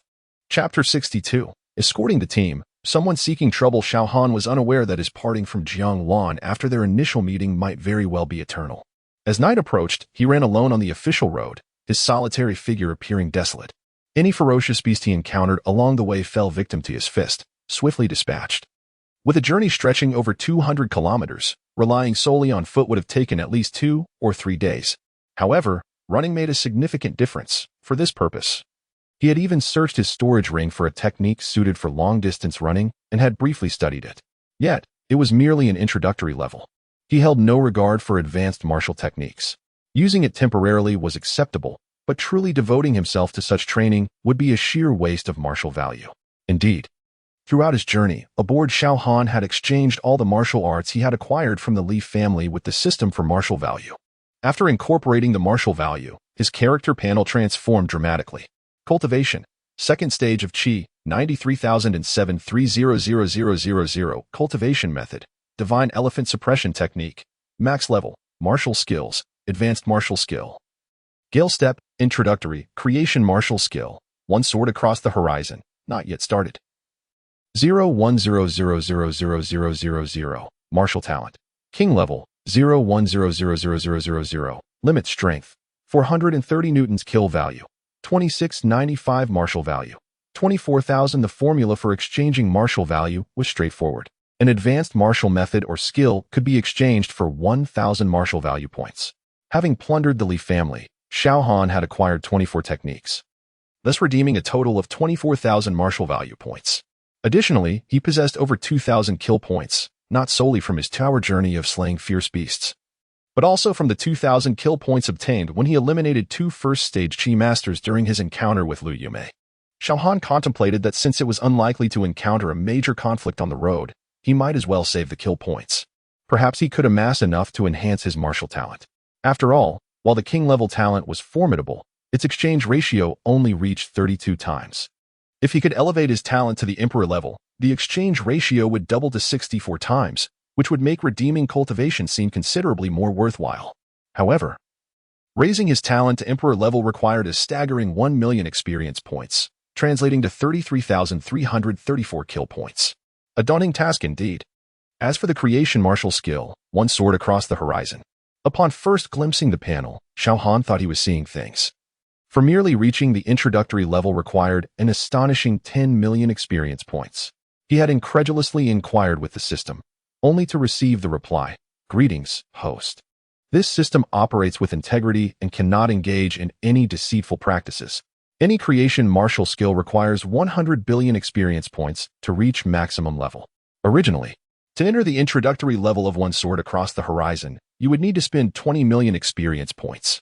However, considering that you only obtained the third style of the complete creation martial skill one sword sealing the heavens, the system has generously discounted it by 50%. We hope the host does not misinterpret our benevolent intentions. Seeing the system's apparent grievance, Xiao Han could only choose to forgive. 10 million experience points equated to over 300,000 martial value points, which did not seem excessive. However, it was important to note that the entire foundation of the Li family only yielded 24,000 points. Initially, he thought the 300 million dragon notes acquired from looting the family were of no use.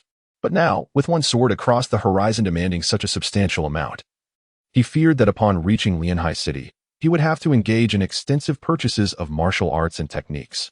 The only silver lining was that, as a provincial capital, Lianhai City was not lacking in such resources, and prices should be considerably lower than in the relatively isolated Dongyang City. He hoped the 300 million dragon notes would suffice to satiate one's sword across the horizon. If not, he would have no choice but to borrow some funds from Lu Yumei's husband. After all, Lu Yumei had brought two Qi masters to hunt him down. Had he not also broken through to the Qi realm, he might have been in mortal peril. Such deep-seated enmity surely warranted some form of compensation in dragon notes from her family. As he continued his journey, time swiftly passed to 10 o'clock at night, and he was nearing Rock City. Xiao Han gradually slowed his pace, intending to eat something first. As a master, although physically robust, missing a couple of meals posed no significant threat, yet he was still but a mortal and could not entirely forego sustenance. After a day filled with battles, he had been famished for an entire day and, following the long run, was now ravenous. Just as he prepared to gather some firewood and perhaps hunt a ferocious beast to roast, he suddenly heard a faint rustling sound nearby, akin to someone stepping on a branch. "Who was there?" he called out sharply, his figure flickering as he swiftly approached the side of a massive tree that would require at least 4 or 5 people to encircle. His keen gaze scanned the surroundings. Before him lay a large tree, its trunk marred by a sizable hole. Within the hollow, several young individuals of similar age to him were resting with their eyes closed. A group of soldiers clad in military uniforms lay scattered inside, some already snoring. He then noticed a soldier nearby, caught in the act of relieving himself, his face reflecting a mixture of shock and astonishment upon encountering the solitary figure in the treacherous wilderness. "Hey, I recognize you. Aren't you the Xiao Han wanted all over the city?" exclaimed the soldier suddenly. Upon hearing this, Xiao Han deduced the situation and inquired, "Are you part of the escort team from Dongyang City for the exam candidates?" "How did you know?" the soldier questioned, taken aback. Xiao Han smiled slightly, explaining, "Your awareness of my wanted status indicates that you are indeed a soldier from Dongyang City. However, your ignorance of the fact that the warrant has been lifted suggests that you set out yesterday, rendering you unaware of the events in the city today. Coupled with the presence of those sleeping inside, the conclusion is not difficult to reach." The soldier, impressed by his analysis, immediately gave him a thumbs up. "Impressive, young man. No wonder you caused such a stir at the Li family." He continued, "I was originally a city guard, but unfortunately, I was selected to be part of the escort team this time. Thankfully, despite the numerous dangers along the way, we managed to safely bring this group of graduates to the outskirts of Rock City. We only need to wait for the gates to open tomorrow morning for our mission to be complete. By the way, how did you end up here? The road is perilous." "Perhaps I'm just lucky," Xiao Han replied with a friendly smile, realizing there was no need to discuss the downfall of the Li family, as he would likely be dismissed as boasting. "You're truly fortunate. Since you've successfully made it to Rock City, you should settle down and live well here," the soldier remarked kindly, as many in the military had grown weary of the Li family. "Old Lu, who are you talking to so late at night? Do you realize you've woken everyone up?" The team leader of this small squad emerged from the hollow, visibly displeased. "Captain, look who it is," shouted the soldier. "Whoa. This isn't that young man named Xiao Han, is it?" The captain rubbed his eyes in disbelief, and upon confirming it was indeed him, he exclaimed, "I can't believe it's really you. How did you manage to escape to Rock City?" Xiao Han smiled without responding. The captain seemed poised to ask more questions when suddenly an irritable voice interrupted. "Are you all insane? What the hell are you making such a racket about in the dead of night? We are the future pillars of our nation. Can you soldiers, bear the responsibility of disrupting our sleep?" Chapter 63. Turning the Tables and Whitewashing the Li family? As discordant words echoed, a young man with an irritable expression emerged from the hollow of a tree. His gait was unsteady, presenting an impression reminiscent of an ne'er-do-well. Xiao Han cast a casual glance, his brow furrowing slightly. He had expected someone with such bravado to at least possess the strength of the Chi-opening realm. Yet this individual was merely at the 9th level of body refinement. Against his current prowess, he could likely extinguish this feeble figure with a mere fingertip. And still the youth had the audacity to proclaim himself a future pillar of the nation? Shaking his head, Xiao Han dismissed the thought of engaging with such an imbecile. He was simply too weak to provoke any interest in imparting wisdom. "What are you staring at, soldier?" he said, directing his ire at the soldier, old Lu. "Waking me is one thing, but do you realize you've disturbed Brother Long as well? He is the top scorer of our martial arts examination and has been granted an exceptional interview opportunity at the prestigious Qilin Academy. If your noise disrupts his rest and affects his performance, can you bear the responsibility for his potential failure?" Upon seeing the attention his arrival garnered from old Lu, the young man with the brash demeanor felt a surge of irritation. He strode forward, nearly poking the soldier in the face, and exclaimed, "Hey, this temper of mine." Old Lu, rolling up his sleeves, was prepared to teach him a lesson. "Wu Liang, you've really overstepped this time, haven't you? Without the protection of soldiers like us, do you think you could have made it here? Who are you to look down on soldiers?" Wu Liang shot back defiantly, his neck stiffening as he confronted old Lu, who was at the 1st level of Qi opening. "What do you want to do? Bully the weak? Of course, someone like you, living off the spoils of others, can only pick on ordinary kids from common families." As he spoke, he mockingly shouted, "Everyone, come out. The soldier here has no sense of martial virtue. Unable to reason with me, he resorts to threats. I believe he is just a soldier thug, likely having bullied countless innocent civilians in the past." Old Lu was infuriated. It was Wu Liang who instigated the conflict. Yet he had the audacity to frame him as the oppressor. "Wu Liang, you've crossed the line. I witnessed everything. It was your incessant taunts about soldiers that sparked this altercation. How could old Lu possibly be bullying you?" Team leader Wang Gang, unable to tolerate the injustice, attempted to intercede on old Lu's behalf. However, Wu Liang scoffed. "Look at you, trying to play the peacemaker. Everyone knows you're his captain. Of course you'd side with him." Wang Gang, the captain, was visibly angered, as old Lu could no longer contain himself. "Captain, I can't hold back anymore. We've risked our lives and endured hardships escorting these young ones. Yet, they've shown us no respect whatsoever, treating us like servants, summoning us at their whim as if we owe them something. Even common animals remember kindness, yet these kids have acted as if we owe them everything. They are nothing but ingrates." Wu Liang, upon hearing this, exploded with fury. "Who are you calling ingrates? Isn't it your duty to protect the students? Why act as if you've suffered some great injustice?" At that moment, nearly everyone had been roused by his incessant clamoring, stepping out one by one. Upon hearing Wu Liang's words, many graduates were incensed. "You soldier, do you even know how to speak? We are the future pillars of the Dragon Nation. I command you to apologize at once, or I will surely file a complaint against you." They regarded him as a foolish soldier, unable to perceive his own standing. Jealousy.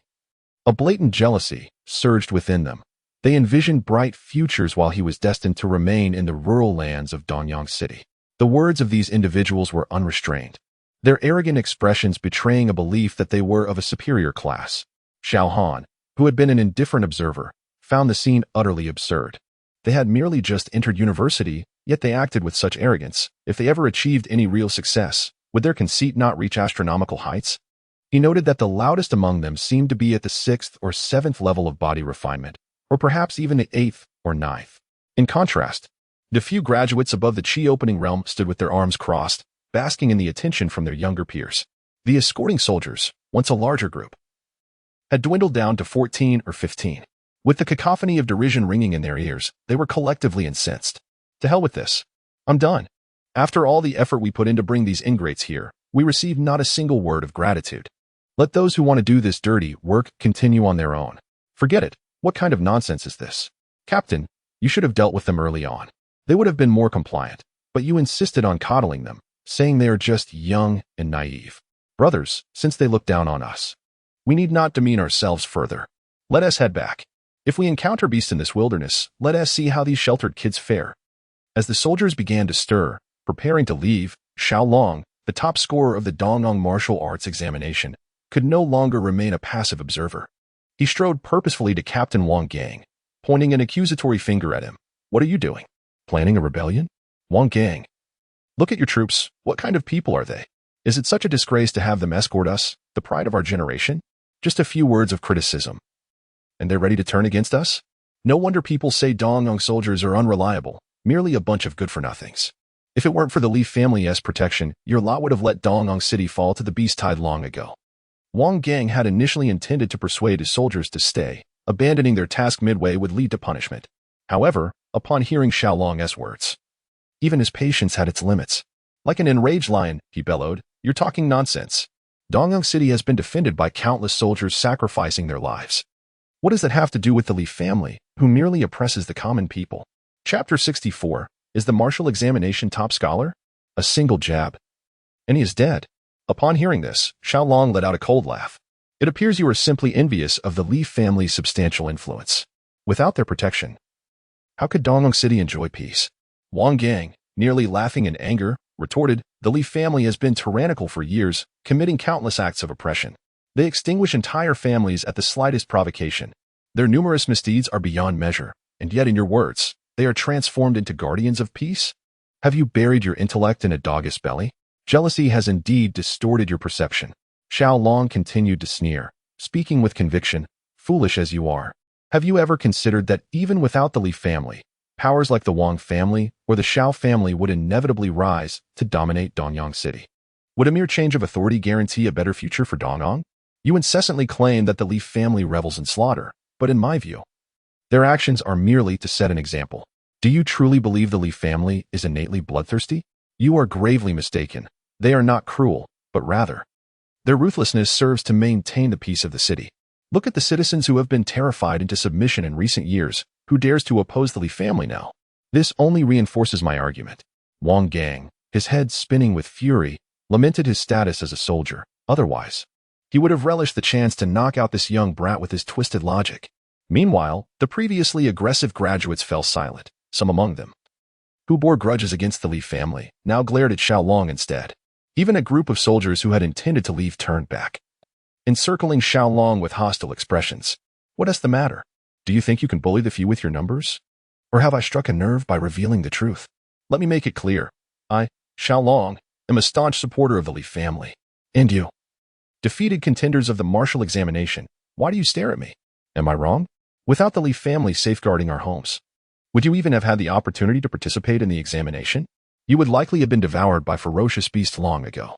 Instead of expressing gratitude, you begrudge the Li family for past grievances against your kin. Have your consciences been consumed by dogs?" Soldier Lao Lu, having been wronged from the start, was already seething with indignation. Hearing Xiaolong's incessant drivel, he could no longer contain himself and charged at him, ready to retaliate. "Come on then, hit me," Xiaolong mocked, pointing to his own head. "You soldiers are only capable of bullying the weak. I am merely 18. Yet I have already reached the second stage of chi opening. You, appearing to be in your 40s, have only reached the fourth stage. What a waste. You rely on your age to assert dominance. Yet if we were the same age, I would shatter your pathetic skull." Provoked by his words, Lao Lu found himself caught in a dilemma, whether to act or refrain from action. If he struck, he would indeed be guilty of bullying the weak, and the entire barracks would suffer disgrace. Observing how he had ensnared Lao Lu with his words, Xiaolong grew even more reckless. He surveyed the crowd, his expression one of arrogance. Aside from a few in their 30s and 40s still at the third or fourth stage of chi opening, all I see are the worthless remnants I have toyed with in the martial examination. You dare to challenge me, the top scholar of the martial examination, the pride of the heavens? You truly do not know your place. I declare this, today, anyone present, as long as they are my age and can defeat me, even if you kill me, it will be my own folly. But do you possess the capability? You are but a bunch of frogs at the bottom of a well." Lao Lu was furious to the point of nearly grinding his teeth. Captain Wang Gang's eyes blazed with rage. As for the graduates, they exchanged glances, none daring to step forward. In this martial examination, Xiaolong was the only one who had reached the second stage of chi opening. The others barely managed to attain the first stage. Given such a disparity, who would willingly step forward to humiliate themselves? However, just as Xiaolong reveled in his arrogance, a voice, half mocking and half amused, suddenly broke through the tension. "Which mental institution left the door ajar to let you out? A mere second stage chi opening, not even worth mentioning, dares to bark here. I wonder if your family is aware of your audacity?" The crowd fell silent, all eyes turning to the source of the voice. As the throng parted, A young man with a resolute expression and striking features stepped forward. It was none other than Xiao Han. He had initially stood at the back of the crowd, uninterested in the unfolding conflict. After all, he was now a master of qi, and to him, the squabbles of those merely beginning their journey in martial arts seemed trivial, like a master observing children at play. Thus, he had maintained a detached attitude, merely observing the spectacle. Little did he expect that this arrogant boy, Xiao Long, would seize this opportunity to flaunt his bravado. Had he merely quarreled with the soldiers, Xiao Han might have overlooked it. But Xiao Long's reckless attempt to invert the truth of the Leaf family's misdeeds, coupled with his ostentatious proclamation of invincibility over his peers, compelled Xiao Han to intervene. As Xiao Long, basking in his self-importance, prepared to continue his performance, he was abruptly interrupted by Xiao Han. It felt akin to discovering a fly in the midst of indulging in a delightful meal. Fuming, he approached Xiao Han and spat. "Who do you think you are? A nameless nobody has no place here." Xiao Han cast a disinterested glance at him, hardly inclined to listen to the ramblings of one on the verge of ruin. Instead, he merely raised his middle finger. Seeing this, Xiao Long assumed he was being insulted, his fury nearly distorting his face. "Dare to belittle me? Do you not know I am the top scholar of the martial examination?" Yet, before he could finish his retort, a whooshing sound sliced through the air. Xiao Han's finger transformed into a blade, piercing directly towards Xiao Long's brow.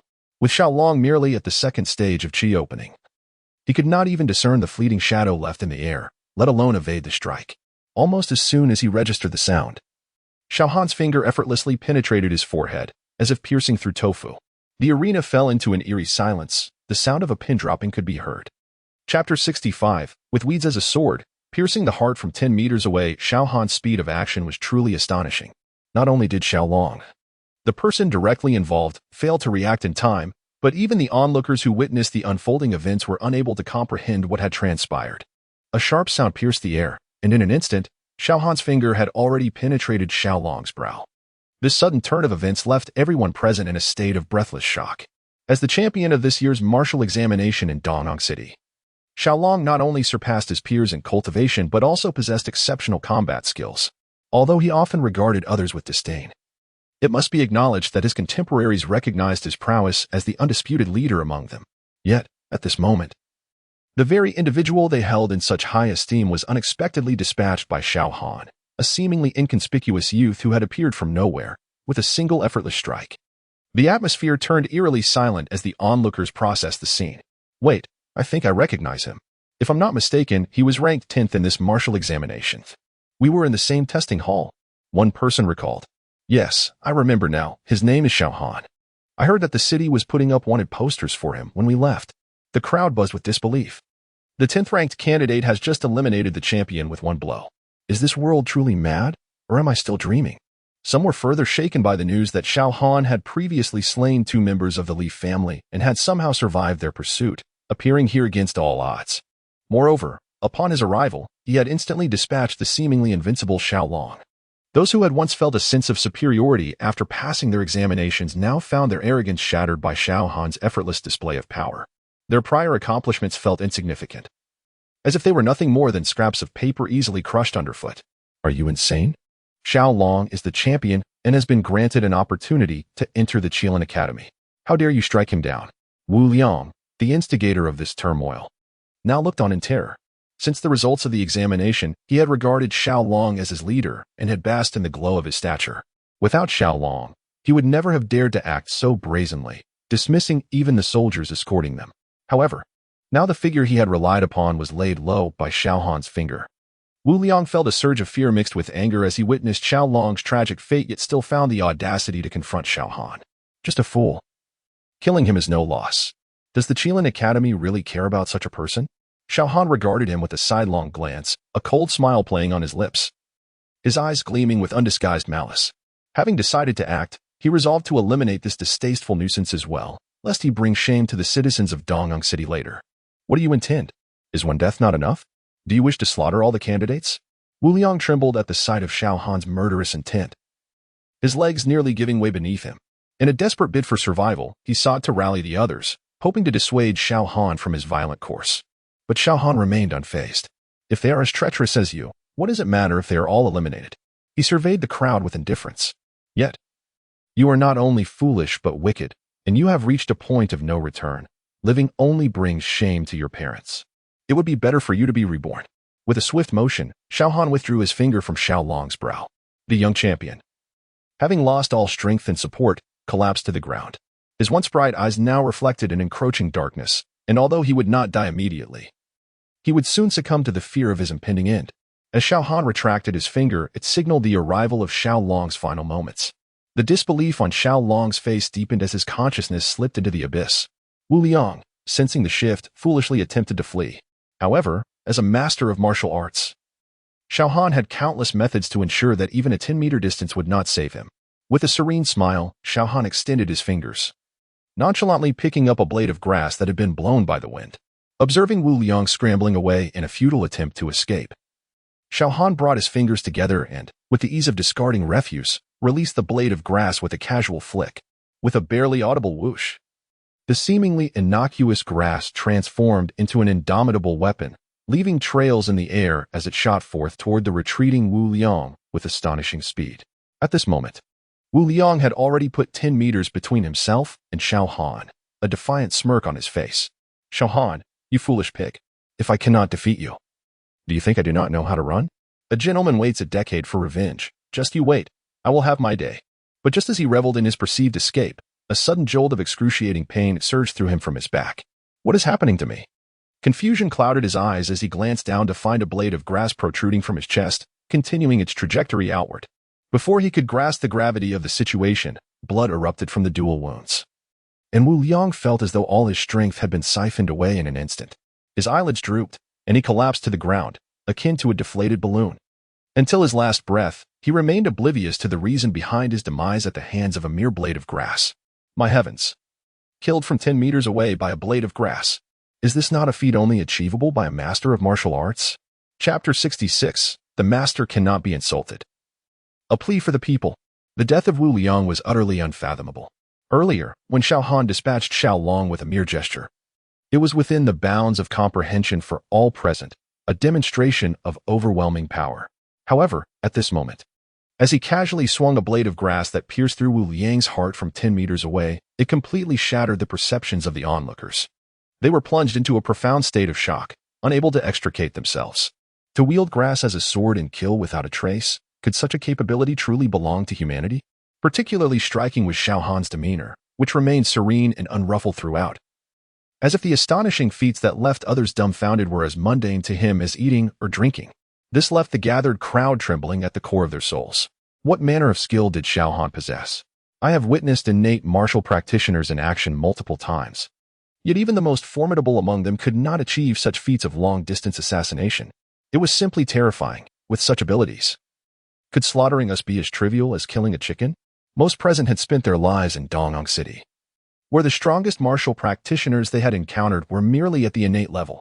Dongyang City, a small and unremarkable coastal town, had long considered the innate realm to be the apex of martial prowess. This vicious cycle meant that the vast majority of Dongyang's populace never had the opportunity to venture beyond, to witness a broader world. Additionally, the Li family had long suppressed any potential threats to their dominion, further ensuring that most in attendance were entirely unaware that Xiao Han's current display was the domain of a master of martial arts. Ultimately, it was Wang Gang, deserving of his selection as the captain of the escort team, who was more knowledgeable than the others. He suddenly trembled as he spoke. I have been fortunate to hear others mention that the realm beyond innate martial arts is known as the realm of Qi mastery. Practitioners of Qi mastery are revered as martial arts masters, capable of killing with but a flick of a flower or leaf. Xiao Han's use of grass as a sword bears a striking resemblance to this. Could it be that at such a young age, he has already attained the status of a martial arts master? Wang Gang's countenance was one of utter horror. He prided himself on his exceptional abilities, as evidenced by his selection as the escort team leader. Yet, after 30 years of cultivation, he had barely reached the 7th level of the innate realm. In his past understanding, those who achieved the innate martial arts level were considered extraordinary beings, ones he could only look up to in admiration. As for the Qi masters, he had never even seen one. He had only heard the captain of the higher innate realm mention them a few times. Each time the title of master was uttered, he could see a profound respect etched upon the captain's face, a reverence that emanated from the depths of his being. Influenced by this, Wang Gang had often yearned for the chance to witness the unparalleled grace of a martial arts master in his lifetime. However, as the years passed, He began to lose hope, gradually realizing that for ordinary folk like them, the master was akin to a divine dragon in the heavens, a being to be heard of but never seen in their lifetime. Yet, perhaps it was true what they say: the harder you seek to cultivate flowers, the less they bloom. Yet, if you care not for the willows, they will flourish. Wang Gang had long since abandoned the fantasy of meeting a master. Yet, at this moment, Xiao Han revealed the techniques of a master. Suddenly, Wang Gang approached Xiao Han and, to the latter's astonishment, fell to his knees with a thud. His eyes brimmed with reverence, as if a mortal were face to face with a deity, and he spoke with trepidation. Previously, I was unaware that I was in the presence of a master. I may have spoken carelessly. I hope you will forgive my ignorance. Li Yuanshan, though merely at the 9th level of innate martial arts, has allowed the Li family to dominate Dongyang City.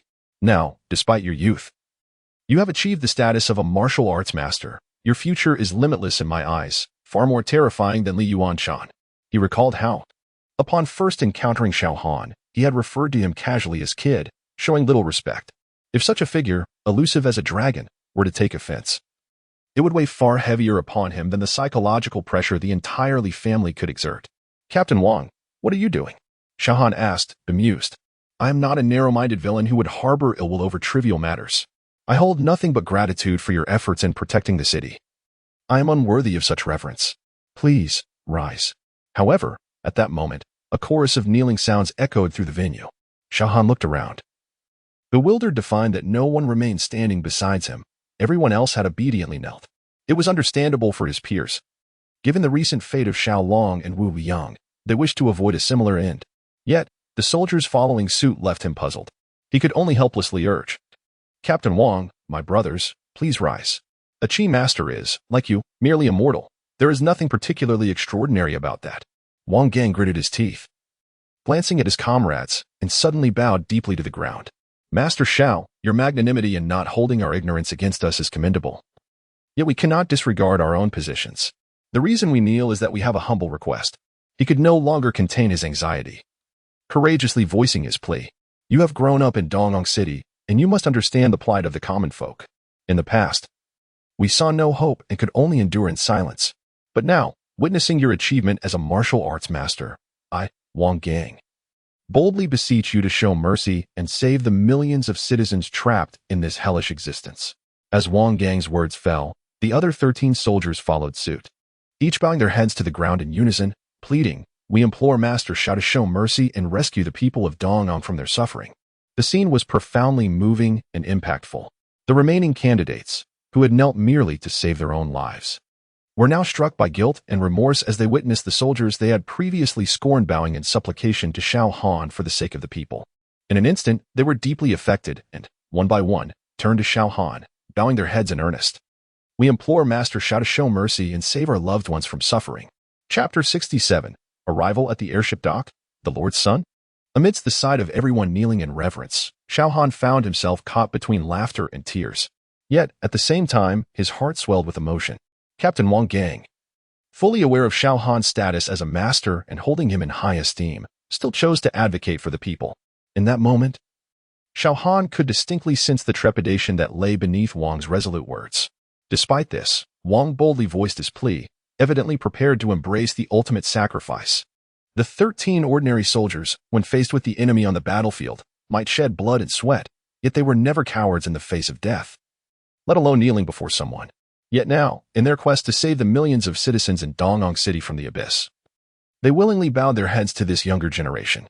The other candidates, who had previously exhibited such arrogance and self-importance upon their first encounter, now humbled themselves in the presence of their peer who possessed the power to save their loved ones.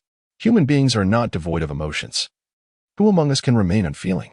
Confronted with such a poignant scene, even Xiao Han's heart, forged as it was in the fires of resilience, softened in an instant. He extended his hands in a gesture of support, addressing the crowd with solemnity. Please rise. What you hope for in your hearts, I have already accomplished. He continued. Not long ago, I eradicated the Li family, and the pests within the Martial Arts Bureau and the Inspection Bureau have been thoroughly cleansed. As he spoke, Xiao Han chuckled lightly. If I am not mistaken, celebrations are likely echoing through Dongyang City right now. Wang Gang was momentarily taken aback, disbelief etched on his face. Master Xiao, is that truly the case? The others echoed his incredulity. Could it be that the Li family, which had perpetrated evil for over a century in Dongyang City, had indeed been vanquished? All at once, they scrambled to their feet, converging around Xiao Han, eagerly inquiring about the details of the event. Once they were convinced of Xiao Han's words, many broke into tears. "Mother and father, can you hear me from above? The Li family has fallen. Although I, as your son, am unable to avenge you myself, Master Xiao has avenged you by making Li Ming suffer 1,000 deaths." Xiao Han stood quietly aside, observing their emotional release with a sense of empathy. Having been replaced in the martial examination, he considered himself fortunate. The majority present bore deep-seated grudges against the Li family, grievances that could not be washed away even with the waters of the Yellow River. The Li family had monopolized advanced martial arts, ensuring that ordinary individuals could never reach the innate realm in their lifetime. Thus, no matter how profound their hatred, they were forever unable to seek revenge through their own efforts. Xiao Han understood their feelings in this moment. "Master Xiao, you reached the qi condensation stage at the tender age of 18. Such talent is unheard of. Even I, old Wang, have never heard of such a thing. I believe you will undoubtedly become a renowned figure in the world." Wang Gang took a step back, standing beside Xiao Han with a face full of reverence. In response, Xiao Han smiled kindly and playfully remarked, "Captain Wang, I appreciate your kind words. If I should become a prominent figure in the future and you encounter any troubles, just mention my name. If they prove obstinate, you can say we are old friends, and that will surely frighten them." As time passed, the night deepened. Xiao Han, having gone a day without food, felt the pangs of hunger and, disregarding any thoughts of roasted meat, consumed some of the rations Wang Gang had brought before retreating into a tree hollow to sleep in a corner. The following day, as dawn broke, the gates of Rock City, which had been closed all night, slowly opened. Outside the gates, Xiao Han bade farewell to the soldiers one by one. "Master Xiao, we lack the necessary travel documents and can only escort you to the city gates. These graduates, although proud before, should have tempered their spirits after witnessing your skills last night. They are, after all, our fellow townsfolk, so please take care of them during the journey. Once we reach Linai City, however, you need not concern yourself with their fates." Wang Gang, possessing a kind heart, despite having faced harsh insults, still spoke well of the candidates. "In the face of bullying, I can assist them, but should any of them provoke trouble once aboard the airship, I shall remain an indifferent observer." Xiao Han made his stance clear, his voice resonating so all could hear. The two groups parted ways. As they watched the young people depart, the soldiers couldn't help but feel a sense of melancholy, fearing they might never meet again. While there had been candidates who had successfully entered university in the past, very few returned to Dongyang, a place deemed rural by countless others, after experiencing the wider world. Xiao Han, in fact, did not possess any city entry documents, but he did carry the combat simulator developed collectively by all martial arts universities at the Linai base. This item could serve as a de facto proof of his student status, reflecting on the combat simulator, since reclaiming it and achieving 36 consecutive victories that very night. He had longed to re-enter that virtual space for further matches. However, the recent days had been so hectic that he had not found the time to continue his winning streak. The journey to Linai City by airship would cover over 80,000 kilometers, taking a full 7 days. This tedious passage of time would be perfectly suited for the combat simulator. Although Rock City appeared far more prosperous than Dongyang City, Xiao Han had no intention of loitering. His next destination was the provincial capital of the Linai base, a place of much greater affluence than Rock City. Once in Linai City, his 300 million dragon coins would finally have practical use. Otherwise, amassing the necessary martial value to access a sword across the horizon would be futile. No matter how much money he had, as there would be nowhere to spend it. Moreover, even if he could spend it, he had no intention of being a fool. For instance, a high-level martial technique was a rare treasure in Dongyang City, often fetching 4 to 5 million dragon coins, yet it was still hard to come by. However, in the provincial capital of Linhai City, while not commonplace, its value would be significantly lower. Thus, his 300 million dragon coins would carry much more weight.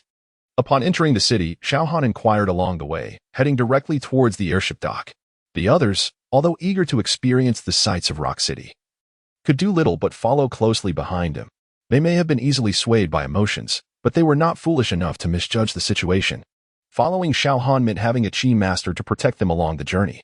On the other hand, if they ventured alone, with their meager cultivation levels, they could easily find themselves in life-threatening situations. Upon reaching the airship dock, their curiosity about this novel experience was palpable. However, Xiao Han maintained a calm demeanor throughout. As the sight bore little resemblance to airports from his past life, merely substituting airplanes for small airships. Yet, despite being termed small airships, their actual size was immense, resembling giant aircraft carriers that could soar through the sky. Upon entering the dock, a young man named Fong Hao voluntarily offered to assist Xiao Han in obtaining tickets. This individual was among the few who had refrained from inciting insults against the soldiers the previous night, and thus, Xiao Han held no ill will towards him. Seeing him offer assistance, Xiao Han willingly handed over the combat simulator for him to retrieve the tickets. According to the official regulations of the Linhai base, all graduates who gain admission to a university are entitled to a complimentary ride on a long-distance airship upon their initial registration at the institution. This provision takes into account the unfortunate reality that some cities are excessively impoverished, rendering it difficult for certain students to afford the steep ticket prices. Thus, such a regulation was established. The information provided on the combat simulator serves to authenticate whether one is a freshman. Xiao Han, feeling utterly bored, stood in place. And during his wait, he noticeably observed that the cultivation levels of those around him were significantly superior to that of the common folk from Dongyang City. While he was lost in contemplation, several fellow graduates suddenly rushed back, their faces etched with anxiety. Xiao, brother Xiao, something terrible has happened. Fong Hao has been attacked. At this news, Xiao Han's expression darkened. Had these individuals once again succumbed to their own arrogance? Fortunately, the speaker quickly elaborated. We went to collect our complimentary tickets as per the regulations, but upon learning that we hailed from Dongyang, they insisted that Dongyang candidates are ineligible for this privilege and demanded 10,000 dragon coins from each of us for a ticket. Fong Hao, unable to contain his anger, confronted them, and to his surprise, he was struck down by a debauched young master. He claims to be the son of the Lord of Rock City, and he has detained the others, allowing only us to escape to deliver this message. Xiao Han's gaze turned icy. He had no desire to invite trouble. Yet it seemed trouble was intent on seeking him out. What of the Lord's son? Was he not merely a man with a head, 2 hands, and 2 feet? You lot, lead the way. Chapter 68. Extortion? Speak while kneeling. The ticket office was prominently displayed, almost immediately visible upon entering the airship terminal. From a distance, Xiao Han observed the vast ticket hall, teeming with people, forming layers both inside and out. These individuals were not solely prospective passengers, a significant portion comprised local staff members. As he drew closer, Xiao Han could distinctly hear the commotion emanating from the scene of conflict. You truly go too far. The authorities have decreed that we, as new university students, are entitled to complimentary airship tickets. By what right do you impose such exorbitant charges, demanding 10,000 dragon coins? This is nothing short of highway robbery. A brazen voice erupted. What is the authority? In this rock city, I am the authority. My rules are the only ones that matter.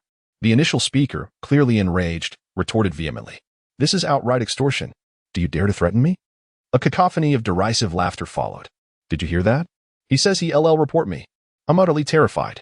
The crowd echoed the mockery. The local ruffians, having never witnessed the world beyond their humble abode, were oblivious to the consequences of challenging the son of the city lord, Shinjun, who was revered and feared in equal measure.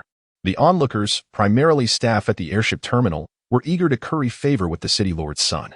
Among them were also graduates from nearby cities, who had come to board the airship to Linhai City. However, Shinjun's ire was not directed at them, and they hailed from more prosperous locales than Dongyang City. Thus, they observed the scene with a sense of inherent superiority, arms crossed, amused by the unfolding drama. Xiao Han pushed through the crowd, which had gathered densely around the altercation. He forcefully parted the throng, and while some glared at him, ready to unleash their wrath, they immediately recoiled upon meeting his icy gaze, the words dying on their lips. Xiao Ming, one companion murmured, puzzled by the avoidance of confrontation. Why do you put up with this? Listen, when out and about, one must be astute. Understand whom to provoke and whom to avoid. The man ahead bears an overwhelming aura, far more intimidating than my uncle, who hunts ferocious beasts. It's clear he is not someone to trifle with. Trust me. This minor inconvenience isn't worth the skin off our backs. In contrast, if we encounter a truly vicious individual, even trivial matters could cost us our lives. Navigating through the throng, Xiao Han soon reached the heart of the conflict. There, a group of graduates was cornered by the airship staff, treated like criminals under tight surveillance. To his dismay, the leader of this group was a young man, no older than 19, who was clearly the so-called Shinjun. Additionally, Fong Hao, who had previously offered to assist Xiao Han in retrieving tickets, lay on the ground, his complexion ashen, clutching his left arm. The sight of his mangled right arm indicated a serious injury. Xiaogo is here. They are being utterly oppressive. It's supposed to be a free ticket. Yet they demand 10,000 dragon coins from each of us. My family has been scraping by just to support my university education. 10,000 dragon coins is an unimaginable sum. My father would have to sell everything he owns to raise it. What do we do? Xiao Han's sudden appearance drew everyone's attention as he stood out among the crowd. Shinjun, with an air of arrogance, cast a sidelong glance at Xiao Han. So, you are the savior they speak of? I have heard tales of your prowess. Yet what good is that? Let me enlighten you. This world is governed by power and connections. These country bumpkins are in my grasp. If you wish to rescue them, produce 200,000 dragon coins, or I assure you, they will perish. And you shall share their fate. Do you comprehend, you little pauper? Upon hearing the demand for 200,000 dragon coins, the besieged Dongyang graduates panicked. Most hailed from modest backgrounds, with their entire annual living expenses barely amounting to 1,000 dragon coins. The sum Shinjun demanded was a fortune beyond their wildest dreams, a sum they could not even conceive of gathering, even if they sold themselves. Now, they could only pin their hopes on Xiao Han, knowing he was a master of formidable energy, a flicker of hope igniting within them. Shinjun regarded Xiao Han with disdain, his demeanor that of a privileged scion. However, to his astonishment, Xiao Han did not even cast him a glance. Instead, he casually seized a staff member by the collar, discarding him like refuse. He then approached the injured Feng Hao, inquiring about his condition. Feng Hao, forcing a smile, replied, "Xiaogu, I'm all right, just a chunk of flesh taken from my arm. A few days of rest, and I'll be fine." Seeing Xiao Han disregard him entirely ignited Shinjun's fury. As the son of the city lord, he was accustomed to deference from all, regardless of their status. Now, this peasant from Dongyang City dared to disregard him? Are you deaf or blind? Did you not hear me address you? No wonder you were born in such a backwater place. Clearly, you have no upbringing. The staff member, who had been tossed aside by Xiao Han, rose, seething with rage. How dare you embarrass me publicly? I will teach you a lesson about respect. He lunged at Xiao Han, ready to strike. With a cultivation level 3 tiers above that of the average worker, he would have easily subdued an ordinary citizen. Unfortunately for him, his target was Xiao Han. With a sudden, explosive sound, the onlookers were left bewildered, not comprehending what transpired. The staff member S had exploded like a watermelon, and in an instant, he collapsed, lifeless. Simultaneously, Xiao Han's figure flickered, appearing before the astonished Shinjun. Before Shinjun could react, Xiao Han delivered a swift blow, as if swatting a fly. Kneel and speak. Though his palm never made contact with Shinjun's body, the latter felt an overwhelming force descend upon him, as if the heavens themselves were collapsing. With a thud, the once mighty Shinjun found himself powerless, crumpling to his knees before Xiao Han. Chapter 69, Counter-Larceny, Buying Life with 30 million. Shinjun's rage surged to an unprecedented height. His eyes ablaze with fury. Throughout his 18 years of existence, he had only ever known flattery from others. He had never once knelt before anyone. Even though he was forced to kneel by Xiao Han's formidable spiritual power at that moment, he felt an overwhelming sense of humiliation that he had never experienced in his life.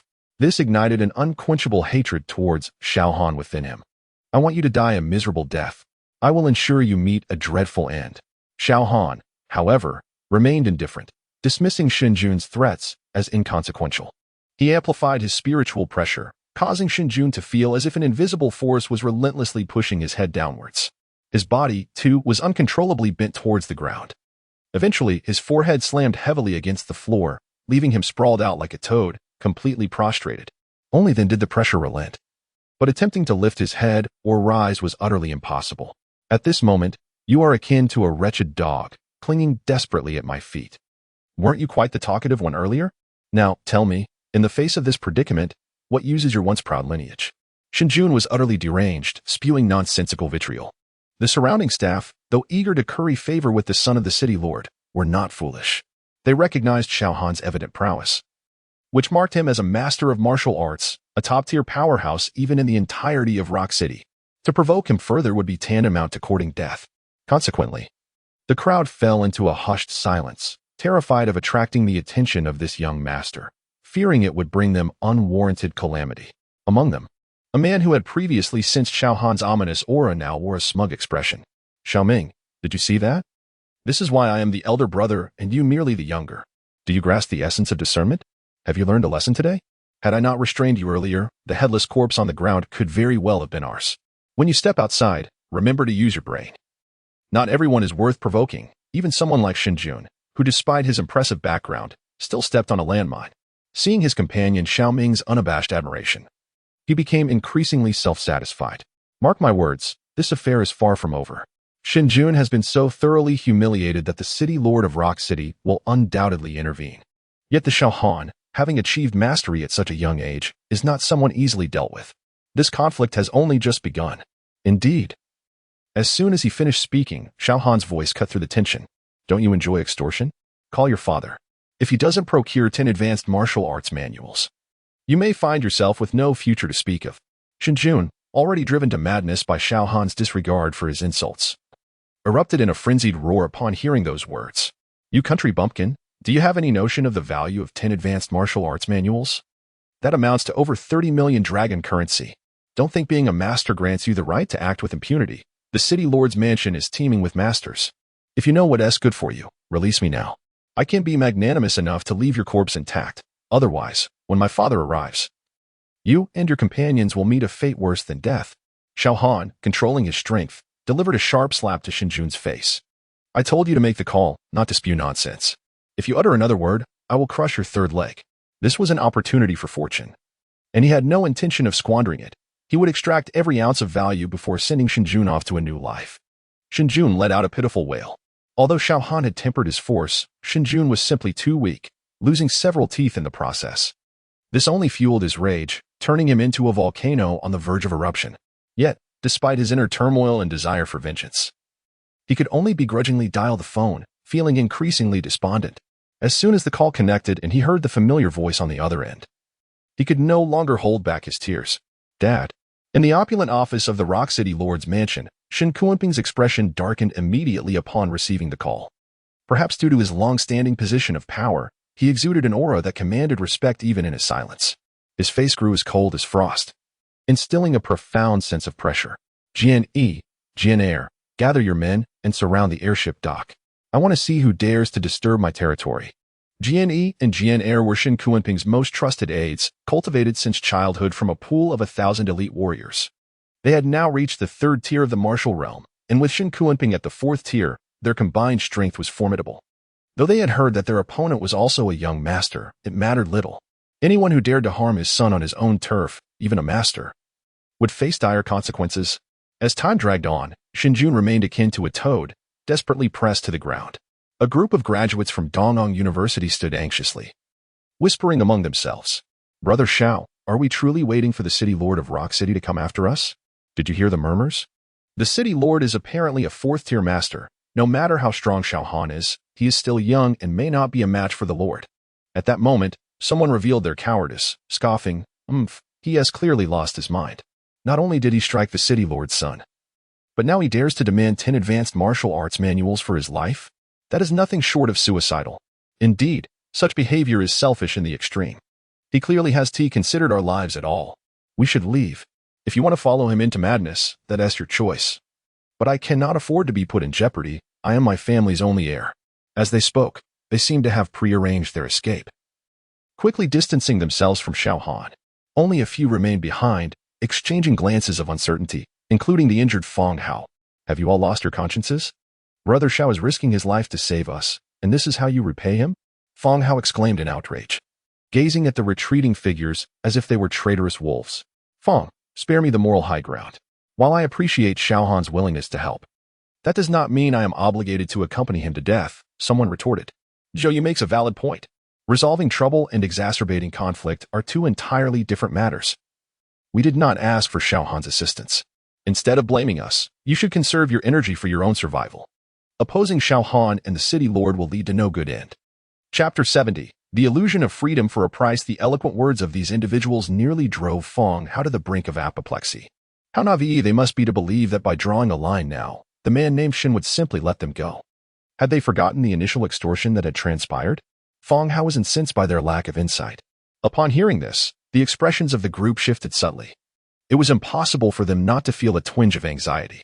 They had devoted themselves entirely to following Xiao Han. Yet they sensed it was a path leading to certain doom. It would be wiser to distance themselves now, leaving room for retreat. Witnessing this scene, Xinjun suddenly felt a surge of confidence, erupting into a boisterous laugh. Indeed, those who know how to navigate the tides of circumstance are the true heroes. I can guarantee that I shall not seek retribution after this.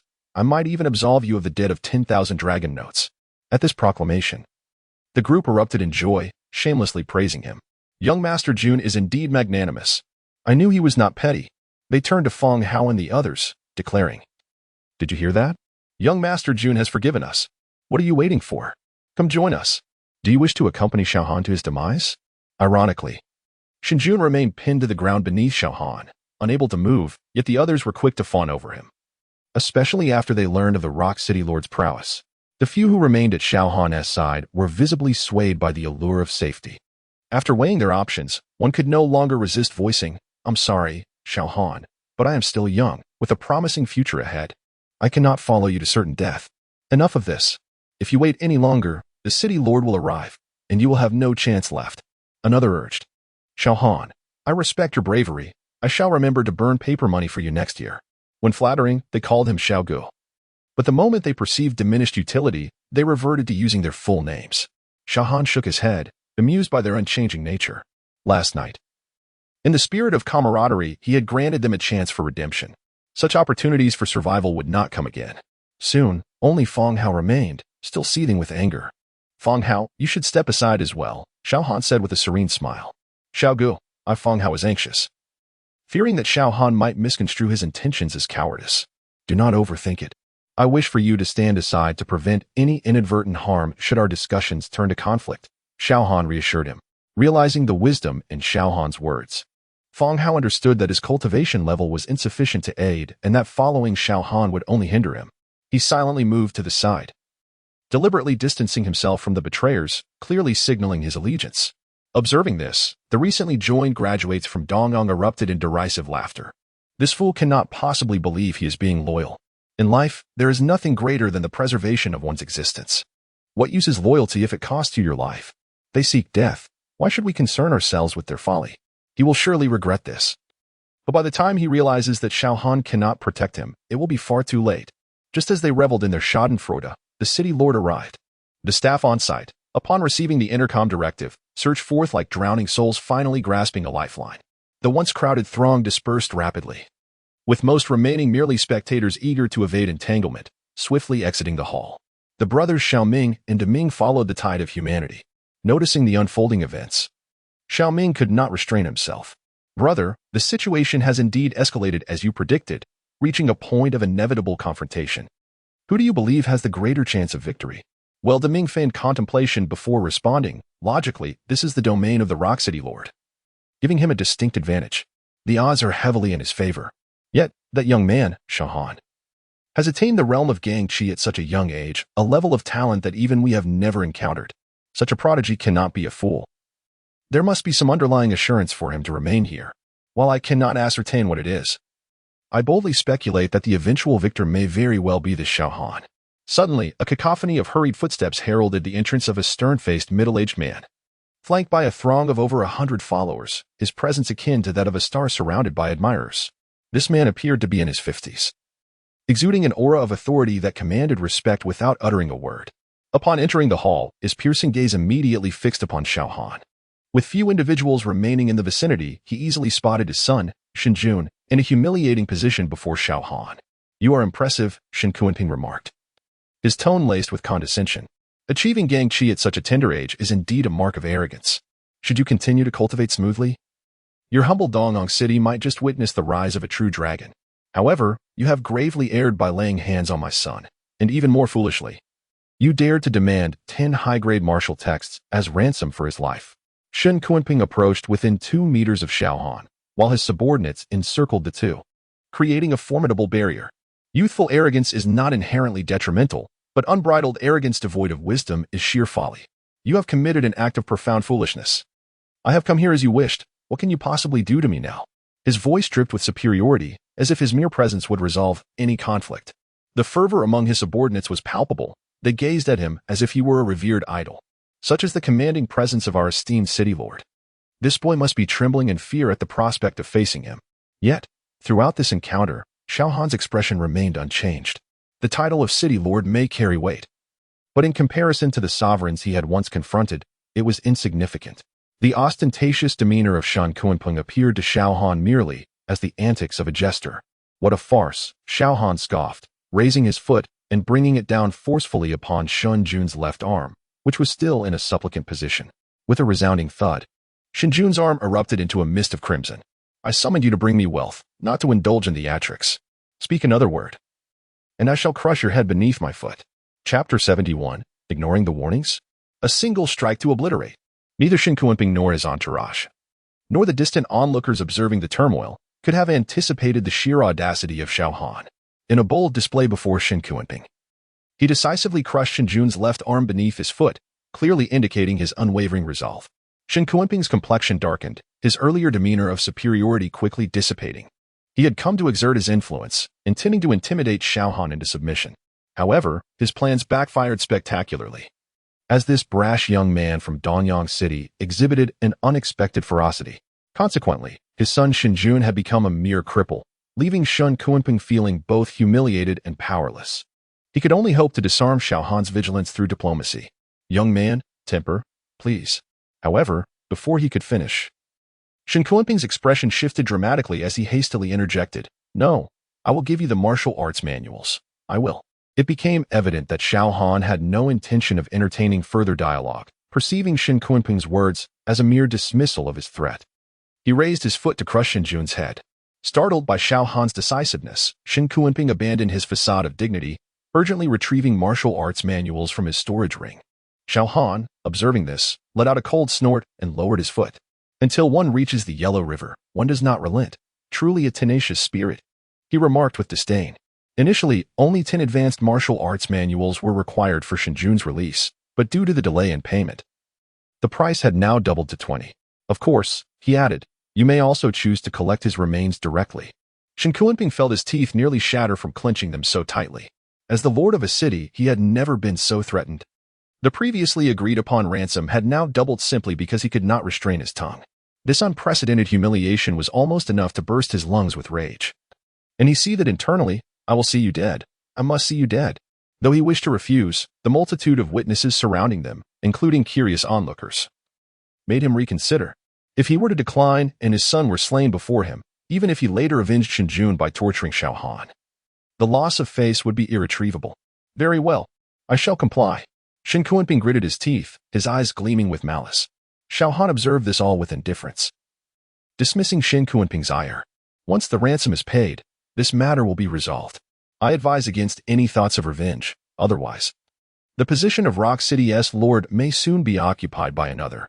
Kunping, driven to the brink of madness by his rage, disregarded Xiao Han's counsel, interpreting it instead as provocation. He withdrew over 10 advanced martial arts manuals, compensating the remainder with high-level martial techniques, finally gathering the ransom. As he tossed the manuals to Xiao Han, his heart bled at the loss. Despite his esteemed status as the lord of Rock City, his total assets amounted to only 6 to 7 billion dragon coins, and this transaction represented a significant loss. However, with his men surrounding the area, he reasoned that once Xiao Han released Jun, the latter would be as vulnerable as a fish on a chopping block. At that moment, he could reclaim the martial arts manuals worth over 60 million dragon coins. Upon receiving the ransom, Xiao Han casually inspected it before storing it within his own ring. Meanwhile, he discreetly issued a command to the system. Seeing Xiao Han possess a storage ring, Kunping's previously pale face regained some color. In Rock City, a storage ring was valued at 80 million dragon coins, and such items were scarce in the market.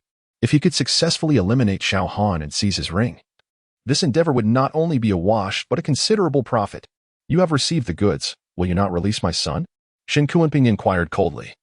While subtly signaling with his left hand behind his back, Xiao Han delivered a kick to Jun, propelling him toward Kunping and indeed released him. Having received payment, Xiao Han adhered to the principle of fairness and would not violate such basic tenets. As Kunping pulled Jun behind him, a sinister smile crept across his face. Good, good.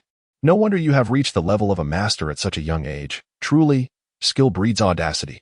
Now that we are settled, you shall die. With that, the air was split by the sound of 2 swords being drawn, as 2 seemingly unremarkable middle-aged men, cloaked in the shadows of the crowd, lunged at Xiao Han with lethal intent. Their swords shimmered with a green aura, a manifestation of their unleashed spiritual power, revealing them to be formidable sword masters. The timing of their assault was impeccable, as they closed the distance of mere meters in the blink of an eye. a feat easily achievable for a master of their caliber. Die. One of them shouted, aiming directly for Xiao Han's neck, while the other targeted his abdomen, their blades slicing through the air without a hint of resistance. How effortlessly. The first assailant pondered, momentarily bewildered. Had they not been informed that Xiao Han was also a master? Why was there no sign of struggle? Were they truly to be so easily vanquished? Just as this thought crossed his mind, the second assailant cried out in alarm. Wait. No blood. It's merely an afterimage. Be careful. Before he could finish, a light-hearted chuckle reached the first assailant's ear, sending a shiver down his spine. Reacting almost instinctively, he redirected his sword toward the source of the sound. Yet, alas, it was too late. In the clash of titans, a minute miscalculation could lead to catastrophic consequences, especially when facing an opponent like Xiao Han, whose essence was steeped in the art of combat. Boom.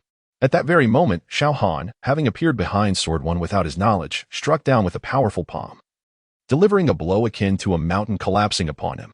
The protective aura surrounding Sword One's head crumbled almost instantaneously, leaving him utterly defenseless. Crack. With a chilling sound, his head burst open like an overinflated balloon. But this was merely the beginning. Xiao Han's hand, imbued with over 400,000 pounds of force, continued its relentless descent. The neck shattered, the body disintegrated, until he reached the lower half, at which point he nonchalantly withdrew his hand, his expression devoid of emotion. No. Sword 2 let out a blood-curdling scream. Chapter 72. Your son is worth 60 million, yet you demand 300 million. Jian Er's heart shattered as he witnessed Jian Yi's gruesome demise before him. From a young age, both he and Jian Yi were selected as death warriors. And after a rigorous selection process, they were the only two to survive. Their bond transcended mere friendship. Now, seeing Jian Yi die so tragically felt like a dagger piercing through Jian Er's very soul. I will tear you apart. With a flash of his figure, Jian Er wielded his sword, shimmering with a bluish light, as if traversing through time and space, striking down towards Xiao Han's arm, the very arm that had just taken Jian Yi's life. His intention was clear, to sever the hand that dealt the fatal blow and then slowly torture him. However, Xiao Han merely responded with a calm smile. In a fit of rage, Jian Er unleashed a strike that far surpassed his previous speed. In the blink of an eye, the sword descended upon Xiao Han's shoulder. Yet, it was merely an afterimage. Xiao Han's shadow faded into nothingness, while he himself had seized Jian Yi's dropped sword, launching a counterattack at Jian Er. After all the strikes I've endured, it's finally your turn to receive one in return. A soft voice echoed through the air. But preceding it was the sight of the seemingly unremarkable 3-foot-long sword in his grasp. Upon realizing he had struck nothing but an illusion, Jian Er's heart raced with trepidation. As Xiao Han's figure appeared before him like a phantom, he instinctively raised his sword to defend. Bang! The clash was akin to a bomb detonating. As Xiao Han's sword tip met Jian Er's blade with overwhelming force. With a strength exceeding 400 Jian Er, who could only muster just over 300 Jian of energy, found himself at a staggering disadvantage. In a moment of panic, he barely managed to defend himself. But it was too late. With a resounding crack, his sword shattered. Jian Er was sent flying backward, akin to a kite cut from its string. Unable to suppress a mouthful of blood as his internal organs suffered severe trauma, leaving him gravely injured. Even if he survived, his future abilities would be greatly diminished. At least by 50 to 60%. But would Xiao Han allow him to live? From the moment he chose to strike, Jian Er had already been marked for death. Swish. A glinting sword shot through the air like a spear, piercing through Jian Er's chest before he even hit the ground, pinning him to the earth. The events unfolded rapidly, from Jian Yi and Jian Er's sudden ambush on Xiao Han, to Jian Han dispatching Jian Yi with a single blow, and then driving his sword through Jian Er. All of this transpired within mere breaths. The onlookers were left dumbfounded, including Shen Kuanping, the mastermind behind the ambush, who only grasped the reality of the situation when his two most capable subordinates perished within moments. I believe I warned you against seeking revenge. Why did you choose to ignore my counsel? Xiao Han's indifferent words broke Shen Kuanping's reverie, making him realize that this was no mere dream. Casting a wary glance at Xiao Han, Shen Kuanping conceded, "Young man, I admit I underestimated you. Had I known you possessed strength equal to mine, I would never have allowed Jian Yi and Jian Er to act." Regret filled Shen Kuanping's heart as he reflected on the loyalty of his two strongest subordinates, akin to his right and left arms, now lost in an instant. Had he heeded Xiao Han's advice, opting for peace instead of conflict, matters would not have escalated to this point. Though he claimed equality in strength, Shen Kuanping felt no confidence after witnessing Xiao Han's combat prowess, particularly his speed, which seemed almost like teleportation. In this world, no one is unafraid of death, especially someone of Xin Kuanping's stature, who valued his life more than most. Realizing he had no means to contend with Xiao Han, he chose to negotiate. The 20 advanced martial arts manuals I gave you are worth 60 million dragon dollars. I will offer you an additional 60 million in cash, and we can consider this matter resolved. What do you say? Xiao Han raised an eyebrow in surprise. Recognizing that Xin Kuanping, having ascended to the position of city lord, was no fool. Faced with adversity, he immediately shifted his attitude, though his pride would suffer. At least he could preserve his life. In his position, who would dare to speak ill of him afterward? However, 60 million dragon dollars? That was merely the price of his son's life. As the city lord, did Xin Kuanping not value his own life as much? Xiao Han's tone remained indifferent. Recognizing Xin Kuanping's inclination to concede, he was not intent on total annihilation. After all, Rock City was not like Dongyang City, which was a neglected outpost. Even if he unleashed a massacre, word would not reach the upper echelons of the Linghai base in a timely manner. Yet Rock City was a vital hub connecting numerous nearby cities. The repercussions of killing Xin Kuanping would be immediate and severe. While he was unafraid of becoming a wanted criminal, it would hinder his participation in the upcoming star selection. Thus, while the deaths of GNE and GNR could be dismissed, it was preferable not to kill Xin Kuanping. Of course, if he insisted on forcing Xiao Han's hand, he would not be spared. Seeing that 60 million was insufficient, Xin Kuanping's expression darkened, and he gritted his teeth. Then tell me, how much would satisfy your appetite? With a faint smile, Xiao Han raised 3 fingers. 300 million. Otherwise, there is nothing to discuss. Have you gone mad with greed? Xin Kuanping's expression twisted into a snarl. My total assets are only 600 to 700 million. You demand more than half of my fortune with a mere utterance. It seemed negotiations had reached an impasse, and with that, the battle was inevitable. Upon hearing this, Xiao Han unleashed a terrifying aura that surged skyward, declaring, "Do not say I did not offer you a chance. Your insistence on self-destruction leaves me no choice." Chapter 73, The City Lord's Reluctance to Fight. Have I chosen the wrong side? When negotiations falter, the only recourse is battle. Xiao Han's voice, calm yet commanding, erupted like a mountain's roar, his masterful presence soaring to the heavens. Under the weight of his terrifying aura, the subordinates of Xin Kuanping felt an overwhelming pressure descend upon them, rendering them helpless. Thud, thud, thud. Their hearts hammered as if struck by a heavy blow, and their breaths became labored. Blood surged to their heads, transforming their previously healthy faces into a shade of crimson. Is this the might of a master? Shock reflected in their eyes. Mere exposure to his energy left them, practitioners of the chi channeling and innate realms, trembling with fear. To engage in combat with such a being would be akin to courting death. Xin Kuanping's eyelids twitched, his heart constricted with frustration. Even when bargaining for vegetables at the market, one could haggle over the price of a cabbage. Yet here stood Xiao Han, demanding an exorbitant sum of 300 million. And all Xin could do was instinctively retort, only to provoke a call to arms from the young man. The youth's temper seemed excessively volatile, akin to a powder keg ready to ignite. Xin Kuanping's blood pressure surged, and he longed to retort fiercely, "If you wish to fight, then let us fight." But he knew he lacked the confidence. For someone of his stature, losing money was easily recoverable. However, losing one's life was a finality. Young man, I advise you to temper your fervor. Deep inside, Xin Kuanping had resolved to concede, but still wished to utter a few formalities. Yet upon seeing Xiao Han frown, he promptly shifted his tone. What I mean is, excessive anger can be detrimental to one's health. Moreover, you are too hasty. I never said 300 million was non-negotiable. But that amount is indeed excessive. Could we perhaps reduce it? Upon hearing this, Xiao Han's expression softened, and his aura gradually retracted. He scrutinized Xin Kuanping, acknowledging the wisdom that allowed him to ascend to the position of city lord. Xiao Han had been prepared to unleash a massacre and flee. Yet Xin Kuanping's sensible approach alleviated much of his potential troubles. In this world, one must uphold integrity. If 300 million is the price, then it must be precisely that, not a single coin less. Xiao Han asserted firmly. Of course, upon payment, I assure you this matter will be concluded. Even if you achieve great success later on, you will never face my wrath. Xin Kuanping's countenance brightened considerably. He genuinely harbored concerns about Xiao Han's formidable talent. If the situation could not be resolved amicably, facing the risk of future vengeance was far more perilous than a decisive confrontation today. However, Xiao Han's assurance provided him with a measure of comfort. After all, when he had previously paid a ransom, Xiao Han had indeed released the captives. Very well, I shall provide the 300 million. I sincerely hope you remain true to your word, and we can consider this matter settled. Shin Kuanping gritted his teeth and ultimately acquiesced. His age had rendered him more cautious. But his instincts warned him that Xiao Han's displayed prowess was likely not the full extent of his capabilities. It was better to spend money to avert disaster. One must admit, his instincts were astute. Xiao Han had just vanquished two formidable opponents, amassing 6,000 points of combat value, combined with his previous reserves. He was now on the verge of breaking through to a new realm. Shin Kuanping's refusal to concede would have led to certain death. Seeing the city lord agree to pay, Shin Kuanping's subordinates collectively sighed in relief. The pressure Xiao Han exerted was immense. If a confrontation ensued, regardless of Shin Kuanping's fate, they would undoubtedly perish. Leave now, Shin Kuanping commanded, and his subordinates promptly fled to the ticket hall's entrance.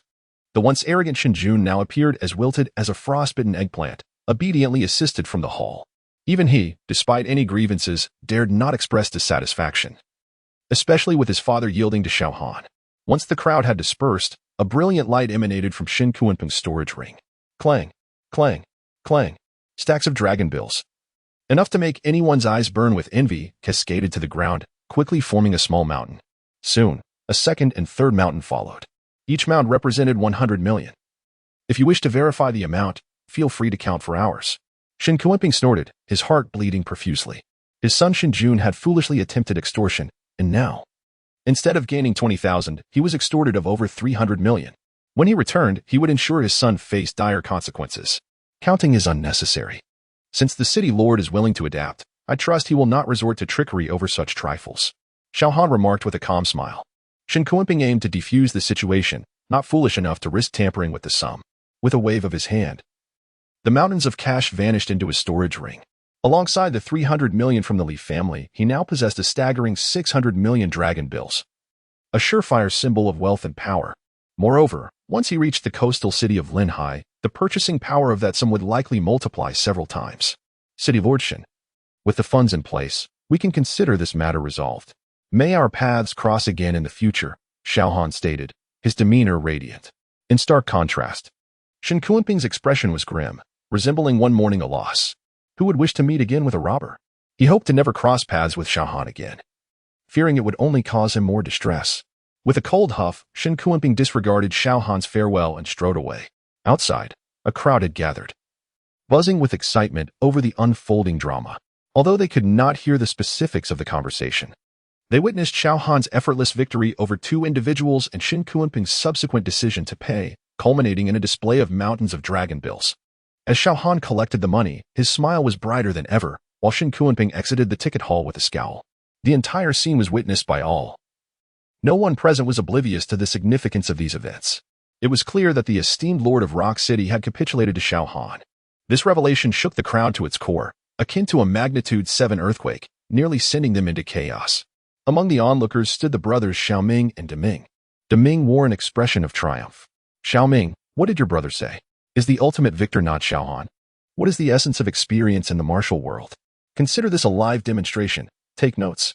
Xiaoming regarded his brother with admiration, silently grateful that he had heeded Deming's warning earlier and avoided conflict with Xiao Han. If even the Lord of Rock City dared not challenge him, what chance did he have as a mere practitioner? Had a confrontation occurred, he would have been dispatched as easily as swatting a fly. Meanwhile, those who had previously chosen to betray Xiao Han, the graduates from Dong'ang, now wore ashen faces, panic-stricken. It's over. We've chosen the wrong side. Is Xiao Han not a monster? He can turn certain defeat into victory. But why? At only 18, how can the disparity between us be so vast? I refuse to accept this. Chapter 74. To annihilate completely upon the airship, the pressing concern at hand was to seek Xiao Han's forgiveness. Yet, what did it matter whether he forgave them? Could he truly harm them? At worst, they could part ways. Indeed, during his conflict with the Lord of Rock City, he had not considered their lives, displaying a selfish nature. How could they be restricted from drawing a clear line? Such reasoning was utterly absurd. A group of individuals continuously offered feeble justifications, attempting to rationalize their previous treachery. They failed to acknowledge that Xiao Han's confrontation with Shin Jun was to save them. In fact, they even deemed Xiao Han's lack of consideration for them before the conflict as a display of selfishness. Feng Hao, who had unwaveringly supported Xiao Han, was initially exhilarated to see him turn the tide. However, upon hearing their shameless remarks, it felt as if he were savoring a delightful dish only to discover a dead rat within, an utterly revolting experience. Unable to contain his fury, he exclaimed. You are a pack of ingrates. Xiao should never have saved you. What did you say? Dare to repeat that. A group led by Zhou Yi erupted in anger. Surrounding Feng Hao. I see you've grown arrogant, thinking that clinging to Xiao Han's coattails means you can disregard us. You better apologize immediately. Otherwise, you'll regret it. Feng Hao's steadfast support for Xiao Han indicated that he was no coward. Observing their twisted expressions of rage, his resolve only strengthened. What are you so agitated about? Ingrates? And look at the repugnant expressions on your faces. When Shinjun bullied you, you didn't dare to utter a word. Yet now, against a vulnerable ally, you bare your fangs. Your cowardice truly knows no bounds. His words struck a nerve. They had indeed cowered before Shinjun's extortion, not daring to resist. However, that did not imply they would hesitate to strike against their own. Why waste breath on them? Such self-righteous beings deserve a good thrashing. Let us teach him a lesson. He thinks he can be arrogant just because he has latched on to Xiao Han. I want to see if Xiao Han will come to his rescue. Does he truly dare to kill us all? The speaker was Zhou Yi, who had secured second place in the martial examination of Donghong City. Following the assassination of the top scorer, Xiao Long, he naturally assumed the role of leader, preparing to lead the charge against Feng Hao. Xiao Han had recently come into a fortune and was in good spirits. However, upon exiting the ticket hall, he was met with the sight of this group clamoring to attack Feng Hao. His expression darkened instantly. Last night, out of consideration for their shared origins, he had only dealt with Xiao Long and Wu Liang, allowing them a reprieve. Little did he know, this would lead them to presume he was easy to bully. Someone soon realized Xiao Han was approaching and exclaimed, "Wait, don't act yet. Xiao Han is coming." But the others were undeterred. What are we afraid of? At worst, we part ways. If we leave him, do you think we can't go to Linhai City? Under broad daylight, we are all university freshmen. Do you really believe he would dare to act against us? Zhou Yi, buoyed by flattery, felt invincible.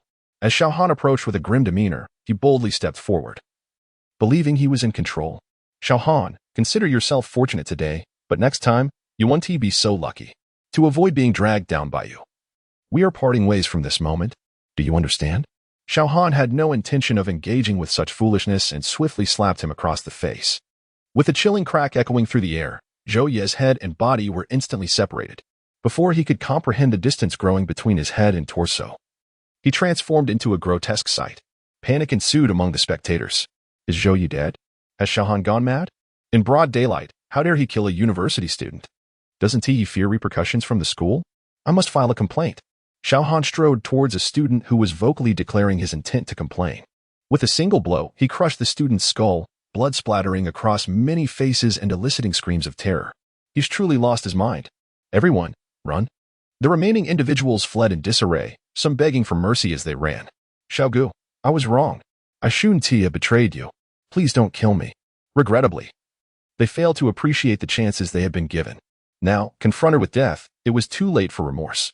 You do not truly recognize your errors. You merely fear for your lives now. Xiao Han moved with a spectral swiftness, resembling a grim reaper wielding a scythe. Each strike he delivered claimed a life. Compared to him, these university freshmen appeared as helpless infants, utterly incapable of resistance. After just a few breaths, when Xiao Han stood before Feng Hao, the scene was already littered with bodies. Xiaoga. Feng Hao swallowed hard, his voice trembling. Having grown up in an ivory tower, he had never witnessed such a gruesome spectacle. Xiao Han shook his head, offering no comfort. If he could not overcome such trivial scenes when faced with true beasts, Feng Hao would inevitably become prey. Comfort from others was futile. He needed to conquer his fears from within. Here, take this. Xiao Han retrieved a high-level martial arts manual from his storage ring and handed it to him. Xiaoge, this. Enough chatter. Consider it a reward for your steadfastness. Feng Hao accepted it, glancing at the combat simulator on his wrist. The airship to Linhai City was about to take off. They needed to hurry to get their tickets. After obtaining their tickets, they soon arrived at the boarding gate, staring at the airship before them, which stretched 400 to 500 meters long and over 200 meters wide. Feng Hao, unaccustomed to such sights, was awestruck. Even Xiao Han, who prided himself on his worldly experience, was momentarily speechless. This airship dwarfed his previous notions of aircraft carriers, and this was merely a small airship. There were also medium and large airships, as well as the legendary super-large airships. One could only wonder how massive a super-large airship must be, perhaps spanning thousands or even tens of thousands of meters. As the airship ascended, Rock City gradually faded from Xiao Han's view. Meanwhile, within a luxurious suite aboard the airship, An unremarkable middle-aged woman, blending into the crowd, excitedly informed her companions. The descendant of the Xiao clan has confirmed his boarding. It seems the bounty for this mission is ours. Chapter 75. Who gave you the audacity to mock? The scene rewinds to the moment when Xiao Han and his companion boarded the airship. Upon reaching the deck, a member of the crew approached them to verify their tickets. After confirming their validity, the staff member stated in a measured tone, "Your rooms are located in the lowest standard cabin area, numbers 4198 and 4199. The keys are conveniently hung at the entrance. Feel free to take them." Xiao Han nodded and, accompanied by the curious Feng Hao, who was taking in the surroundings with wide eyes, made his way down the staircase towards the 4th underground level. Based on information gleaned from the combat simulator, he understood that even a smaller airship boasted thousands of cabins, at least over 5,000 in total. These included an abundance of standard cabins, a lesser number of second-class rooms, and approximately 200 first-class suites. Naturally, the most extravagant accommodations were the special suites, typically numbering around 10. Yet their space was nearly 100 times that of standard rooms. Consequently, as the room tier increased, so too did the prices. Xiao Han's preliminary research revealed that a ticket for the most basic standard cabin on an airship, for instance, from Rock City to the provincial capital of Linhai, cost around 5,000 dragon dollars, equivalent to a regular family's living expenses for about 5 years in the underdeveloped Dongyang City. The price for a second-class room was approximately 10,000 dragon dollars, with double the space. First-class rooms were considerably more expensive, starting at 50,000 dragon dollars, but offered significantly larger areas. As for the prestigious special suites, even the least expensive, Room 10, required 500,000 dragon dollars to occupy. Room 1, the most exclusive, demanded no less than 2 million dragon dollars for entry. This clearly illustrated the exalted status of those who resided in special suites. As Xiao Han and Feng Hao arrived at the 4th underground level, they spent considerable time locating their adjacent rooms among the 3,000 options, guided by the wall signs. Are standard cabins really this spacious? They must be over 10 to 20 square meters, Feng Hao exclaimed upon entering the room. Xiao Han discreetly nodded in agreement. He had expected a standard cabin to barely fit a bed, leaving no space for one's feet. However, the room was quite ample, given the 7-day flight duration. The ticket price seemed reasonable. Moreover, as first-time passengers, they were entitled to complimentary travel. What more could be said? After placing their luggage, Feng Hao locked his door and approached Xiao Han. "Brother Xiao, this is my first time on an airship. I wonder how the view looks from above. Shall we head to the deck and take a look?" Xiao Han felt a stir of interest, not merely for the scenery, but due to curiosity about the wilderness they would be traversing. He had heard tales of the human domain allowing for aerial traversal. He wondered if, during their almost 100,000-kilometer journey, they might encounter fearsome beasts of the 6th realm that corresponded with the domain. Let us go and see. The two quickly returned to the deck. By now, the airship soared at an altitude of 10,000 meters, with the once massive Rock City long vanished from sight. A transparent protective shield, crafted from special materials, enveloped the entire vessel, rendering any risk of falling from such heights non-existent. Leaning over the railing, Xiao Han gazed downward, where a vast expanse of primordial forest stretched out before him. Countless ferocious beasts thrived within this boundless wilderness. Since the awakening of spiritual energy, Blue Star had expanded significantly. Preliminary estimates indicated that a staggering 90% of the planet had become a paradise for these beasts, leaving humanity with less than 10% of habitable land. In the ongoing battle between humankind and ferocity, it seemed that humanity was steadily retreating. The reproductive rate of these beasts far surpassed that of humans. Were it not for the relatively equal levels of high-end combat power, humanity might have faced utter defeat long ago. This reality underpinned the purpose of the Dragon Nation as decennial selection of elite warriors. Humanity needed to continually replenish its high-end combat forces to maintain a fragile balance on the battlefield against beasts. "Brother Xiao, look. It seems 2 avian beasts are battling in the distant sky."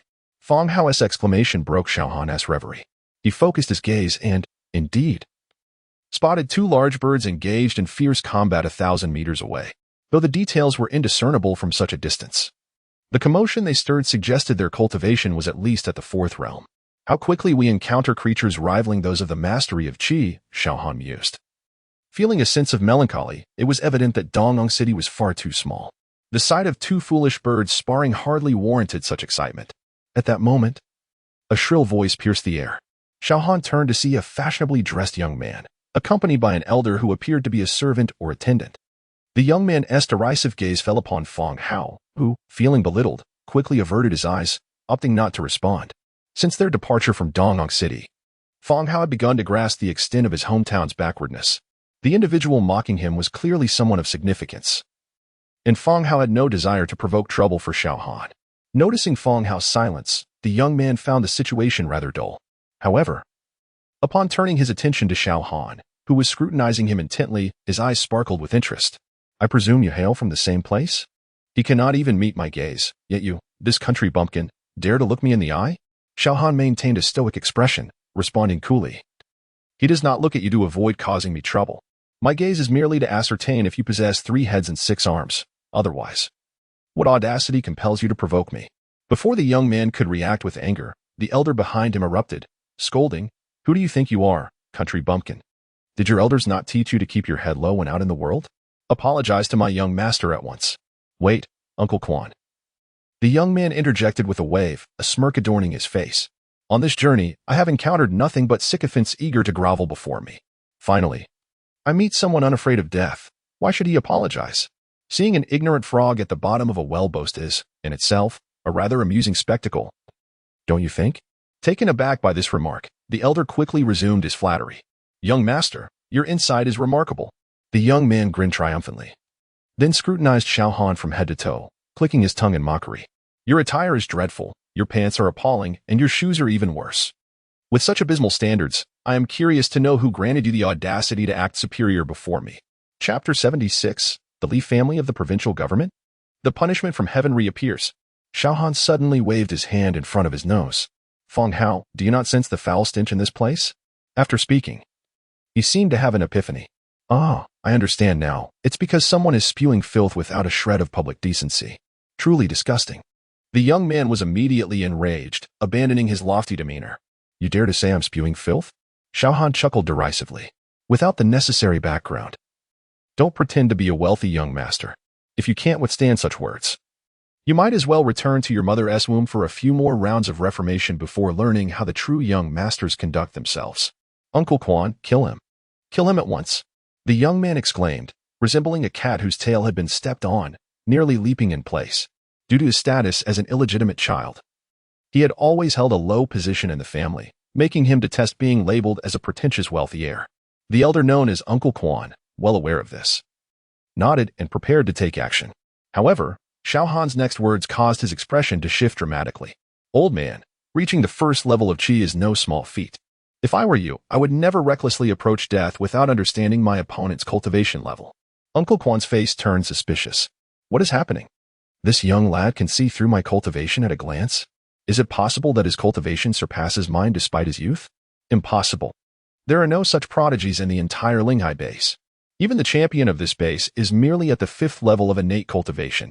He must have mastered some secret technique that allows him to see through others' cultivation. He is merely putting on a show. Limited understanding led Uncle Quan to make a grave misjudgment.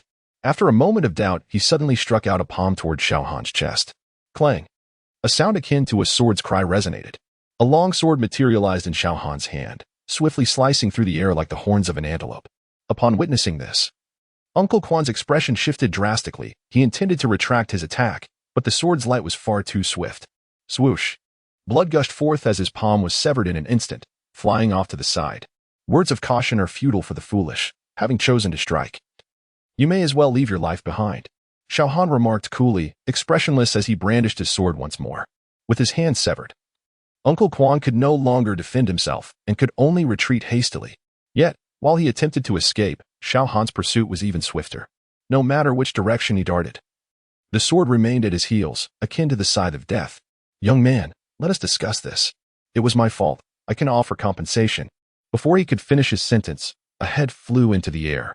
Uncle Quan's eyes widened in disbelief, unable to comprehend that he had fallen so easily to a mere youth. Xiao Han's figure flickered, appearing directly before the arrogant young man, the sword's tip poised at his throat. I grant you the chance for a final word. The young man, witnessing Uncle Quan's brutal end, was paralyzed with terror. Feeling the sharpness of the sword, he urinated in fear, crying out, Please, don't be impulsive. I am from the Li family of the provincial government. My grandfather is the current head, Li Tiangang. If you kill me, he will never. Swoosh. The sword pierced through his neck. I offered you a chance to speak, not to invoke your death warrant. Blood poured from his mouth as he stared at Xiao Han, collapsing lifelessly to the ground. Clearly bewildered as to why invoking his proud lineage had provoked such murderous intent, Feng Hao, standing aside, was already numb to the scene. In his eyes, Xiao Han had become a harbinger of death, killing as effortlessly as one slices through vegetables. Compared to this, he was more concerned about the young man's background. Xiao Ge. He claims to be from the Li family of the provincial government. They must possess significant power to establish a family. If you kill him, it may invite tremendous trouble. Xiao Han smiled lightly. No worries. The Li family of the provincial government is merely a puppet of the Dongyang Li family. I have long held a grudge against them. Killing this man will only deepen that conflict and is of little consequence. As they conversed, an unassuming middle-aged woman, who would blend into a crowd, approached with a group. Are you aware that fighting is strictly prohibited aboard the airship, let alone murder? Xiao Han remained unfazed, glancing at her, then at her companions, who appeared to be powerful guards of the airship, likely at the second or third level of qi. Adhering to the principle of avoiding unnecessary trouble, Xiao Han replied. You were standing not far away during the incident. You should have seen clearly that they intended to kill me first.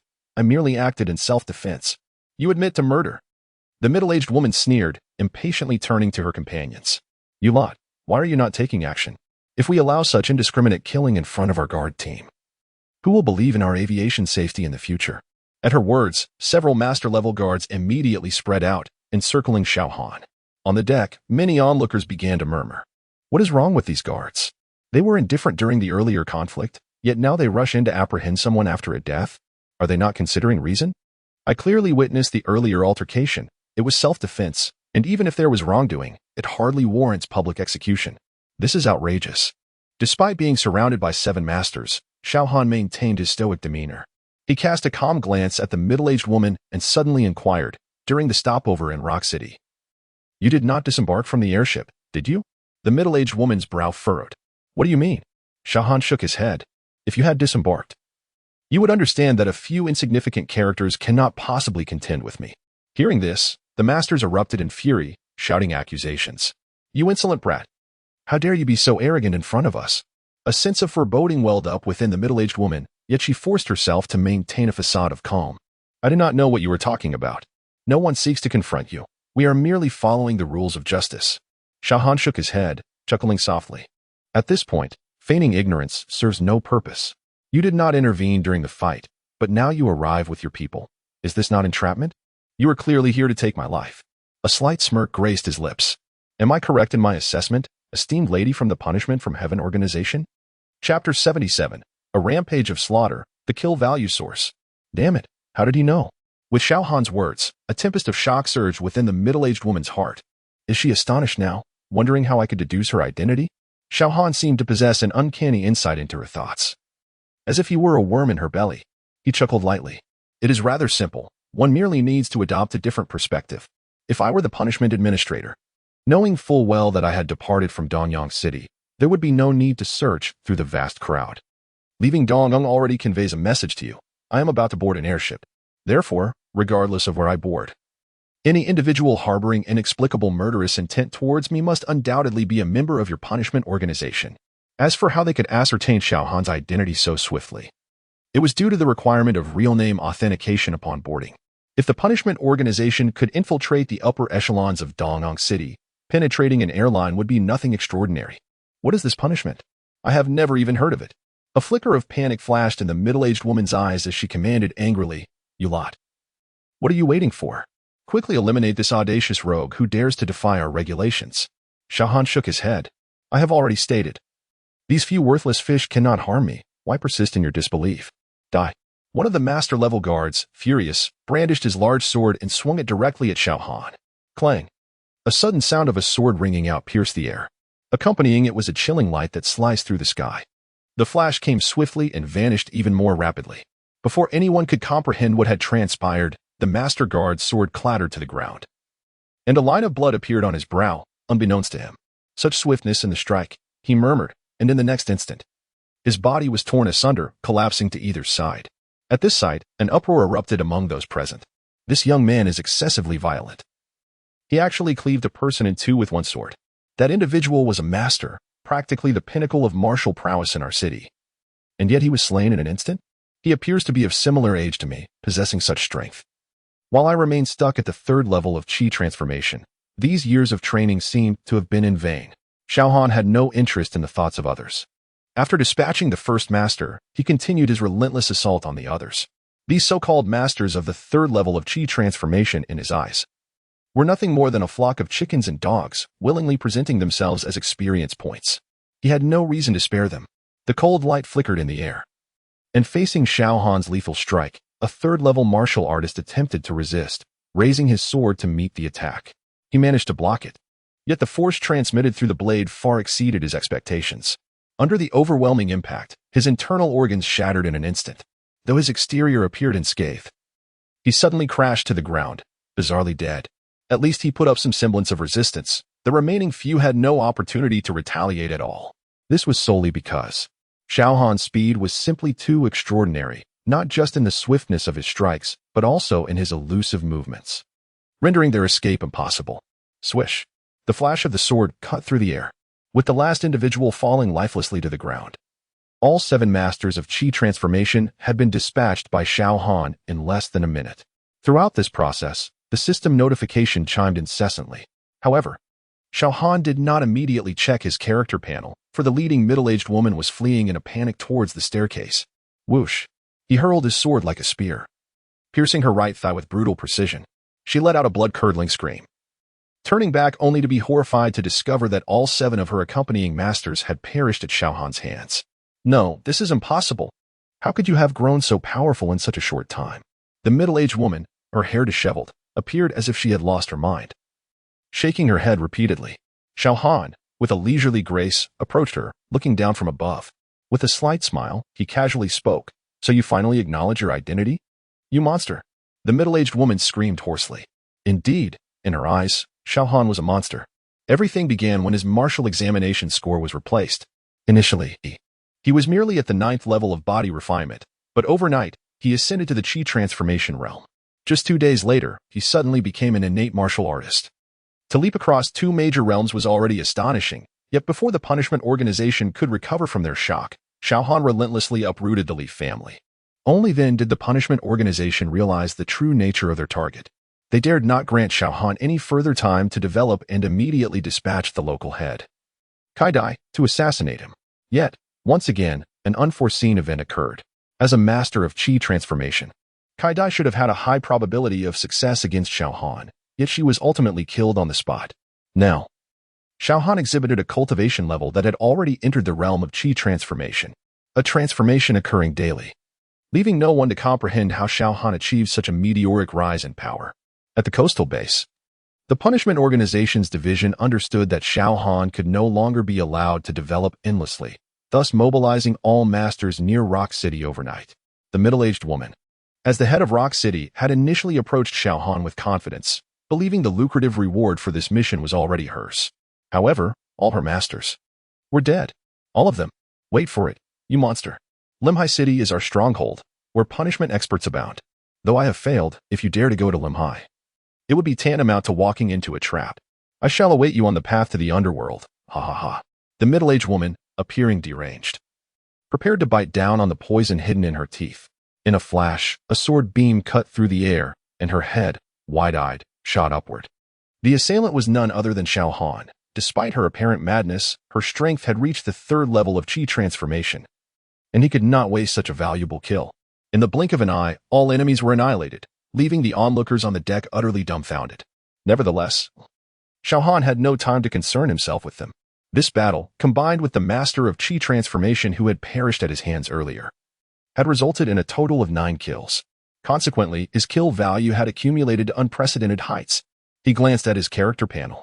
Cultivation, 2nd level of Qi transformation, 93,007-3000000. Technique, Divine Elephant Suppressing Prison Technique. Max level, Martial Arts, Fragmentary King level Movement Technique. Within reach, entry level, 02000000. Creation Martial Arts, one sword across the horizon, not yet cultivated.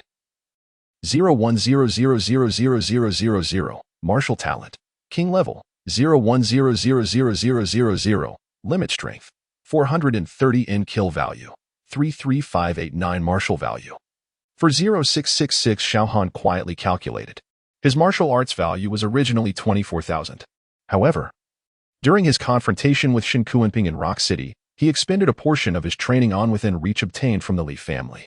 Subsequently, he extorted 20 martial techniques, exchanging them for 20,000 martial arts points. Thus, when combined, his total indeed amounted to 40,666 points. As for his slaughter points, he had stored over 10,000 when boarding the airship. This time, he had slain one person at the first level of Qi, 1,000, 4 at the second level, 8,000, and 4 at the third level, 12,000, totaling an astonishing 33,589 points. Unbeknownst to him, he had accumulated enough slaughter points to elevate his king-level talent to the respect level in one fell swoop. Xiao Han felt a surge of emotion. When he initially set this modest goal, he thought it might only be achievable upon reaching Li High City. Little did he expect that merely a short time after boarding the airship, the experience bounty would present itself so readily. It is worth noting that once he enhances his talent, his experience exchange ratio would immediately soar to an astounding 64 times. This was truly the moment to take flight. Commander, elevate my talent. Chapter 78, The Transformation of Talent, a Windfall. With a command from Xiao Han, his martial arts talent began to undergo a remarkable metamorphosis. In an instant, it felt as though countless ants were crawling over his body. Thud, thud, thud. At this moment, his heart began to pound violently, and an unbearable itch coursed through his bones, as if he were on the brink of some profound evolution. The flow of blood within him surged at an alarming rate, and Xiao Han could distinctly hear a sound reminiscent of crashing waves as it advanced. The entirety of this transformation left him with an indescribable discomfort. Fortunately, this sensation did not linger long. After approximately 10 breaths, all anomalies in his body dissipated. What followed was an unprecedented sense of ease and pleasure. Every bone, every drop of blood, every organ, even down to the cells, seemed to have undergone a complete rebirth. His mind felt clearer than ever, as if even his soul had experienced an inexplicable elevation during this brief period. The leap in talent is akin to a complete rebirth. Compared to before, I can distinctly sense an enhanced affinity between my body and the spiritual energy of the universe.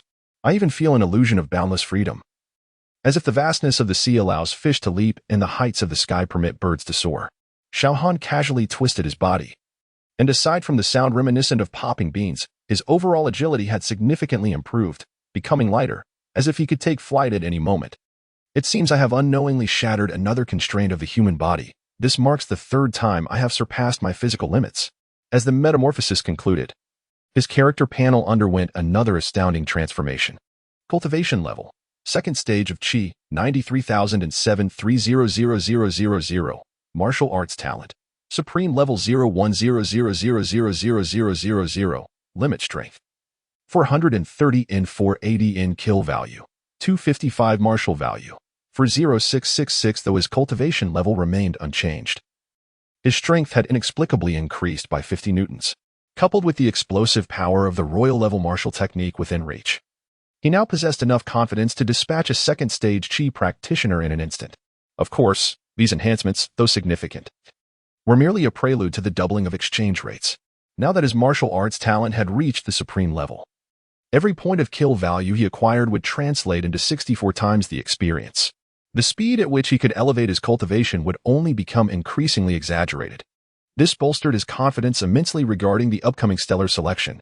After tallying his gains from this encounter, Xiao Han finally noticed that his skin had become somewhat sticky, and his body emitted a foul odor. This was the result of the cleansing process, expelling impurities from within. He needed to return to his room for a bath. Xiao Han found this intolerable. However, before he could do so, he remembered to collect his spoils. The outside world was certainly not like the impoverished Dongyang City. Initially, a storage ring had skyrocketed to a price of 100 million dragon coins due to the scarcity of trade in such a remote locale, making it a coveted item. Yet, in more developed cities, storage rings were quite common, and thus significantly more affordable. Those who could cultivate to the level of Qi Master would certainly not be unable to afford even the most basic of storage rings. Xiao Han swiftly collected the rings from the fallen bodies, calling over Feng Hao, who was covering his nose and keeping his distance, as they made their way to the fourth underground level, leaving a group on the deck to speculate. Upon returning to his room, Xiao Han quickly took a bath. Relieved to cleanse himself of the rancid odor, he dumped the contents of 10 storage rings onto the ground, including those of the young man from the Li family. After a rough estimate, he found the total amount of dragon coins to be around 100 million. There were numerous martial techniques and skills, most of which were top tier. Those who could cultivate to the level of Qi would naturally require such advanced martial arts. As for why they appeared relatively impoverished, even when combined, their total wealth was merely 100 million. This was significant, especially considering Xiao Han had previously acquired 300 million from the Li family and the City Lord of Rock. They had amassed their wealth over years by exploiting the populace, while the vast majority of ordinary martial artists lacked such lucrative channels. Even if they obtained dragon coins, they would immediately convert them into resources for cultivation, leading to their persistent state of poverty. Furthermore, even the 100 million dragon coins before Xiao Han were predominantly contributed by the disciples of the Li family and the middle-aged woman leading the heavenly punishment. The others were merely penniless. In addition to the dragon coins and martial techniques, there were also substantial amounts of third and fourth tier beast blood. Coupled with what he had acquired from the Li family, it would fetch a handsome sum upon reaching the coastal city. Xiao Han could have chosen to consume the beast blood to enhance his cultivation, but after numerous attempts with the system's 32-fold exchange rate, he was well aware that such an endeavor would be unwise. It was far more prudent to convert all this beast blood into dragon coins and then purchase martial techniques, ultimately converting them into martial value to benefit from the system's amplification. System, why do you not offer some assistance? Beast blood is also an essence of energy. Why can't it be exchanged for kill value? Xiao Han couldn't help but grumble. Host, I must reiterate, we are a kill system. Do you understand what kill entails? Only those slain by your own hand count as proper kills. The original owners of this beast blood were killed by others. If you were to gain kill value from it, it would create chaos, the system replied seriously. Xiao Han shook his head, knowing he would receive such a response. The system was too meticulous, leaving no loopholes to exploit. He gathered the assorted items scattered on the floor, converting all martial techniques into martial value. Ultimately, his martial value transformed from 40,666 to 97666. The 9 top-tier martial techniques amounted to 45,000 martial value, while the remaining 12 advanced techniques contributed 12,000 martial value. Now that the exchange rate had reached 64 times, he was just a little over 5,000 away, nearly 6,000 martial value, before he could redeem the renowned martial technique One Sword Across the Horizon. Contemplating this, Xiao Han couldn't help but smile, feeling that the enhancement of his talent provided an all-encompassing boost. He glanced at the combat simulator in his hand. It was time for an exhilarating match. 7 days of flight time should be ample for him to achieve a significant winning streak. He had not forgotten that each victory in the virtual space would earn him points, which could be accumulated for redemption in the virtual library for martial techniques. Given his current perspective, he naturally wished to exchange for a royal-level martial technique. While One Sword Across the Horizon was undeniably powerful, once learned, it could only serve as a final trump card. After all, he was still at the Qi level. Using such a technique across 6 major realms would exert tremendous pressure on his body. Thus, One Sword Across the Horizon could only be a last resort. He needed to learn at least one additional martial technique for everyday combat. Purchasing a royal-level martial technique would undoubtedly cost a fortune, but exchanging it through the combat simulator would be far more manageable. Knock, knock, knock. Before he could delve into the virtual space, a sudden knock at the door interrupted him. Hello, we are members of the Airship Guard. Chapter 79, The Legendary Fate of Goodwill. The Emergence of the Cold Emperor. Xiao Han was momentarily taken aback upon hearing the words. Another member of the guard team? Could there be other assassins from the Heavenly Punishment Organization aboard this airship? Exercising caution, he refrained from opening the door immediately, instead calmly inquiring, "How can you prove your identity?" A response came from outside the door. "Hello, classmate. My name is Chindian, ID number 9527. A squad leader from the security department of Linhai Airlines. You can verify my information through the simulator. Once you find my photo, you can compare it with me through the peephole on the door." Following this guidance, Xiao Han confirmed that the individual indeed bore no ill intent. Ultimately, what compelled him to trust the man was his cultivation level. The system had detected 3 middle-aged men outside the door, all exuding formidable auras. Among them, the 2 at the back possessed an impressive level of cultivation, reaching the 9th stage of Qi condensation. The leader, Chindian, was a legendary figure of unprecedented strength that Xiao Han had never encountered before. With their capabilities, if they had intended to kill him, they would not have needed to deceive him. They could have simply kicked the door down. Xiao Han opened the door without displaying any trepidation due to their superior strength. instead inquiring with a composed demeanor, "What brings you here?" Dian appeared to be in his 40s. Despite being a legendary power, he showed no airs when facing the young Xiao Han. Instead, he smiled warmly and said, "Classmate Xiao, we are here to extend our apologies. The incident on the deck has been thoroughly investigated by our commander. Those individuals were assassins sent by other factions.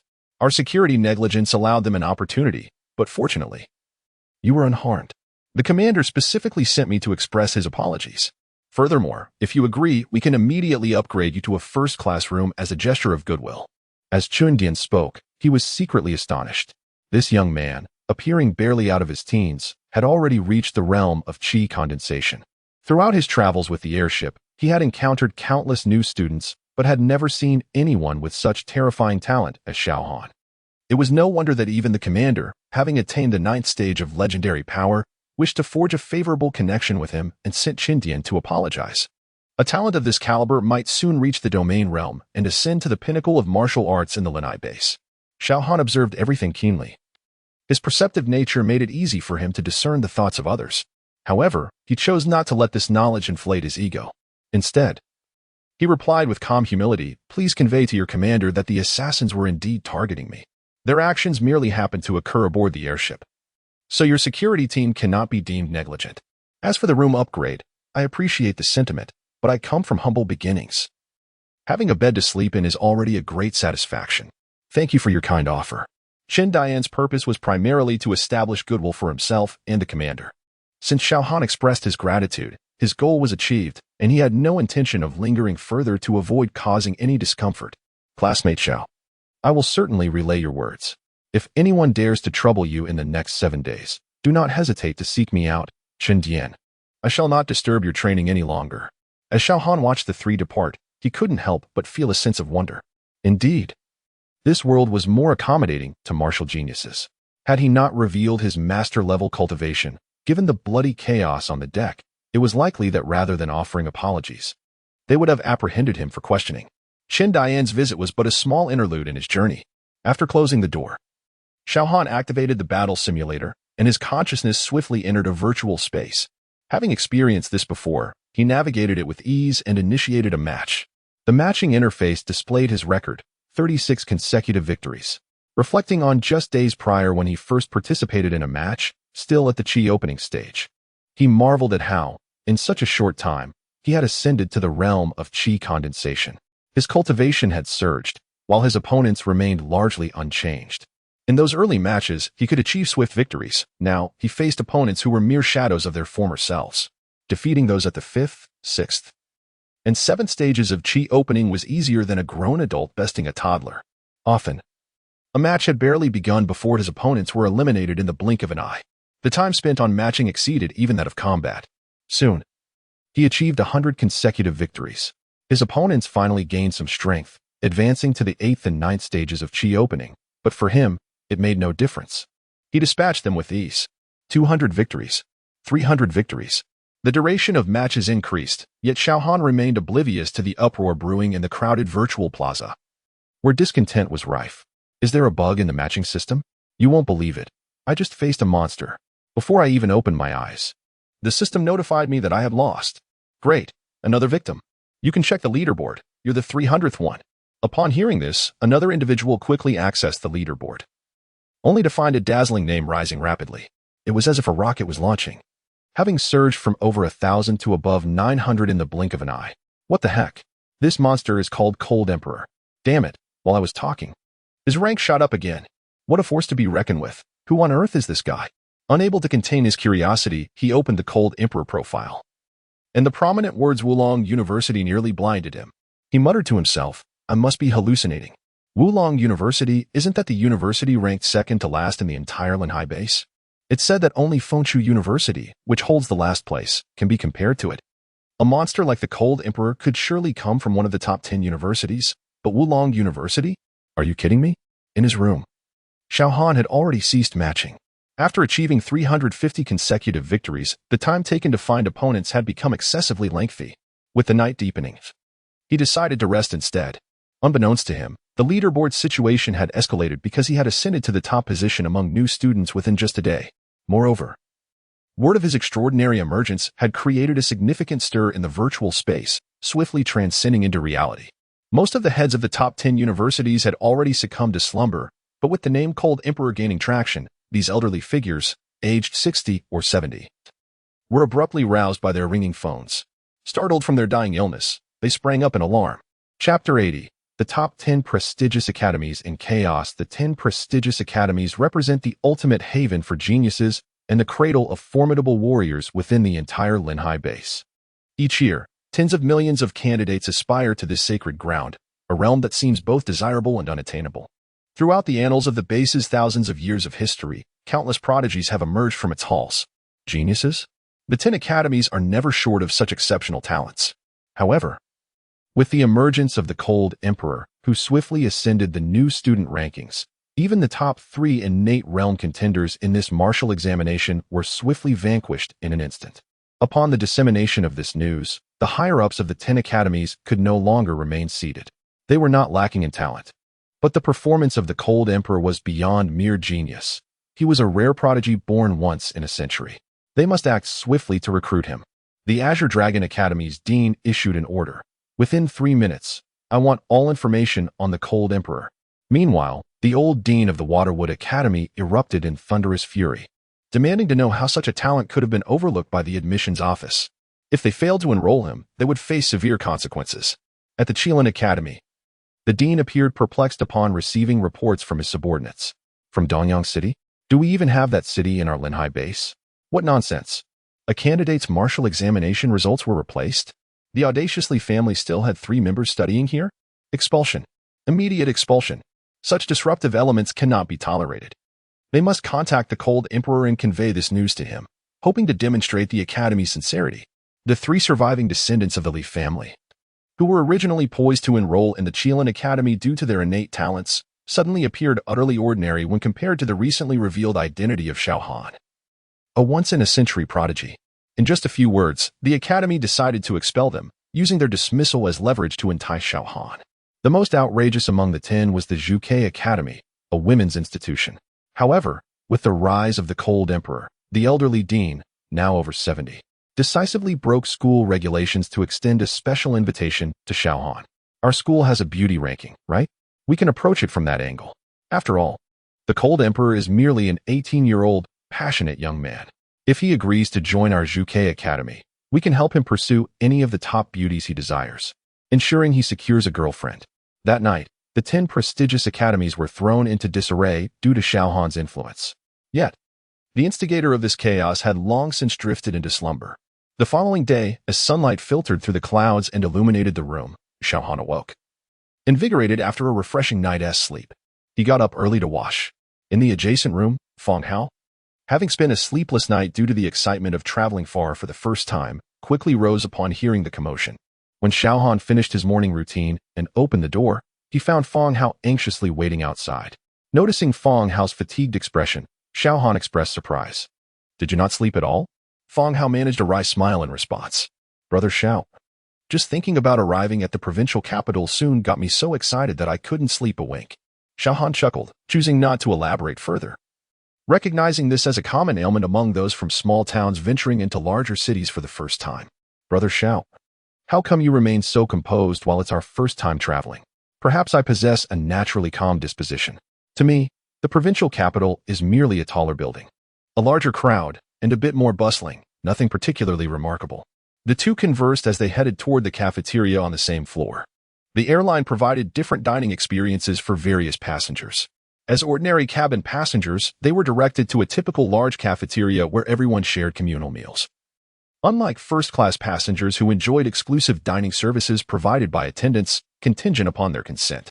Since they had risen early, the cafeteria wasn't overly crowded, leaving plenty of vacant seats. However, as soon as Xiao Han stepped through the cafeteria doors, he spotted the figure of Captain Chen Dian from the security team, who appeared to have been waiting for some time. Upon seeing Xiao Han, Chen Dian's eyes lit up as he hurried over. "Student Xiao, at the orders of the commander. Please proceed to the second-floor dining area. The food there is significantly better." Xiao Han was slightly taken aback. Anyone addressed as commander must possess a formidable prowess, likely at the legendary 9th realm.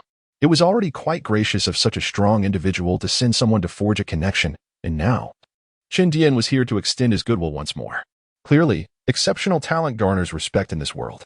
Thank you, Captain Qin, for your efforts. Please lead the way. Xiao Han replied with a faint smile.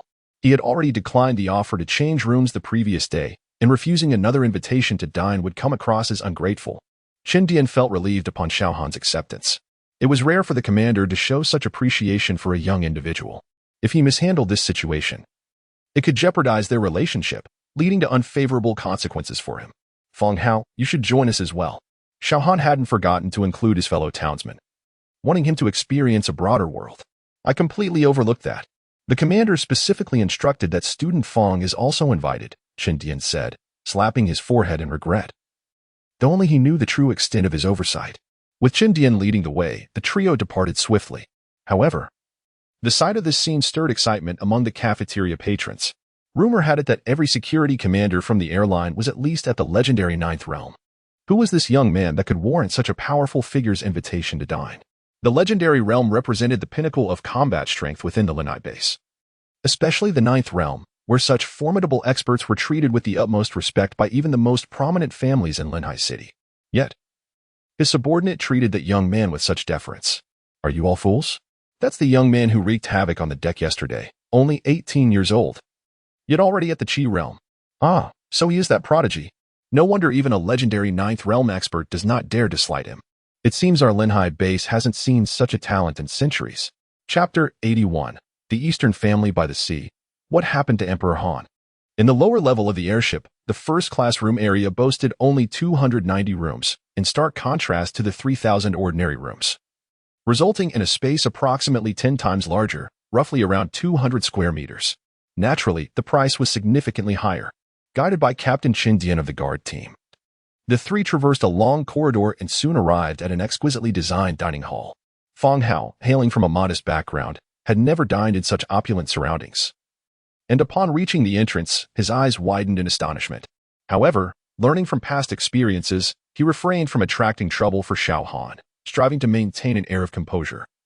Although the excitement flickering across his face betrayed his inner thoughts. Observing this, Xiao Han felt a tinge of disappointment, having tasted success the previous day. He had hoped to harness Feng Hao once more to draw out some valuable insights. Yet, to his surprise, Feng Hao feigned calmness, with no one rushing forward to mock him as a rustic.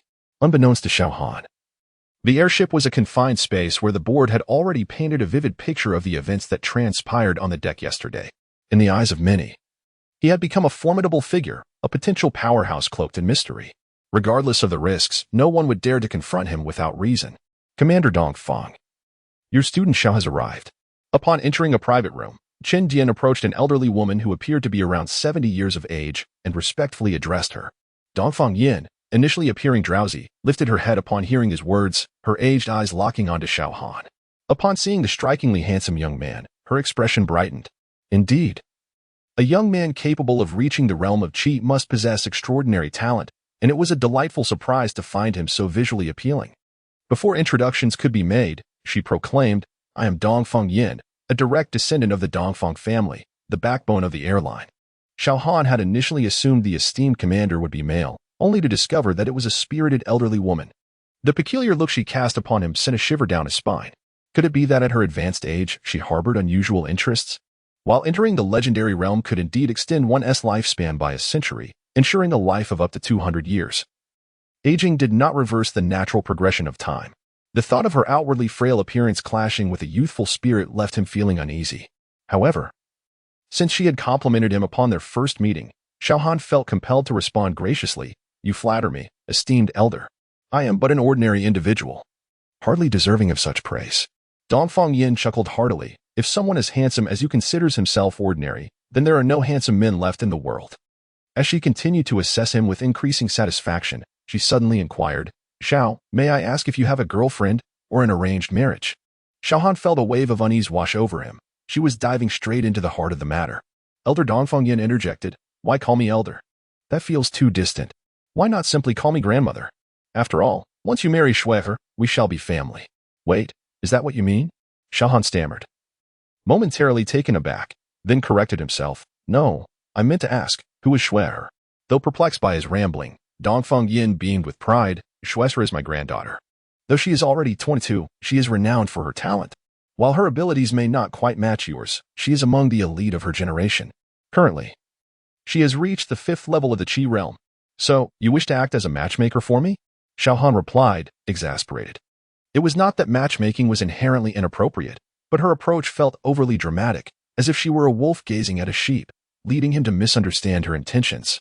Since we are being candid, let me be straightforward. My granddaughter Shui has secured a spot in the upcoming star selection at the Lehigh base. Among her peers in Lehigh City, few can compare, and among the women, she stands out as exceptional. With her strength and beauty, she is truly a match for someone of your caliber. It was unclear if Dongfeng Yin was merely boasting, but she certainly sang her granddaughter's praises. Having experienced betrayal from those close to him, Xiao Han had come to regard such matters with indifference. He could not claim that her words stirred any significant feelings within him. Esteemed elder, I believe this matter is best left for another time. After all, Shui and I have yet to meet, and perhaps she may not find me suitable. Seeing his reluctance, Dongfeng Yin chose not to press further. Her primary aim in inviting Xiao Han was to build rapport, though she did not exaggerate her granddaughter's qualities. She understood that one could not rush into matters of the heart. She intended to find an opportunity for them to meet. Convinced that her enchanting granddaughter would pique his interest. I am indeed impatient. Though perceptive, Dongfeng Yin deftly shifted the subject, and this must be your companion, Feng? Indeed. What a spirited young man he is. Feng Hao was taken aback by the unexpected praise from a legendary figure, feeling as though he had achieved something significant. Qindian. Please arrange for breakfast to be served from the kitchen, Dongfeng Yin instructed, turning her amiable gaze back to Xiao Han. Xiao Han, I apologize for the humble setting. We intended to host you on the first floor, but since no one occupies the special rooms on this journey, the kitchen staff has been given leave. You must endure a meager meal here. Feng Hao could hardly contain his astonishment. Such a lavish venue was merely a makeshift arrangement. Had he been eating scraps before this? Xiao Han smiled gently. Esteemed elder, your hospitality is more than sufficient for someone of my humble origins. Satisfied with his demeanor, Dongfeng Yin nodded. Recognizing his modesty despite his remarkable achievements, reaffirming her initial impression of him as a fitting match for her granddaughter. The breakfast indeed proved sumptuous, featuring an array of exquisite beast meats. As Feng Hao, still at the first level of Qi, could consume little, and Dongfeng Yin appeared uninterested, Xiao Han, with his increased appetite, savored every bite, finishing all that was served. The beast meats contained a modicum of energy essence, and after indulging, Xiao Han felt a slight enhancement in his cultivation, though it paled in comparison to system-level enlightenment. After exchanging polite farewells, Xiao Han and Feng Hao returned to their respective quarters as the airship approached a city stop, slowly descending. With no inclination to explore the unfamiliar city, Xiao Han promptly entered the virtual space. Greetings, esteemed Emperor Han. I am your dedicated virtual guide, Effie. Welcome once again to the simulation space. As you have ascended to the pinnacle of the freshman leaderboard, we are pleased to grant you the privilege of matching against opponents from higher grade levels, currently allowing you to compete with sophomores. Each victory will earn you an enhancement of 2 points, while a defeat will result in a deduction of 1 point. Xiao Han was taken aback by this newfound functionality, as it would undoubtedly save him a considerable amount of time. Without hesitation, he initiated the matching process, entering in an instant. Meanwhile, within the virtual plaza, the atmosphere was rife with excitement and commotion. Suddenly, a gasp pierced through the noise. Goodness! Something significant has happened. Emperor Han has vanished from the top position of the freshman leaderboard. Could it be? Has he been defeated by someone else? It's not merely a defeat. He has completely disappeared. His username cannot be found on the freshman leaderboard at all. Could it be true that there was a bug in the system last night? Chapter 82. The Celestial Emperor of Cold Days in the bustling virtual plaza. Throngs of individuals congregate. The battle simulator is an indispensable tool for every university student at the Lehigh base. Consequently, many regard this space as a social platform, where even those unprepared for matchmaking matches come to forge connections with peers from other schools, engage in lively activities, or explore potential unions between dormitories. The daily online population consistently surpasses 100 million, and with the recent rise to fame of the Celestial Emperor of Cold Days, this number has astonishingly surged. By this morning, the online count had reached an exaggerated 150 million, with over half drawn by the allure of witnessing the prowess of this prodigious figure. Thus, when his moniker abruptly vanished from the top rank, it naturally incited an uproar among the multitude. Look! The newly crowned champion of this martial examination has reclaimed the top position. Could it be that the Celestial Emperor is merely a glitch? Perhaps he isn't real at all? Many expressed their disillusionment, having hoped to catch a glimpse of the Celestial Emperor's ascent. Instead, he had barely risen to the pinnacle of the newcomer rankings before plummeting into obscurity. Yet, just as the crowd's enthusiasm waned, a series of gasps rippled through the sea of faces. Tsukiki, an 18-year-old girl who ranked among the top 10,000 in Linghai City's martial examination, had once faced off against the Celestial Emperor during her initial match. After being decisively defeated, her curiosity about him only intensified, despite her attempts to find him online in the following days. He seemed to have disappeared until last night when she discovered his remarkable return to the top of the newcomer rankings. At that moment, she became an ardent admirer of the Celestial Emperor and was among the few who firmly believed in the integrity of the system. As she waited patiently, a sudden exclamation erupted nearby. Wait, the Celestial Emperor has not vanished. He has simply entered the sophomore rankings. This revelation triggered a chain reaction, prompting countless individuals to search for Celestial Emperor in the sophomore leaderboard. Tsukiki was among them, and she was thrilled to see his familiar name flashing vibrantly on the list. Initially, he ranked over 50 million, but within seconds, his position surged upward. Those familiar with the scene understood that the Celestial Emperor was executing a relentless spree of victories, this time against second-year students, most of whom had already achieved innate cultivation. Yet, the slaughter persisted. It seemed as though, in the presence of the Celestial Emperor, all were equal, with none able to evade the fate of defeat. By midday, his ranking had risen from 50 million to within the top 10 million. The only thing constraining his ascent was the gradually increasing matchmaking time. It was unprecedented for a freshman to be thrust into the sophomore matchmaking pool. The Celestial Emperor was indeed forging a new path. Unbeknownst to him, his sensational rise was captivating the masses. In just one morning, he secured 200 consecutive victories.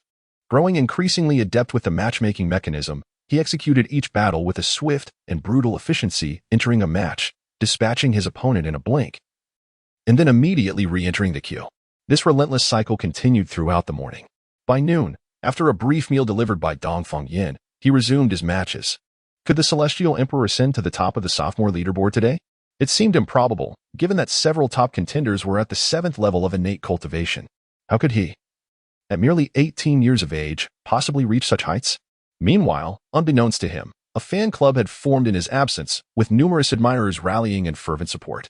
When he returned to matchmaking in the afternoon, the process mirrored that of the morning.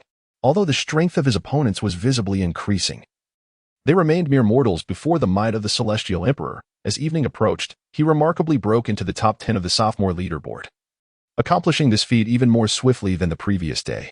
It is often said that practice makes perfect, and through his actions, Xiao Han demonstrated this truth to all. In his next match, he faced an opponent with an audacious username, Decisive for Eternity. Surprised, he initially forgot to strike, allowing his opponent a moment to taunt him. Celestial Emperor? Excellent. Finally, I have the chance to take you down. I, Decisive for Eternity, declare that your winning streak ends here. Before he could finish his proclamation, he was shattered into fragments. Xiao Han, standing behind him, remarked coolly, in the nearly 700 battles over the past 2 days, you are the only one to have found an opportunity to speak before me. By that measure, you truly live up to your name. In the next instant, his opponent's projection disintegrated, and Xiao Han promptly exited the battlefield. Habitually, he clicked to match again, only to be interrupted by the voice of the guide. Esteemed Celestial Emperor, you have reached the pinnacle of the current leaderboard and cannot engage in further matches. With a sigh, he shook his head and exited the virtual space. He would see if the system would place him in a new ranking tomorrow. His personal account had accumulated over 1,000 points, sufficient to exchange for a Tier 1 martial skill. However, his ambition was set on acquiring a king-level skill, necessitating more battles. As he departed, the crowd in the plaza had descended into a frenzy.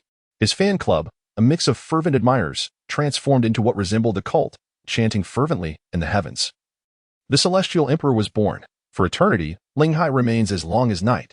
Chapter 83, The Highest Treatment in History. The arrival of the experienced baby in the office of the Qinglong Academy, a thunderous roar suddenly erupted. Incompetent fools! A whole day has passed, and yet you have failed to locate the whereabouts of student Xiao Han. If those old geezers manage to snatch him away first, I swear I shall skin you alive. Just then, a staff member burst into the office in a flurry. Director, breaking news. The Emperor of Cold has ascended to the top of the sophomore combat power rankings. The silver-haired director of Qilong Academy sprang up from his chair, disregarding any semblance of dignity, and confronted the staff member with a voice that boomed like thunder. "Are you certain you are not jesting?" The staff member replied meekly, "Director, I would never joke with you. This is absolutely true." Within a mere 10 hours, the Emperor of Cold has obliterated the entire sophomore rankings. Even the previous number one, the Sovereign of Ages, your favorite grandson, was taken down in an instant. A prodigious genius. A prodigious genius indeed. The director's lips trembled. Had it not been for his robust health and absence of heart ailments, his overwhelming excitement might have caused him to faint. Quickly, before the others catch wind of this, raise the recruitment offer for Xiao Han to the highest level in history. Should he agree to enroll, he may select any royal-level martial arts techniques, and I shall grant him 2 royal-level martial arts skills as gifts. Furthermore, we shall provide him with no less than 20 million dragon coins worth of cultivation resources each year. What are you still standing there for? Go find him immediately. With the director's command, the stunned academy leaders rushed out of the office, utilizing all available channels to continue their search for Xiao Han. Meanwhile, the other 9 elite academies were equally stirred into action. Each director presented increasingly outrageous offers to entice Xiao Han. Among them, the most extravagant came from the Zhuke Women's Academy. Their elderly director had initially promised Xiao Han the privilege of choosing any one of the academy's top 100 beauties as his girlfriend. However, upon learning of his astonishing ascent through the sophomore rankings, showcasing even greater talent, the Zhuke director decisively declared, if Xiao Han wishes to have multiple wives, it is entirely permissible. I shall personally assist in guiding the student's thoughts on this matter. After all, a prodigious talent such as him deserves to have several wives, ensuring the continuation of exceptional bloodlines.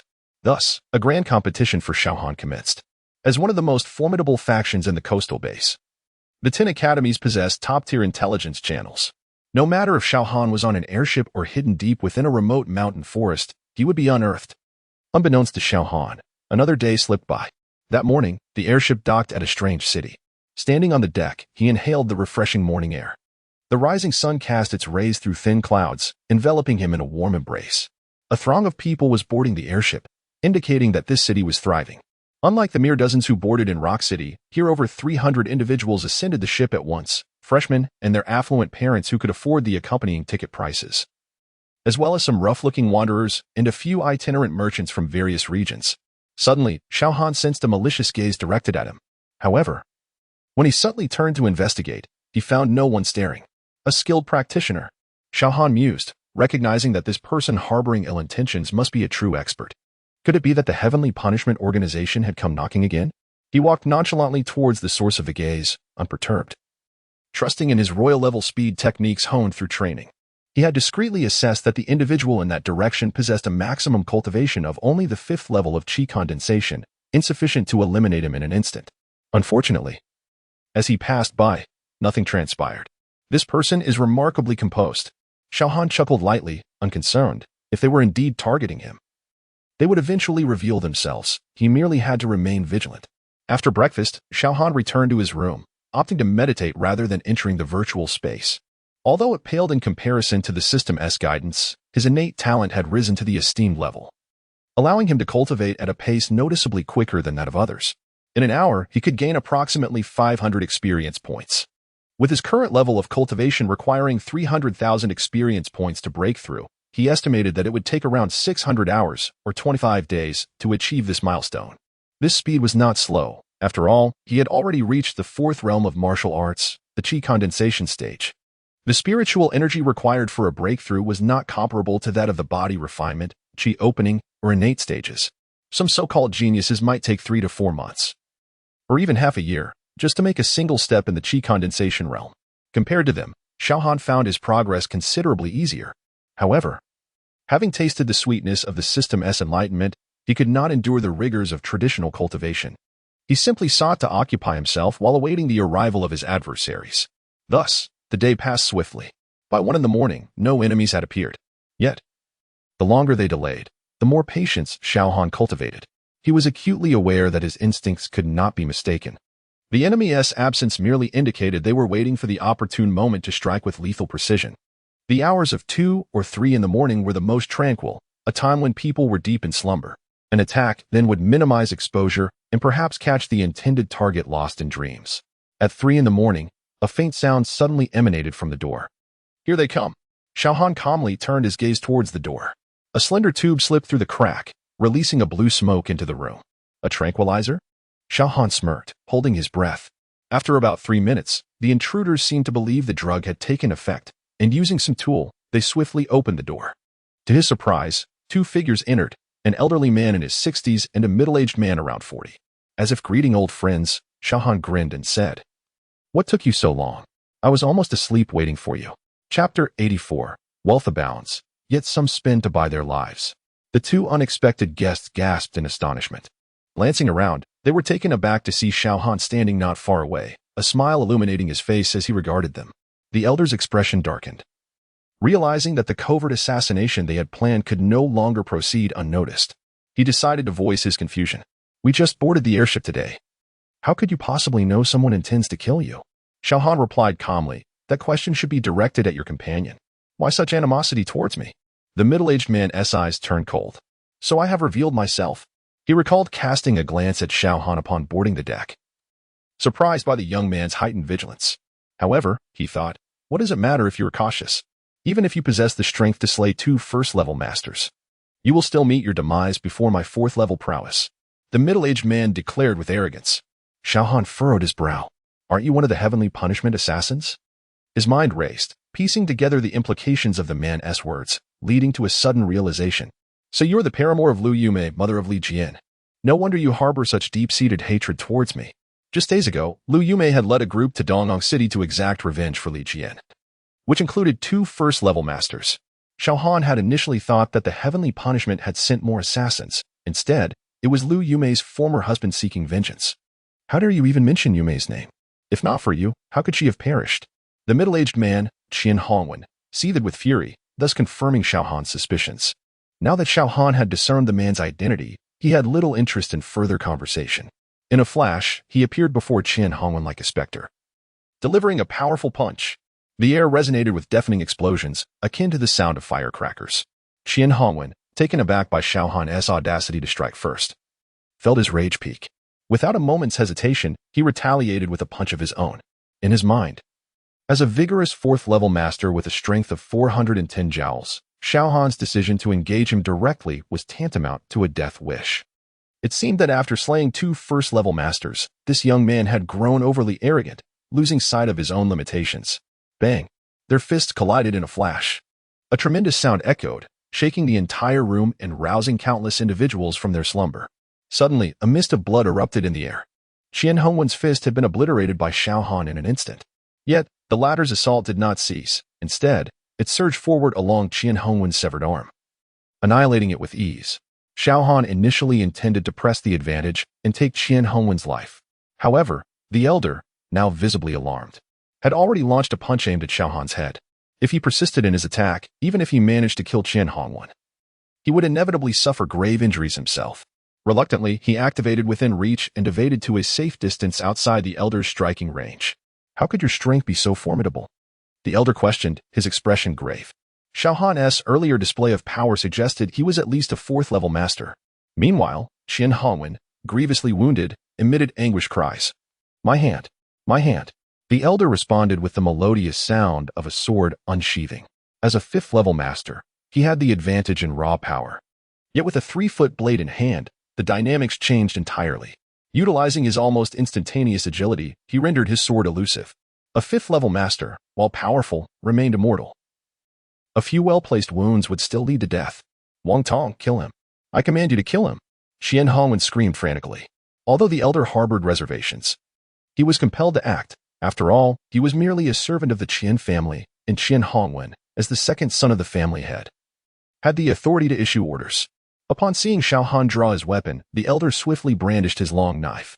"This knife has slain 17 masters, it seems today. You shall become the 18th, he declared. Xiao Han, uninterested in further dialogue, darted forward, his sword aiming for the elder known as Wang Tong. Wang Tong's expression shifted. Xiao Han's speed exceeded his own. Not daring to delay, he immediately raised his knife to block. However, he did not anticipate that Xiao Han's initial thrust was merely a feint. As he brought his knife to intercept, Xiao Han's form flickered again, targeting Wang Tong's arm with a downward slice. Caught off guard, Wang Tong attempted to retract his arm, but it was too late. He could only awkwardly step back. Swish. The sword tip glided down his arm, leaving a gruesome gash. though it did not reach the bone. Wang Tong's speed, already inferior to Xiao Han's, diminished further due to his injury. Sensing his advantage, Xiao Han lunged again, this time aiming for Wang Tong's throat. Wang Tong dared not confront such a lethal strike with his vulnerable neck and hastily retreated once more. Yet, Xiao Han was relentless, pursuing him like a phantom, the blade inching closer to his throat. With no choice left, Wang Tong raised his knife in a desperate defense. The clash of blade and sword resonated ominously. Wang Tong felt a surge of joy. This young man was merely a novice, inexperienced in battle. Had it been him, he would have transformed his strategy instead of pressing the attack. As a result, he had remained frantic and defensive, bound to make a fatal mistake eventually. But with his defense now intact, he sensed an opportunity to counterattack. Yet, amidst his elation, Wang Tong suddenly noticed Xiao Han grinning at him. Swish! Blood splattered. A searing pain pierced his chest, compelling him to look down. What met his gaze was a sword piercing through his torso. Slowly, he lifted his gaze, realizing the second blade still rested against his own knife. A flicker of understanding crossed his eyes. The right-hand sword was merely a feint. The true strike came from your left hand. With that, his head tilted, and he departed for the afterlife. Xiao Han withdrew the sword that had pierced his heart and meticulously wiped the other blade clean on Wang Tong's garments before summoning both back into his storage ring. Watching in disbelief as Wang Tong fell, Qian Hongan was utterly paralyzed. After learning of Lu Yumei's demise, he had hastily brought Wang Tong, a fifth-level master, to ambush Xiao Han. He had believed that their combined strength would make killing Xiao Han as simple as slaying a chicken. Instead, Wang Tong had barely withstood a few exchanges before Xiao Han had dealt him a fatal blow. Thud. Overcome by terror, Qian Hongwen's legs buckled, and he collapsed to the ground, his face a mask of fear. Please, don't kill me. I beg you. I come from the Qian family of Linhai. We possess vast wealth. Spare my life, and I shall grant you any sum you desire. Chapter 85, A Surge in Power, the Martial Arts of Ascension indeed. Wealth is a desirable asset, yet I shall not take your life. Undoubtedly, you would seek vengeance, and at that moment, you may possess the means but lack the life to enjoy it. Xiao Han spoke with a calm demeanor. Upon finishing his words, he abruptly struck down with a palm. And before Qian Hongwen could mount a defense, his head was forcefully driven into his torso. Ding! Congratulations to the host for slaying an enemy of the 5th level of the Qi realm, gaining 5,000 points of slaughter value. Congratulations to the host for slaying an enemy of the 4th level of the Qi realm, gaining 4,000 points of slaughter value. The sequential chimes of the system notifications caused a faint smile to grace Xiao Han's lips. Wealth is indeed cherished by all, yet some riches are not easily acquired. To use Qian Hongwen as a hostage in an attempt to extort money from the Qian family would be akin to leading a sheep into a den of wolves. Furthermore, with the star selection imminent, his paramount objective is to elevate his cultivation. He must not allow a mere sum of money to distract him from accumulating slaughter value, which would be a grave misstep. Qian Hongwen's provocation and subsequent demise were a consequence of his own actions, should the Qian family choose not to intervene on his behalf. The enmity would cease here. However, should they adopt a double standard, insisting on AU may not retaliate stance, they would only follow in the footsteps of the Li family from Dongong. Xiao Han murmured to himself, casting a glance at the corpse on the ground. Feeling a tinge of anticipation, the head of the Qian family is also known for his domineering nature. Once he arrives in Lehigh City, aside from the provincial Li family, he would gain another source of slaughter value. He dragged the two bodies outside and unceremoniously discarded them in the refuse pile at the edge of the floor. The earlier battle had been quite grand, awakening many who now peeked cautiously through the cracks of their doors. Upon witnessing Xiao Han dragging a corpse, they were so taken aback that they hastily shut their doors. This prodigy is indeed a harbinger of doom. Just days ago, he had unleashed a massacre, and now he returns to do so again. This scene further solidified their resolve to avoid provoking Xiao Han. As he returned from the refuse pile, the captain of the guard, Chen Dian, arrived with a few team members in tow. Xiao, I heard there was an assassination attempt. Are you unharmed? Chen Dian inquired with concern. Xiao Han offered a faint smile. Just a couple of insignificant clowns. Nothing to worry about. I merely disrupted your sleep this evening, he reassured.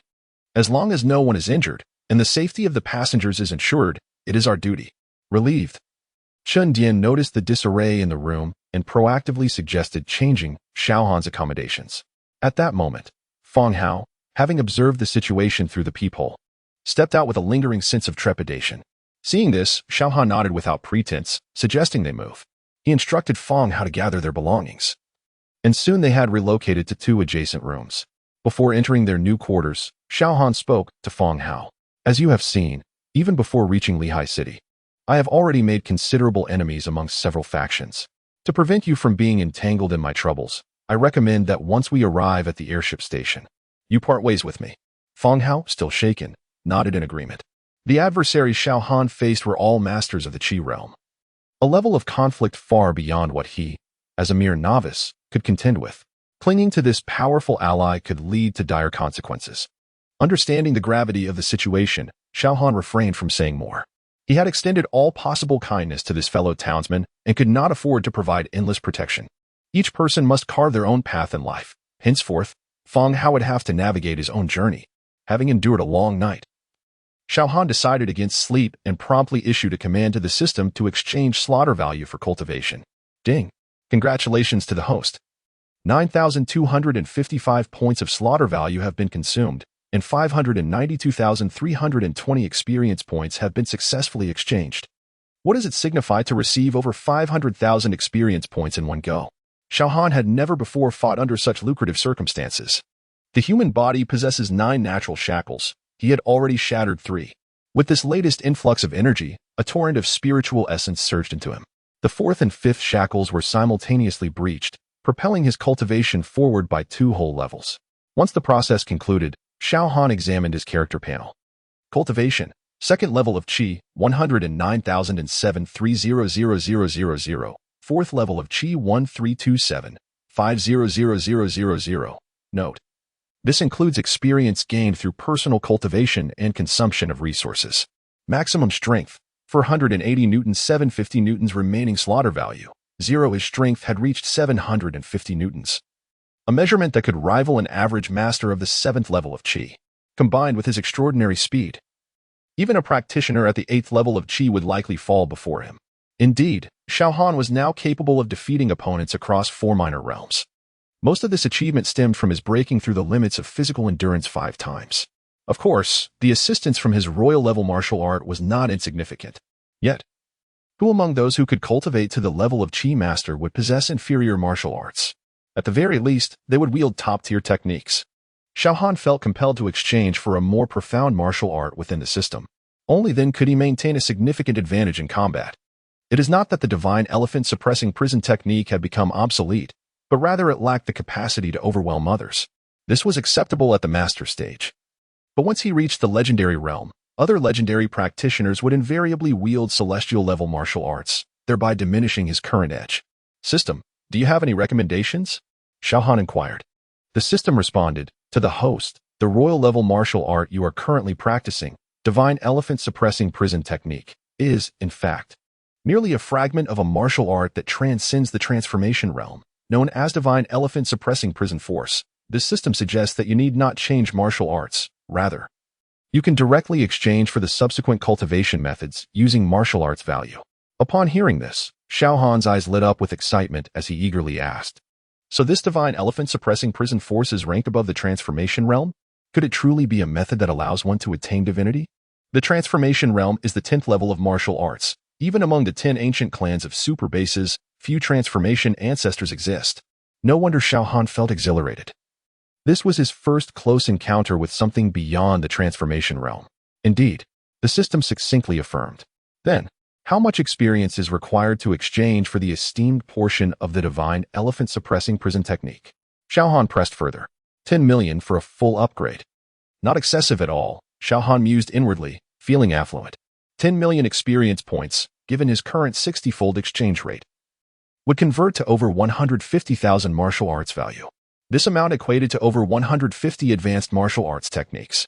With over 700 million dragon currency at his disposal, he could easily purchase over 300 advanced martial arts, even if each were priced at 2 million. Even considering the transformation-level martial art One Sword to the Horizon, which also requires 10 million experience points, his current wealth would suffice abundantly for the exchange. Today marked the 4th day of their journey. In just 3 days, they would land at the Lehigh base, where he would seize the opportunity to amass martial arts techniques.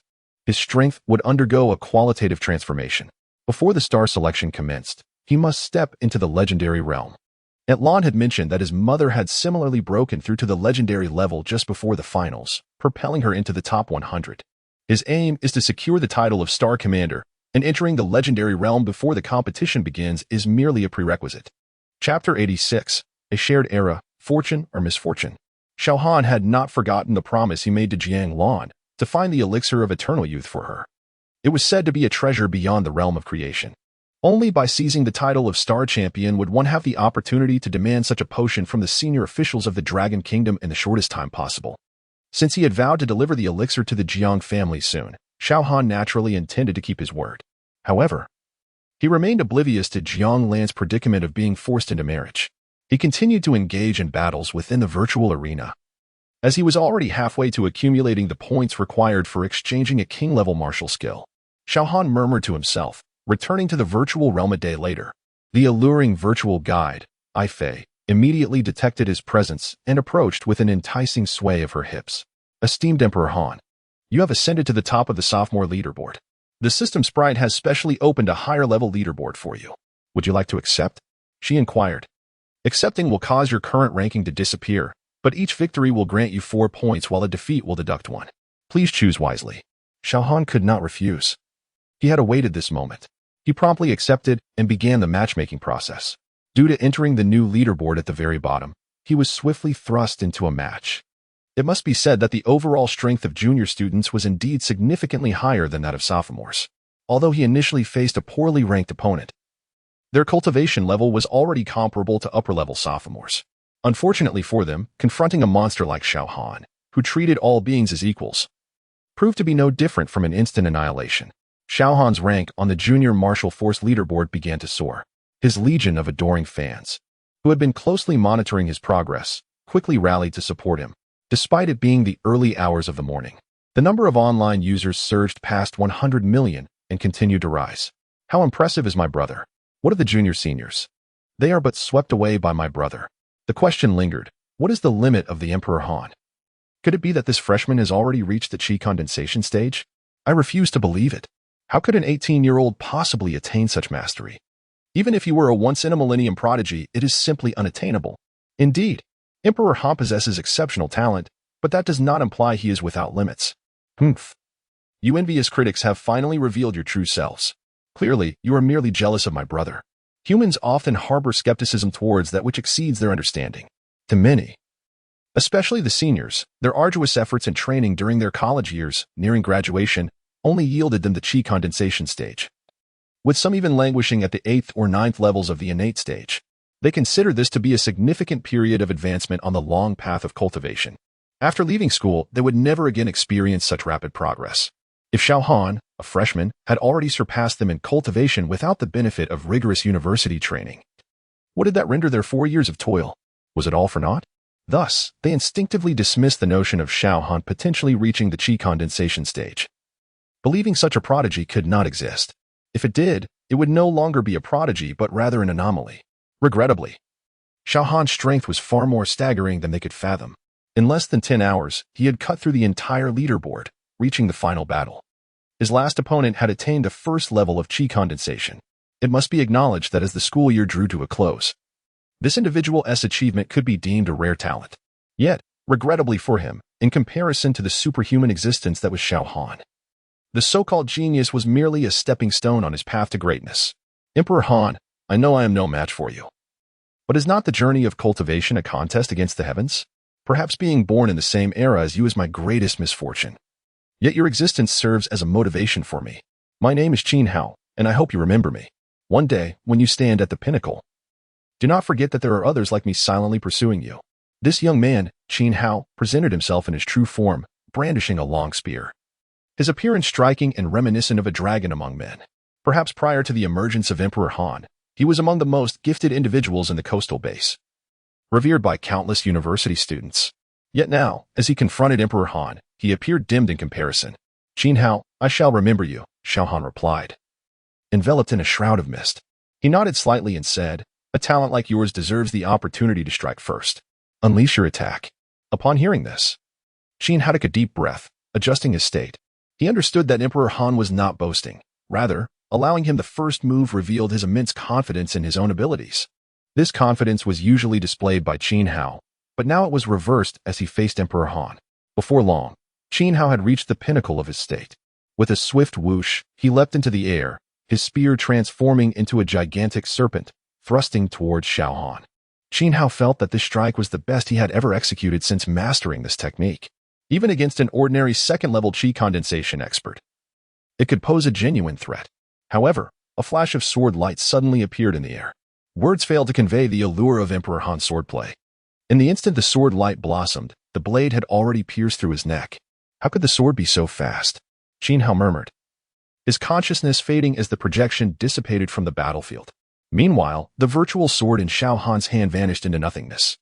As the former top ranker of the junior leaderboard fell to a single strike, his position was instantly claimed by Xiao Han. The virtual plaza fell into stunned silence. Even his legion of fans were rendered speechless, at a loss for words to extol their shared idol, Emperor Han. Finally, the senior let out a long sigh. To have been born in the same era as Emperor Han, should one feel honored or sorrowful? In an instant, it was as if a volcano had erupted, and countless voices erupted in a thunderous cheer. Heaven did not give birth to me, Emperor Han. The coastal region is eternally shrouded in darkness. Immediately thereafter, who is the administrator? I want to join my brother's fan club. Chapter 87, The Legend of the Sword Technique That Cuts Through the Heavens. In a world where strength is revered, the pursuit of power is a commonplace affair. Xiao Han, with his reborn identity, has ascended against all odds, triumphing over the three major rankings and showcasing his formidable prowess. Although he is not enrolled in a university, the fervor surrounding his discussions within academic circles has reached unprecedented heights. Moreover, he has concealed his true visage in the virtual realm, shrouded in mystery, further intensifying the curiosity surrounding him. Some speculate that he hides his face due to his striking handsomeness, fearing it might induce inferiority in other males. Others assert, with conviction, that his appearance is rather ordinary, and he shuns exposure to preserve his image in the eyes of the public. Regardless of the multitude of opinions, the tales of Xiao Han have traversed all institutions, including the top 10 elite academies. Particularly noteworthy is the announcement made by Qin Hao, the former top student of the original third-year class, who declared his allegiance to the Cold Emperor after being vanquished in a single strike. The moniker Cold Emperor has since surged through the university, achieving a level of notoriety that transcends even the decade-long star selection. However, the protagonist remains blissfully unaware of the stir he has caused. After conquering the third-year rankings, Xiao Han's virtual points have amassed to an astonishing 3,000. This is an exceptional figure, for even throughout the illustrious history of the Linghai base, few prodigies have managed to accumulate such points over 4 years of university. After all, apart from those who have dominated an era, no one can claim perpetual victory among their peers. Any defeat in the virtual realm results in a deduction of points, and even those who reach the pinnacle of the rankings will inevitably encounter setbacks. Yet, Xiao Han defies conventional expectations, as he has never suffered a loss since he began matching. To date, he has achieved an unprecedented streak of 1,372 consecutive victories. These victories have granted him a total of 3,000 points, accomplished even before his enrollment and without completing any point-earning tasks. Whether anyone else can replicate his feat remains uncertain, but it is clear that no freshman has ever reached such heights before him, truly unparalleled. 3,000 points are sufficient to exchange for a king-level martial technique. The ethereal projection of Xiao Han traverses into a martial arts library, where various martial techniques from all martial universities within the Linghai base are stored, encompassing sword techniques, saber techniques, fist techniques, and more. The first floor is relatively lenient, housing only elementary and intermediate martial arts, accessible to all students at a minimal point cost. However, the second floor presents a stark contrast, featuring advanced and top-tier martial techniques, with a checkpoint at the stairway denying entry to those with fewer than 300 points. Here, students can only glean a general understanding from the book covers, encouraging them to undertake tasks to gain points rather than languish in the comfort of academia. Typically, the tasks assigned by the school involve battling ferocious beasts, aimed at fostering the students' combat spirit. Should the day arise when the human-beast battlefield calls for them, those untested in battle would be akin to lambs led to slaughter. The third floor houses heavenly-level martial techniques, requiring a minimum of 1,000 points for initial access, with the exchange for a single heavenly-level technique also costing 1,000 points. For a master of the Qi realm, heavenly-level techniques serve as a formidable trump card.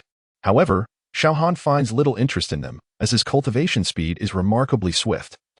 It is likely he will soon ascend to the rank of a legendary powerhouse. Specializing in heavenly-level techniques would offer him minimal advantage. Thus, upon reaching the third floor, he did not linger long, casually browsing before ascending to the fourth floor. The fourth floor contains king-level martial techniques, necessitating at least 3,000 points for passage. Xiao Han noted that there were only about 30 such techniques available. The Linghai base, being merely a small base within the Dragon Kingdom, has a limited supply of king-level techniques, which are understandably rare. With a clear objective, he approached the section dedicated to sword techniques. The legendary realm requires the cultivation of sword intent.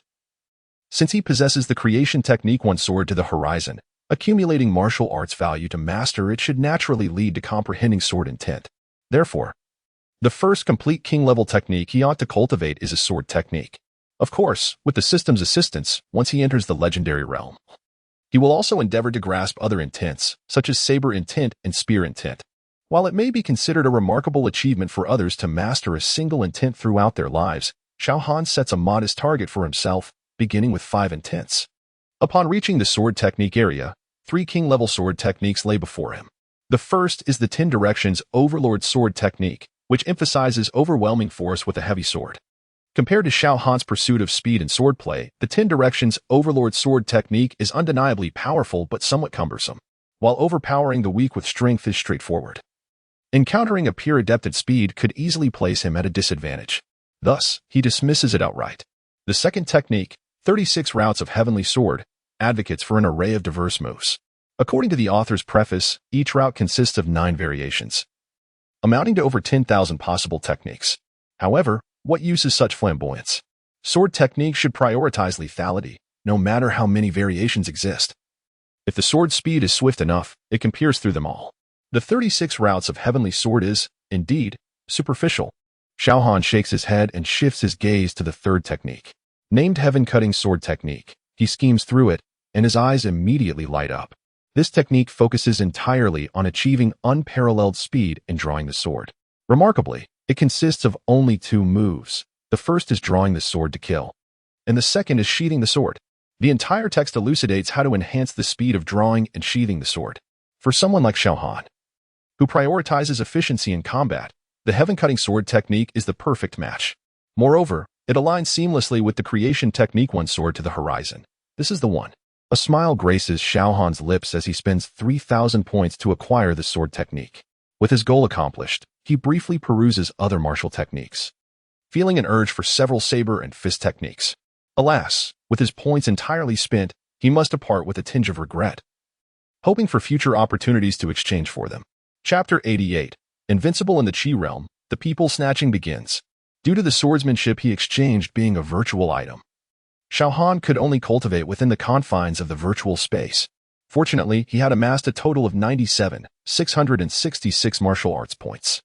Since he had yet to gather enough points to practice one sword to the end of the world in exchange for the subsequent content of the Divine Elephant Suppressing Prison technique, rather than wait idly, he decided to utilize a portion of his points to practice Heavenly Sword technique first.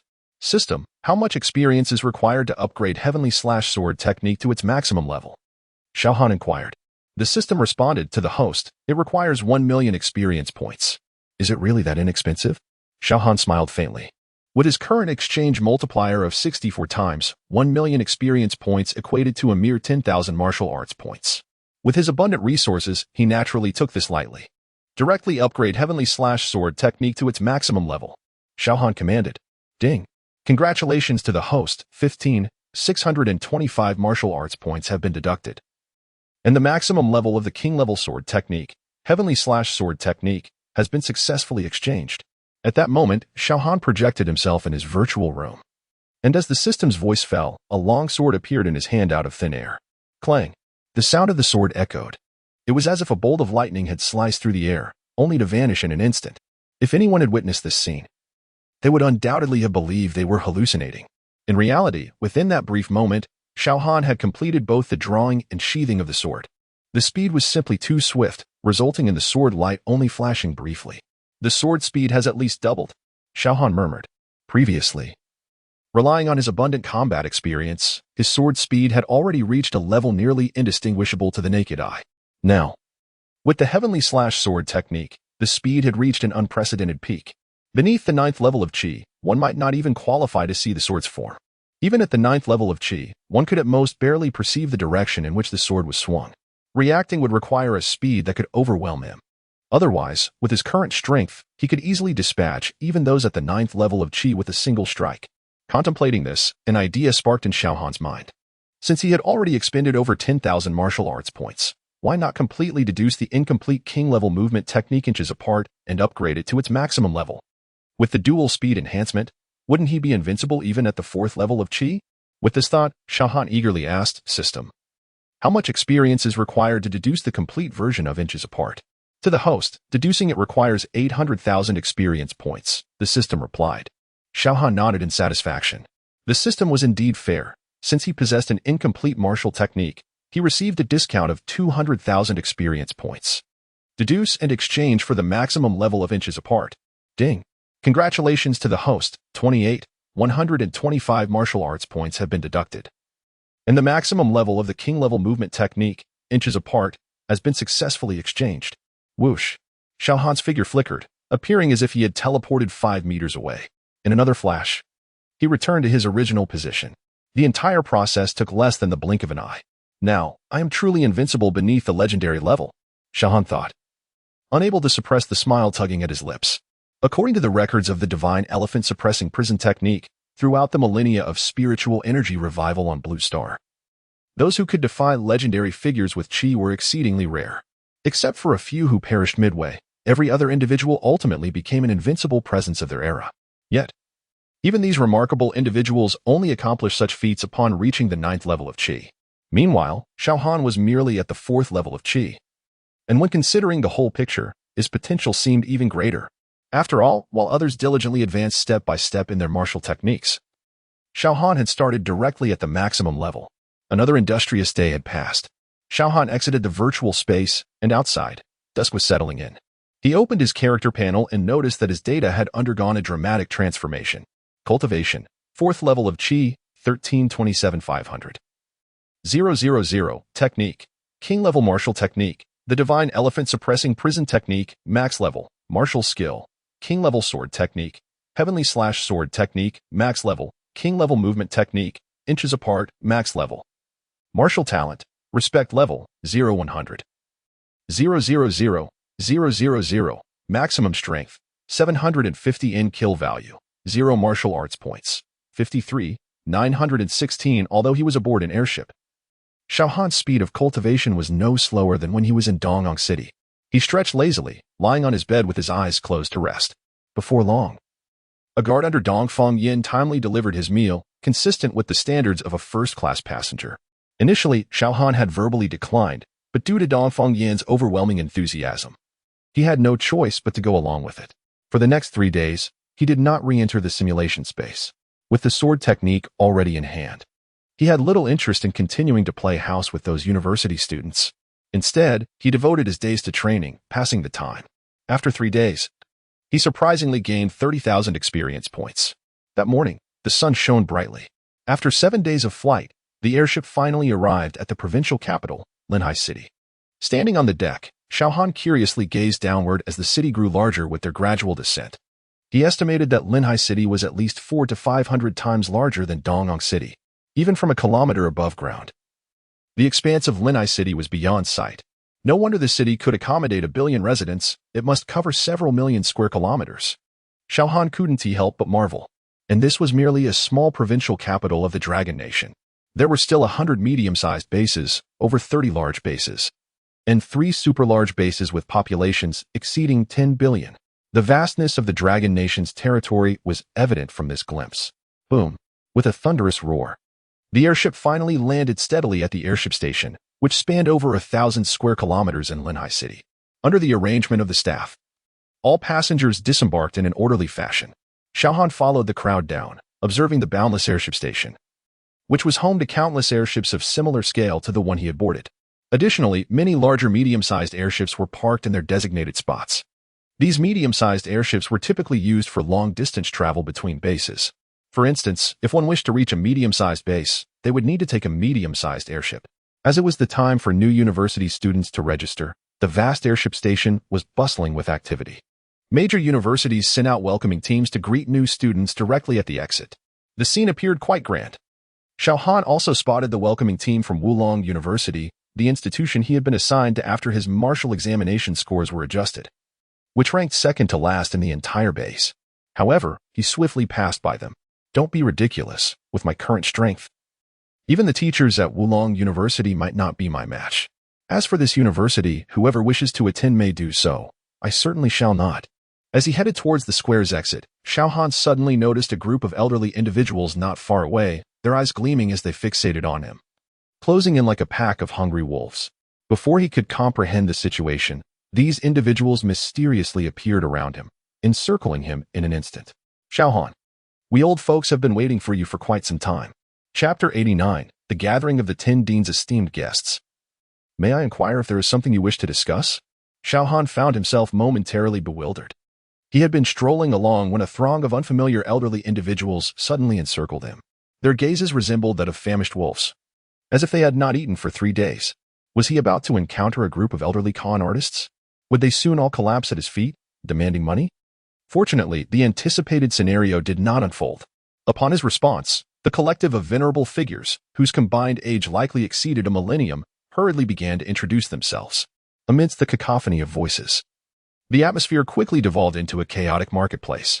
Xiao Han, I am the Dean of Qilin Academy. This elder here is the Dean of Shuimu Academy. That lady is the Dean of Zhuke Academy. The elders seemed to compete with one another, each raising their voices in an attempt to overshadow the others. Poor Xiao Han found himself at the center of this uproar, nearly deafened by the tumult. Such a commotion naturally attracted the attention of others present.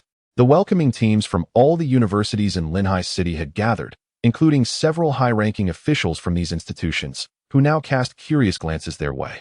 To their astonishment, they recognized these elderly figures as indeed the deans of the 10 prestigious academies, typically elusive and rarely seen. These 10 luminaries truly represented the pinnacle of the Linhai base.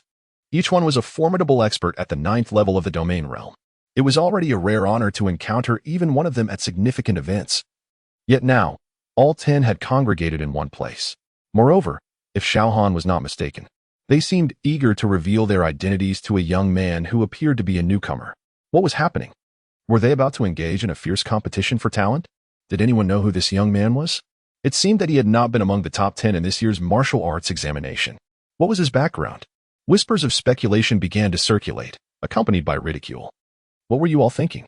Did you believe that a top 10 martial arts candidate was worthy of the attention of the 10 titans? Did you not realize that even the top scorer of this year's Linhai martial arts examination would merely have a staff member dispatched to recruit them? Throughout the millennia of Linhai's history, there had never been a new student who could draw all 10 deans to appear simultaneously. At this point, some astute individuals felt a jolt of realization. A name that had recently emerged was on the verge of surfacing. Others, though still puzzled about Xiao Han's identity, could sense that he was someone of extraordinary significance. Though overwhelmed by the noise, Xiao Han managed to discern the identities of these esteemed elders. They were indeed prominent figures. However, their mutual rivalry and refusal to yield to one another made them resemble a group of mischievous old children. He could only chuckle and suggest, esteemed deans, perhaps we could speak one at a time? Upon hearing this, the raucous din gradually subsided.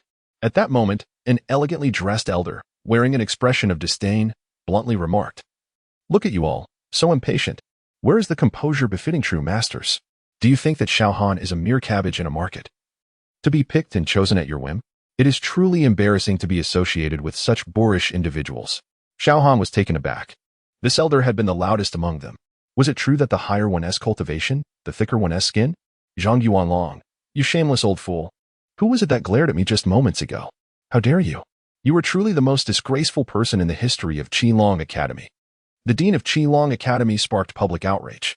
Yet, he seemed unfazed, grinning as he turned his gaze to Xiao Han. Xiao Han, please do not take offense.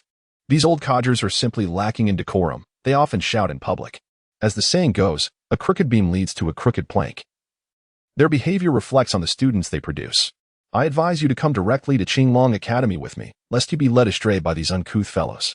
Xiao Han had already surmised their purpose for coming, so he was not particularly surprised by the remark.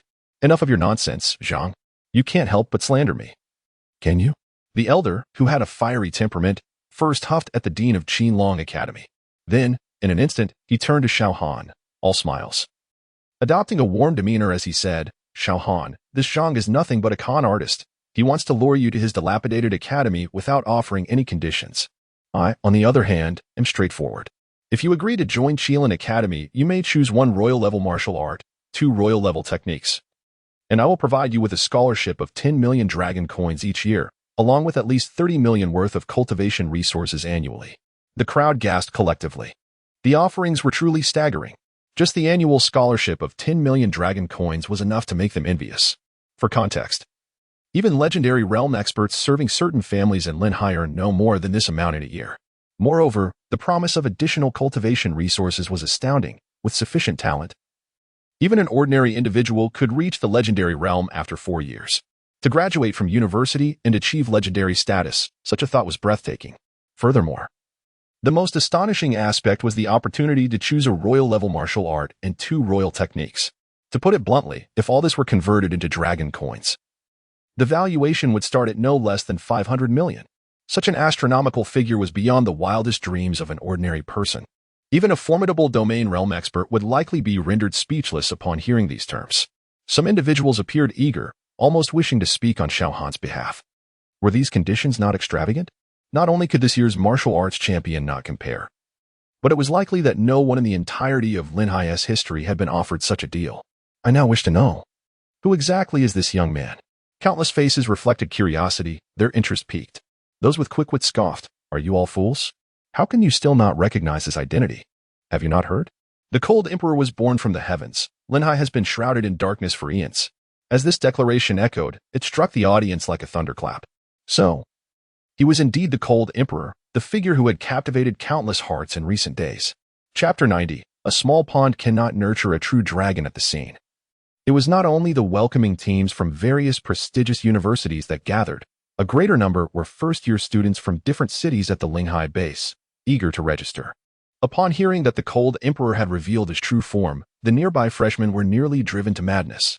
They disregarded their departing groups and rushed towards Xiao Han as if transformed into fervent fans, determined to reach him at all costs.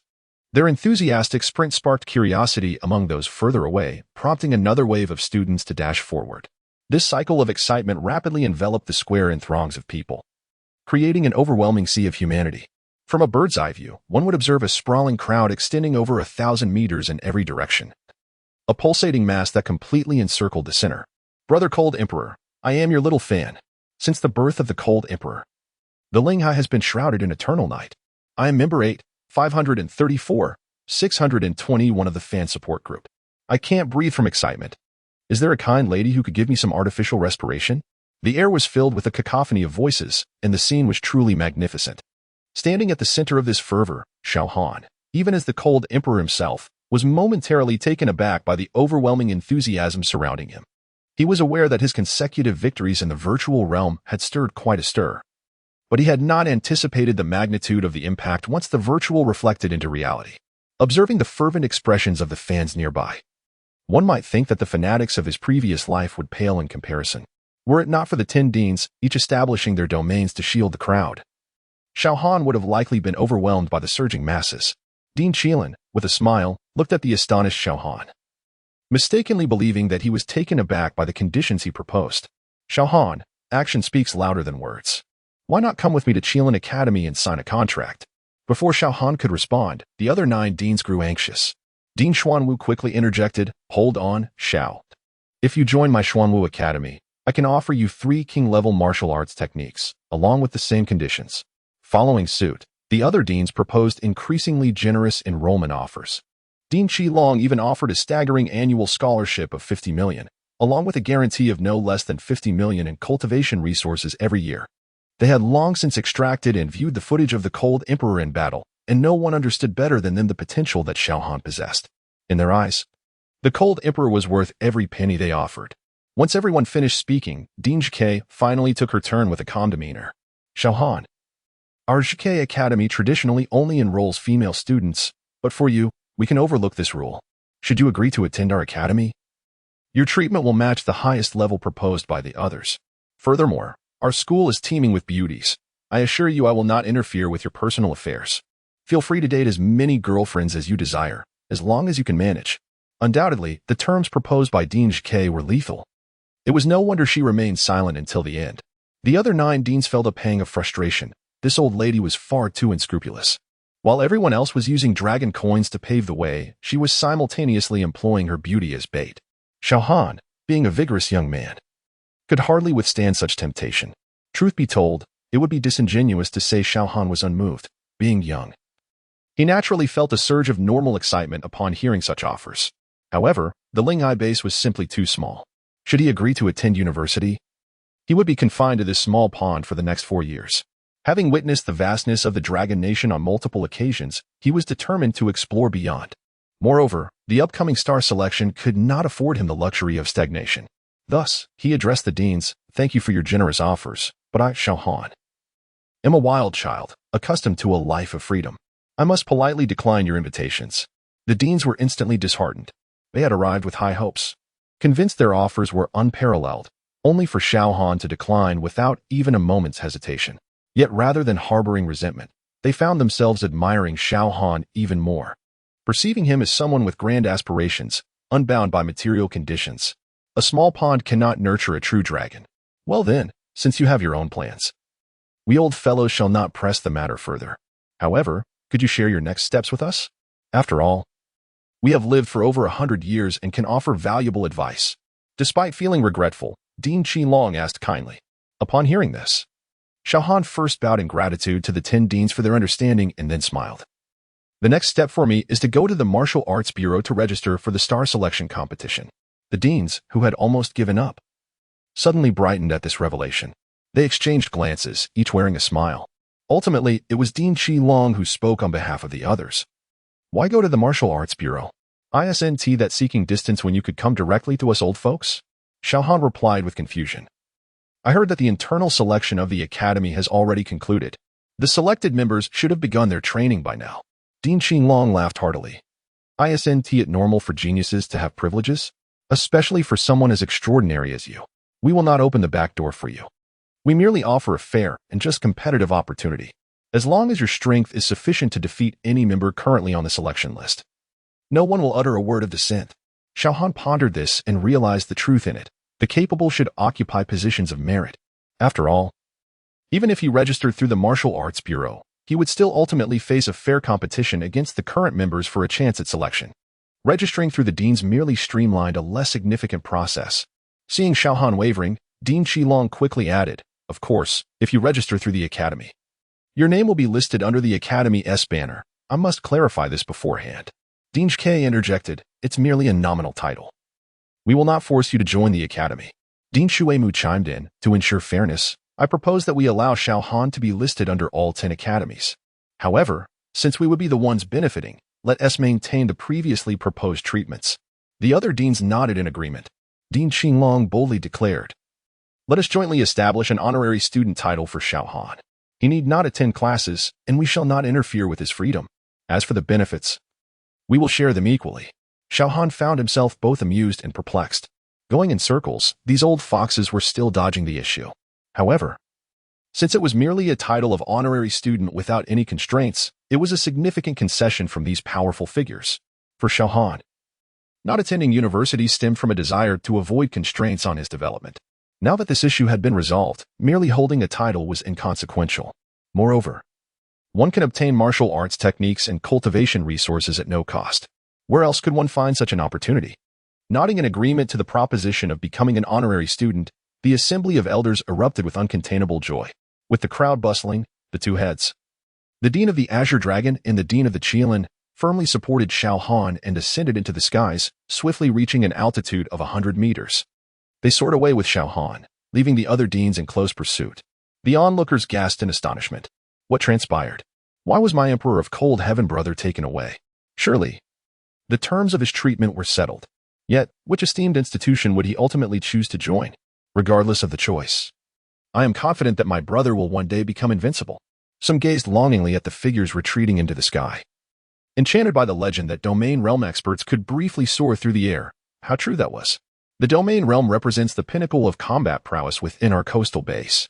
I wonder if I will ever tread upon such a realm. For the first time, Xiao Han found himself suspended 100 meters above the ground. Nevertheless, he felt no unease, for with his cultivation speed, he believed it would not take long to reach the domain realm. He regarded this as a preview of experiences yet to come. While traversing the skies, their pace remained swift, and soon they arrived at a modest courtyard. Xiao Han was gently lowered to the ground. As per our previously discussed terms, you shall receive an annual scholarship of 50 million, along with 50 million in cultivation resources. Additionally, you will have the opportunity to select 3 royal-level martial techniques and 1 royal-level martial art from among a variety of options. This amounts to a total of 200 million in scholarships and resources over 4 years, along with 3 royal-level martial techniques, fist, sword, and spear, offered to you as well. The royal-level martial arts are all available here for your selection. Though these gifts were offered freely, the assembly of elders appeared anxious. As if fearing that Xiao Han might decline, their eyes fixed upon him with eager anticipation. Chapter 91. Encounter with Dongfang Yin. The first on the beauty list, the 10 deans gazed at Xiao Han with eager anticipation, as if fearing he might suddenly change his mind. Xiao Han chuckled softly, gathering the immense pile of items into his storage ring. His savings instantly soared to over 9 billion, supplemented by more than 2 billion in cultivation resources and 3 martial arts techniques valued at over 300 million each. In terms of wealth, even ordinary realm-level experts would likely find it difficult to rival him. As for the royal-level martial arts techniques, he was not overly selective. He casually chose one from the 10 available and stored it away. The deans assumed he hailed from humble beginnings and had no access to royal-level martial arts, which is why they were generously offering him these as benefits. Little did they know, he possessed the fully mastered divine elephant-suppressing prison technique within arm's reach, and heaven-slaying sword technique, all at the royal level. However, no one would ever complain about having too many resources, and Xiao Han was no exception. While he had no immediate use for royal-level martial arts, they could be converted directly into martial value. As for the 3 royal-level techniques, he planned to cultivate them to perfection once he accumulated sufficient martial value. When he ascended to the legendary realm, advancing through 4 different martial artistic realms simultaneously would significantly enhance his combat prowess. Seeing Xiao Han accept all the items, the 10 deans finally breathed a sigh of relief. Securing the honor student matter, Dean Xinglong spoke. Xiao Han, the first batch of selected students has already begun training at the camp located at. We old folks won't accompany you, lest someone accuses you of favoritism. With your strength, securing a spot should be no problem. Go challenge the training camp early. We shall take our leave now. With that, they soared into the sky and quickly vanished from sight. At that moment, Dean Shuchue's voice echoed from above. Xiao Han, my promise still stands. Await your visit to Zhuke Academy for a chance to meet a girlfriend. Haha. Xiao Han shook his head helplessly, wondering why this old lady seemed to be losing her decorum. Furthermore, a group of elderly individuals departed without even informing him of their whereabouts in this vast city of Linhai, which struck him as rather unreliable.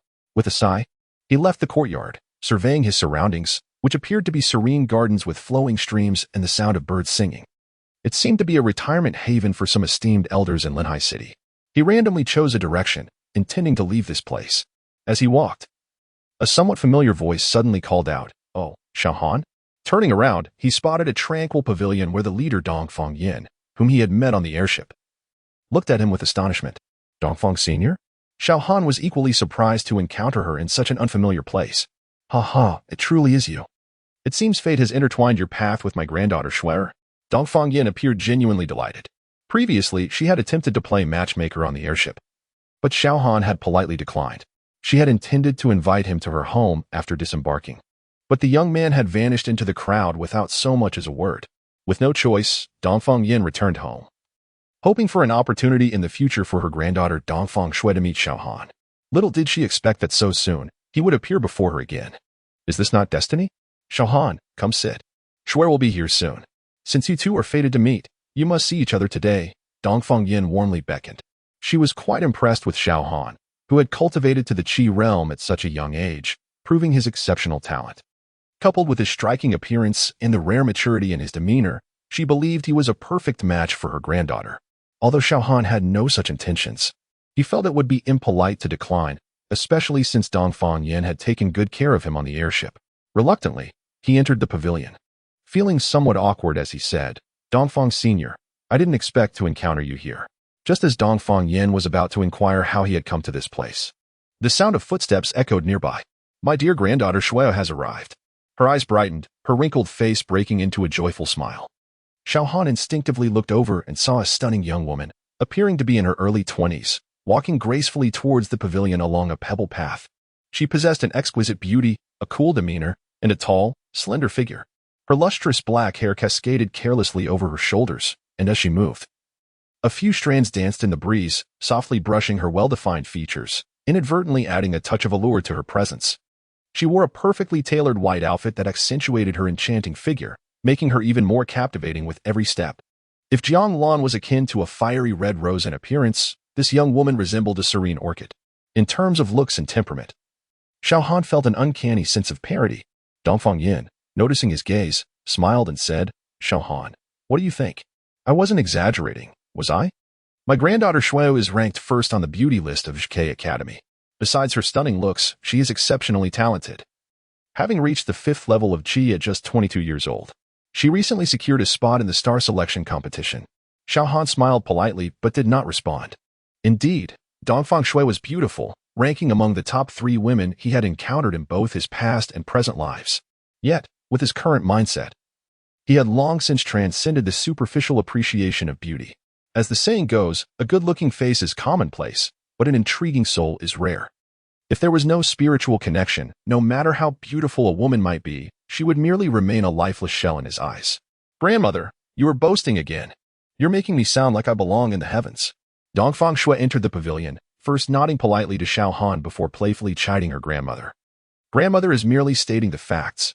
Dongfang Yin chuckled heartily, introducing Xiao Han. Shui, this is the talented young man I mentioned to you over the phone, Xiao Han. I had hoped to find an opportunity for you two to meet, and it seems fate has brought you together here at this summer retreat. Is that not a coincidence? Dongfang Shui's brows slightly furrowed. Her grandmother had been subtly matchmaking over the phone, which had already put her on edge. She had intended to find a moment to reject the idea, but unexpectedly, the person had been brought before her by her grandmother. It might be called a coincidence. But how could such a thing happen? Linai City was so vast, walking from south to north could take weeks. For 2 unarranged individuals to suddenly meet in this place seemed implausible. Clearly, her grandmother had taken the liberty of arranging this meeting without consulting her first. While her first impression of Xiao Han was not entirely negative, he at least met her aesthetic standards. Her grandmother's lack of consideration in arranging a blind date left her feeling a bit repulsed, thereby diminishing her initial impression of him. Unaware of the misunderstanding, Xiao Han felt it inappropriate to offend Dongfang Yin, so he extended his hand in greeting. Hello, Dongfang Shui. My name is Xiao Han. I hear you have been selected for this year's star selection team. Perhaps we will have the opportunity to become teammates. Chapter 92, Fate Without Affinity, a grand procurement at the Treasure Pavilion. Dongfang Shui had encountered many of her peers, captivated by her beauty, yet few, like Xiao Han, maintained an expression of indifference throughout. Thus, despite her aversion to her grandmother's meddling arrangements, it was difficult for her to harbor any ill feelings towards Xiao Han. When he greeted her, she gracefully extended her fair and delicate hand. Hello, Xiao Han. My grandmother was merely jesting earlier. I hope you do not take it to heart. Her words were polite yet carried an undertone of rejection, clearly indicating that everything was orchestrated by Dongfang Yin without her consent, urging Xiao Han not to misunderstand. Xiao Han politely shook her hand before quickly letting go. Hearing her words, he couldn't help but breathe a sigh of relief. It was a relief that Dongfang Shui had no romantic intentions, sparing him from unnecessary conversation. Otherwise, a blunt refusal might have inadvertently offended her. Unbeknownst to him, if Dongfang Shui were to discover his true thoughts, it would surely provoke a different reaction. Shui, you. Dongfang Yin was taken aback, realizing that the situation had turned awkward. Was her granddaughter's stubbornness resurfacing? She felt anxious if this opportunity was missed. Where else could she find a suitable grandson-in-law like Xiao Han? Yet Dongfang Shui didn't give her the chance to dissuade her, playfully interjecting, Grandma. Xiao Han has just arrived in Linhai and likely has a multitude of matters to attend to. Let's not waste his time. Xiao Han eagerly seized the moment, affirming, Indeed. Dongfang Shui, I have pressing matters to attend to. I will visit you another time. With that, he nodded politely to Dongfang Shui before striding away. Eager to avoid any further entanglements with Dongfang Yin. Shui, what can I say about you? Dongfang Yin sighed repeatedly. Xiao Han is truly an exceptional young man. You should at least get to know him before deciding to reject him. Grandma, you scold me while bringing someone to my doorstep without any preparation. Xiao Han probably thinks I am unable to find a suitor, Dongfang Shui retorted, rolling her eyes. Besides, he appears barely out of his teens. I am 4 years his senior. It's simply isn't suitable. Dongfang Yin felt a pang of headache at her words. Swear, if you let this once-in-a-lifetime opportunity slip away, you may regret it one day. Xiao Han is a hidden dragon in the depths. Once he soars high, the chance to be with him will be exceedingly slim. Dongfang Shui grew displeased. Grandma, you often boast about me to outsiders. How come you've turned the tables now that you've met Xiao Han? When it comes to exceptional individuals, who is truly inferior? Even if Xiao Han has great potential, your granddaughter is no less impressive. Furthermore, if he is as remarkable as you say, I can always pursue him later. After all, a woman pursuing a man is merely a veil apart. Do you not believe in your precious granddaughter's charm? Dongfang Yin let out another sigh, choosing not to further press her point. Perhaps they were fated to be connected yet never entwined. Having departed from the pavilion, Xiao Han followed the main road eastward, soon exiting the summer resort. After approximately half an hour, he finally arrived in the bustling city center. He casually entered a shop and purchased a map of Linhai City, familiarizing himself with it. He learned that he was currently situated in the East District's first ring. According to the map, Linhai City was vast and rich, covering over 5 million square kilometers, with a population exceeding 1 billion. Apart from the central district, it was divided into 4 districts, east, west, south, and north, each extending thousands of kilometers and further divided into 9 rings. For instance, the East First Ring, where Xiao Han found himself, was the most prosperous area of the East District, with towering skyscrapers and a plethora of unique items on the streets. He even witnessed subway-like vehicles flying orderly among the clouds. The training camp was located in the central district, not too far from here. Xiao Han muttered to himself. Yet before heading there, he first intended to procure martial arts techniques and convert them into martial value. The East First Ring was the heart of Linhai City. Its commercial vibrancy was evident. Xiao Han boarded a flying bus and soon arrived at a shop named Treasure Pavilion. Before him stood a lavishly decorated building, adorned with intricate carvings and standing over 300 meters tall. It was hard to believe that this was merely a branch. It was said that the main pavilion was located in one of the 3 major super bases, the Heavenly Court. One could only imagine its grandeur. Upon entering the pavilion, a young and exquisitely beautiful attendant promptly approached him. Esteemed customer, how may I assist you today? I can guide you. Hello, Xiao Han replied courteously. I'm looking to purchase a substantial quantity of martial arts techniques, both advanced and top tier. May I inquire which floor I should visit? Are you certain you wish to purchase a large quantity of martial arts techniques? The beautiful attendant appeared somewhat astonished, blurting out her surprise. However, she quickly clarified, I apologize. Esteemed customer, I did not mean to offend. I merely wanted to confirm, as advanced techniques are valued at 2 million dragon coins, while top-tier techniques are worth 10 million. Are you aware of this? Xiao Han nodded. He understood that he appeared quite youthful, prompting her to confirm that he was not jesting. This was not about underestimating him, but rather about the significance of such a transaction. Should any issues arise later, the attendant would also be implicated. You may arrange for a room where a higher-ranking staff member can meet with me. I will first demonstrate my financial capability before proceeding with the purchase. Xiao Han stated reasonably. His procurement could involve over 500 million, and the ordinary attendant likely lacked the authority to make decisions on such a scale. The attendant thought to herself that perhaps she had stumbled upon a significant client. If this were true, her commission would be extraordinarily substantial. With that thought, she hurriedly made a call to report to her superiors. Xiao Han was soon escorted into a luxurious VIP room, while the attendant served fine tea and delicacies. A middle-aged man, who introduced himself as Dong Tianbao, the 3rd manager of the 980th branch of Treasure Pavilion, approached him briskly. I am Dong Tianbao. May I inquire your esteemed name? The man was a hefty figure, weighing over 200 pounds, and as he walked, his bulk swayed like a moving mountain of flesh, exuding an air of pressure. However, upon reaching Xiao Han, he wore the benign smile of a Maitreya Buddha, inquiring amiably, Ah, Manager Dong, I am Xiao Han. Let us skip the pleasantries. I will first demonstrate my purchasing power. With a wave of his hand, the storage ring on his finger glimmered, and a cascade of dragon coins began to rain down, quickly accumulating into towering piles. The attendant, witnessing this spectacle, nearly had her eyes pop out in disbelief. What she initially thought would be a few tens of millions had escalated into several billions. Who exactly was this young man, and how could he possess such wealth? In contrast, Dong Tianbao remained unfazed by the mountain of coins, clearly accustomed to such grand displays. However, when Xiao Han introduced himself, A glimmer of recognition flashed in his eyes. Ah, so you are the renowned Emperor of Cold Heavens who has recently gained prominence in Linhai. It is a pleasure to finally meet you, Dong Tianbao exclaimed, grinning broadly. Chapter 93. The Wrath of Heaven is everywhere, and the seekers of revenge have arrived. Does Manager Dong know me? Xiao Han asked, a hint of surprise in his voice. It seemed that Emperor of Cold Heavens had become quite renowned. The beautiful waitress gaped in astonishment, her reaction surpassing even the shock of encountering a few billion dragon notes.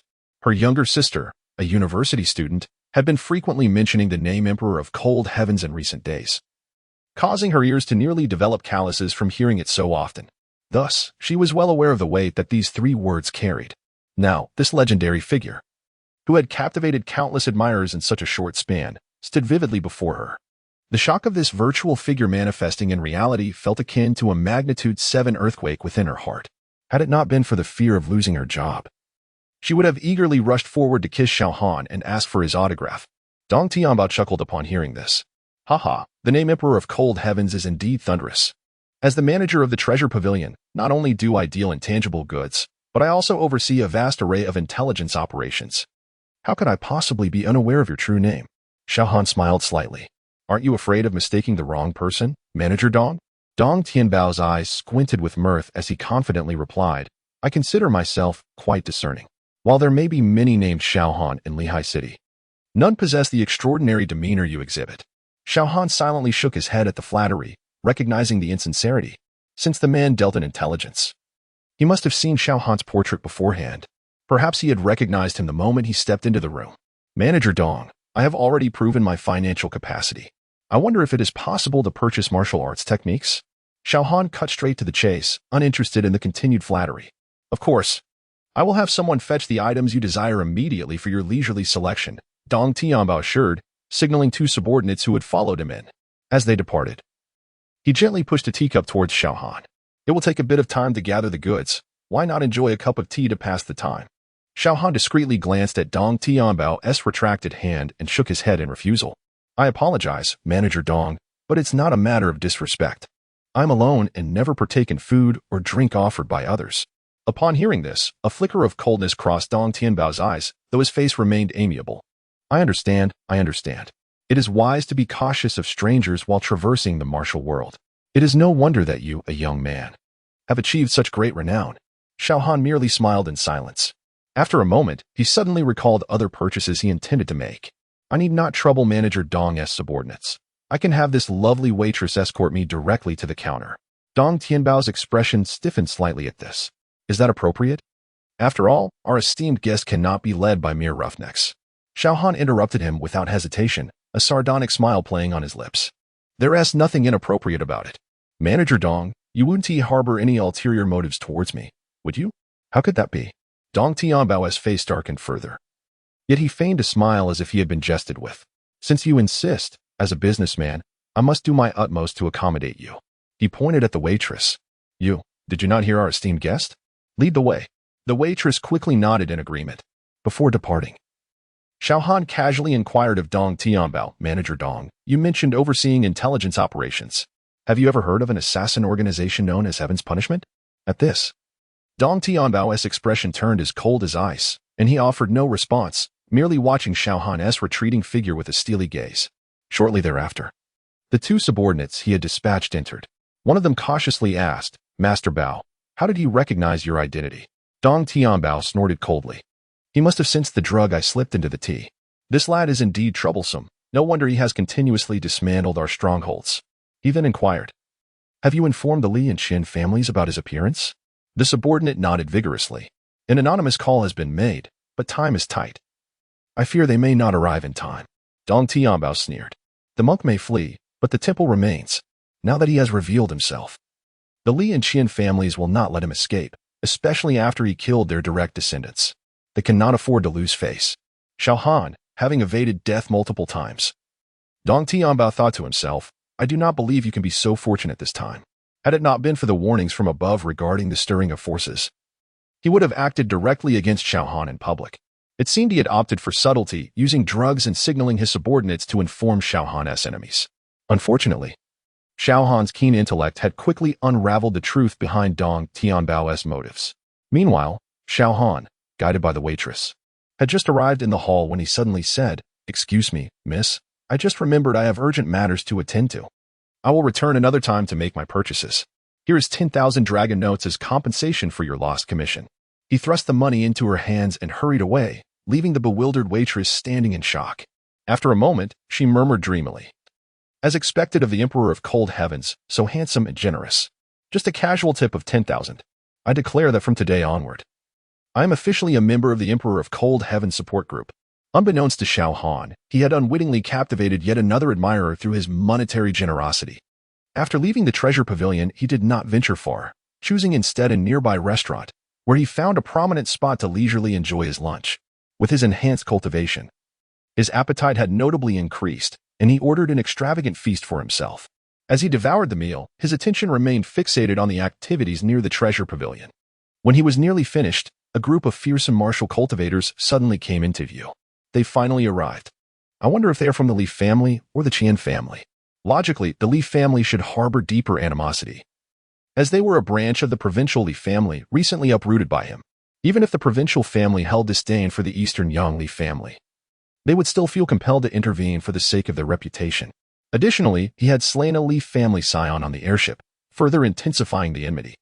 Yet the Qian family could also be motivated to seek revenge, particularly since Qian Hongwen, the second son of the Qian family, had previously attempted to assassinate him but had met his demise instead. The Qian family likely could not swallow the humiliation. The leader of the group turned out to be at the 9th level of the Qi realm, which surprised Xiao Han. Previously, the leader had only demonstrated strength at the 5th level. Sending someone at the 9th level to lead the charge implied a desire for a swift and decisive victory. Fortunately, he was now invincible beneath the legendary realm. Come on, as long as you are not in the legendary realm, you are merely experience points, and the more, the merrier. Chapter 94. Slicing through the air, unmatched beneath the legend. Had the leader been a legendary powerhouse, Xiao Han would have undoubtedly turned on his heel and departed without a moment's hesitation. However, given that the strongest among them barely reached the 9th level of Qi, what qualms could he possibly have? After settling the bill, he meticulously wiped his mouth with a napkin and sauntered leisurely towards a group of fearsome martial cultivators. At that moment, the leader of the Li family, Master Li, was patiently instructing his 10 subordinates to disperse and search for treasures in the treasure pavilion. Once they located Xiao Han, they were to refrain from taking action, for the treasure pavilion forbade fighting. Even the powerful Li family could not provoke such a formidable entity. Upon discovering Xiao Han, they were to follow him discreetly and report back, waiting until he exited the treasure pavilion before swarming him and dispatching him without mercy, including the 9th level Qi master. A total of 11 individuals stood outside the building, whispering among themselves. The least formidable among them was at least at the 5th level of Qi. One could not deny that their lineup was impressively grand. If they were to confront the Xiao Han who had just boarded the airship and slain the Li family's wastrel, it would have been more than sufficient. Alas, the saying a soldier's worth is judged anew every 3 days could not be more fitting in this context. Xiao Han's rapid ascent in strength was astonishingly swift. For the Li family to perceive him through the lens of their outdated views from just a few days prior was akin to laying a straw mat in a latrine, an invitation to disaster. As the leader, Lin Chuan, meticulously arranged his plans and prepared to disband the group, he suddenly sensed something amiss. Raising his head, he realized they had formed a circle, and an unfamiliar head was stretching its neck to eavesdrop on their conversation. It seemed that upon noticing Lin Chuan's gaze, the eavesdropper even flashed a grin. Upon recognizing the face before him, Lin Chuan's mind went blank, and he involuntarily gasped, "Xiao Han." Upon hearing this exclamation, the others immediately looked up in unison. Indeed, the familiar handsome visage they had seen in portraits was now right before their eyes. The 2 closest individuals to him, upon lifting their heads, were met with Xiao Han's broad smile, nearly brushing against them. With a collective exclamation of horror, their hearts raced, nearly paralyzed by the bizarre scene. Xiao Han, however, was uninterested in the shock his sudden appearance instigated among them. Noticing their collective gaze, he targeted the 2 unfortunate souls nearest to him. With a swift motion, he grasped each of their heads and forcefully slammed them together. With a resounding thud that echoed like the collision of 2 ripe watermelons, blood and brain matter splattered forth, showering their unsuspecting companions. Only when 2 headless corpses crumpled to the ground, producing a dull thud, did the remaining Li family martial cultivators begin to comprehend the gravity of their predicament. Their expressions turned ashen, as though they had just lost their parents. "You seek death. Kill him." Yet, Only a few could muster the courage to shout such commands. For before they could fully react, Xiao Han was relentless, delivering 3 consecutive punches without pause. Boom, boom, boom. The 3 explosive sounds rang out almost simultaneously. Even the air seemed to shimmer with the fading shadows of his fists. As the individuals struck, had their heads obliterated in an instant. The sheer force of Xiao Han's 750 gene was terrifyingly overwhelming. Coupled with the blinding speed of his strikes, they barely had time to erect their protective chi, rendering the entire death process simpler than squashing an ant. At this moment, the remaining shouts of anger had just begun to escape their lips. Xiao Han turned to the loudest among them, speaking coolly, "You say I seek death?" Upon hearing this, the man's face drained of color. Though he was a 7th-level chi master, he felt an overwhelming sense of dread under Xiao Han's unwavering gaze. Initially, he had impulsively shouted in anger at the misfortune of his 2 companions. But as he spoke, Xiao Han continued to dispatch 3 more individuals with the ease of slaughtering livestock. It became painfully clear that a vast chasm existed between their strengths. In his heart, fear blossomed, and he resolved to kneel and plead for mercy. Unfortunately, before he could act, Xiao Han appeared before him like a specter, delivering a crushing blow to the top of his head. With over 700,000 pounds of force bearing down, a series of explosions ensued. Xiao Han's hand descended like a mountain, obliterating him into nothingness, leaving only the blood mist in the air as testament to his former existence. Run. Seeing this, Lin Chuan's expression shifted dramatically. With a frantic roar, he was the first to flee into the distance. Hadn't they agreed that Xiao Han was at most a 5th-level chi master? Yet his displayed prowess was far beyond that. Even Lin Chuan, a genuine peak master at the 9th level, could not hope to match such strength, realizing too late the monumental gap between them. This child, it could be said without exaggeration, was indeed invincible beneath the legends. Sending himself out here was not to exact revenge for the young master, but to lead them to their doom. If he could escape, he vowed never to provoke this monster again. Regret welled within Lin Chuan, who had initially hoped to earn great merit, only to find himself on the precipice of death. As Xiao Han dispatched 6 individuals in quick succession with the ease of slaughtering livestock, the remaining 4 were already pale with fear. With Lin Chuan, their strongest fighter, fleeing like a frightened dog, despair gripped their hearts. Flee. As far as you can. They dared not linger for a moment, and as this thought crossed their minds, they instinctively scattered in 4 different directions. But would Xiao Han allow them to escape so easily? The long sword, which had remained sheathed in his storage ring, materialized in his left hand. With a swift motion, he unsheathed it, the resonant sound of the blade ringing crystal clear. In that instant, Xiao Han executed 4 consecutive heaven-slicing sword techniques. Whoosh, whoosh, whoosh, whoosh. No one could discern the speed of the sword strikes. To the onlookers, it appeared as if several beams of light had suddenly manifested in the air, slicing through the sky. Upon closer inspection, they realized it was 4 sword lights, infused with spiritual energy, launched towards the 4 fleeing Li family martial cultivators, who had already put 20 meters between themselves. Yet the sword lights, as though equipped with tracking devices, surged forward at 3 times the speed of their escape. The sky seemed to rain blood as the 4 beams descended. Each of their bodies split from the center of their foreheads, and with a resounding thud, they fell to the ground, cleaved into 8 pieces. Chapter 95. Indeed, non-human beings exist, and martial arts points overflow. Hiss. The sound of gasps echoed around. The battleground was a bustling street, unfolding under the watchful eyes of many. Xiao Han had previously dispatched 6 masters with ease, leaving numerous onlookers in shock. With a swift motion, he unleashed 4 sword rays, cleaving 4 individuals into 2 from a distance of 20 meters. Countless spectators were left speechless. It is important to note that those he had slain were masters of the Qi realm, not mere nobodies. As Linghai City was the provincial capital, it boasted a plethora of powerful individuals, yet ordinary citizens still comprised the majority, making innate warriors a rarity among a billion. While masters of the Qi realm were not exceedingly rare, they were certainly not as common as cabbages in a market. For most ordinary people, a master could easily be deemed a formidable expert. Yet, such esteemed masters were being treated like vegetables by Xiao Han, a young man who appeared to be a mere student. In the span of a mere minute, 10 masters had fallen at his hands. Was it this world that had gone mad, or was their thinking simply outdated? Were the younger generations truly this formidable? Wait, where did he go? Wasn't he just here? Look, that young man is chasing after the initial escapee. Goodness, is he teleporting? Xiao Han's figure flickered in the air, each movement leaving behind an afterimage. Even before the earlier shadows faded, his true form had already appeared dozens of meters away.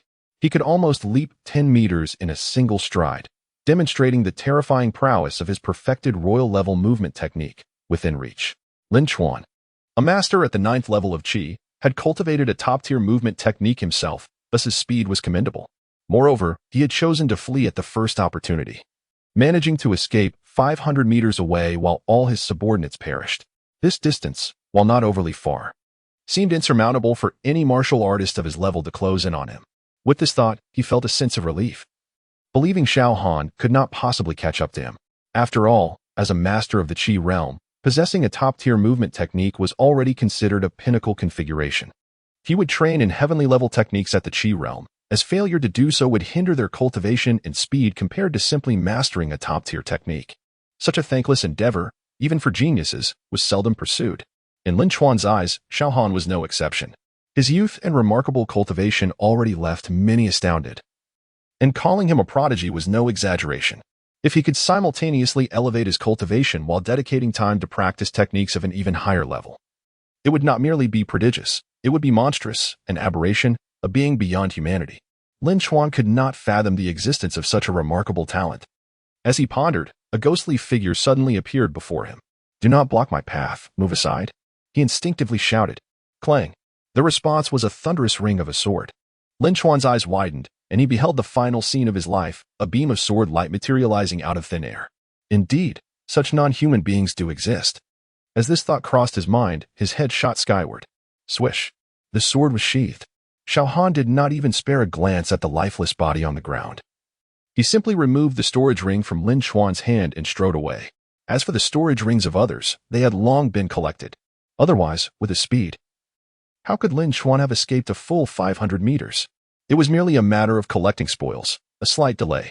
Xiao Han was one to leave after the matter is settled, concealing his achievements in name. However, the scene erupted into chaos. Some had recognized that the slain masters were from the Li family. In Linghai City, there were 8 families of immense power, each boasting a pinnacle expert at the 9th level of the domain. The Li family was among these 8 top families. For countless people in Linghai, the 8 families were even more formidable than the top 10 academic institutions. This was not due to a disparity in strength, but rather because the academic institutions were primarily educational, known for their peaceful conduct. In contrast, the 8 families adhered to a philosophy of prosperity for those who comply and demise for those who oppose. Over the years, anyone who had provoked them had met with dire consequences. To kill 11 members of the Li family in broad daylight, that young man was surely doomed. If I were him, I would never have committed such a foolish act. This arrogance, stemming from his exceptional talent, could lead to his downfall. As high as his gifts might be, what use was talent if it incited the wrath of the Li family? He might not survive long enough to fully mature. Some felt pity for Xiao Han, while others relished in the spectacle. Those with darker inclinations even felt a sense of satisfaction. Why should I be born with mediocre talent while he possesses such extraordinary gifts? For such an unfair creation of heaven, death was deserved. On the top floor of the treasure pavilion, in an opulently decorated office, the corpulent Dong Tianbao stood by the floor-to-ceiling window, his expression grim. As a domain-level expert, he could clearly observe the battle unfolding on the street from 300 meters above. Xiao Han truly lived up to his lineage, his speed of cultivation surpassing that of countless so-called geniuses. If he continued to cultivate at this pace, one day he might even overturn the headquarters of the Heavenly Punishment Organization. Dong Tianbao's gaze turned icy as the second-in-command of the Heavenly Punishment Organization in the Linghai base. His loyalty was unquestionable. It seemed that a master of the Qi realm could not eliminate him. They would need to call upon a legendary realm expert directly. He summoned a subordinate. Place an anonymous call to the Li and Qin families, informing them that Xiao Han has headed towards the central urban area and that he already possesses the strength of a first-level legendary realm expert. Emphasize that they must eliminate this talent early, or they may face backlash one day. Were it not for the fact that someone from the Xiao family had already set their sights on the Linghai base, with strict warnings against rash actions, Dong Tianbao would have even considered taking matters into his own hands. He could only hope that the Li family would not underestimate Xiao Han due to his youth. If they did, given his rate of growth, it would not be long before everyone faced destruction. Xiao Han remained oblivious to the enormous stir he had caused, and even if he were aware, he would not be concerned. Having dared to wait in ambush, he was fully prepared for even more frenzied retaliation. His confidence stemmed from the imminent arrival at the training camp, which was directly affiliated with the Dragon Kingdom's official authority. Not to mention the merely family. Even the highest echelons of the Heavenly Punishment Organization would likely refrain from acting recklessly. Finding a secluded corner, he examined his spoils. With over 100 million in dragon currency and 22 top-tier martial arts techniques, he promptly fed them to the system. His martial arts points soared, 53,916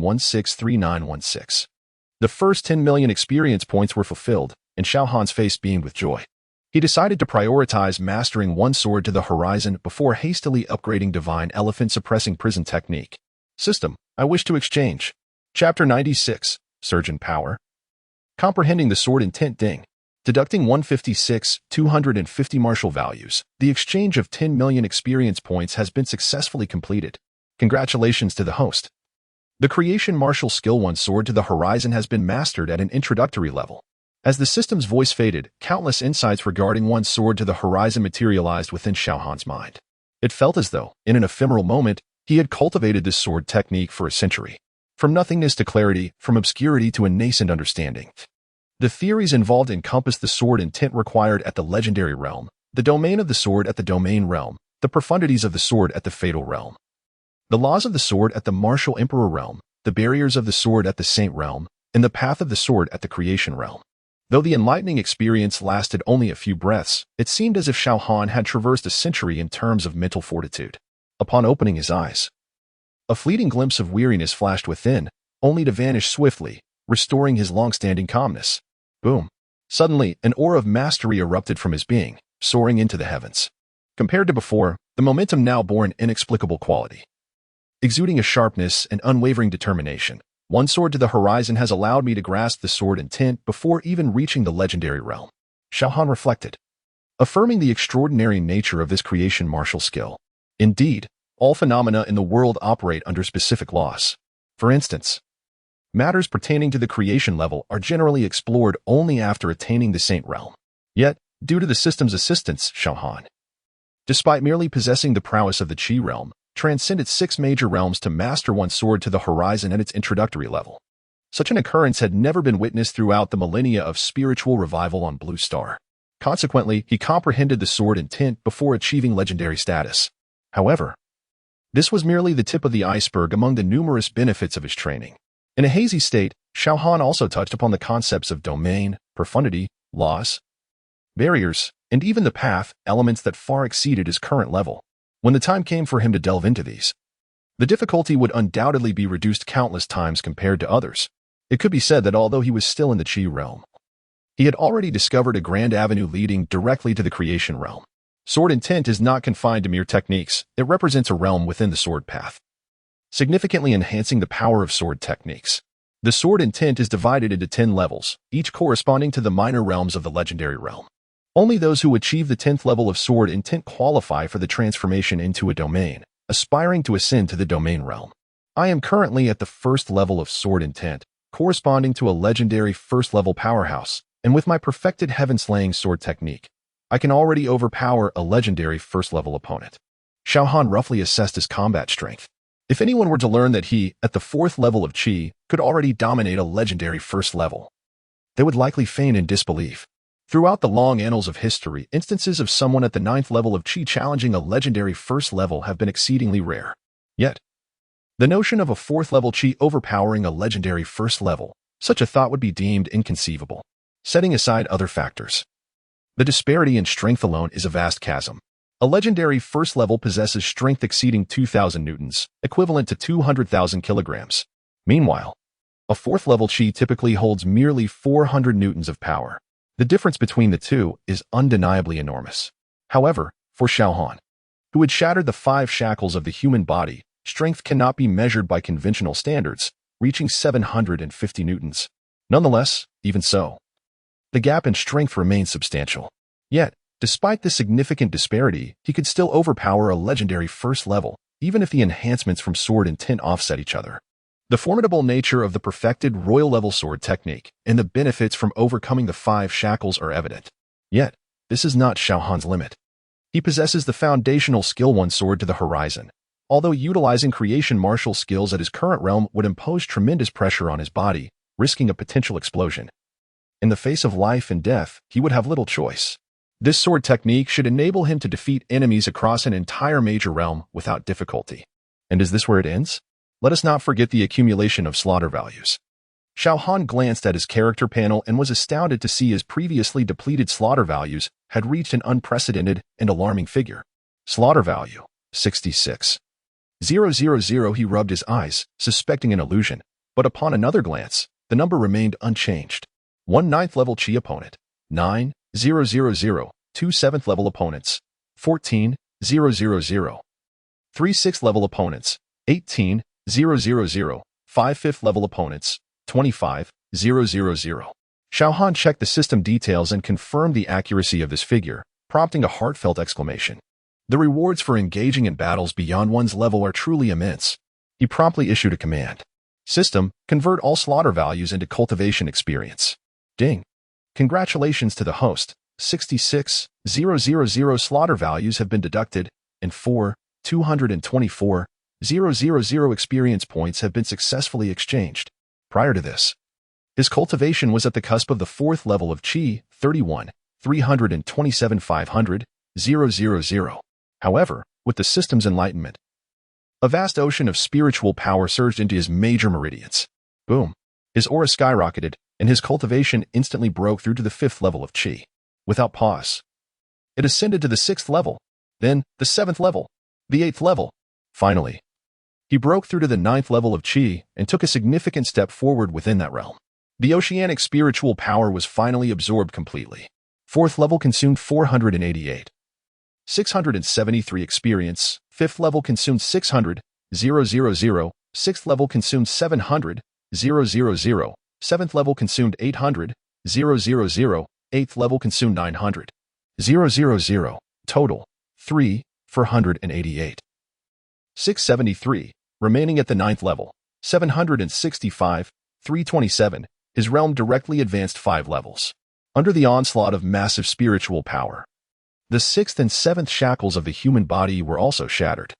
Xiao Han felt that this breakthrough represented a growth and strength that could not merely be described as a rebirth. He opened his character panel. Cultivation, 9th level of Qi, 765, 327 1, 000. Technique, Royal level martial art, Divine Elephant Suppressing Prison Formula, max level, martial skill. Royal level sword technique. Heaven Slaying sword technique, max level, Royal level body technique, within reach, max level, creation martial skill, 1 sword to the horizon, introductory level, 0-100, 000. 000, martial talent, supreme level, 0-100, 000, limit strength, 750 newtons 1, 435 newton slaughter value, 0 martial value, 7. 666 his strength nearly doubled. When he was at the 4th level of Qi, he could overpower a legendary 1st level, now at the 9th level. It is likely that even a legendary 3rd level would not be his match. Typically, a legendary 3rd level would possess strength around 4,000 newtons and wield the 3rd level of sword intent. Against an ordinary 9th level Qi, they would easily crush them. However, Xiao Han cannot be evaluated by conventional standards, in addition to mastering the perfected Royal level sword technique and body technique. He had also grasped the 1st level of sword intent early on. Moreover, he had shattered the limits of the human body 7 times. Consequently, even if a legendary 3rd level possesses overwhelming strength and a deeper comprehension of sword intent,